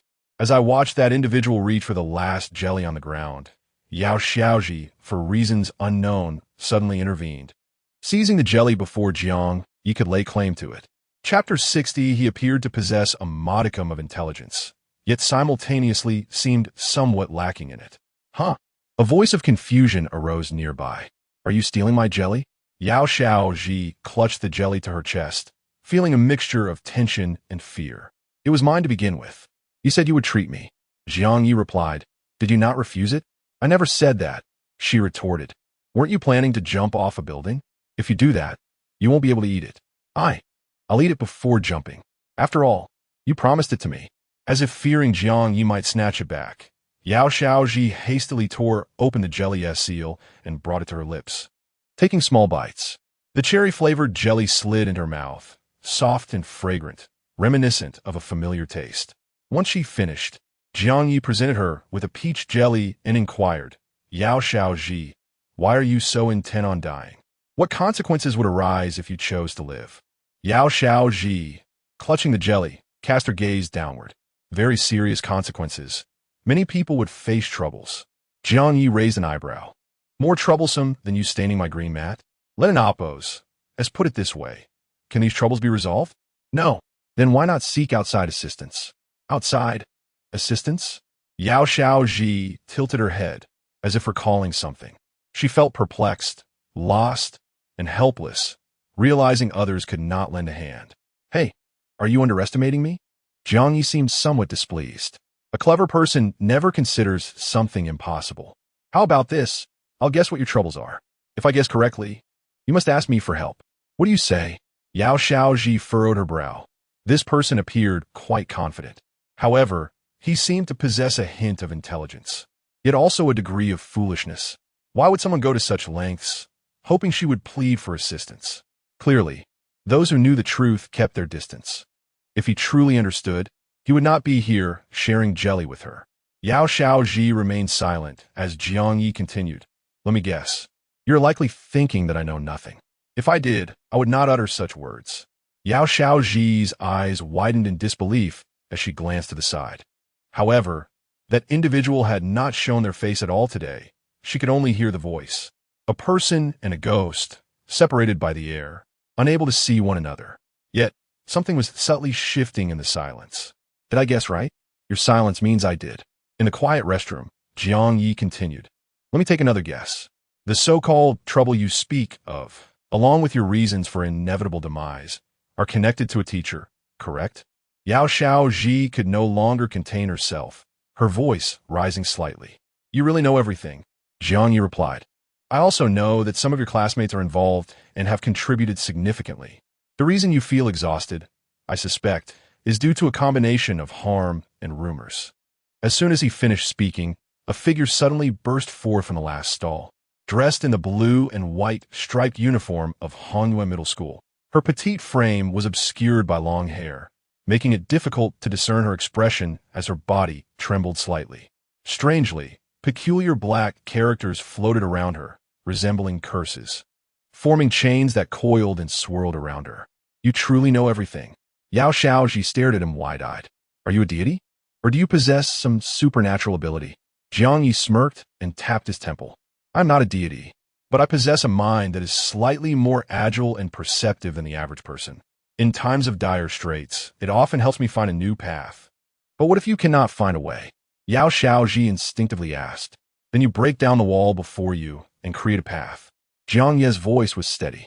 Someone once said, there is no path on the ground. It becomes a path only when many walk it. Yao Xiaoji pondered this statement, finding it increasingly profound. Yet soon the light in her eyes dimmed. I lack the strength and courage to break down the wall. Jiang Ye stood up, gazing into her small eyes. So, did I not say from the beginning that you need outside assistance? As he rose, Yao Xiaoji felt a towering figure loom before her, large and imposing, enveloping her within its presence. Strangely, this figure did not appear menacing. Both were tall, yet one seemed to possess a heart of a beast, while the other resembled a knight in shining armor. How peculiar. Yao Xiaoji blinked, murmuring, who said that? What? Jiang Ye inquired. The statement about there being no path on the ground. Oh, it was said by someone. Who is that someone? That someone is simply that someone. What they said is quite accurate. Whether it be rumors or truths, once many speak of it and many believe, it becomes a path. How does the streamer know this? Fang Yin and the others had not considered such information, yet the streamer deduced it so swiftly. Could it be that the streamer observed the school building at night, or pieced it together from various clues?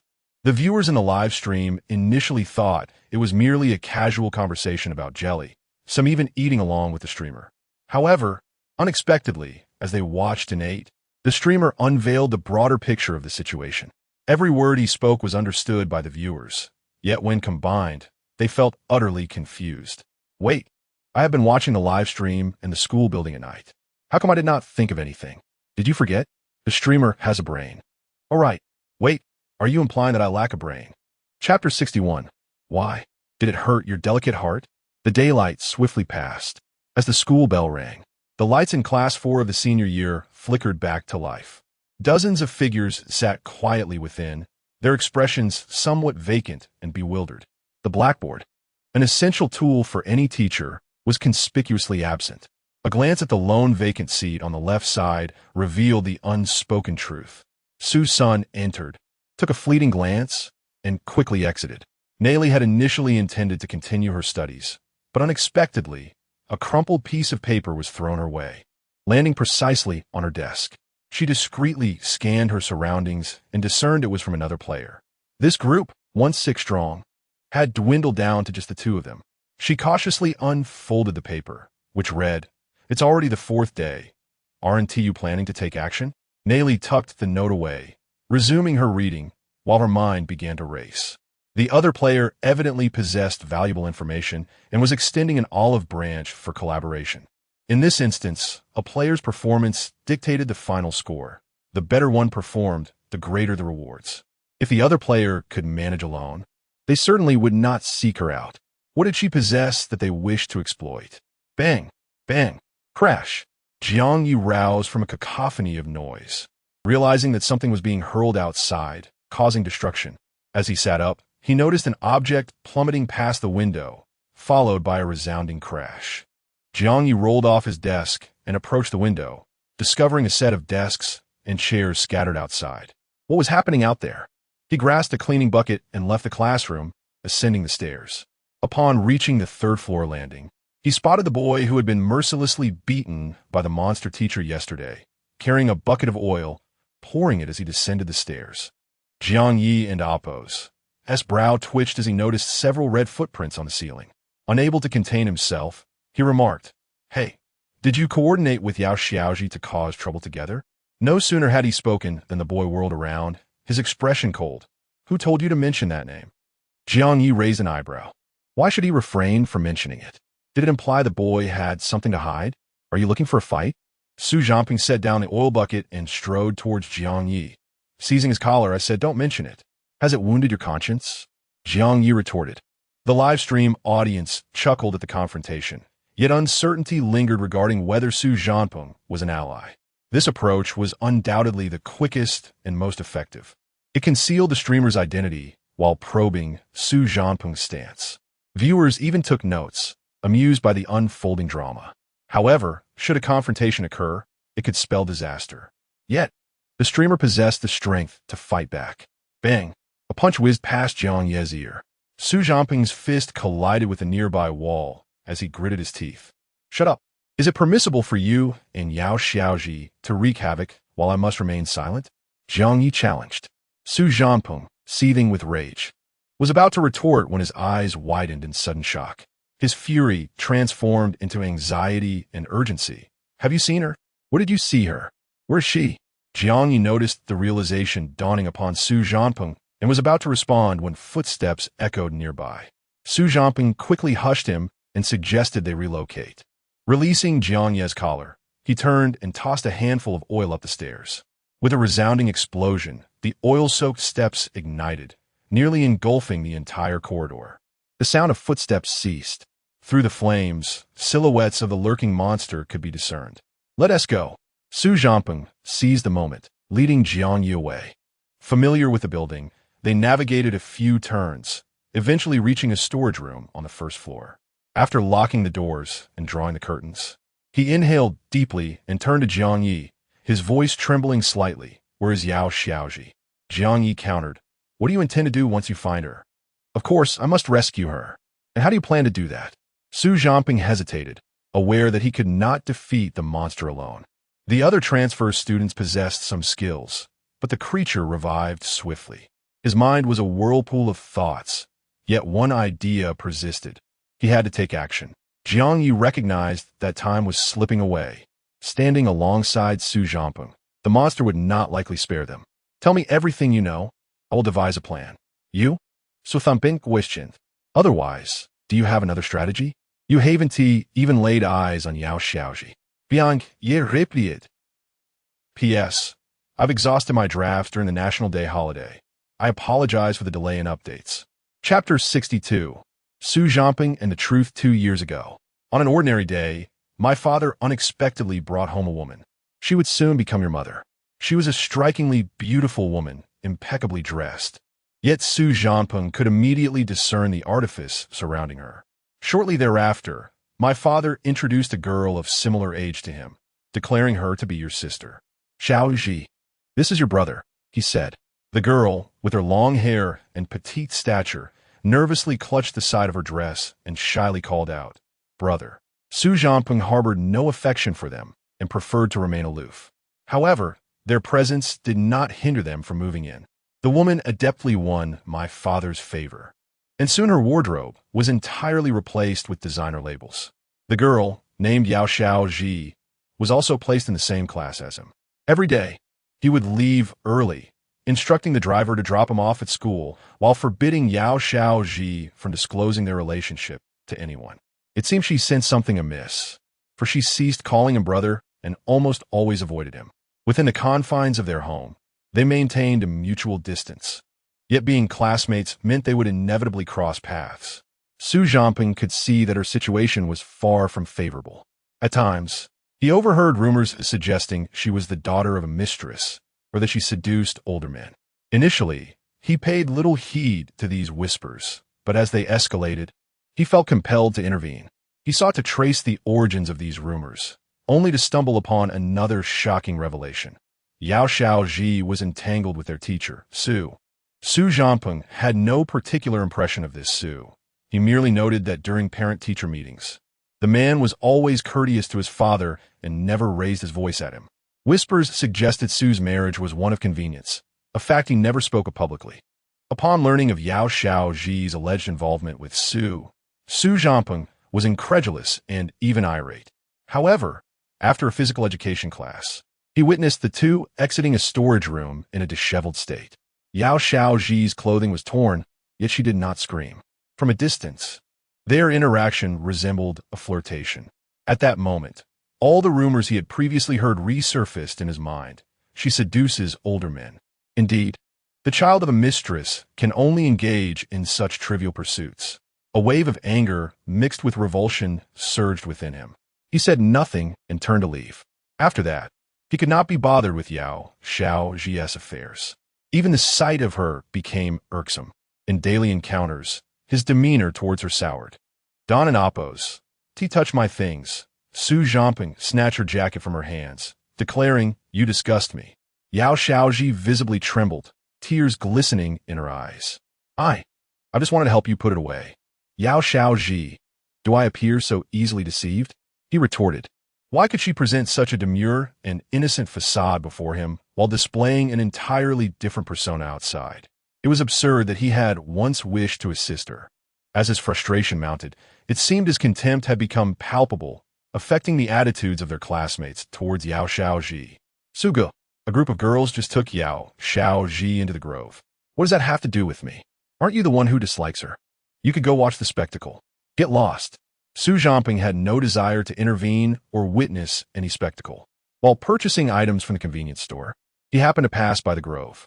The girls were engaging in cruel bullying, employing petty tactics. Upon noticing him approach, they quickly dispersed. Sugo, what brings you here? Is this grove your family's? Su Zhamping replied impatiently, No, it isn't. Feel free to wander. As the girls retreated, he looked down to see Yao Xiaoji curled in a corner, weeping silently and looking pitiful. Su Zhamping felt overwhelmed with irritation, loathing himself for being deceived. Had he truly been fooled for 2 years? The thought of her actions ignited his fury. You are still a student. Have we mistreated you in the Su family? Must you act so pretentiously? How revolting. He turned to leave, but after a few steps, he returned, flinging her jacket at her face before storming away. In that moment, Su Zhamping was consumed by disgust. During afternoon class, an empty seat drew little attention. The teacher merely assumed Yao Xiaoji had stepped out momentarily. Shortly thereafter, a loud bang echoed from outside. Initially, they believed something had fallen, but soon screams filled the air. Someone jumped. Students rushed into the hallway, murmurs flooding his ears as he caught a name. Yao Xiaoji. How could she have jumped? Panic ensued, but when her body was covered, some began to speculate. She must have felt ashamed, right? After doing something like that, I would have jumped long ago. Why jump here and scare everyone? Su Zhamping's mind buzzed with confusion. The sight of her blood staining the ground seared into his memory. No matter what he did, he could only envision crimson. The police later stated that the height of the building rarely resulted in fatalities, yet she had ingested lethal substances before leaping. Upon returning home, he found himself staring at the woman who only concerned herself with appearances, further fueling his agitation. The aftermath of Yao Xiaoji's death spiraled into a significant uproar. A high school student, overdosing and jumping. The prior rumors also somehow resurfaced. Although Su maintained his innocence, the fallout was too severe, leading to his suspension. The school deemed the incident a scandal, fearing it might impact the current cohort of students, thus striving to suppress the situation. My father, who had previously shown little concern for Yao Xiaoji, felt compelled to investigate the matter due to its implications for their reputation. As public outrage and cynical remarks flooded the internet, Su Zhamping received an unexpected email. It was a letter wrapped in envelope paper, devoid of a signature or address, simply inscribed with the word, truth. Upon opening the letter, he discovered an old-fashioned disc. After some effort, he located a device capable of playing it. The footage revealed a clandestine angle, as if it had been surreptitiously recorded. The scene focused on the storage room. Although somewhat indistinct, the identities of the two individuals were clear. Yao Xiaoji initially resisted, but as the ordeal progressed, her strength waned. In a desperate moment, she grasped a dumbbell, attempting to strike back. Yet, her frail form stood no chance against Su. He seized her wrist, threatening, if you dare to speak out, I will release your photos for all to see what a wretched creature you truly are. Even if you do speak, who will believe you? A renowned teacher or a disreputable student? Wasn't it you who seduced me? Behave, and your teacher will treat you well. As these words reached Su Zhamping's ears, a storm of rage and anguish brewed within him. Gripping the disc tightly, he hastened to the police station. Please hold on. We require some time to verify the authenticity. To Su Zhamping's astonishment, he found himself detained, and for 7 long days at that, regardless of his pleas for release. When he finally emerged, he was met with the news that the situation had been resolved, and Su's son had been reinstated at the request of the majority of the class. Upon returning home, he discovered that all the electronic devices had been replaced. No one mentioned the incident any longer. Conversations online were scarce, and his family refrained from bringing it up. Su Zhamping felt utterly bewildered, as if he had stumbled into a different realm. The evidence was blatantly before him. Why did these people seem blind to it? Was it he who had erred in his recollection? Or was it the world that had gone awry? In his frustration, he sought counsel from his father, who, at his wits' end, finally spoke the truth. "You foolish boy, this matter is beyond our control." How could it be beyond their control? Su Zhanping could not comprehend. He truly could not fathom the bizarre trajectory of events. He had seen the evidence, yet found himself powerless to act. What was he doing? Not only had he failed to assist her, but he had also uttered such words to her. Who was he? A fool deceived by the world? And what of her? A simpleton victimized by the entire world? No, it could not end like this, even if it meant his demise. Su Zhanping vowed to pierce the heavens and stir a tempest. No one would be allowed to find solace. Chapter 63. The New Teacher, Wang. As Su Zhanping spoke, a sudden sound of footsteps echoed from outside the door, drawing closer. Both of their expressions tightened, acutely aware that time was of the essence. Jiang Ye hastily inquired, "What happened afterward? How did Su-san die? What was the nature of the laboratory incident?" Su Sr. Su Zhanping furrowed his brow in contemplation. After Yao Xiaoji's death, several others at the school had also leapt to their demise or taken their own lives. I sought out Chu Muwen, a sharp-minded individual. We orchestrated a laboratory accident. An unexpected earthquake struck, injuring many. Then, he rubbed his temples, painfully grasping at his hair. After that, I believe I was injured. Did I die? What happened to me afterward? The footsteps resonated in the vacant corridor, drawing nearer to the doorway. Jiang Ye interrupted Su Zhanping's agonizing musings, swiftly pulling back the curtains and opening the window. "Forget what you can't remember. We must escape first." "Wait." Su Zhanping grasped his wrist. "You still haven't told me where Yao Xiaoji is or where you saw her." Jiang Ye had already half climbed through the window when he replied. "She jumped off the building." "When?" "Every evening around dusk." "Indeed, she jumped." Su Zhanping swayed, his expression dazed. "No wonder I could never find her. She perished before the night, vanishing from everyone's sight." As he murmured, the footsteps had halted at the storeroom's entrance. Bang! The wooden door was forcefully struck, dust cascading down. "We must go now." Jiang Ye leaped from the window, remarking that they could discuss matters later. He dashed a few steps, only to find silence behind him. Turning back, he saw that Su Zhanping had not only failed to escape, but was instead moving toward the storeroom's door. Jiang Ye paid it no mind and continued to flee. After running several meters, a sudden loud crash erupted from the storeroom. It sounded as if a door had been flung open. The sounds of struggle faded into the distance, and he did not pause, running onward until he deemed it far enough to find a hiding place, glancing back in that direction. Due to the distance, he could only see a tall, slender figure lingering at the window for a moment before turning away. All that remained was a half-shattered glass pane, splattered with blood. Could he not emerge? Or was he simply reluctant to do so? Jiang Ye pondered, considering that Su Zhanping also had yet to appear. Was it a matter of desire or ability? Furthermore, the other students from Class 4 the senior year seemed to be absent as well. Was there some restriction imposed on the high school building for them? If so, was there a way to lure him out? The backstory of Yao Xiaoji is quite tragic. One must wonder how she became a specter, repeatedly leaping to her demise. They were all trapped here. But who entraps whom? The audience in the live stream engaged in conjecture. Su Zhanping was ensnared by guilt. What of Su's son? The students of Class 4? Were they ensnared by Yao Xiaoji? Yet, why was Yao Xiaoji confined here? She appeared to harbor little resentment, only self-pity. At least it was now clear who the major antagonist was, as well as the clues leading to their demise. Who is Chu Muwen? I donned Appos to recall hearing that name before. The antagonist must perish. No one must disturb my brother Yi while he cleans up. As Jiang Ye made his way toward the dormitory building, within the classroom, Su's son, blood dripping from Su Zhanping, ascended the stairs to the 4th floor. Upon reaching the 4th floor, he keenly sensed an unfamiliar presence lurking behind the pile of clutter on his right. Su's son narrowed his eyes, exuding a dangerous aura that rendered the person concealed in the shadows nearly breathless. Who is this little thing? He coldly inquired. It's me. A tall figure slowly emerged, Zhou Mo raising her hands in a gesture of non-aggression. Who are you? Susan asked. I'm the teacher of Class 4 in senior year, she said, shaking the teacher's badge hanging from her chest, her face obscuring the photo on it. My surname is Wang. Su-sun fixed her with a cold stare for 3 seconds before suddenly breaking into a sinister smile. Oh, it's Teacher Wang. I've heard much about you. He took a couple of steps forward, causing Zhou Mo to retreat a step in fright at the sight of the bloodied Su Zhanping. You arrived just in time. I was just lamenting how difficult it is to manage the students in my class. The evening's self-study session has just begun. Let me take you to the classroom. Zhou Mo's gaze swept over Su Zhanping, momentarily uncertain about her choice.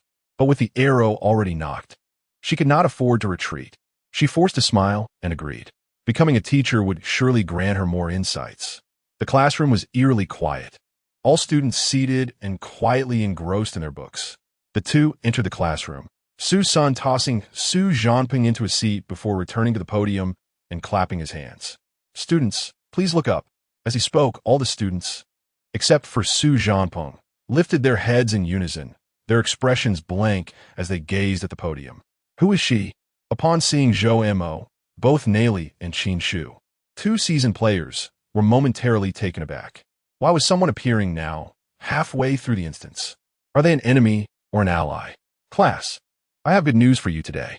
Su-sun grinned, saying, This is the new Teacher Wang, and she will be assisting me in managing Class 4. Let's welcome Teacher Wang.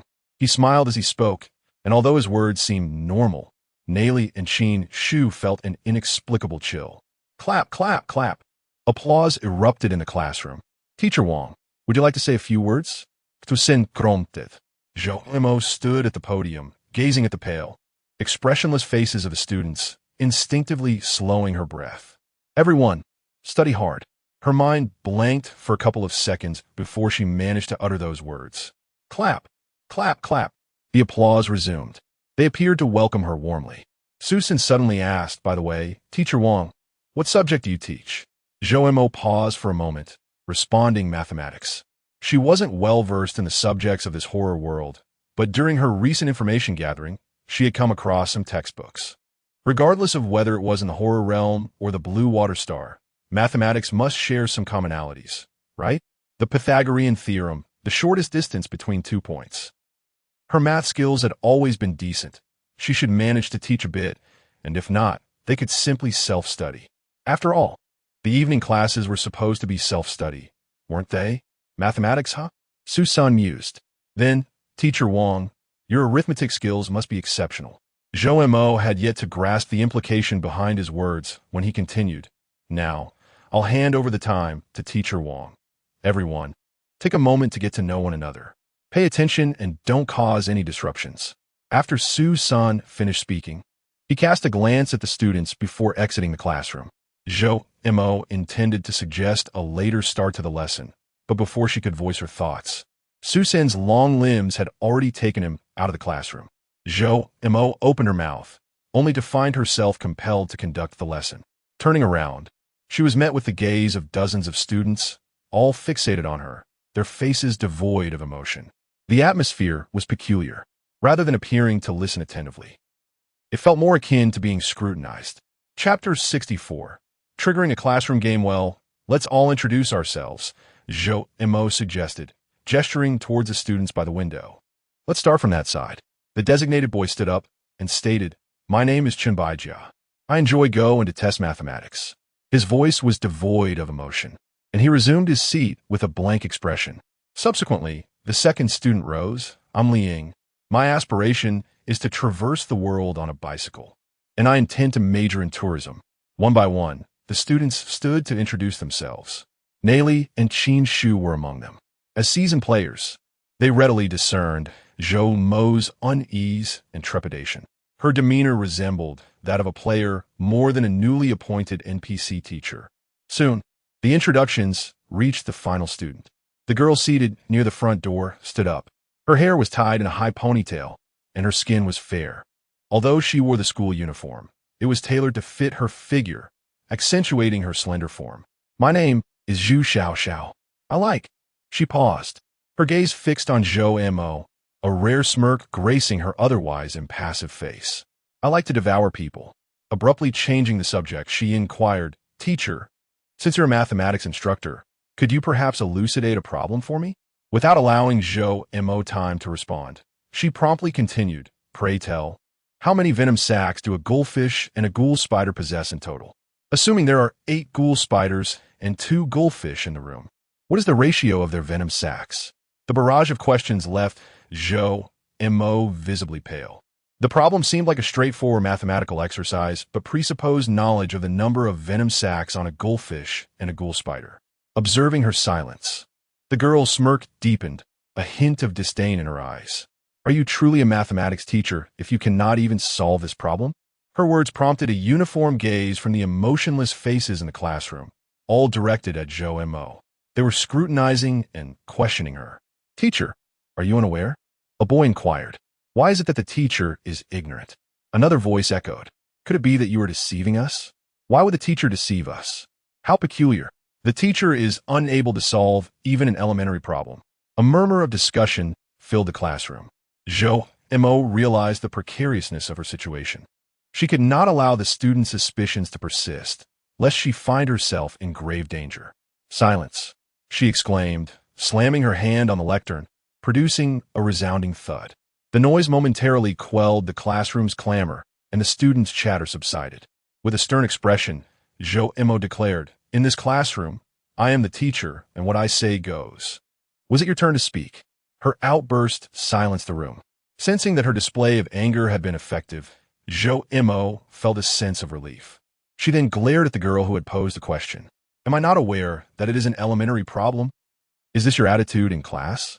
When the teacher instructs you to go east, you go west. Her voice reverberated through the classroom. The girl who had asked the question appeared intimidated. She bowed respectfully to Zhou Mo. I apologize, teacher. I understand my mistake. Zhou Mo pointed towards the door. You will stand outside for 20 minutes as punishment. Yes, teacher. The girl responded obediently, exiting without uttering another word. Witnessing this, Zhou Mo breathed a sigh of relief. However, Nelly felt a pang of unease, sensing an impending calamity. If the new teacher were truly a player, she surmised, her fate would be grim. In the classrooms of Crimson Moon High, obedience to the teacher was paramount. A rule instilled by Sioux Senator, however, the students and oppos. Adherence to this rule hinged on the teacher and oppos as competence. If the teacher lacked even elementary knowledge, the students would not submit. On the podium, Zhou Mo surveyed the students, her face taut. The first lesson we shall undertake today is that students shall respond to the teacher and oppos. Instructions and refrain from speaking out of turn or disrupting the order of the class. Is that clear? Crystal clear. The students responded in unison. Satisfied that her authority was no longer in question, Zhou Mo nodded. Knock, knock. At that moment, Susan stood at the front door, a new blackboard in hand, embodying the epitome of A and AMP. Oppos, model colleague, and AMP. Oppos, teacher Wang. The students in your class were mischievous and damaged the blackboard. I have brought you a new one. Zhou Mo was taken aback. Oh, all right. Thank you. She had initially planned to muddle through the evening without a blackboard, but the man was giving her no such opportunity. You're welcome. We are colleagues, after all, Susan said amicably. Aside from his somewhat sinister countenance, he appeared to be a teacher of amiable disposition. He was tall and long-limbed, and with a few swift movements, he secured the new blackboard in place. Susan clapped his hands and smiled at Zhou Mo. Teacher Wang, I wish you the best of luck. I won't disturb your lesson any further. All right. After Susan departed, Zhou Mo gritted her teeth and picked up a piece of chalk from the lectern. Now that we have a blackboard, let into oppos. Let's begin the lesson. Since it's the first day, and I'm unfamiliar with your level of understanding, we'll start with something simple. As she turned to face the blackboard, a chill ran down her spine. Simultaneously, the eerie system's notification echoed in her mind. Side quest triggered. Classroom game. This is a simple game called red light, green light. The teacher writes on the blackboard and recites the name of the game once, after which the teacher may turn around once. When the teacher turns around, the students must remain still. If a student moves, they must be captured and chained to the blackboard, awaiting rescue from their peers. When the teacher is writing, the students may move freely. If the teacher is touched by a student, the escape mode is activated. For 3 minutes, the The teacher may flee and hide within the school building. If the teacher is captured by the students win. Conversely, if the teacher is not captured, the teacher wins and may select one student as their scapegoat. Note, once the game begins, all participants must abide by the rules. What? Zhou Mo's eyes widened in disbelief, partly because she had indeed triggered an additional quest, and partly because the latter part of the game's rules differed from what she knew. On Aqua Blue Star, the person who called out red light, green light was the ghost. After others touched the ghost, they had to flee immediately, and if they were caught by the ghost, they would become the new ghost. However, according to the Eerie System's notification, it was she as the ghost who had to run. Before Zhou Mo could ponder further, the chill behind her intensified. She could even hear the scraping sound of benches being moved. She wanted to turn her head to look, but she found herself unable to move her head. Recalling the previous notification, she tentatively muttered, red light, green light. The next moment, the restraint on her vanished. She turned to look.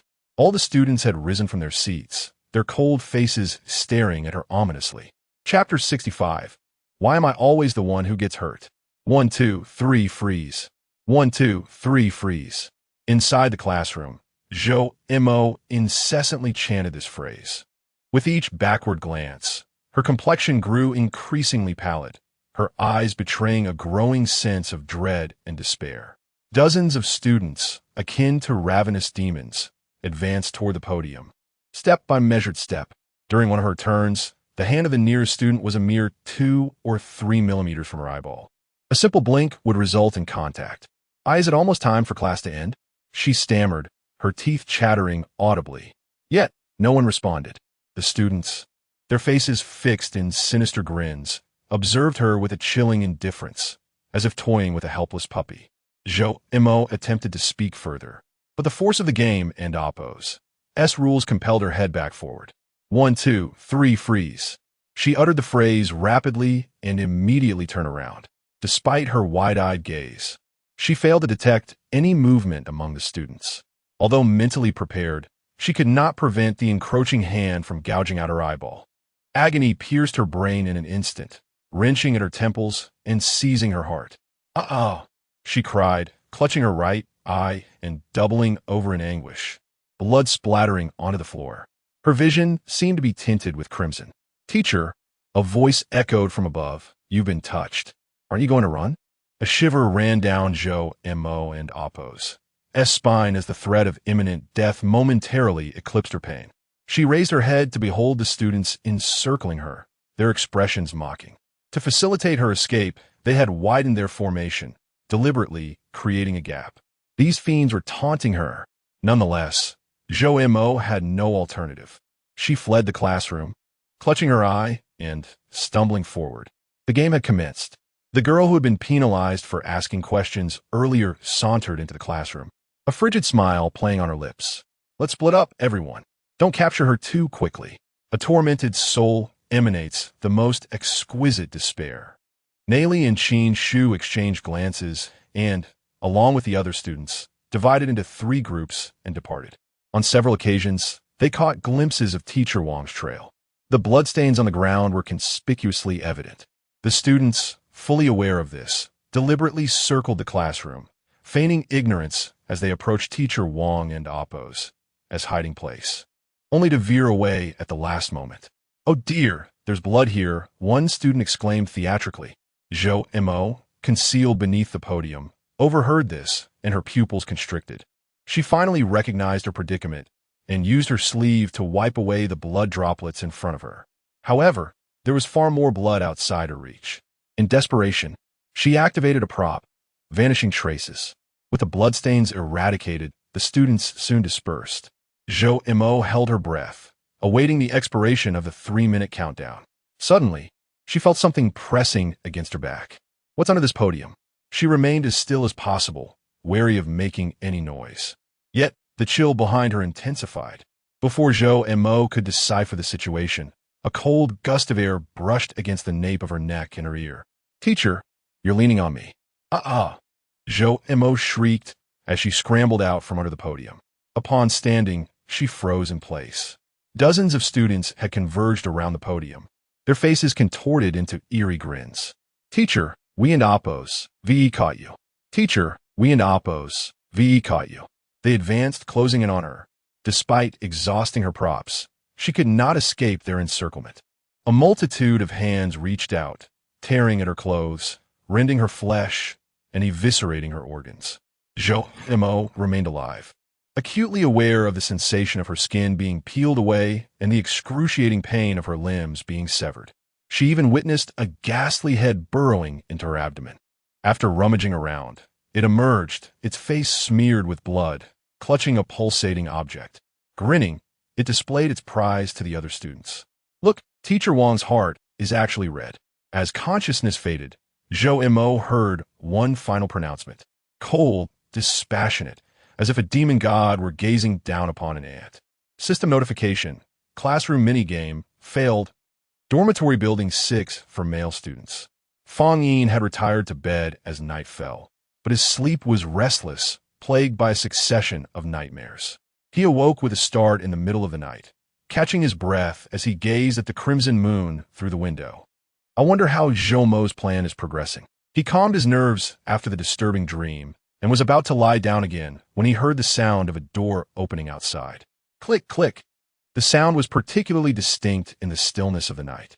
The sound of doors opening and closing in the corridor persisted for a while, and footsteps circled twice before receding. Moments later, they returned. Knock, knock. The wooden door was being rapped upon. Fang Yin's eyes widened as he feigned sleep in his bed. Have a ghost become so audacious these days? Knocking directly on doors? Or perhaps the school's specters adhere to a code of etiquette. Are they unable to enter without knocking? Fang Yin, a familiar voice called from outside. The Godan? Fang Yin was about to blurt out, but he abruptly reconsidered and clamped his mouth shut. It's all a ploy by the ghosts. I hear nothing. I see nothing. He forced his eyes shut. I'm asleep. As he was thinking this, a sudden pain shot through his forehead. He felt a wave of dizziness and drifted off to sleep. Outside the door, Jiang Ye knocked and called out for some time, but there was no response. Is he sleeping so soundly? He turned to leave, but suddenly heard a thud from inside. Then, the sound of a lock being undone emanated from behind the door. Creak. The old wooden door opened a crack. Oh, you're awake? Jiang Ye pushed the door open and stepped inside, expecting to see Fang Yin rouse from his slumber. Instead, he was greeted by a disembodied head floating in the air. A decaying head with lifeless eyes. Upon seeing Jiang Ye, its rotting lips parted. You finally returned. Jiang Ye. Fang Yin. What did I do wrong? Why am I always the one who gets hurt? The viewers in Fang Yin's live stream were torn between amusement and realization. Jiang Ye had not returned to sleep for several days, and whenever Fang Yin fell asleep, the head would emerge and roam around. Occasionally, it would hang from the light fixture, gazing down at the bunks. Initially, they had assumed that this was another element of the terrifying school setting. However, it now seemed that the head had been awaiting Jiang Ye's return. This head, these words, I'm detecting a hint of resentment. Fang Yin probably thought it was a soul-summoning ghost. Brother Yi is truly formidable, returning from the teaching building in the dead of night. Chapter 66. Bring your head and follow me. Jiang Ye was taken aback when he opened the door to find a severed head awaiting him in the dormitory. The dim lighting momentarily tricked him into thinking it was Fang Yin Wu. Suddenly, the decaying head lunged toward the door, attempting to close it. Quick-witted, Jiang Ye intercepted the door just in time. They remained locked in a stalemate. The rotting head glanced at Jiang Ye before soaring back to the upper bunk where Jiang Ye usually slept. Confused, Jiang Ye inquired, "Is that bed yours?" The head replied, "No, I'm waiting for you to come sleep." Jiang Ye retorted, "I have no such inclination," seeing that he showed no intention of joining. The head descended and circled the room. It bit into a pile of papers on the large table, extracting a workbook. "Teach me how to solve these problems," it commanded, tossing the workbook onto the table. Jiang Ye stammered, "Wait a moment. You're awake at this hour just to have me explain problems to you?" The head stared at him, as if to say, "What else?" "I'm merely a janitor," Jiang Ye protested. "But you possess a sharp mind," the head complimented. "Thank you for the flattery," Jiang Ye nodded, "but tutoring comes at a different price." After a brief silence, the head devised a plan. "What if I knock you unconscious, and we discuss in the dream realm?" In dreams, there are no fees. Without hesitation, it soared towards Jiang Ye. Hey, hey, hey, Jiang Ye exclaimed, dodging to the side. At least you're a student. Shouldn't you uphold some decorum? The head continued its assault, stating, scholars do not abide by decorum. Jiang Ye retreated to the corridor, reasoning that scholars at least listen to others. Why resort to violence? I didn't T-strike, the head insisted. Jiang Ye sidestepped, bracing himself against the approaching head, feeling its slimy texture. Shouldn't you have more pressing matters to attend to? Who is Chumuan? The head asked. You, Jiang Ye replied. Me? Indeed. A clever brain capable of inflicting harm on Su Senator in Su Sen's eyes. This was undoubtedly a threat, and thus, this entity would not have an easy time. Much like the shattered figure before him. Jiang Ye continued, there's a roster of you in the resource room. You can accompany me to verify. The head persisted. You seem to misunderstand. Whether you are Chu Muin or not has no bearing on whether you'll tutor me. With considerable strength, the head pushed Jiang Ye back a step. How about a deal? A deal? Chu Muin raised an eyebrow, only to glimpse Jiang Ye's palm. Accompany me to get your mind treated, and I shall teach you, Jiang Ye proposed. Chu Muin fell silent, contemplating. Are you implying I lack intelligence? Essentially, Jiang Ye nodded. Your memories are likely elsewhere. Chu Muin eased its grip, slowly retreating. Teach me, and the rest is up to you. Okay, Jiang Ye snapped his fingers. Let us see what the problems entail. The night swiftly passed. Jiang Ye, having taken a nap in the teaching building, felt no fatigue, while Feng Yin woke several times, only to be knocked unconscious by Chu Muin. As dawn broke, Jiang Ye wrapped the head in a bedsheet. Feng Yin finally awakened. Good morning, Jiang Ye greeted, securing the head on his back. Feng Yin instinctively replied, morning. Upon realizing something was amiss, his pupils dilated. When did you return? He glanced between the dormitory door and Jiang Ye, recalling that he had locked the door the previous day. Jiang Ye replied nonchalantly, I came back in the middle of the night. Middle of the night. Feng Yin's expression shifted as he recalled the sounds he heard earlier. Ligoden, it truly is a ghost. There's no other explanation. Indeed, Jiang Ye thought he might need to explain how he entered, but to his surprise, Feng Yin didn't ask. I recall you were cleaning the resource room, right? Jiang Ye asked. How'd it go? Shall we check it together? Feng Yin paused, then realized the implications. Though outwardly a janitor, Li Godin could very well be Yang Debei as informant. It was the 5th day of the instance, and this was a check to see if he had been slacking off. He nodded, all right, Dog Dangu. To avoid being accused of laziness, he admitted, I've been cleaning diligently these past 2 days, but strangely, every time I return to the resource room, it's messy again. There's also some odd sticky substance that's difficult to clean. Jiang Ye stroked his chin. Sticky substance? No witties. I'll accompany you to see what is going on. Thank you. Dog, Dangu, Feng Yin replied. Jiang Ye found it odd that Feng Yin paused mid-sentence. He glanced at Feng Yin, pondering it best to let it be, as everyone has their own habits. The two first went to the office building to collect their meals. As they grabbed their food, Yang Debei's gaze lingered on the bundle behind Jiang Ye, filled with unspoken meaning. Noticing this, Feng Yin grew even more convinced of his suspicions. Once inside the resource room, he quickly turned on the lights and offered a chair. Dog Dangu, please have a seat. Jiang Ye waved his hand. No, I'll look around. I'll accompany you, Feng Yin insisted, following closely. Jiang Ye scanned the room. With numerous bookshelves and storage cabinets, it would be quite the endeavor to locate anything. Where's the sticky substance most prevalent? Feng Yin pondered briefly before leading Jiang Ye to the deepest bookshelf. This area never seems to get clean, no matter what. As he spoke, a thud echoed from the depths of the bookshelf, as if something had fallen. They both assumed defensive stances, but the next moment, a small shadow shot from the bookshelf, hurtling towards Jiang Ye like a cannonball. Chapter 67. Assembling the corpse, Jiang Ye recoiled instinctively, while Feng Yin, reacting a beat later, was struck full force in the face. Dazed, he struggled to regain his senses. Jiang Ye, however, had clearly seen the projectile, an indescribable mass, soft and yielding, crisscrossed with vessels and coated in grime. Had he not known his purpose, he might not have recognized it. As if drawn by an unseen force, the head on Jiang Ye's back began to quiver. Unfurling the bedsheet, Jiang Ye released the decayed head. It soared towards the mass on the ground, eager to reunite. Just as they were about to connect, Jiang Ye intervened, halting the brain and Oppo's trajectory. He produced a rag, meticulously cleaned the grimy surface, and then released it. Go forth. Head and brain united, and in that instant, Chu Muin's gaze transformed. Black pupils materialized amidst the whites of his eyes, conveying profound depth and intellect.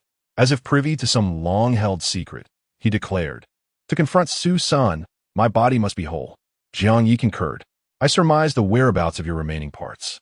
The locations assigned by Yang Demi likely hold clues, which diligent investigation will unearth, ultimately leading to the truth of the high school class 4 and the experimental mishap. The act of cleaning itself is integral to the unfolding events. Players face two choices: eliminate the disruptive specters or delve deeper into the mystery. Either path leads to the mission's completion, but the manner of completion dictates the final evaluation. A subpar score yields meager rewards. Each additional item enhances one's chances of survival in the next trial." Zhou Mo and Fang Yin's initial enthusiasm for exploration and data collection stemmed from a desire for a higher score, unaware that the most crucial clues lay within the very areas they were tasked with cleaning. After a brief exchange, Fang Yin finally recovered, vaguely recalling fragments of the conversation. Mistaking it for the arrival of reinforcements, he was shocked to see the floating head, his dorm nemesis. What in the world? He cast bewildered glances between the head and Jiang Ye, retreating instinctively. "What are you two plotting?" Su Sen's name rang a bell. He seemed to recall it from the registry of teachers in the high school class 4. He also remembered a newspaper clipping tucked in a corner of the bookshelf, detailing the incident at Hanyue Middle School, where teacher Su San was suspended due to unforeseen circumstances. Are Li Go Dan and this head allies or adversaries? And what role does Su San play? Who is the mastermind? Fang Yin and Oppo's mind raced. Having survived unscathed for so long, he doubted these ghosts were malevolent. Yet, the true villain often lurks in the shadows, revealing themselves only at the final moment. Jiang Ye retrieved Fang Yin's glasses. "Myopia," Fang Yin stammered, gingerly accepting them. "What has transpired?" Jiang Ye paused. "In essence, we've located the key figures involved in the experimental incident. The next step is to piece together Chu Muin's body and confront Su Senator So Fang. A battle looms. Will you join us? Participation may elevate the score, but it also carries mortal risks. Battle? Who's fighting?" Fang Yin readjusted his glasses, squinting through the cracked lens. "I'm content with cleaning." "Wait, what did you say?" Fang Yin looked up, bewildered. "Experimental incident? Key figures?" Jiang Ye clarified. "Principal figures." "No, I mean, are you a player from Waterblue Star?" Jiang Ye nodded. "Yes, recently selected by the horror game." "Ah, you." Fang Yin clutched his head, circuits overloading. If Li Go Dan was a player, how could his prior actions be explained? They were the acts of Spectre. "How did you get in last night?" Jiang Ye gestured to the floating head. Chu Muin opened the door. "He should be on our side." Fang Yin countered. "Then why does he keep knocking me out?" "I've done nothing." Jiang Ye turned to Chu Muin, who replied, "I had no brain then, so I don't remember." "A convenient excuse," Jiang Ye remarked. Fang Yin persisted. "Then why is Yang Demi so amiable towards you?" Jiang Ye frowned. "Is she? Her attitude seems normal." "Normal?" Fang Yin exclaimed. "Everyone can see she favors you." Jiang Ye stroked his chin. "Perhaps I fit her aesthetic. My reputation as a friend to women might have some merit." After a brief exchange, Fang Yin resigned himself to reality, regarding Jiang Ye with a strange expression. "You're quite NPC-like," he said. Jiang Ye chuckled. "Thank you for the compliment." Fang Yin retorted, "Was that a compliment? A player resembling a ghost is hardly a good thing." "Fang, care to join us in piecing together the corpse?" Jiang Ye extended the invitation. Fang Yin pondered. "No. Yang Demi's attitude towards us is night and day. If she catches me slacking again, I'm doomed." Jiang Ye raised an eyebrow. "As you wish." He packed Chu Muin's head and slung it over his shoulder. As the duo departed the records room, Fang Yin called out, "How confident are you in this endeavor?" Jiang Ye paused, not turning back. "Plans never survive contact with reality. I can only say that danger and opportunity coexist." With that, he strode out, heading towards the high school building. Jiang Ye unearthed the torso from the flower bed. A mystical connection seemed to exist between Chu Muin's body parts, drawing them together. My heart isn't in my body, Chu Muin announced. He was now a head and torso, lacking limbs and lower body. To avoid startling others and to facilitate movement, he retreated into the bedsheet. They located the hands in the experimental building and the lower body among the pickled goods in the cafeteria. Jiang Ye grimaced at the brine lower half. Quaintly morbid, Chu Muin appeared queasy. Upon uniting with his lower half, he resembled a walking pickle. Jiang Ye suggested, "We and Amp, Oppos, LL wash you later." "Agreed," Chu Muin replied. Chapter 68. Divergent Intentions. Subsequently, Jiang Ye entered the dormitory building being cleaned by Lin Xingyu. Upon seeing him, Lin Xingyu immediately recalled Fang Yin's miserable state and cautioned, "Yang Demii patrols frequently. If she sees you here, she will take action." Jiang Ye nodded, reassuring her, "It's fine. I possess unique cleaning techniques. Moreover, I and Amp, Oppos, am not here idly. I and Amp, Oppos, come to assist you with the cleaning." Cleaning? Lin Xingyu was somewhat bewildered. Had news of her inability to clean spread so far? Jiang Ye affirmed, "Are there any particularly challenging areas to clean? For instance, places that appear clean after being scrubbed, only to revert to their former state the next day." "Ah, you mean that," Lin Xingyu responded. She had been immersed in cleaning the dormitory building for days. Although it remained unclean, she was aware of the peculiarities within. Under her guidance, Jiang Ye swiftly located the two legs, witnessing Chu Muin reunite with the legs. Lin Xingyu and Oppos' eyes widened, rendering her speechless for a moment.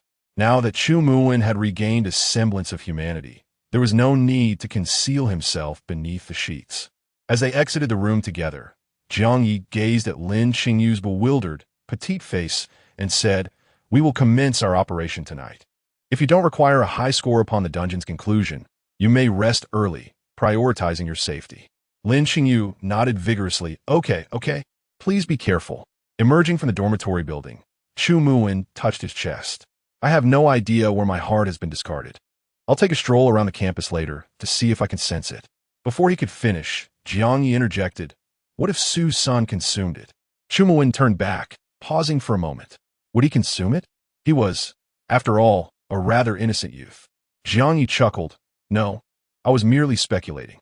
Chu Muin had barely breathed a sigh of relief when he continued, "If it were indeed consumed, what would happen? Would he be controlled?" Chu Muin was unsure. "It shouldn't Oppos affect combat prowess, I presume." He tapped his head. "Logically, as long as I possess my brain, I should be fine." In a subsequent moment, Chu Muin unexpectedly disintegrated. Brain, head, body, limbs, each part separated, some lying flat on the ground, others attempting to stand upright using their thumbs. This sudden transformation left Jiang Ye dumbfounded, and Chu Muin himself seemed equally surprised. The decaying head spoke of its own accord, "I am I, and you are you." The limbs also hopped about independently. Jiang Ye paused in silence for a moment. It seems that the brain alone is insufficient. Jiang Ye was unaware of how Chu Muin and Oppos' various body parts communicated. However, 15 minutes later, he reassembled himself and rose from the ground. "My apologies," Chu Muin said. Jiang Ye replied, "I wouldn't dare laugh." "I wouldn't laugh either." The moment of dismemberment was truly unnerving. Those body parts truly had minds of their own. In the live stream, the expressions of the viewers morphed repeatedly.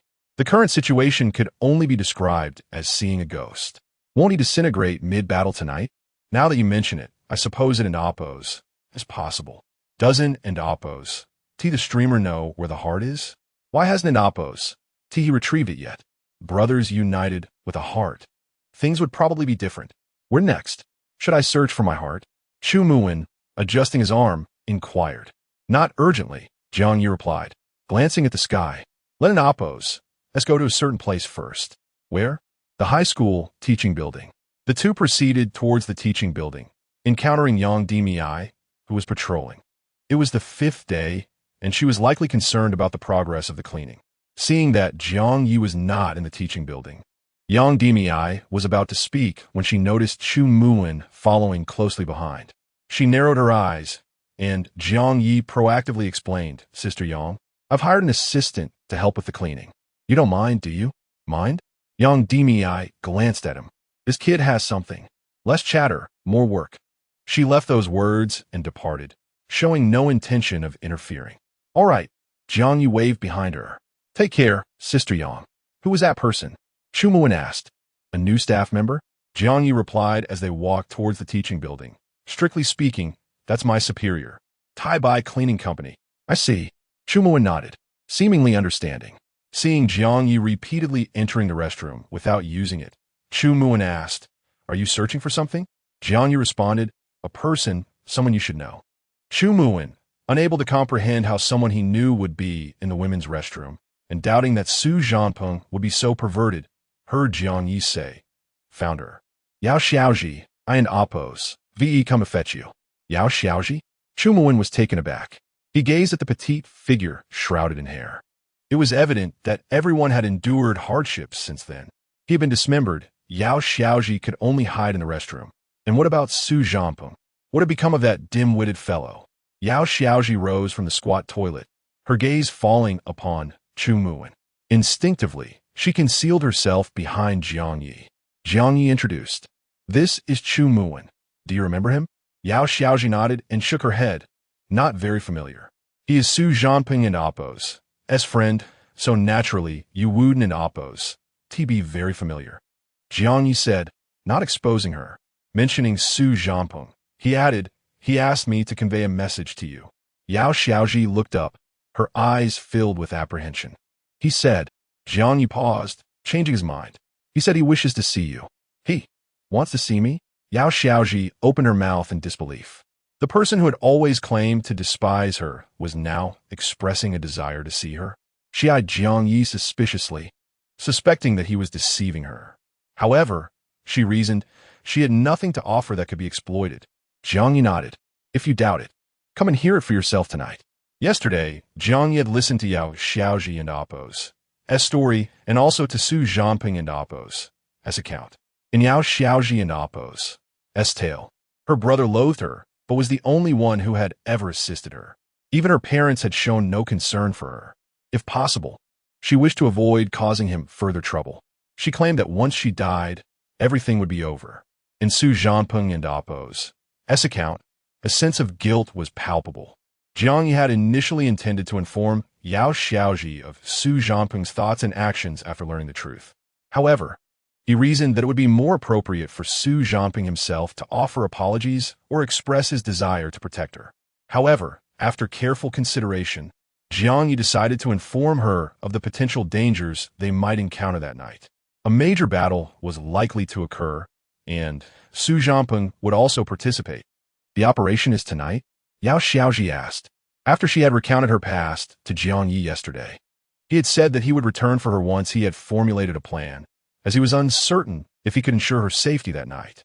Although this person seemed somewhat dim-witted yet also clever, Yao Xiaoji believed that he wooed into Oppos to deceive her, even if it was only for the sake of the jelly. Yes, tonight, Jiang Ye confirmed. Yao Xiaoji lowered her head and rummaged through her pockets. Wait a moment. Jiang Ye and Chu Muwen exchanged glances, patiently awaiting her next action. Suddenly, Yao Xiaoji produced two slender white rods. Everyone was striving, and I too. Chu Muwen interjected, Are you going to join the battle? The rods were only as thick as a thumb. Upon pressing a switch, both rods illuminated with a bright white glow. Hearing Chu Muwen's words, she shrank her neck, feeling somewhat embarrassed, and said, I lack strength and can only cheer for you from the sidelines. Chu Muwen. It seems he overthought the situation. No, Jiang Ye suddenly spoke up. Your strength is considerable. We will need your assistance in tonight's battle. Me? Yao Xiaoji looked at him in confusion, her eyes shimmering under the light. Indeed, you may have to confront Su-sun up close. Jiang Ye paused, observing her small figure. Will you be frightened? Yao Xiaoji shook her head, lowering her gaze, unsure. It had been a long time since she last saw him, and the thought alone caused her head to ache. She preferred to empty her mind, to crouch in a quiet corner, and remain within her own world. Jiang Ye contemplated and said, How about this? When you feel scared, just curse at him. Yao Xiaoji widened her eyes, seemingly surprised by this suggestion. After a moment, she managed to utter a few words, cursing. Is that really okay? But does feel quite liberating, Jiang Ye coaxed. Come, let me teach you. Su-san, you scoundrel. Yao Xiaoji stammered, Su-san, you scoundrel. Jiang Ye encouraged, scoundrel. You could just say it, scoundrel. Yao Xiaoji and Oppos. S face flushed, scoundrel. Yes, scoundrel. Su-san, you scoundrel. Su Senior. You scoundrel. Is this considered leading children astray? Not really. A scoundrel is merely a type of tortoise egg. The comments of the live stream floated by, revealing their awareness of more profane terms. However, observing Yao Xiaoji's innocent expression felt rather peculiar. A sudden awareness of her own impureness washed over her. Truth be told, she also longed to curse. Su-san, you scoundrel. Daylight faded away swiftly as Jiang Ye busied himself running errands. With the arrival of the blood moon night, a series of dim yellow lights illuminated the fourth floor of the high school building. Under the glow of the lights and the blood moon, one could vaguely discern the blurred scenery surrounding the teaching building. This time, however, there was no trace of the crimson hue on the first floor ground, nor any lingering essence of it.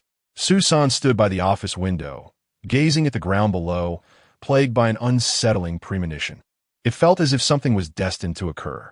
He summoned a few students, instructing them patrol the teaching building after class and look for anything unusual.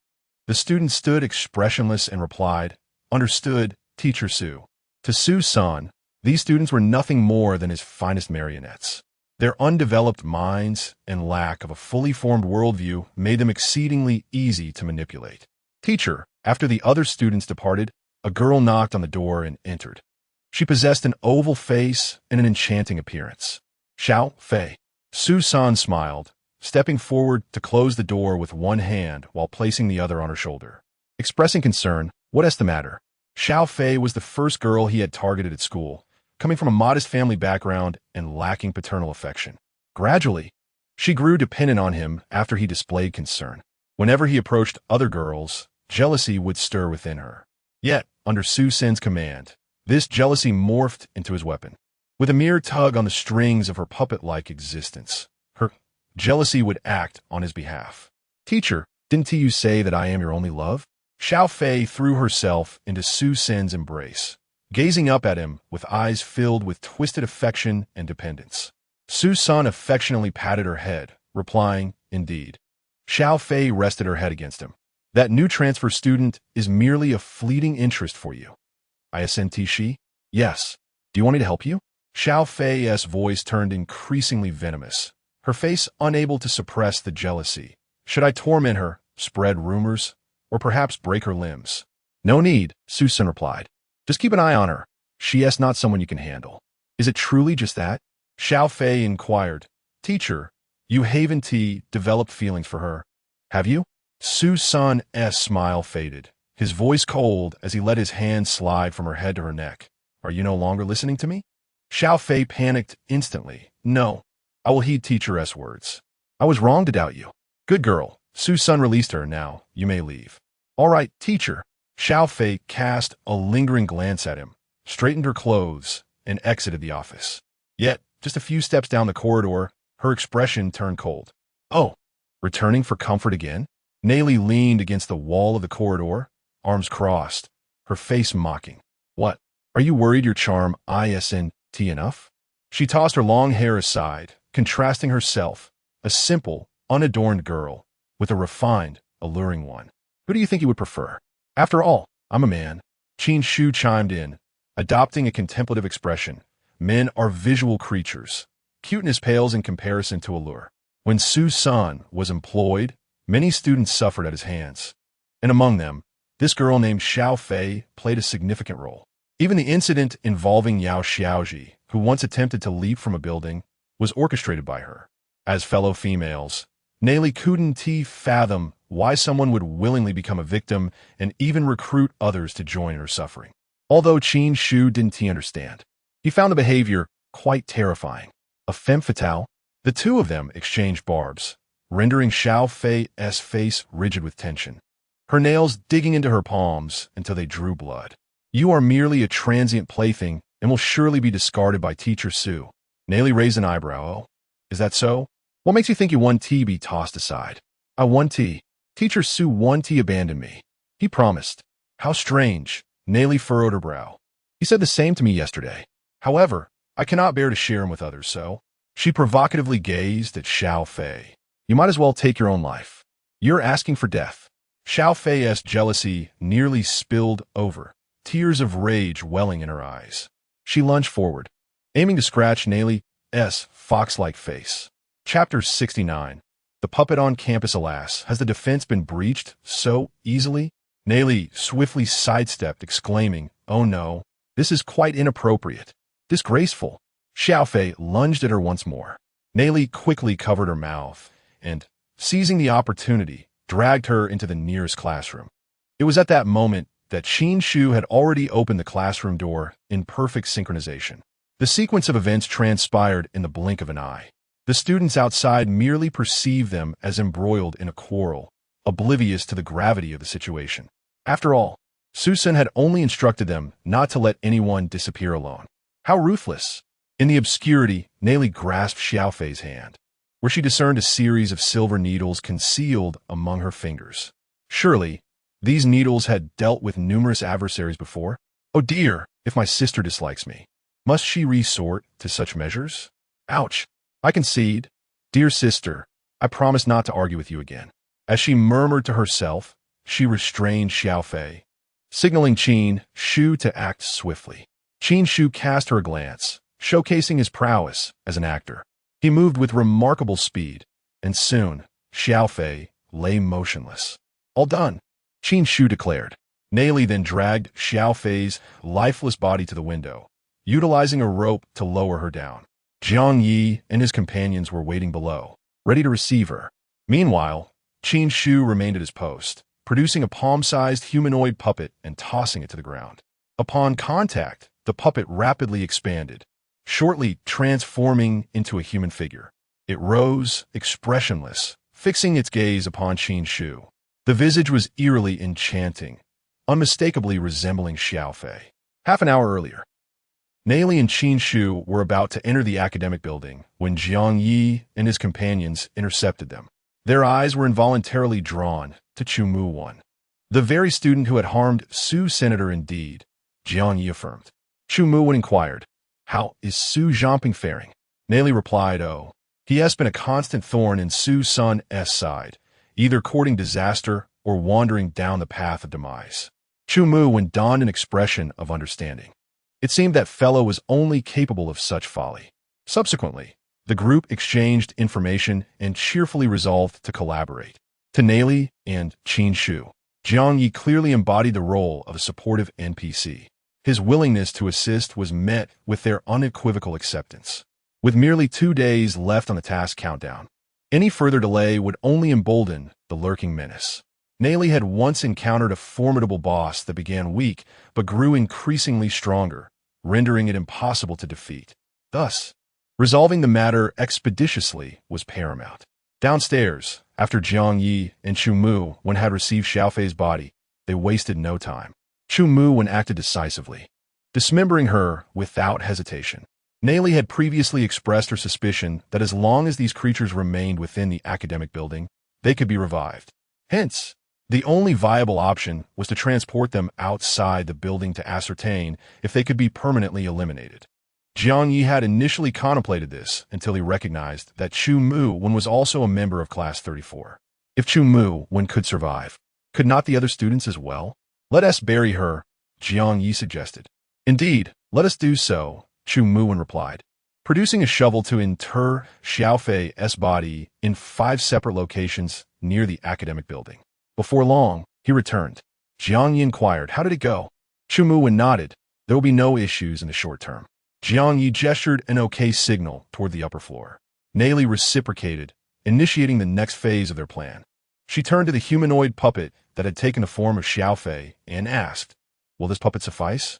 Qin Shu responded, This is my first time using it. Though it appears somewhat daft, thankfully, the students here wear similar expressions, so it should suffice for the time being. Very well, Nelly said. How do you intend to lure Su Sen out? Qin Shu queried. After deliberation, they concluded that once they left the academic building, Class 34 and Oppos, as home field advantage would dissipate. Su Sen's abilities would likely be suppressed, making him easier to confront. Quite simply, Nayli declared, raising her hand to carve 3 crimson lines across her face. "You wait for me in the corridor." Qin Shu gasped, taken aback by her own brutality. "No wonder you survived until now." "All right, I will handle things outside," he responded. Just as Nayli was about to open the classroom door, Qin Shu suddenly interjected, "What if those 2 downstairs are not benevolent NPCs?" In this horror-laden realm, entities could be categorized into several types: benevolent, malevolent, neutral, and those that acted erratically based on their whims. Nayli hesitated momentarily, but reassured herself, at the very least, they haven't harmed us. Chumu 1 and Su-san are not allies. Indeed, she mused, Qin Shu carefully chose his words. If we cannot defeat them, we shall flee. Nayli shot him a glance before stepping out of the classroom. Re-emerging into the corridor, the dim yellow light illuminated her face, revealing an expression of distress and fury. Thud, thud. Nayli charged towards the office door, raising her hand to pound upon it. "Open the door. Su-san, you liar. Let me in." The office door swung open swiftly, revealing Su-san, perplexed at the sight of the injured beauty. "What on earth happened?" Tears glistening in her eyes, Nayli demanded, "What is your relationship with that Xiaofei?" Su-san was momentarily taken aback, recalling the earlier outburst from the female student. He quickly sought to placate her. "Come in, let me explain." Nayli shrugged off his hand, exclaiming, "Then speak." Her voice resonated with palpable emotion, drawing the attention of several students in the corridor. As Su-san ushered her into the office, closing the door behind them, he assured her, "Don't be anxious, Xiaofei is merely my student." Bang! The office door shut, muffling their conversation. Only then did Qin Shu and the puppet resembling Xiaofei emerge from the classroom. He remarked, "Truly, she is an actress worthy of admiration." Her performance was exceedingly smooth. The 2 lingered in the corridor for a moment until the school bell rang, its chime echoing within the classroom. Students began to file into their respective rooms. As Qin Shu contemplated whether to enter the classroom, a sudden crash caught his attention, followed by the sound of shattering glass. He turned sharply to witness a dark figure crash through the office window, plummeting downwards. Yet in the next instant, the shadowy figure extended its elongated arm, grasping the 3rd-floor window, and began to climb back up. Qin Shu was momentarily stunned, but quickly regained his composure. Xiaofei, beside him, surged forward, leaping onto the corridor railing. Under Su-san and Oppo's astonished gaze, Xiaofei unleashed a powerful kick. Chapter 70, Diverse Skills, Battle with the Boss. If there are missing chapters, please refresh chapters 68, 69. Bang! Xiaofei and Oppo's force was considerable, nearly sending Su-san flying. In a moment of critical urgency, he used the momentum to his advantage, twisting his body and clinging to the teaching building with his back, suspended in midair. The back of his hand sprouted hair, and his nails elongated dramatically, becoming sharp and extended, directly embedding into the wall. Xiaofei also adjusted her stance, hanging from the 4th-floor office window ledge with one hand. "You're not Xiaofei," Su-san stated, his voice cold. "You possess some tricks, but where is the real Xiaofei?" Xiaofei gazed at him expressionlessly, her body beginning to sway, contemplating her next offensive. Seeing this, Su-san flipped over, his feet also transforming into monstrous claws. He adhered to the wall outside the office with all 4 limbs, resembling a spider as he began to crawl to the left, intending to enter the office through another window. Just then, he detected a subtle whooshing sound. Immediately after, something akin to a small pebble struck the wall near his ear. In the subsequent moment, the tiny object erupted in flames, detonating violently. Bang! A significant portion of Su-san and Oppo's face was obliterated, exposing flesh and bone, with whitish brain matter trickling from his head. He turned his head, his soul remaining reflecting a figure he would never forget, even in death. "Chu! Mu! One!" Su-san hissed, his gaze sinister. "Who pieced you back together? Take a guess?" Chu Muin, wielding a slingshot, retrieved a marble-sized pill from a pouch at his waist. Drawing back the sling, he half-closed one eye, aiming at Su-sen's heart. "I have little patience for explaining things to the intellectually deficient." Su Sun retorted, "Bullshit. Haven't you spewed enough nonsense to Su Jiangping?" "Ah," Chu Muin replied, releasing the tension on his hand. The incendiary pill shot forth instantly. Bang! As the burst of fire erupted, he calmly stated, "Perhaps it and oppose. As because I find you even more repulsive." Su Sun dodged slightly. The incendiary landed on his right shoulder, instantly creating a bloody pulp. His arm, nearly severed, dangled loosely from his shoulder. "You're the real lunatic," Su Sun cursed, "just because of that simpleton's words. You came to kill me." After uttering a few curses, Su Sun rapidly clambered towards the office. However, as soon as he poked his head into the window, he was kicked out by Neily's flying leg. Behind Neily stood Xiaofei, expressionless and constantly prepared to strike. TCH. Su Sun cast a sinister glance at Neily. Now that's a genuine femme fatale. He did not succumb to momentary recklessness, turning and climbing towards the third floor, directly leaping into the third-floor corridor. Just as Su Sun was about to catch his breath, a terrifying aura of ghostly malevolence erupted behind him. Alarmed, he looked towards the fourth floor, only to witness black mist continuously billowing from the windows, as if something were emerging from the abyss. Holy crap! Qin Shu, upon rushing to the office door, saw Neily holding a dagger, directly making incisions on her own face. Two large intersecting cuts created a cross directly on her face. Subsequently, her beautiful facial skin began to peel off. From the peeling skin, thick black mist poured forth. A chilling, horrifying coldness also emanated from within. Before long, the black mist enveloped Neily's entire body. A pair of scarlet eyes materialized from within the black mist. "Goodness," Qin Shu muttered, his body trembling involuntarily from a cold. As he spoke, the pair of scarlet eyes glanced at him, then, without looking back, leapt out of the fourth-floor window. Pursuing Su, Senator Jiang Ye emerged from the corner of the teaching building, somewhat astonished by the scene.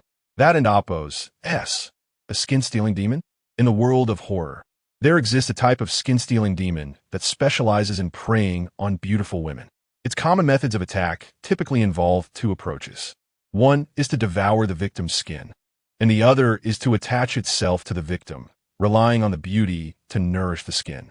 Once the skin is shed and opened, the skin-stealing demon can emerge. Neily was clearly a player with self-awareness, yet she could invite the skin-stealing demon to help. Did she make a deal with the skin-stealing demon? Jiang Ye pondered.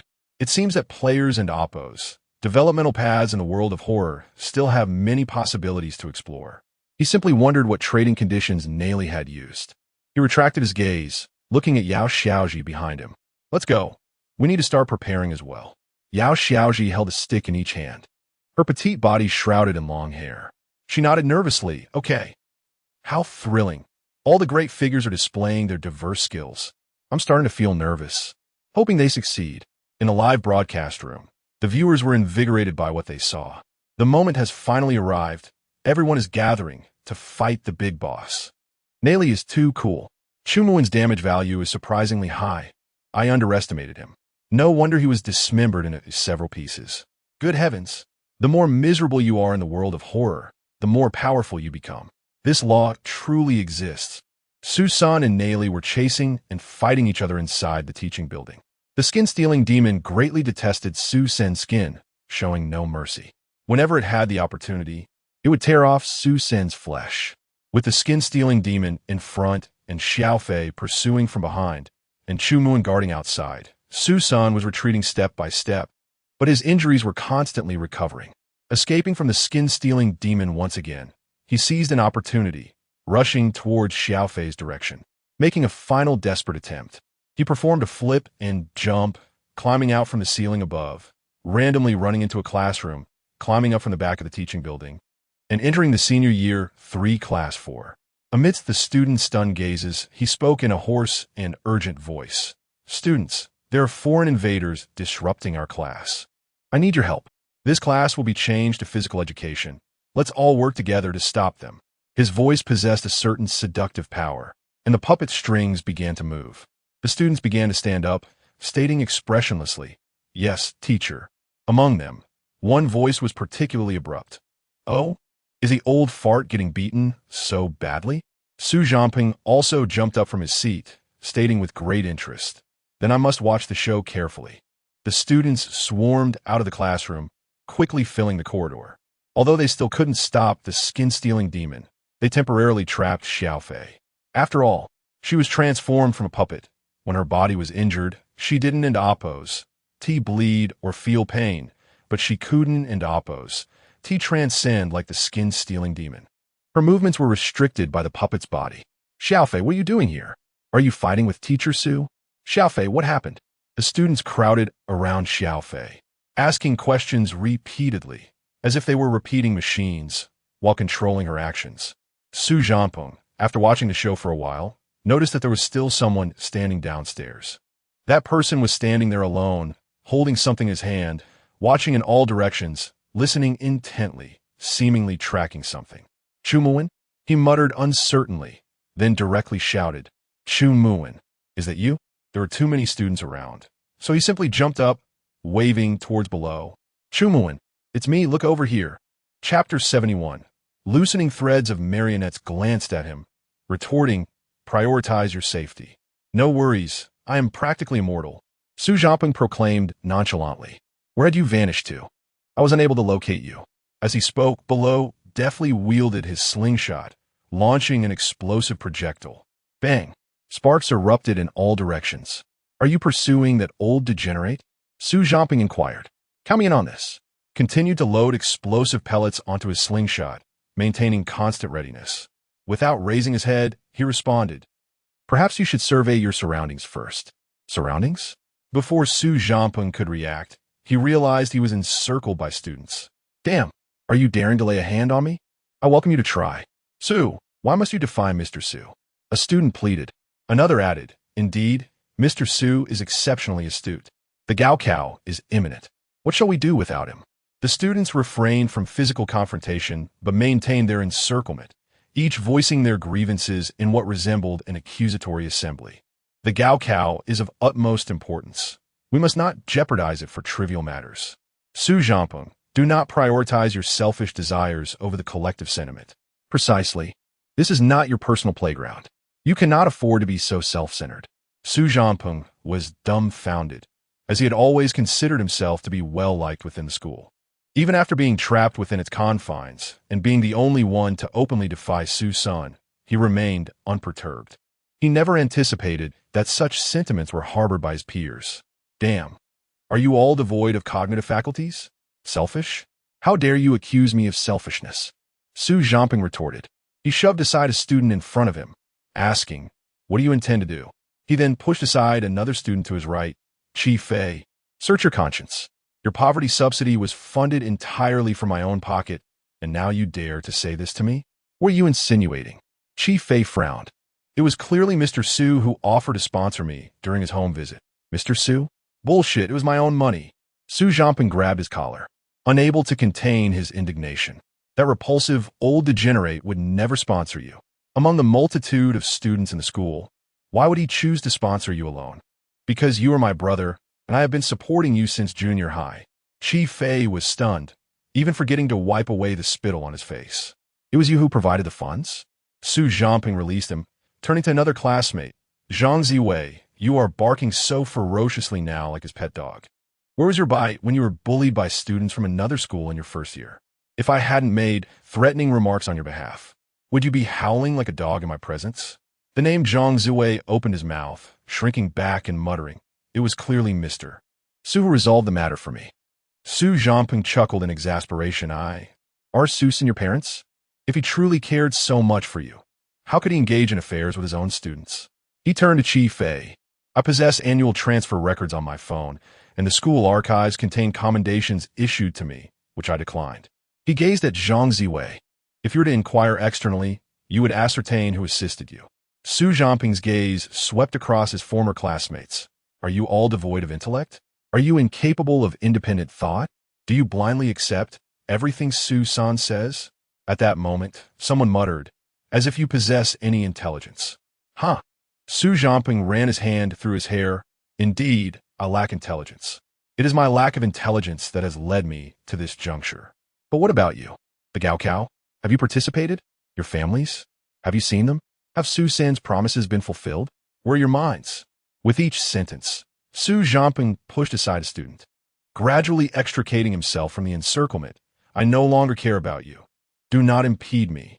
Su Jiangping ran away.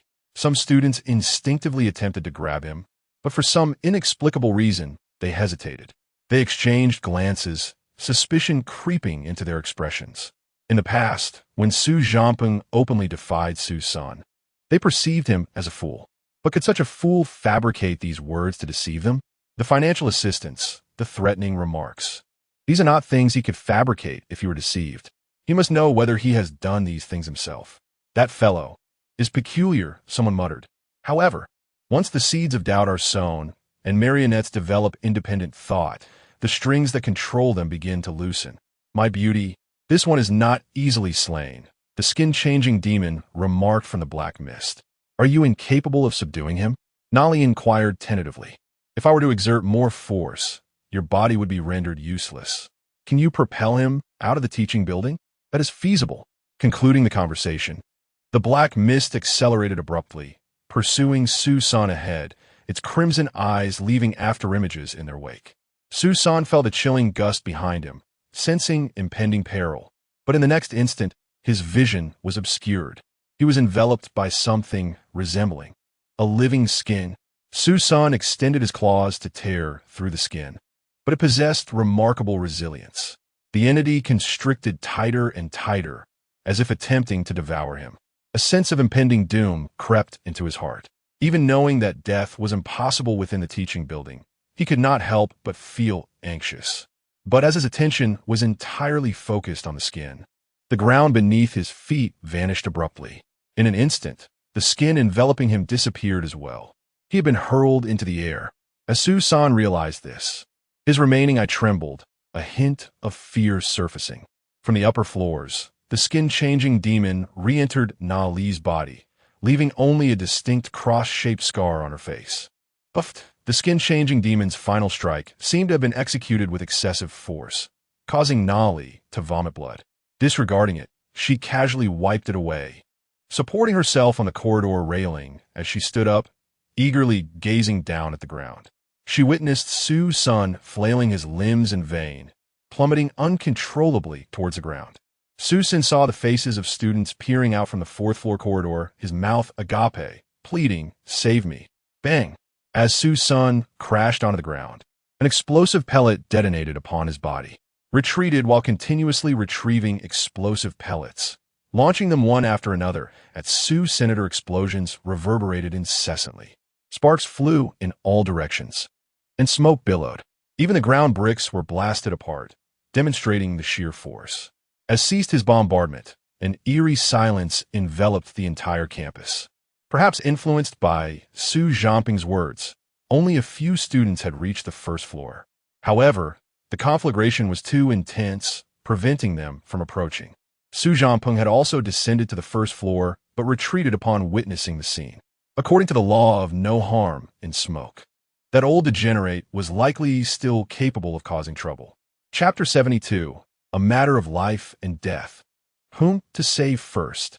All eyes converged on a single point as a gust of wind dispersed the lingering wisps of smoke. A mangled claw emerged from the epicenter of the explosion, clinging precariously to life. The figure was almost entirely decimated, his vision blurred. Save me. I am Teacher Su. I cannot perish. I must guide you through the final stretch of the Gaokao. His voice was a mere whisper, punctuated by labored breaths. The students nearest to him, amidst the eerie silence of the campus, heard him distinctly. It was indeed their Teacher Su. Despite being brutalized by outsiders, his thoughts were still consumed by their well-being. Teacher Su, cease your fighting. The four students surged forward, attempting to assist Su San to his feet. Another student, facing the academic building, shielded Su San with his body. Direct your animosity towards me. Refrain from ganging up. Teacher Su is everyone's mentor. The student intended to implore his peers within the building to join them in defending Teacher Su. However, he was met with expressions of mounting terror on their faces. Thud, a peculiar sound emanated from behind. He turned his head in bewilderment, only to witness Su San transform into a towering monstrosity.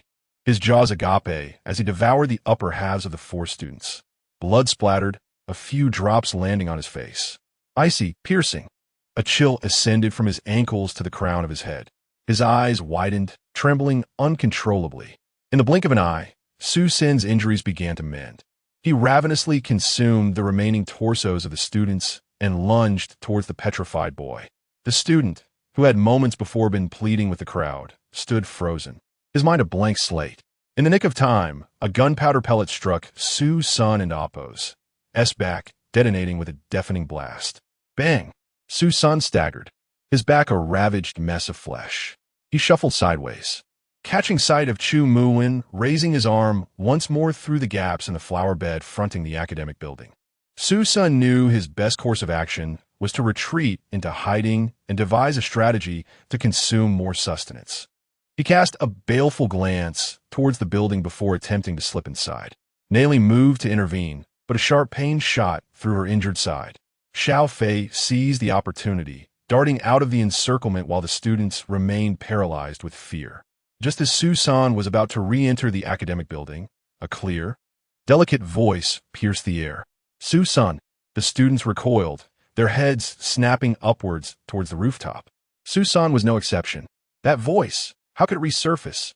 He gazed at the rooftop, his pupils dilating as he beheld that fragile figure once again. A bloodthirsty, twisted smile crept across his face. Yao Xiaoji. Memories flooded his mind, igniting a desire to defile the delicate flower. Blood vessels laced his eyes, and in that moment, even Chu Muwen behind him was forgotten. Consuming her would undoubtedly make him stronger. What was happening?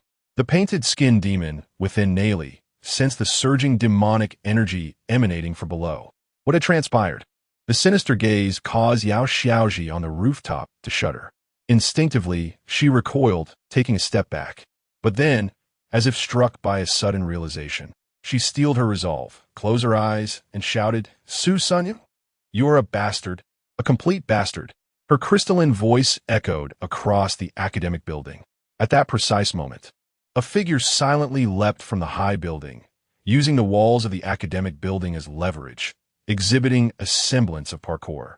Capitalizing on Su Sen's distraction caused by Yao Xiaoji, Xiao Fei launched a flying kick, sending Su San staggering backward once more.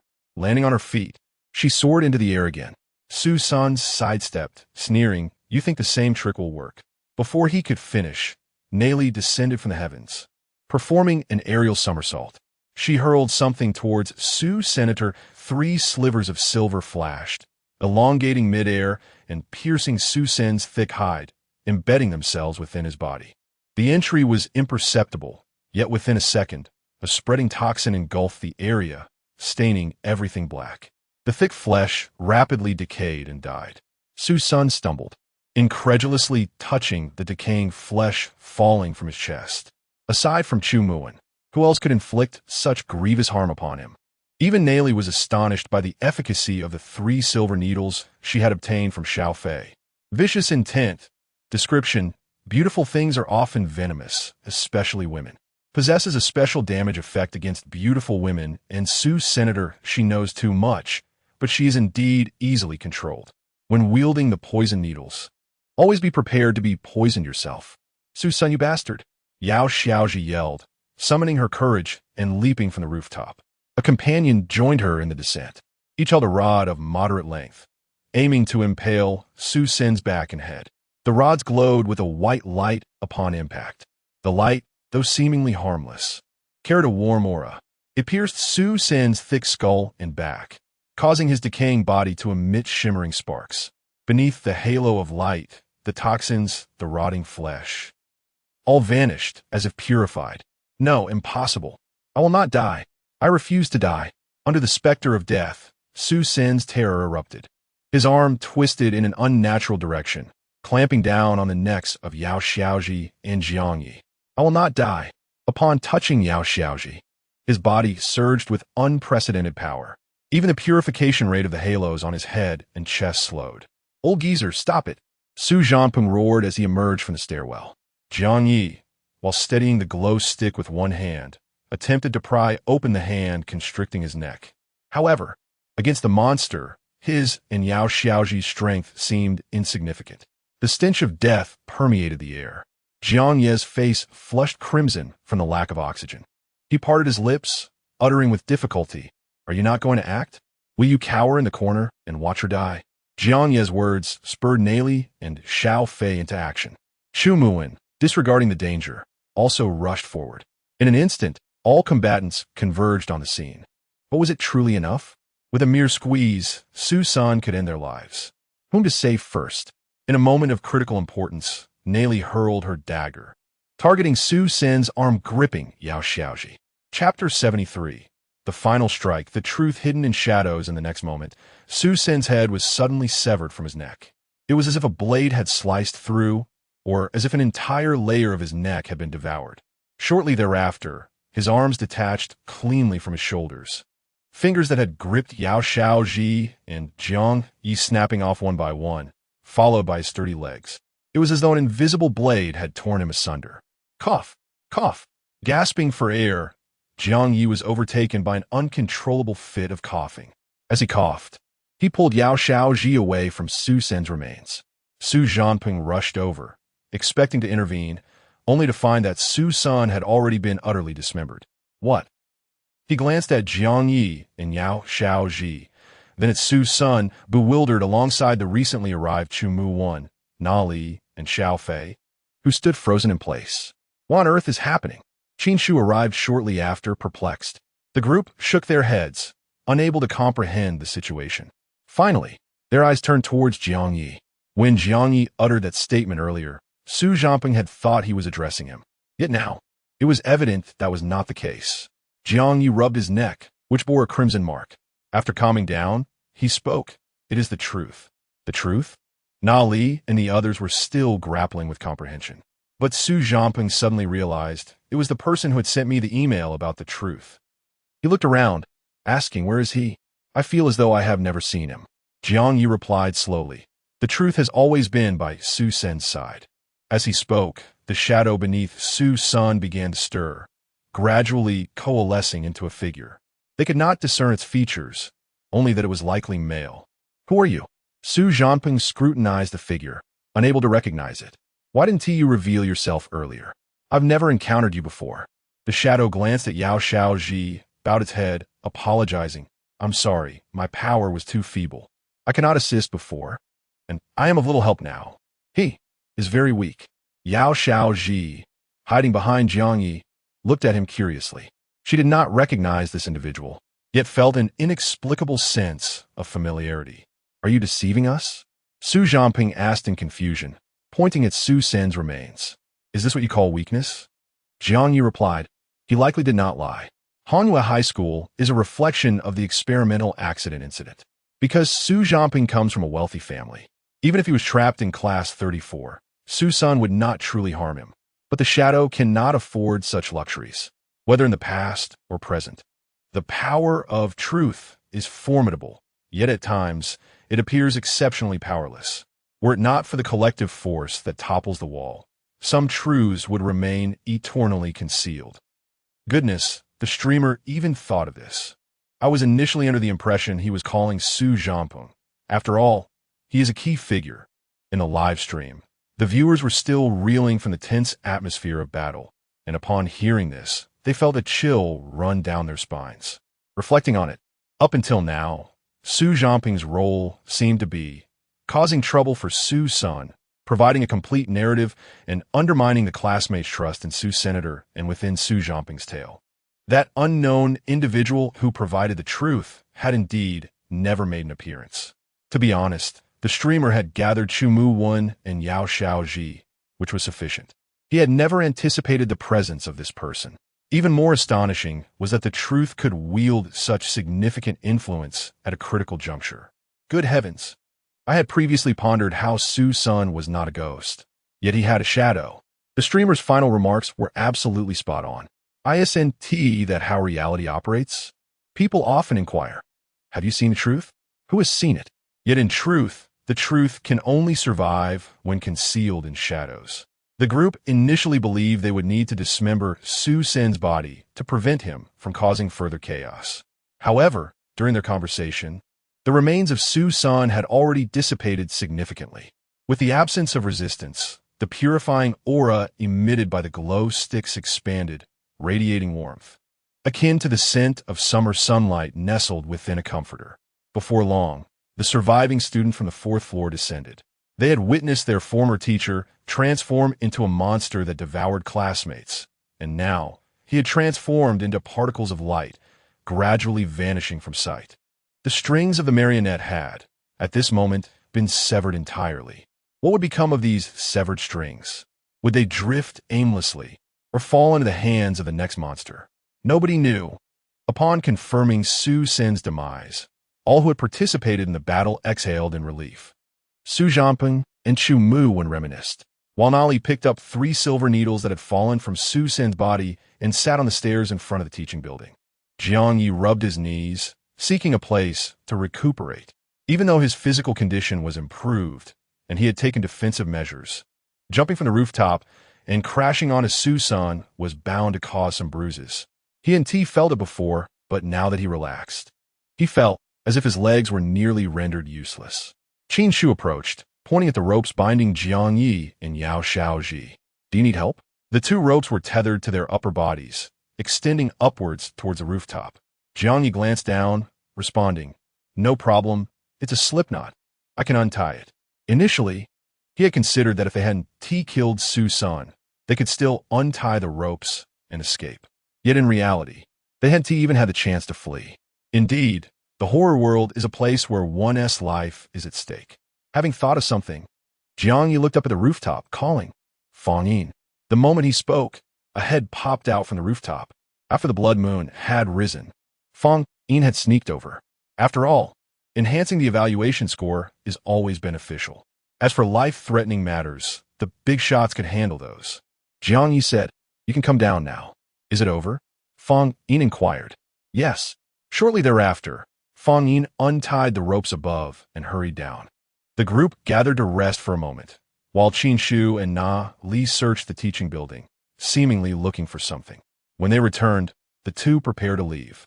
After all, staying in this instance was far less comfortable than resting in their own space. Moreover, both had sustained some injuries over the past few days. Returning home for recuperation would be more beneficial for them. Before departing, Qin Shu handed Jiang Ye the marionette ring he had found in Su-san's office. As a token of friendship, damaged marionette ring.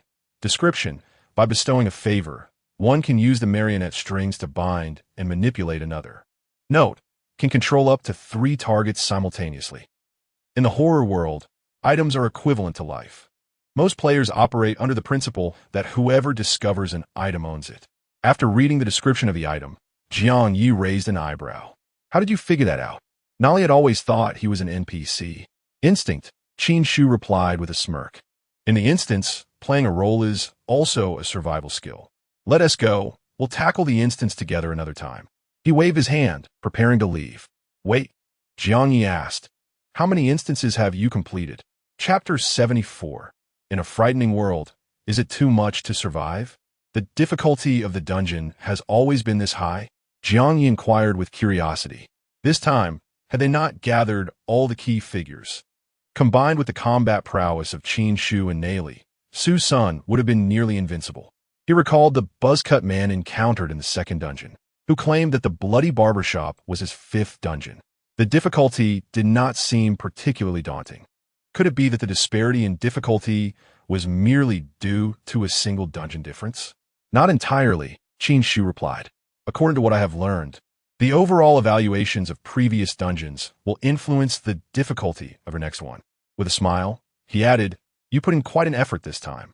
Your rating is likely to be high. This implies that the difficulty of your next dungeon will probably increase." Jiang Ye was silent, and Qin Shu chuckled mischievously. "Ha ha ha, keep it up. I've heard that the higher the rating, the better the rewards when the final points are accumulated. It is said, you can make wishes." Wishes? Can one become immortal? Or summon a dragon? Watching Qin Shu and Nali depart with solemn expressions, Jiang Ye fell into contemplation. Having achieved S rank in his previous 2 attempts, maintaining that level seemed reasonable enough to summon a dragon, right? Before he could ponder for long, he saw Nali and Qin Shu return with grave countenances. "What is wrong?" Jiang Ye asked, suspecting that their task was to escape the school. Naley replied, "We still cannot leave." Qin Shu raked his fingers through his hair. The earlier joy dissipated. Had they overlooked some clues? Was Su-san not the ultimate boss? Jiang Ye stroked his chin, pondering. Could it be because it was Friday and school had yet to dismiss? Naley questioned, "Still no dismissal on Friday? Ordinarily, it should have been released, but you were seniors." Jiang Ye, currently a sophomore, vividly recalled the senior year experience. There were hardly any breaks for seniors. Saturday was for release, and Sunday was for return to school. Having just one day off was already a luxury. Thus, it was likely that the gates would not open until tomorrow afternoon. Their dungeon duration was 7 days, and today marked the 5th day. If aligned with the week from Monday to Sunday, tomorrow would align perfectly with Saturday. Qin Shu remarked, "So we still have to wait another day." Jiang Ye laughed. "In other words, you celebrated too early, huh?" Qin Shu, "Why does this person hold a grudge?" Naley contemplated. "If we only complete the task on the 7th day, we can leave that day. So this means we have technically completed our task in advance. Then we shall rest another day." Upon confirming they could not leave today, Naley and Qin Shu returned to their dormitory. Jiang Ye chatted with Yao Shaoji for a bit before heading back early as well. After a long day, they had no energy left for anything else. That night, with Chu Mu Wen's head absent from the dormitory, Fang Yin finally enjoyed a good night's sleep. After days of being nearly crushed under the weight, he felt a sense of relief. Meanwhile, in the high school teaching building, Su Zhanping approached Yao Shaoji, suddenly bowing deeply in a 90-degree gesture. "I'm sorry." Had he believed the rumors? Said something hurtful? Or failed to help? Su Zhanping had much to say, yet found himself momentarily speechless. He stared at the ground, as though awaiting judgment. Yao Shaoji gasped in surprise, instinctively wanting to hide behind Jiang Ye. However, scanning the area, she found no sight of him. She considered retreating to a corner, but felt compelled to remain before the bowing Su Zhanping. I'm fine. You don't need to do this," she stammered. She had never anticipated such a formal apology, leaving her unsure of how to position her hands. Su Zhanping maintained his bow, glanced up at her, and said, "How could you be fine after attempting to jump? As long as you don't hit your face, feel free to hit or scold me." After a pause, he added, "If you wish to slap me, then go ahead. Left or right?" "Ah, no, that's unnecessary." Yao Shaoji waved her hands repeatedly. "It's all in the past. You've even helped me before. It's my fault for being useless and causing trouble for you. So it's best if I just disappear. I don't blame you." Su Zhanping frowned. "That sounds rather insincere. If you want to blame someone, then do it. Didn't you scold Su-san rather fluently just now?" Yao Shaoji hesitated, wanting to explain that it was someone else's instruction. Yet, upon reflection, she realized that in the moment of anger, she had indeed forgotten her fear, even feeling a flicker of happiness. Truly, there is no need for this. She mumbled, utterly at a loss on how to navigate the situation. "I say," Su Zhanping lifted his torso, "why are you so twisted?" Before he could continue, Chu Muwen intervened. "Is this an apology or a threat? Do you not know how to speak?" Su Zhanping replied, "It's her who isn't being straightforward." "You are the one apologizing," Chu Muwen retorted. "If you truly want to apologize, then show it properly." "I'm definitely doing that." "Isn't this an apology?" Su Zhanping insisted. Yao Shaoji observed the commotion between the two, a mix of curiosity and confusion swirling within her. Simultaneously, exposed in the open, she felt a lack of security and longed to retreat to a corner. As this thought crossed her mind, she spotted a shadow slipping into the darkness, not far behind Su Zhanping and Chu Muwen. Was that the truth? A familiar feeling resurfaced, reminiscent of countless times before when there had been a similar presence in the classroom. Lacking any notable presence, it always sat quietly in the corner. She felt as though she recognized him. To be fair, Su Zhanping was indeed somewhat foolish. A naive, idealistic youth, easily swayed by righteousness, prone to being soft-hearted, easily deceived, and viewing the world in stark black and white. In a live broadcast room, a group of viewers remained awake through the night, glued to their screens. Jiang Ye and the others were weary, yet the audience was still immersed in the recent fierce battle. They jumped from one stream to another, watching Su Zhanping's apology, all wishing to smack him on the forehead. Was this truly how one apologizes? Yet, Had Yao Xiaoji genuinely moved on? Some matters, once past, didn't simply vanish? Did they? From her words, it seemed she was still engaging in self-deprecation. Of course, once one has been wounded, scars remain. Healing does not occur swiftly. After Su San's demise, there was merely a sense of safety and relief, yet the wounds had not fully healed. To achieve true recovery, much more time was likely required. By the way, wasn't Miss Jiang Ye returning to sleep? Just enjoying the gossip? She must have gained quite the insight tonight. In a corner not far from the high school teaching building, Lin Jiang crouched behind a bush, peering cautiously in the direction of the building. Due to her timid nature and lack of strength, she had refrained from joining the crowd earlier. However, indulging in a bit of gossip wouldn't be too much, would it? In such a perilous world, is it so wrong to survive a little? Chapter 75. Greetings to Teacher Li. Talent prompt. You have cleansed the unclean, Su San. Proficiency 100. Profession points 100. Talent prompt. Your professional level has been updated. The next morning, just as dawn began to break, Jiang Ye rose from his slumber. After a brief wash, he noticed the system's notification from the previous night. An upgrade? 100 points of proficiency? Such a significant increase at once? Jiang Ye recalled that he had received a similar boost when tutoring Xiaoya, earning her recognition. The second time was at the bloody barbershop, where he outperformed all the shops on the street, garnering 200 points of proficiency and profession points due to the bustling clientele and the acknowledgement from 14th Street. Engaging in fundamental tasks related to one's profession yields only basic rewards. Yet, undertaking unique, deeper tasks that require skill and strength results in more substantial advancement rewards. Jiang Ye pondered as he opened his profession panel. Profession, cleaner level. Proficient description. A cleaner must not only master cleaning techniques, but also possess a heart that yearns for purity. You have successfully grasped and applied these principles. Additional skill, self-awareness. Any item you have cleaned will be moved by your diligence, feeling a sense of shame. Why don't we learn to cleanse ourselves? A slightly cleaner body would suffice. Note, the effectiveness and duration of self-awareness are closely related to the user's abilities and their attitude while cleaning. New skill 2. Purity description. The cleanliness of an object surface is not the entirety of cleanliness. This skill can eliminate negative effects, buffs, from designated targets. When profession and identity align, abilities are enhanced by an additional 30. Oh, negative effects? Jiang Ye raised an eyebrow. This is intriguing. A cleaner can develop further? If I continue to level up, could I not perform a grand cleansing? Jiang Ye felt a sudden surge of anticipation.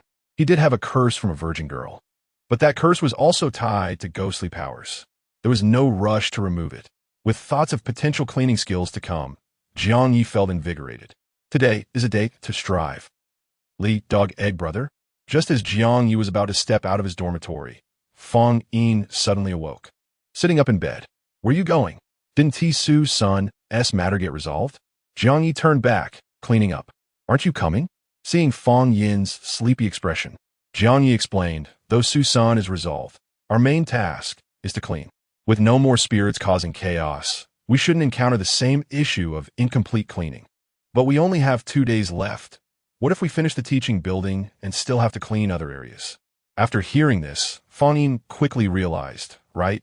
As long as Nayli and the others are free from the boss, they can leave the school. But we are different. We still have to clean. What if we really need to clean the entire school? However, Fang Yin thought, it sounded as though Dog Brother was striving to eliminate the big boss for the sake of cleaning. Quickly, he leapt out of bed, hastily washed his face, and followed Jiang Ye. Dog Brother, let us hurry. Wait a moment. He turned to the neighboring dormitory and knocked on the door, calling Lin Jiang Ye to join. If they truly had to clean the entire school, 2 people would not suffice. The more hands, the better. If only Zhou Mo were still around. Yesterday, he had learned from Nayli about Zhou Mo's fate, and he could only sigh internally. Who isn't walking on the knife's edge in this terrifying world? Perhaps he would be next. Jiang Ye and Fang Yin, along with the yawning Lin Jiang Ye, made their way to the cleaning studio to collect their meals for the day. Perhaps due to the impending deadline of 2 days, Yang Debei's expression turned serious upon seeing them. She urged, hurry up and clean, don't slack off. Fang Yin and Lin Jiang Ye shrank back, thinking Yang Debei was addressing them. Only Jiang Ye responded cheerily, "All right, Sister Yang. Oh, today there are chicken legs? The food has improved. It seems our company's benefits are quite generous." Although it was merely a small bagged chicken leg, for someone who had subsisted on compressed biscuits and jelly for days, it was akin to a carnivore finally encountering meat. Delightful. Stop chatting and get going. Yang Debei waved impatiently. Quickly off to clean. All right, we're on it, Jiang Ye replied, grabbing his cleaning tools and stepping out of the office building. The two others finally relaxed, exhaling in unison and exchanging glances before quickly averting their eyes. Let's get to work. Jiang Ye divided the food among them, and with his cleaning bucket in tow, he eagerly headed towards the high school teaching building. Lin Xingyu rubbed his eyes. Dog Brother seemed rather cheerful. Had he previously worked in cleaning? Never mind him. We have our tasks ahead, Feng Yin stated. Tomorrow is the last day. Do you think you could finish? Lin Xingyu hesitated. I should probably maybe. Let us do our best. After Feng Yin said this, he dashed towards the resource room assigned to him. A gentle breeze rustled the leaves, and the playground echoed with the sounds of the wind. Lin Xingyu stood in the open area, shivering slightly, glancing at his now roughened fingers, then hurried toward the dormitory. Today was bound to be a busy day. Following the fierce battle from the previous day, the teaching building was once again in disarray. Jiang Ye had initially intended to roll up his sleeves and get to work, but he was taken aback to see a large group of students standing in the open space before the teaching building. They were lined up, seemingly basking in the sunlight.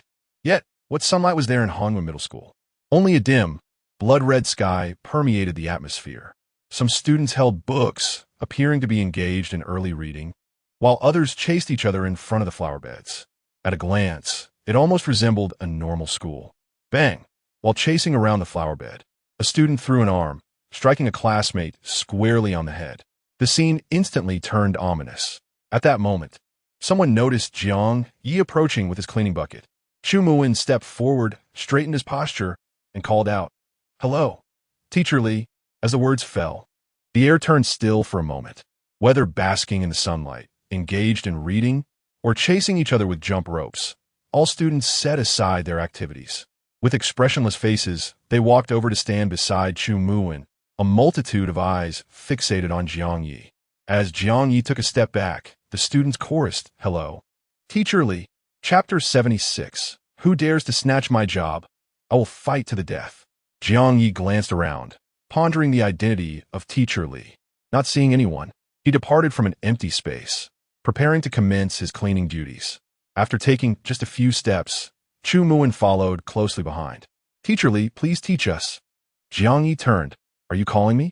Chu Muin's gaze fell upon the name tag on Jiang Ye's chest, which clearly read, Li Gooden.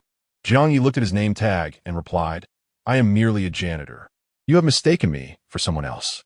He then turned and continued towards the restroom, where water, mops, and cloths were necessary for his tasks. Chu Muin pursued him, insisting, "Your knowledge and virtue surpass ours. Therefore, you should be our teacher. As the saying goes, in a group of three, one must be my teacher."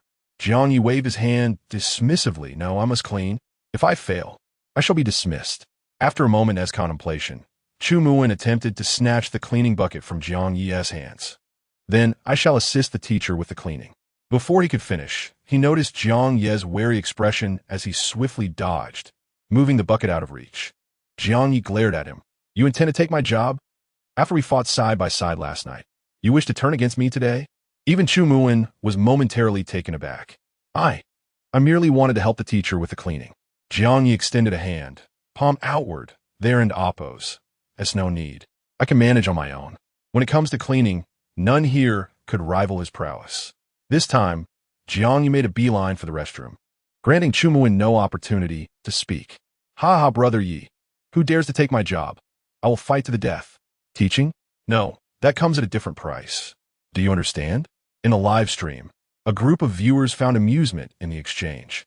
When it comes to diligent workers, Jiang Ye was unparalleled, even evading the NPC monsters. In the blood-soaked barber shop, 3 ghostly children caused a ruckus and were subsequently sent to school. Fellow monsters who came to reason with them were promptly gifted to the basement creatures. At Blood Moon High School, Yao Xiaoji occupied a squat toilet, only to be transformed into an ally. The prevailing motto was, if you cannot defeat them, join them. Su-san consistently created garbage, ultimately meeting his demise.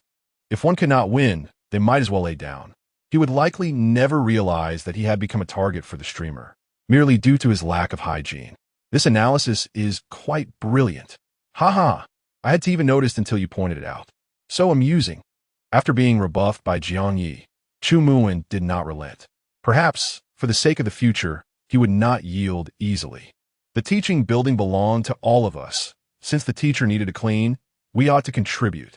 While Jiang Ye diligently cleaned, Chu Muin gathered all surviving students from Class 4 of the senior year outside.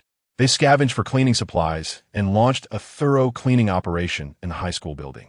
The fierce battle from the previous night had overturned many desks and chairs, leaving the walls and floors riddled with holes. Under Chu Muin's fervent leadership, small stones littered the ground. The students from Class 4 were divided into two groups, one responsible for organizing the desks and debris, while the other tackled mopping the floors and wiping the windows. Even Yao Xiaoji joined in, wielding a cloth and trailing behind Jiang Ye, diligently wiping away. In Yao Xiaoji's wake, a shadow appeared in the corner, hesitating momentarily before picking up a cloth to follow suit. When Yao Xiaoji turned around, the shadow vanished in an instant. Jiang Ye observed the two ghosts, feeling both puzzled and intrigued. Was the shadow merely a shadow, following closely, silently waiting? During the cleaning process, Yang Demei patrolled the teaching building. Upon witnessing the busy figures, even the ghosts were left dumbfounded. After a moment, she regained her composure. This individual had managed to gather all the items within to clean them.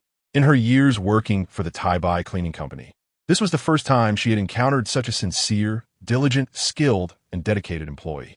Perhaps she should apply for a bonus? Lost in thought as she exited the teaching building, Yang Demei began to reflect on whether she should be more dedicated. Perhaps by patrolling more frequently, or checking more thoroughly, or even joining in to guide newcomers. System notification, Yang Demei's Affinity 20. She is moved by your dedication, believing you to be an exceptional employee. With everyone engaged in the grand cleaning effort, the entire teaching building was tidied up by midday. Although not as pristine or meticulous as Jiang Ye's cleaning, it was still quite satisfactory without being overly perfunctory. After reporting to Yang Demei, she inspected the work and surprisingly had no additional comments, simply leaving one remark before departing. All right, take a break. The company will not shortchange you. Was that it? Jiang Ye murmured, astonished that it had concluded so simply. He had prepared to continue cleaning, running between the various teaching buildings, exhausting himself in the process. But this was the result? Upon reflection, had they not dealt with Su-san promptly, achieving a clean, designated area on the final day would have been a commendable feat, but wait, Jiang Ye recalled the entire instance. If it ended this way, it felt rather simplistic, did it not? Could it be related to the scoring? Only performing basic cleaning might yield the lowest score, while addressing the monsters within the building could garner a higher rating. But what if they ignored the monsters? Would Naley and Qin Shu's group perish, leaving Su-san to dominate? What fate awaited Yao Xiaoji, Su Zhanpeng, and Chu Muin? Would they succumb to darkness? As time stretched on, would the monsters mutate, becoming malevolent? Would they start to influence the players?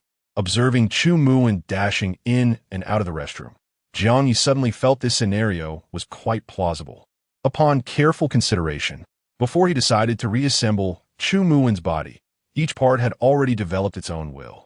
Had it not been for the heart hidden within the basketball, Chu Muin might not have fully controlled the body he had assembled. In the first instance, at the home of the townsfolk, shortly after the head and body of the hanging ghosts separated, they each descended into madness, as if they had become two distinct entities. Thus, players had three potential paths to success.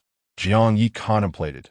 1. To simply clean and attain the lowest foundational score, yet possibly encounter unforeseen events. 2.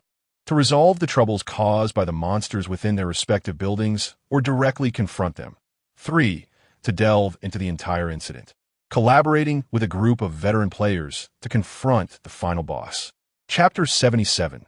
The class of seniors who cannot graduate.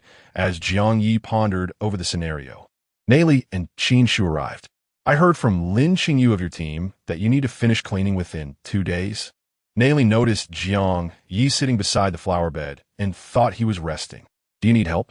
If you do, we don't mind leaving a bit later. As long as we can confirm, we can leave at any time. Jiang Ye snapped back to reality. No need, it's almost done. Really? Qin Shu exclaimed as he walked toward the teaching building. How could it possibly? Before he could finish, his words caught in his throat. Observing the bustling students and the rejuvenated teaching building, even Qin Shu couldn't help but give Jiang Ye a thumbs up. Wow, you really did it. How did you come up with the idea of getting the students to help clean? Jiang Ye shrugged, saying nothing. Nayli and Qin Shu exchanged glances. Since you are fine here, we'll take our leave. According to schedule, the school gates should open by Saturday noon. Jiang Ye nodded. Until we meet again. After watching them depart, Jiang Ye waited for a while. Seeing they did not return, he assumed they had successfully left, with a day and a half remaining. He sat by the flower bed and took out his lunch to eat. Suddenly, he sensed something was amiss. Turning his head, he found all the students of class 4 standing by, expressionless, staring at him. Goodness! Jiang Ye instinctively stood up, nearly dropping his biscuit. Are you trying to scare me to death, and then take my position? Had these specters turned into students plotting for employment? Wait! Before Chu Muin could speak, Jiang Ye raised his hand to halt him. Hold on, I just had an idea. If you're looking for jobs, I could recommend you to Sister Yang. Chu Muin responded. Huh? Think about it. You'll need jobs after graduation anyway. Jiang Ye spread his hands, speaking earnestly. Why not start looking for jobs now? I can check if the Tai-Bai cleaning company is hiring. Upon hearing this, the students exchanged glances and began whispering. Is this for real? Can we really start working directly? Even Su Zhamping nudged Chu Muin. Old Chu, this method seems viable. In a live stream, a group of viewers were momentarily stunned before exclaiming, start working directly? This is a path I had never envisioned. Truly a unique streamer, never following the conventional route. In front of the teaching building, Chu Muin frowned, pondering for a moment before shaking his head. No, we have to focus on the college entrance examination. If we cannot take the exam, we cannot leave here. Do you intend to work at Honghua High School for the rest of your lives? He turned to his classmates. Moreover, would that company hire so many students who cannot even leave school?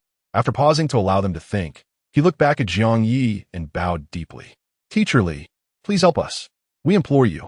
Behind him, a group of students hesitated for a moment before resolutely bowing and saying, Teacher Li, please help us. System notification. You have received a request from Class 4 of the seniors. System notification. Triggered hidden task. Seniors who cannot graduate. 044. Description. Since the experimental accident began, it has felt like a curse. One after another, individuals have perished within the campus. Class 4 of the seniors has vanished eternally from Honghua High School. Where have they gone? In truth, they are forever trapped within the school.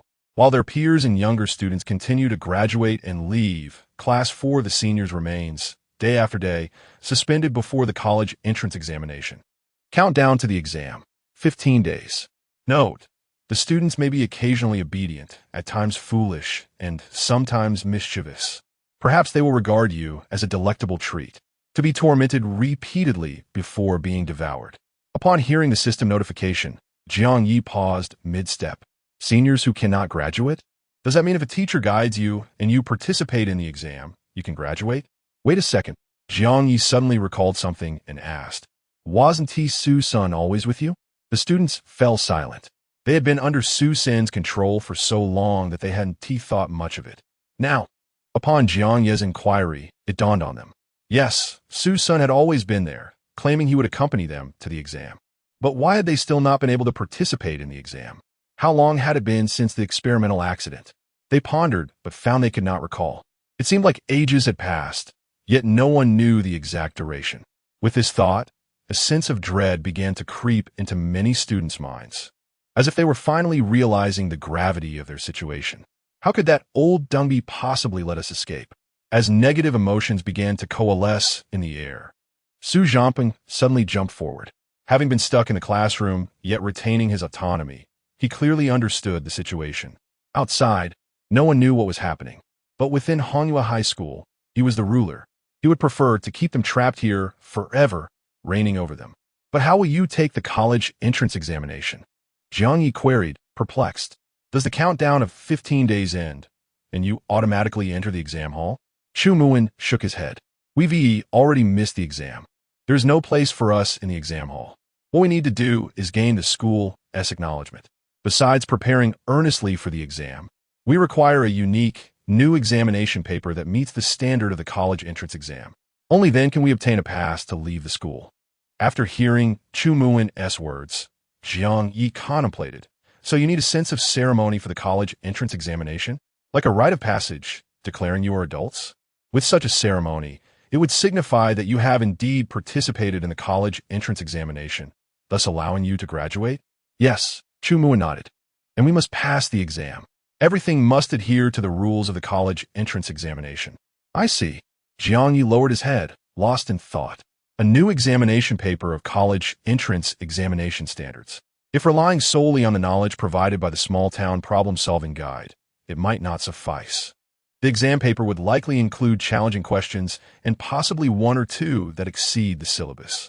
To create such questions, it would probably require unlocking a new profession. He pondered and opened the profession panel. There were many unselected professions, but only a few could reach the level of question creation. After a thorough examination, Jiang Ye finally focused on two professions.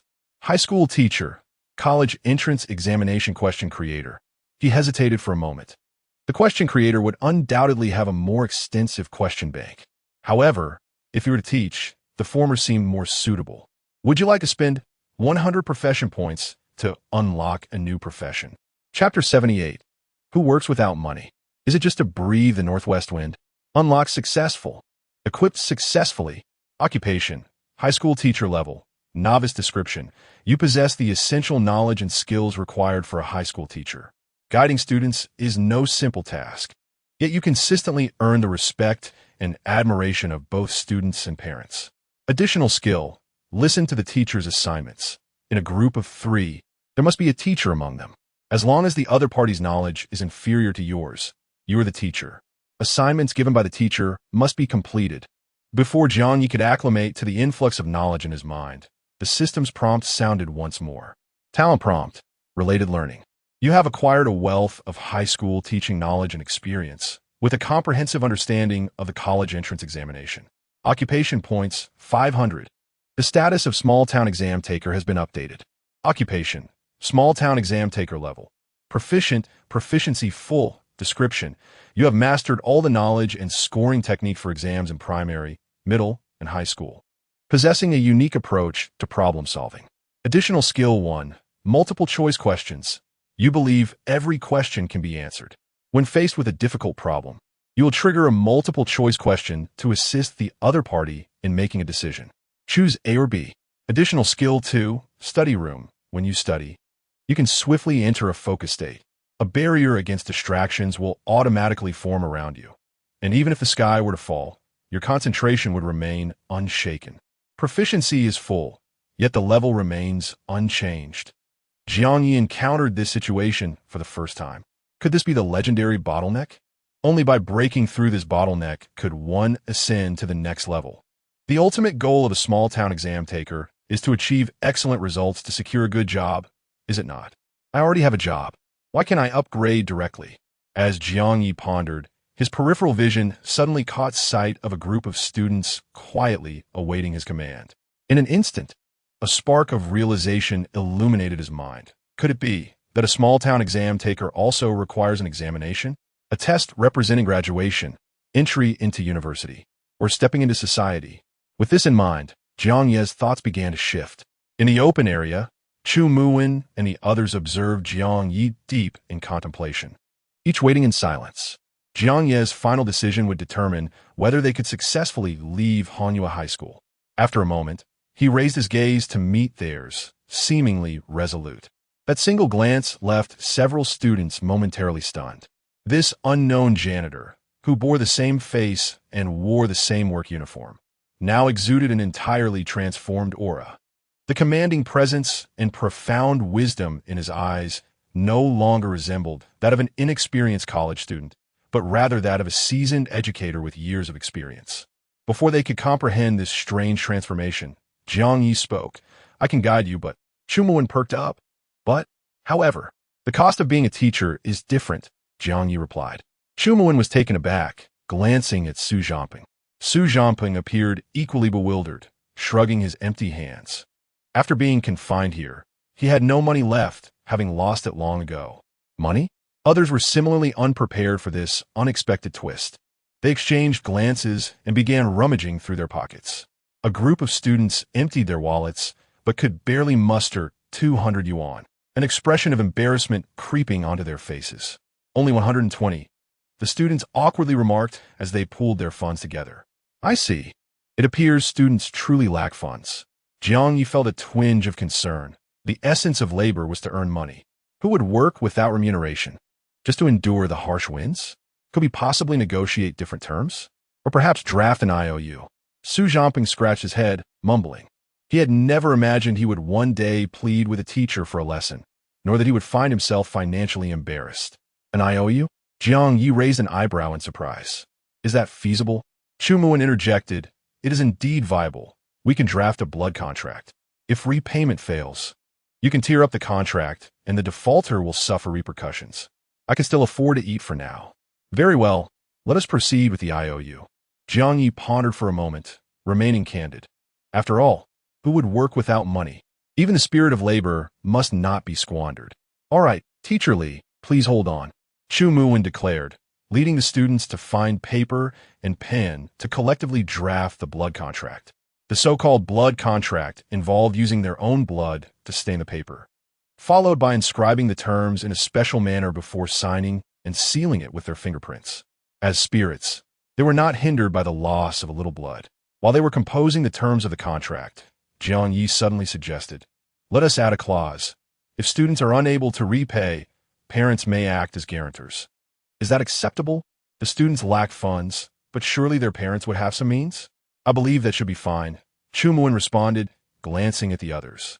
What say you? If no one objects, I shall include it. No one voiced dissent. The students reasoned that even if their families were impoverished, surely they could manage to repay after graduation through employment. Go ahead and write it, Su Zhamping urged. If it truly becomes insurmountable, come to me. Although his family was not wealthy, he had enough to cover this minor expense. In no time, the students gathered together and swiftly completed the blood contracts. 43 contracts were handed to Jiang Ye. Wait, 43? Jiang Ye recounted 41, 42, 43. Chumuan inquired, is there a problem? Jiang Ye remained silent, glancing at the system task page, unable to graduate class 3 to 4044. Indeed, one was missing. How many students are currently in the class? Jiang Ye asked. A girl stepped forward, stating, initially, there were 52 students, but due to various unforeseen circumstances, some have vanished or are no longer present. Including the 4 who disappeared last night and the 2 transfer students who left today, we should have 44 remaining. Jiang Ye held the stack of blood contracts. Yet there were only 43. Is there someone who does not wish to attend the lessons? 43. Who would decline supplementary classes? The group of students exchanged glances, surprised that anyone would choose to remain behind. They had been trapped here for far too long, their anticipated college entrance examination feeling like an unreachable destination. No matter how fast they ran, it seemed they remained stagnant, cut off from the outside world and forgotten by all.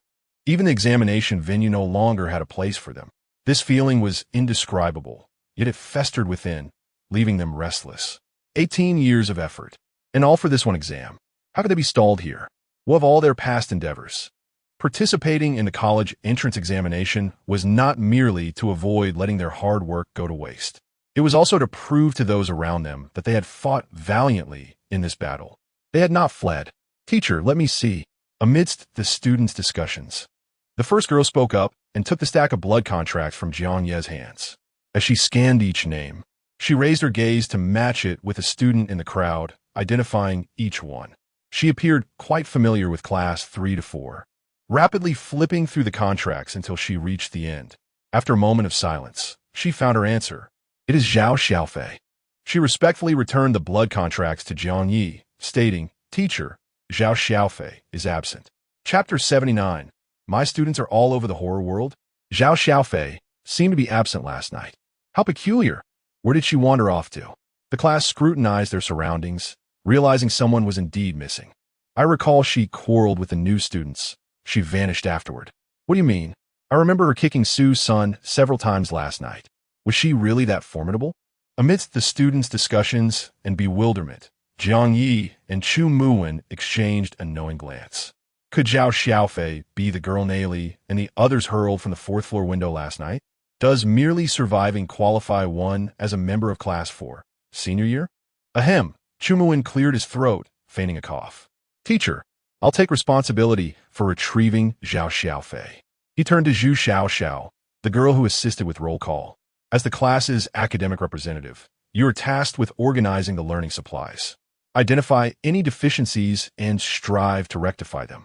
List anything you can't find, and I'll devise a solution. Zhu Xiaoxiao nodded.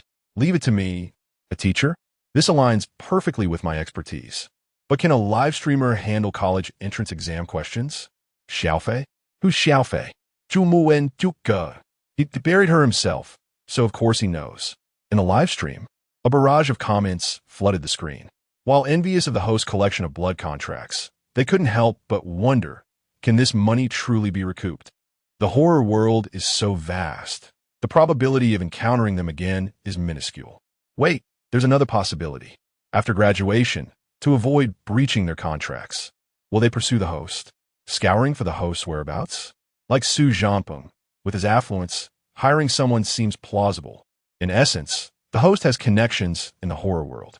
Hiss, I never considered that. 666. Will we have to address him as teacher upon future encounters?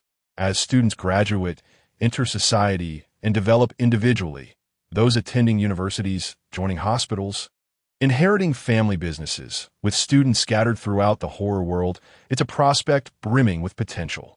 Socially adept, my dear Yi, you're my deity from now on. While the other students prepared learning materials, Jiang Ye and Chu Muwen jointly ventured to unearth Zhao Xiaofei. Su Zhanping tagged along, perplexed. Can it oppose? We simply disregard this wench?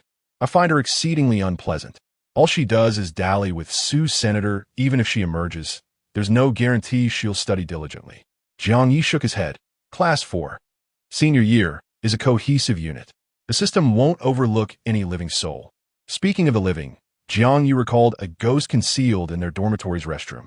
It appeared to be a student from another class. Glimpsing Yao Xiaoji furtively watching from behind a distant tree, Jiang Ye suddenly realized, could the body in the dormitory be the shadow of truth? As a shadow, it would indeed be more convenient for movement and concealment. But due to prolonged separation from the body, it had mutated, gaining its own volition. Amidst his musings, Chu Muwen had already unearthed Zhao Xiaofei's head. Zhao Xiaofei opened her eyes, glaring coldly at Chu Muwen. Why are you here? Chu Muwen extracted her head from the soil and proceeded to other locations, retrieving her remaining body parts. Zhao Xiaofei's gaze shifted from high to low. As her body gradually reassembled, her eyes scanned the individuals present. Where's that vixen? No one responded. She then inquired, where's Teacher Su? How long have I been buried? Noticing a petite figure lurking in the corner, she smirked, provocatively, eyeing Su Zhanping. Did that little hussy emerge again? Who? Su Zhanpeng, ever the simpleton, responded. Zhao Xiaofei mocked. How many sisters do you have? I only have one sister. Su Zhanping replied instinctively. He then realized, glancing towards the corner, indeed spotting a familiar figure. What? He glared at Zhao Xiaofei's head, resting beside a bush. Are you insulting Yao Xiaoji?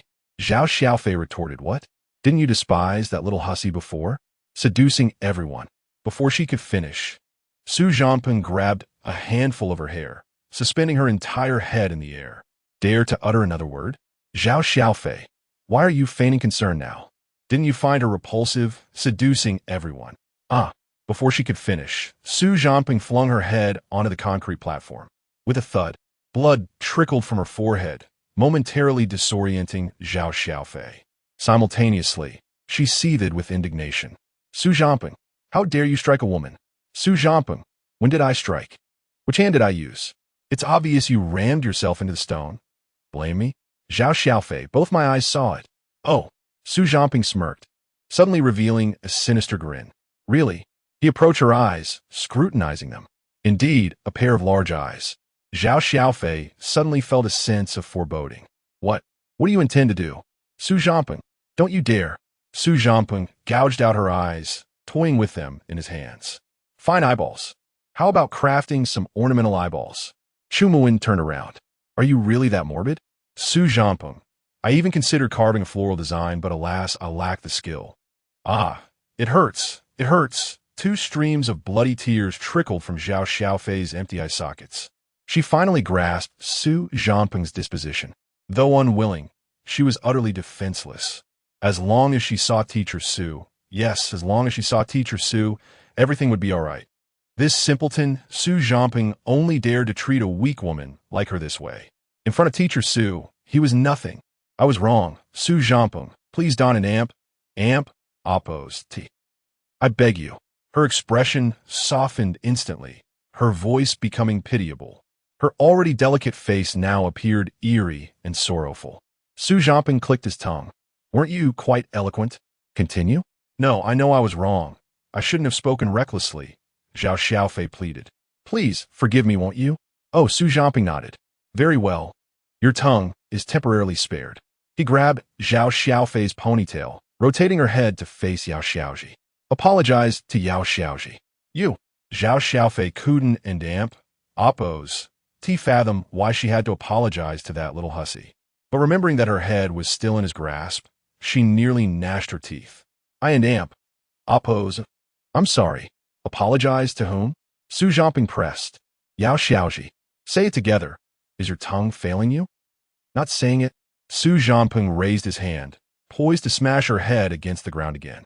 In terror, Zhao Xiaofei blurted out, I'll say it, I'll say it.